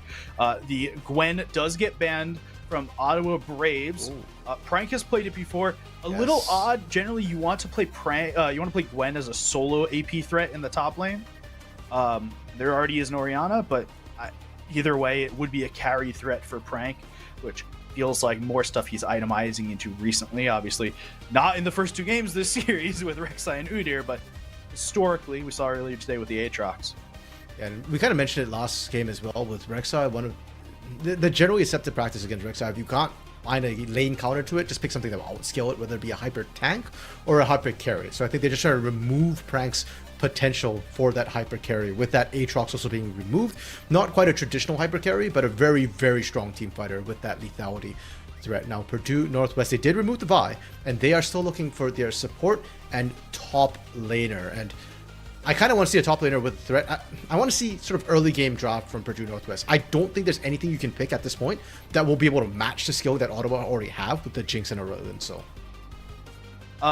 yeah, I'd agree with that. It would be weird to see a Senna picked here as support. That would be one of those things. That's a GP hover. You shouldn't have drank that. That was a poor decision by you. I was like, wait, hold on. Frank doesn't play GP. That is a hyper skiller that could potentially match. But no. This makes a lot more sense to me. So Renekton is locked in for Preg. That's an early game threat, and it's decent. It could be decent into the Rek'Sai. Again, you said this before. Prank knows all the matchups. He's the matchup guy. Yep. If he is picking the Renekton into Rek'Sai, there's probably a pretty good reason for it. Jinx goes with her partner again, Tom Kench. We saw it last game. Skarner Hubbard it's still not allowed. Dude, I know we went through a bunch of picks. It's still not allowed. Jarvan makes sense here. It's a pretty easy go button. They didn't have one before. Yeah, you know, I like producers the J4 doing this. I'm not commenting on that. no, we're trying to ignore that. I do like the J4 though. We're talking about it for Doubtful in terms of sort of early ganks, but I do think it benefits Broad as well. We talked about how both junglers like to be aggressive early, and with the J4, you've got your own damage, you've got your own ways to make plays. And Purdue Northwest, this Blitz got banned last game, Mecha, and when it got banned, I was like, I don't think it's that big a deal. We're seeing it picked right here. I still don't think it's that big a deal, especially to the likes of a Tom Kench, a Rek'Sai, and a J4. Yes. But if you hit the Blitz hook onto Jinx, okay, it's a really bad time for Jinx. And I think that's just the entire thought process here, is that they want to hit Jinx early. That's why they picked this Varus, which is stronger early game, and I wouldn't be surprised to see a lethality Varus in this game. It may not be on hit. If they want to say, we are winning bot lane, you go Blitzcrank, which is this great early game champion. You can grab, at level 1, you can grab the Jinx, and you can do a lot of damage with Varus at level 2, at level 3. When you get each ability unlocked, you start stacking Blight stacks, you can get a lot going on. I think Purdue Northwest has basically said, I'm throwing down the gauntlet in bot lane. We want to win through bot lane this game. Kalexo is going to be our late game insurance. Prank is going to Prank and Downfall are going to be our front line. But we want to win through Winking. You know what, Mecha? I'm right with you. I do think lethality Varus, and if you're Varus early on as well, Tom Kench is actually not that tanky, despite the gray health. You can just hook the Tom Kench with the lethality Varus and try and bust right through that. And I hope that is the intention. I don't think trying to hedge your bets with an on-hit Varus is the way to go right now. You've picked the Renekton, you've picked the Xin Zhao, you've picked an Orianna. None of them scale well. So just go all in. However, as we load into game, it does appear it's not Hill of Blades for Winking. It is that lethal tempo.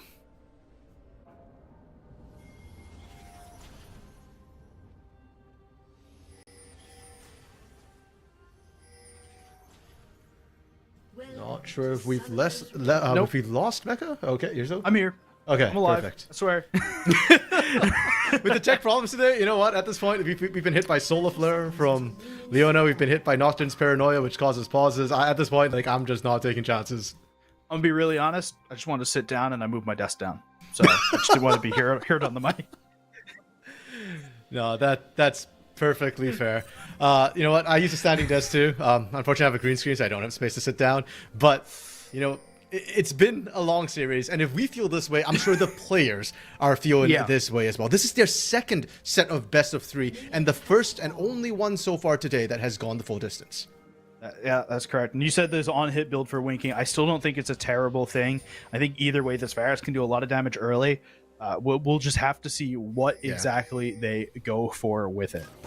Yeah, and I believe I've been told that Purdue Northwest had the average win time of around 23 minutes and change during the regular season. So if they can pull it off, then good for them. I don't care what build this Bears goes. I just think it's harder at 23 minutes or pre-23 minutes to be able to burst down their targets.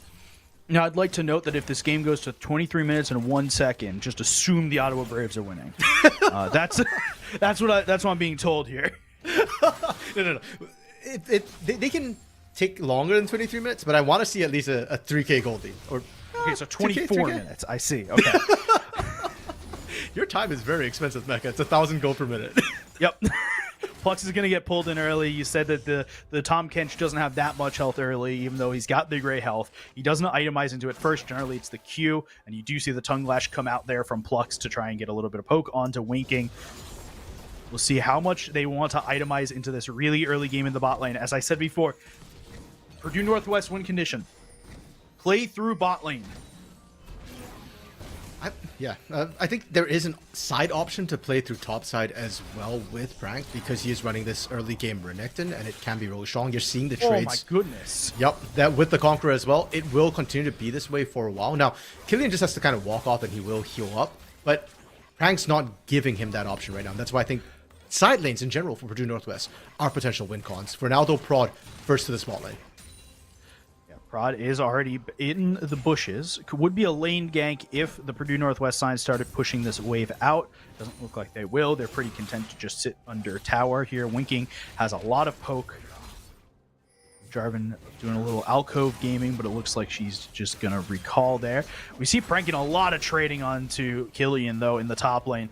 It's brutal for Killian in these early levels when he can't burrow as quick, doesn't have as much healing from the burrowing, and Renekton is just inherently a powerful champ this early. Yeah, and Rod now going to brute force this one. Flashes available for Poner and Winking. 2 flashes used. Doubtful's in the area, though. Poner has taken a lot of health down, but Prod will be the first death to the Xin Zhao. Plux is close by. Poner probably has the Q up again. Winking taking a bunch of shots onto Plux and Levi. There's a piercing arrow going through. It's not going to do all the damage, but Prank's in the mid lane looking to take down River-sided, and that's a free kill for Prank. Just like he told a bad joke. Poner was right there, and I'm scared. Anytime there's a Blitzcrank going to the tower and there's no minions, you got to be scared that he's going to hook you.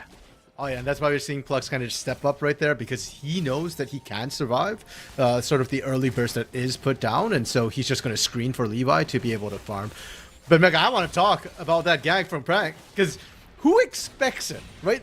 Prank decided, hey, if I'm not going to get ganks, I will go gank instead. And with that perma-shove he had on that top side. Now, keep in mind that throughout that, Killian was still picking up the CS. So it wasn't like Killian was dropping experience or farm, despite the fact that he was dropping health. So Prank ganking that mid lane was actually super high risk. If it didn't convert, he'd be behind CS and experience against the lane, which will have more use than him in the late game. So getting that first blood, or pardon me, that second kill was crucial for this Renekton. Yeah. I agree. We saw how much damage Prank did against Killian already this game on just starting items Doran's Blade. Now he has a pickaxe. He does a lot of damage. He's not going to be able to stop the back for Killian, and Killian will pick up this Bomby Cinder. Yep. TP used by Killian to get back to the lane to not miss anything. So there is an advantage for Prank here where he can kind of trade his entire life and still look to TP back in. But speaking of his life, Prod is looking up here, and Prank might have none. Yeah, he's looking to keep going here. Prank wants to keep in the middle of everything. The Conqueror stacks plus the Q life steal. Klexo's going to get pushed back a little bit by Plux. Ultimate's going to come through. He's pushing that early. He was the first one to get 6 in the lane, so just trying to continue to chop down on Plux's health. And burning the Shockwave on Plux is a win for Ottawa Braves right now, because that means it won't be there to deal with Riverside. Plux is just going to kind of reset and go back to that bot lane. Actually, it's just going to walk through, so not going to even heal up, but the heal was an option. Prod finally finishes off those Void Grubs, and we do see Doubtful answering back with the usual Dragon trade. Correct. So Dragon for the Grubs. It will be Purdue Northwest grabbing that Dragon. Early Toponer is so deep in the bot jungle there, trying to prevent anyone from jumping over the wall. And Killian is just, he is getting chunked down so quickly by this Renekton. Yeah, like we talked about, the fact that Prank had that TP advantage is paying dividends right now, right? He gets the TP, he gets to come in and exert the pressure. Now the problem is, if you don't kill Rek'Sai, Rek'Sai heals anyways, right? So it's all or nothing. And it looks good for Prank right now, but Prank's going to take a lot longer to sustain than Killian will. Not just a lot longer to sustain, but that one tower shot, generally we haven't been worried about the single tower shots hitting someone on trades. When it's on a Renekton that's not healing as much as this Rek'Sai, you kind of do have to worry a little bit. Q's going to come out, but look, he's taken all this damage away from Killian, but he's getting dealt right back with the tower. He has to pop the Dominus to just stay alive. Yeah, and meanwhile, Killian's just straight chilling, right? Like, hey, I popped your ult, I didn't use mine. I still have kill threat on you when you're done with this Dominus. And we said before, Purdue Northwest, they're on a timer. Top side, that potential side lane has not worked out for them. And where is Doubtful? It feels like Doubtful needs to get back onto the map, into the lanes, and start snowballing somebody. If it's too late for Prank, then, well, Mecha, you've been calling for it all pregame. Look for winking. Look for the Poner bot side. Yeah. Seeing the Blade of the Ruined King being started here. Actually, that could be a Terminus start from winking with the recurve bow plus a dagger. It would be a little odd to go Terminus first. It could also just be Berserker Greaves start plus a recurve bow for Blade of the Ruined King. We'll have to wait a little bit to see here. But Purdue Northwest right now, they're taking the early game and they're using it to their advantage. They've got the 2 kills on the top side. The question is, can they move that down to affect the 2 hyperscalers on Ottawa Braves? Ooh, good interrupt onto Prank's recall. But speaking about those hyperscalers, right now, Levi and Plux are again winning out right now, right? There's just more and more CS accruing. That's 2 waves into the pocket of Levi. There was some action bought, but I think in that flash we saw, Doubtful didn't actually land. Oh, Prank is in a really bad place. And the ultimate is used. The flash is given from Killian and from Prank. So both flashes by both top laners, but Killian now has a little bit of advantage on Prank. Executioner's, not Executioner's, but the Chempunk Sword is going to be given first, but this is a lot of damage in early. Doubtful uses When Comes Lightning, jumps onto Plux. Abyssal Dive is used. Question is, can they get a hook onto Plux?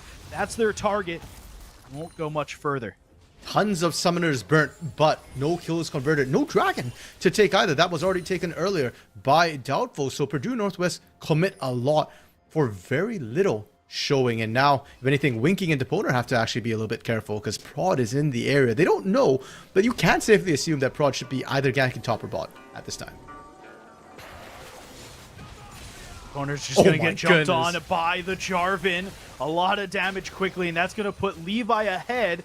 Not as it could have been. Prod does take the kill, but either way, it will be a good chunk of help to Levi in this lane against Winking. The gold will be roughly the same at this point, a little bit favored towards Levi because of the kill versus the assist, but now the game's become a lot more even. 2 kills across the board, 14.5 gold, 1,000 gold for both teams.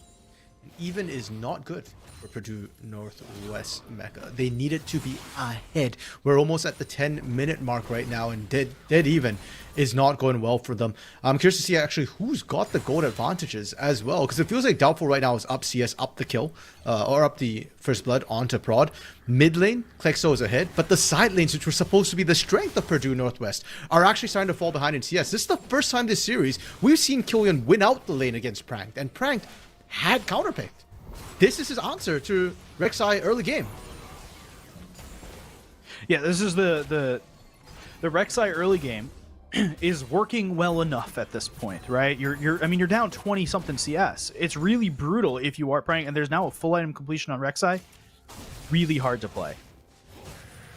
Void Grubs being picked up once again by Prod right now. Looks like Blue Side just owns Void Pit. Flux has been pulled in by the Blitzcrank. There's a lot of damage, still shield on it, but this should be just a free kill for Doubtful. But Abyssal Dive out. Could be gifted over to Klexo as he's in the area, but Prank and Killian are both fighting there. And Prank's at low enough health that it could be a Killian dive. No one dies in this bottom jungle, though. Yeah, I'm more shocked that Plux actually got out on the bot side jungle. Because top side, there's still dominance for Prank, so if you dive, it's bait. Riversided? You die, yeah, but Riversided is just dead from that. That one is a confirmed kill now. Winking gets it. And there's 4 people here now in the bot lane for Purdue Northwest. Levi goes in with the ball, and they do use it as a ball delivery system. Jarvan goes in on prod. A lot more damage, but Levi's the last one alive, and that's 4-0. That was gorgeous turret aggro juggling from the side of Purdue Northwest, dropping it when they could. And all of that started off by Riversided opting to show up in the bot lane and actually try and make a play happen. And unfortunately, Aurelion Sol takes time to skill up. For the side of Braves, they didn't have to make that play. You could have just sat back and waited. Instead, now Purdue Northwest are able to massively punish, get that lead they were hunting for all early game.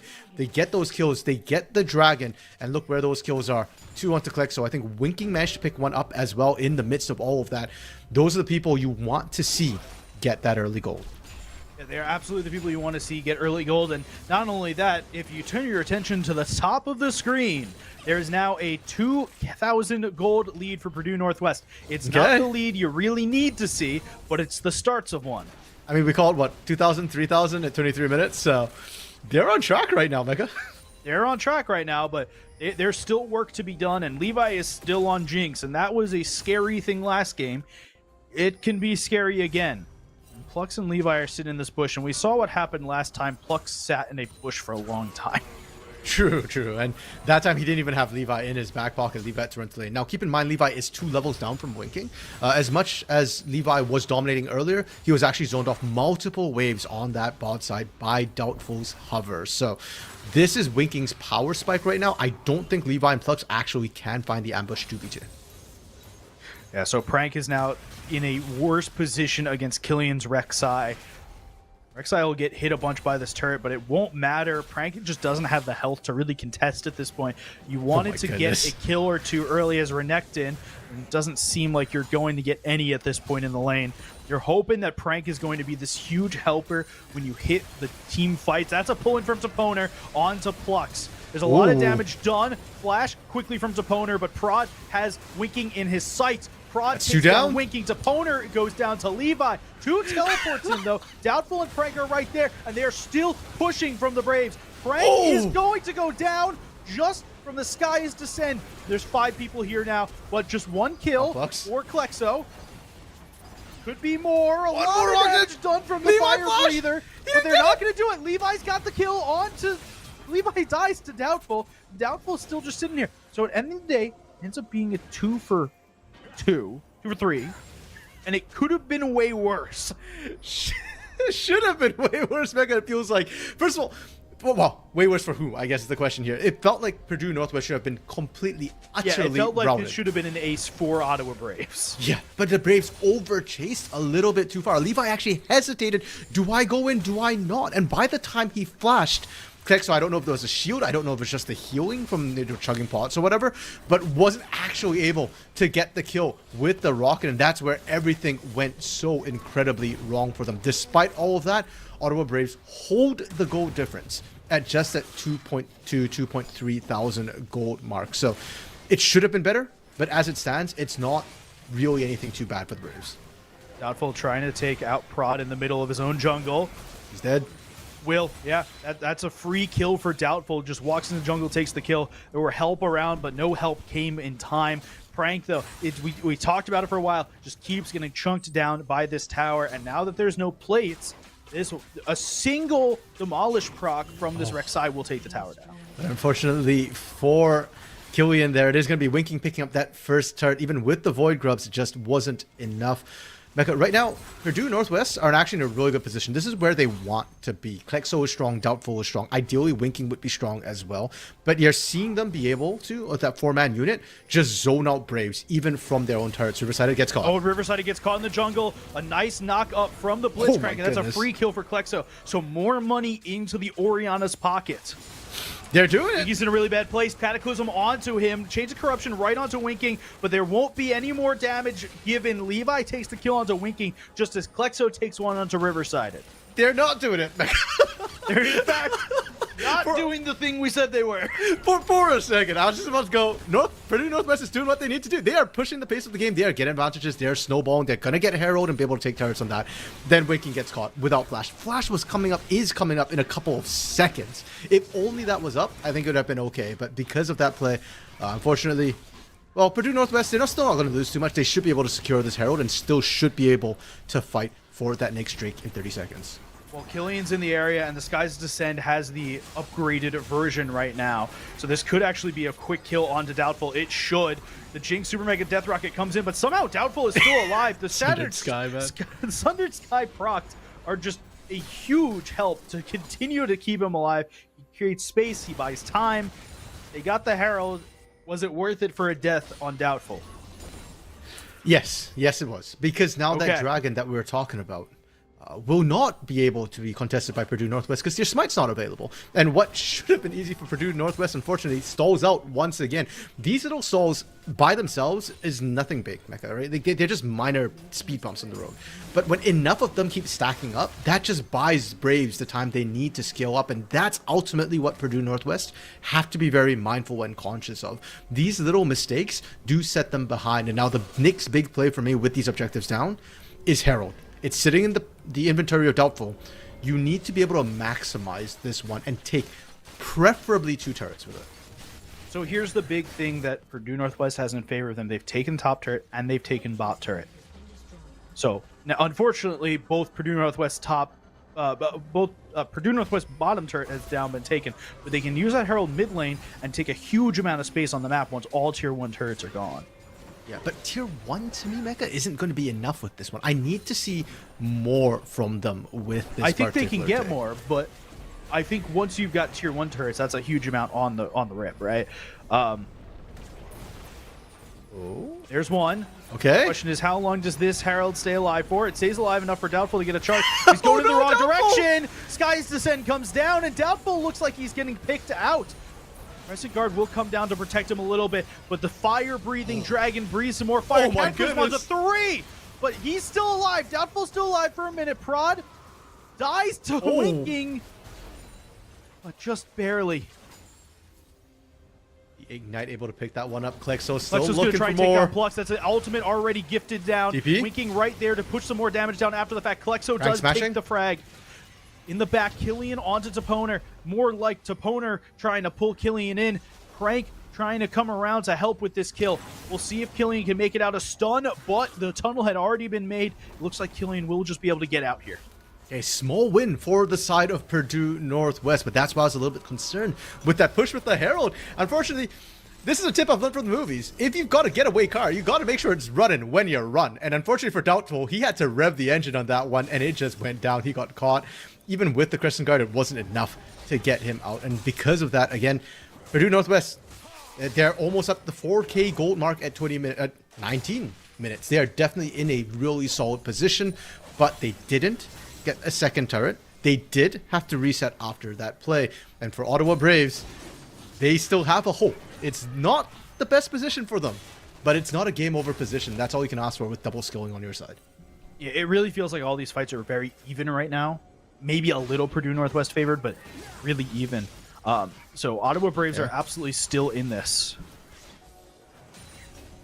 Just kind of waiting for the 2-item power spike to come through from Braves. Riverside is already completed too. So at this point, the Aurelion Soul is going to be annoying in these team fights and deceptively damaging over time. And for Purdue Northwest, their burst damage has been coming out from Klexo. Oh, Plux has been picked up by Toponer. The Blast Cone will protect everyone for a minute there. The trap line was there as well to make sure if Plux went down, Purdue Northwest would suffer for it. We are at 20 minutes. Baron just spawned, and Purdue Northwest do have the inside track. Yeah, they do have the inside track, and they are looking for it. They're actively at the Baron. Deathbush. Doubtful needs to do something with that ward. He takes the ward away. It's just standing there, menacingly. Because if you start the Baron, you take so much damage, especially at 20 minutes, it's not winnable. So they're just trying to set up Deathbush, but Ottawa Braves aren't falling for it. Yeah, no one falls for it. Doubtful and Crew just push themselves down into the mid lane, where the Ottawa Braves already had a starting bit. That right there from Riverside is the most important item on an Aurelian Soul. You Rylai's Crystal Scepter. It makes sure that once Aurelian Soul puts an ability down, you're not getting away. And that's actually super important, because one thing we neglected to mention was the lack of mobility on the side of Purdue Northwest, right? Who's got dashes to be able to hop out from Rylai's in that black hole? It's basically only Prank, or maybe Doubtful if he can go. And Klexo was looking for Killian. I think that's the one person right now who you can't burst out. And it's actually important to note as well, Killian has not been at most of these fights to start, which means that when Klexo bursts, he's hitting the squishies. He's hitting, well, debatably squishy. Riverside is starting to get tanky, but he's hitting Riverside. He's hitting Levi. If Killian's there, it gets a lot harder for Klexo to actually get in position to get these massive shockwaves off. Yeah, and that is what Orianna wants to do. Wants to group people up and just get a huge ultimate off. Winking wants the same thing. You can get the Chain of Corruption to help with the Orianna pull. Same thing. This whole team just wants to go in, the Purdue Northwest team. Opponent gonna flash, gonna try and use the grab, but won't get anything. Doubtful is the first one to use. Wind becomes lightning, but Plux is just dead instantly. Shockwave was used on the Tom Kench, but they keep pushing. They've killed Killian already, and they can just turn and go to the Baron now. And I think that was just a small mistake from Plux, thinking that the team was stronger than they were. You saw how quickly he just absolutely melted, and that's both the tanks down. Now, Ottawa Braves, your tankiest member is Broad, who has a Sundered Sky, but it's not the resistances. So you can't even look at stopping this Baron. Instead, you can't think about it. No, they're just going to trade Dragon, which is the best you can get, but ultimately not a good trade deal. No, it's absolutely not a good trade deal. Chemtech Drake goes down, and again, Chemtech Soul, it's not the most powerful soul in the game, so it may not be a huge difference maker. They're pushing in on this top wave already. They're trying to take... So this is that second tower that you were talking about, but they're going for the kill right now into Plux. Okay. It becomes Lightning into Audacious Charge for Doubtful, but there's now too many members here. They're just going to take the tower and walk away. So, Mecha, we had joked about 23 minutes. Game should be over, right? And then for every minute after that, you need 1,000 gold lead. Well, we're at 23 minutes. There is a... There's a 7,000? 8,000? 7,000? 7,000. We'll call it 7,000 gold lead.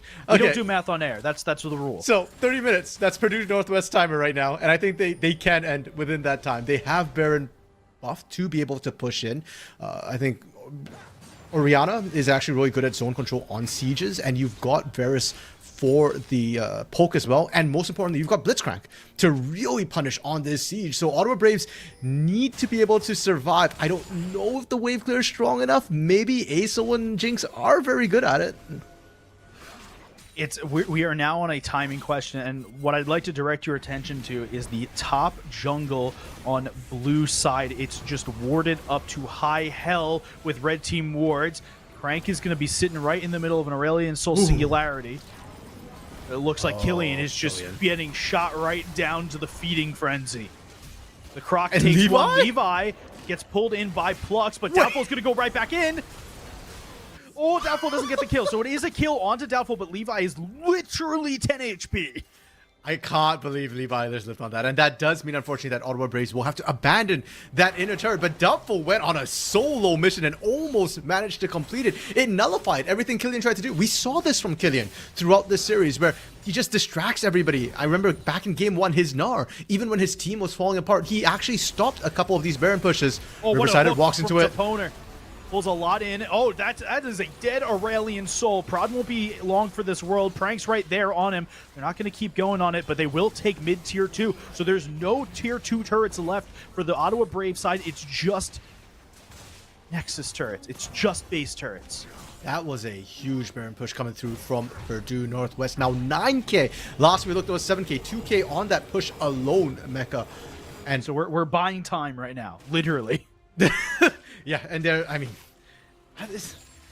are buying it wholesale. I'll put it that way. They're going to Costco. They got the executive card, man. Yeah, Levi's starting to take this tower, but yeah, Toponer is in a good enough position that there could be a hook for this, and that would be it. Yeah, if is still up. Tried to stay around, he would not have been able to take one. That's an objective bounty. That's a 250 gold bounty split to your team. Okay, so you got a bit of a gift card. Good for you. That's 500 gold drop. And we're still going to see Purdue Northwest push in. Baron is about to expire. If it hasn't. It's about to. Ooh, if Toponer hits that, that's a quick kill onto Flux. It looks like they're just going to go for this tower anyway. The Singularity will go away in just a moment. But Killian and Pranker just kind of tussling. But it seems that we're at the wet noodle stage again. Yeah, and right now, Prank is actually tanky enough to ignore a lot of the little bit of damage that Killian's trying to put out. Killian has no offensive items. Baron has worn out. Purdue Northwest can continue this siege, right? We talked about the tools that they have, and my eyes on Deponer, right? Hook lands, and it should be a kill. Yeah, the hook didn't land there. That was the problem. And Rallying Soul is excellent at doing wave clear when there's no Baron buff attached to the minion. So the fight in 2 minutes is going to be a huge fight. But the one to look for first is the fight in 1 minute for the Dragon. I don't expect either team to really want to give it up here. I don't know if Braves have a choice. I actually don't want to see the fight for the Braves. I think that's one way. If you get killed, if you lose 2 or more members on any fight at this point for Braves, Purdue Northwest will take an inhibitor turret, an inhibitor as well, most likely. So for the Braves, that Dragon is one that I don't think it's worth fighting for. It's only one single chem tech. If anything, keep farming up. Go for that 130 on the Baron, where hopefully Purdue Northwest gets a lot of debuff stacks onto them. They get shredded by Baron while all of that's happening. And heck, if you can actually even stall out Winking from doing damage, the Baron take for Purdue Northwest relies very heavily on Winking's ability to shred. Look at the amount of control that Purdue Northwest have in the jungles. The top jungle, not as much as they had used to, but the entire bottom jungle is warded to high health. Flux does not know he's standing on a ward. Okay, Purdue Northwest. That could have been really bad. Yeah, they waited a little bit too long for like sort of the perfect position. They wanted everybody there to kind of make the pick, and because of that, they don't find it. And meanwhile, Killian is just pushing top this entire time. There are still objective boundaries on the map. Yeah, but it looks like they're going to take this inhibitor turret here. There's enough damage, or there should be. Sky's Descent comes down, and it's the upgraded one. A lot of slowing now from the Rylai's Crystal Scepter. Doubtful does push the wind becomes lightning, but no audacious charge following it. Oh. Owner taking a Looks lot like of there's damage. Gonna be a little bit of a fight. Killian gets pulled in, a lot of damage onto him to start, and that's prod into the back line, but still, no one has gone down. Flux is down now. Klexo, legendary, gets the kill, and low health bars on Levi and Killian. Levi dead. Killian barely alive, but Riverside in the end of that goes down as well. Killian just surviving on 1 HP as you see the Baron slither its way towards the pit. You see Purdue Northwest push for the end. Yeah, and remember what we said, if you find 2 or more, that is inhibitor turret gone, inhibitor to boot as well. And because Riverside and Levi both died, there's no wave clear, Mecha. Not that there's just no wave clear. Oh my goodness, there's still a Blitzcrank alive. Killian goes down, Prod goes down, and that's it. That's going to have to be the game here. Flux, last second attempt, Abyssal Dive goes through, but no amount of gray health or Cajun seasoning will help this Tom Kench. And unfortunately for Ottawa Braves, Levi comes up for the family photo. Mega Death Rocket doesn't even land. It's another kill. There, ooh. All right. Purdue Northwest, make sure to take down Ottawa Braves at the end of Game 3. It's only the second Game 3 we have seen in all of playoffs, and they will take Grandview University on tomorrow. For the first time in 3 seasons, we get a break from Ottawa University against Grandview University in the finals. We could crown a new champion. Yep, and I mean Granville, they've always been monsters. They feel like old kings here in the MEC, and Purdue Northwest, the regular season first seeds. They had some troubles in the playoffs, but it feels like they're returning to their rightful place, Mecha. Nature is healing itself as Purdue Northwest is going to move up and try to cement their claim here on the 2024 spring split of the MEC.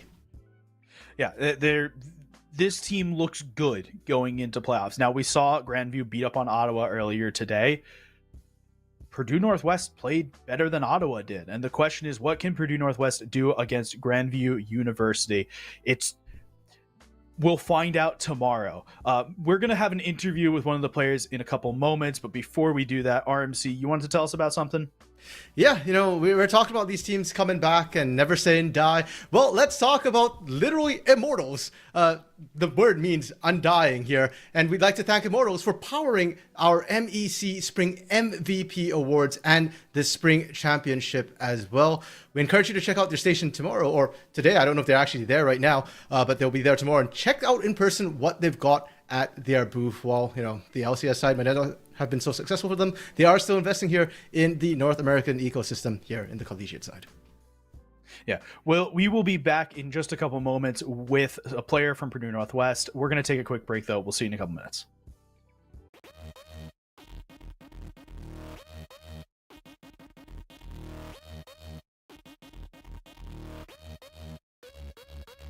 Can't really walk up here reliably, and look at what Jin Call's about to do to this team.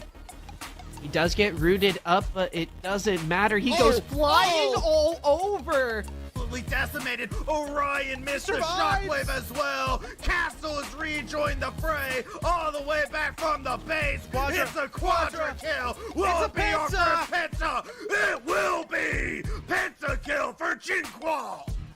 They go in for an equalizer. Play the Dragon Rage kick. Down ball splittering up, hitting him upside the forehead. Has been slain, but Mike's HP is dropped down into critical condition. Doubtful finishes it off, and yet again, Seraphine, her concert falls across deaf ears. Raymond, I don't recommend getting close to the wall like that. It is not a great place. Castle is fundamental to this team's success. To the mid lane, Castle with an expertly done spell shield will make sure that the shockwave has no effect. A little bit ago, that was very different for the Bard on the red side of the map, but now Castle still 2 buffs. He has the Tiamat, he has a whole lot of early game damage. K6 tried to get the stun, but he doesn't have his ultimate for the...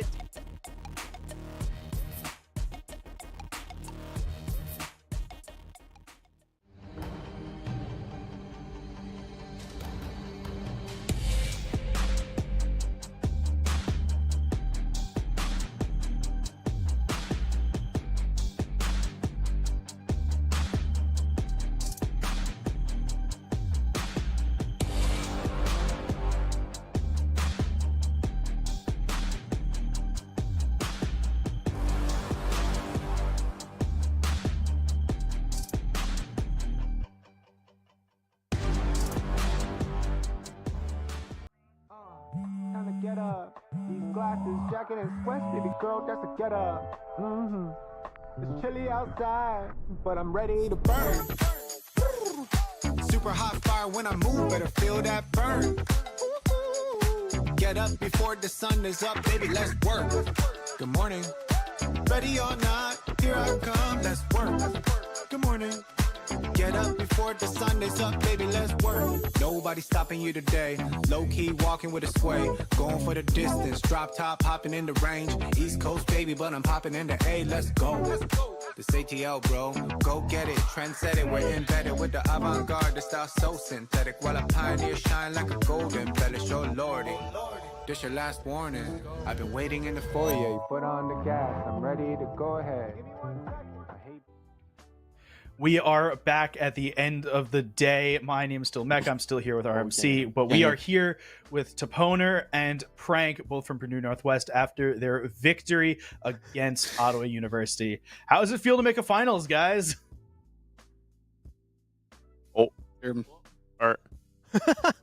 Some technical difficulties, so 1 second. It's fine. We get to gaze upon the visage of Frank and Toponer and the cute Pikachu. Or Pikachu. There we go. Gotcha. There we go. Now we got you. Hey, there we go. Well, welcome to both of you. I've already introduced you. How does it feel to make a finals this year? Dalton? I mean, this is my 3rd finals appearance. So, I mean, for me, it's as expected. For me, I've definitely wanted to have a lot of success in MEC. So finally being able to put us in top 2 from where I've been in my career is amazing. And I feel amazing right now with how that last game was. Yeah, no, definitely, especially your blitzcrank opponent at the end there was absolutely massive, disgusting. But hey, we've got the two old men off the team, Old Man Prank and OG Man Poner. You're the only returning player on Purdue Northwest. So, Poner, next question's for you. How does it feel like playing with this team? Because it's a completely different team from what you used to play with before, right? You know, I'm very happy to play with all the new players. I really was like hopeful from the start that like we had a lot of potential, and I'm glad that we've had a few hiccups here and there, but I'm glad that we've been able to like pivot, like, and I think this is like the star going into everything that is going to be the finals, potentially top 32, and I'm so happy to play with these players. I know I've been role swapped quite a bit, but being as old as I am a jack of all trades. What can I say? Fair enough. I mean, Prank hasn't role swapped that much. So. Well, let's talk a little bit about the series as well, because you guys did win, but it was only the second full best of 3 we've had here in the playoffs. So game 2, when Ottawa punched back, what was it like for you guys? Did you guys panic at all, or were you guys just like, okay, no, this was our bad, like easy fix sort of thing? Well, I definitely chalked it up to like there's a couple mistakes on my end. So I like it takes me a second. I took like a quick breather and I was like, all right, I'm not backing down. I'm going to make sure we win this game. So that's what that third game was. So it's just Poner kind of stepping up. And Frank, the third game for you was a little bit rough too, because I think that's the only game where you actually ended up losing lane to Killian. So kind of curious a little bit about the Renekton pick there. Like, was that meant for lane, or what was the idea behind that pick? It's without leaking. Okay. It's something that like I kind of shot myself in the foot a little bit, but anything for my superstar mid laner that absolutely 1v9 the entire series, trying not to get us fined right now because he is a star. That kid is insane. I don't care if I'm dying 10 times to Killian. If I get my mid laner ahead, we are winning. I do not care. Wow, that is a profession of undying live here on this interview for Klexo. You heard it here, Klexo. Prank will die for you. Whether he does that tomorrow or not, we'll find out. And speaking of tomorrow, you guys are up against GVU. Prank, that's your old team. You said you've been here 3 times, and I think every time before was with GVU, wasn't it? So, yes. How do you feel about going up against your former team? It's gonna be a very fun series, no matter what. The entire day today has been Pluto screaming at Ottawa, and then it was me screaming at ONU, and then me screaming at Ottawa. So now when we play, it's gonna be us screaming back and forth at each other. Energy is gonna be really high. Yeah, it's gonna be a very fun series, like regardless of the outcome, and I'm very happy that we are in grand finals against my old stomping grounds. So a couple more things from us. As RMC said, you guys play against Grandview. Is there anything you want to say to Grandview ahead of time? And now, before you say anything, I'd just like to state that Pluto was very scared of Plux earlier today, and now that he doesn't have to play Plux, is there some more ego involved? I think we've seen what I've seen. We've seen what could happen. I think he's got a little bit more to be afraid of. Ooh. Yeah, that Blitzcrank for one. All right, and is there anything you guys want to say to your fans, to all the people in chat that have been with you all the entire season, that have been following you guys the entire time? Thank you everyone for believing in us, even though we've had a rocky road. No matter what, at the end of the day, we will prove ourselves, and we know how good we are. And after the series, I instantly tweeted at Shibby, because Shibby was coming for our throats, man. Well, he'll be here tomorrow, so you can you can have a nice conversation with Shibby if you guys are able to take Grandview University down tomorrow. In the winner's circle, I'll have that talk with you, Shibby. I'm coming for you. Somehow I don't think Craig's going to make the interview tomorrow. They want to make sure he doesn't get back. Quick security reasons. Might go missing before tomorrow's match if you might know why now. All right, thank you to both of you for coming. Good luck in finals tomorrow. Gotcha. Thank you so much. All right, and that's going to be it from us for tonight. That's going to be it for both of us for the season as well. Any last thoughts tonight before we close it out, RMZ?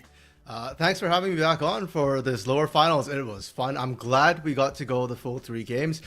Huge props, Purdue Northwest, we heard. They're very much looking forward to the match against GVU tomorrow. And, shout out to Ottawa Braves as well. I think they fought valiantly. They did really, really well. And even that last game, it was a time attack at the end. And sure, Purdue Northwest kind of pulled it out, but the Braves, they did not go quietly into the night. So good job to them, and hope that they enjoy the rest of the time there they have at the LAN as well. Agreed on all of those points. We'll see you back again here tomorrow for the finals for League of Legends. Trav and Shibi will be here with the cast. That's it for me for the season. That's it for RMC for the season. We'll see you all. Have a good night.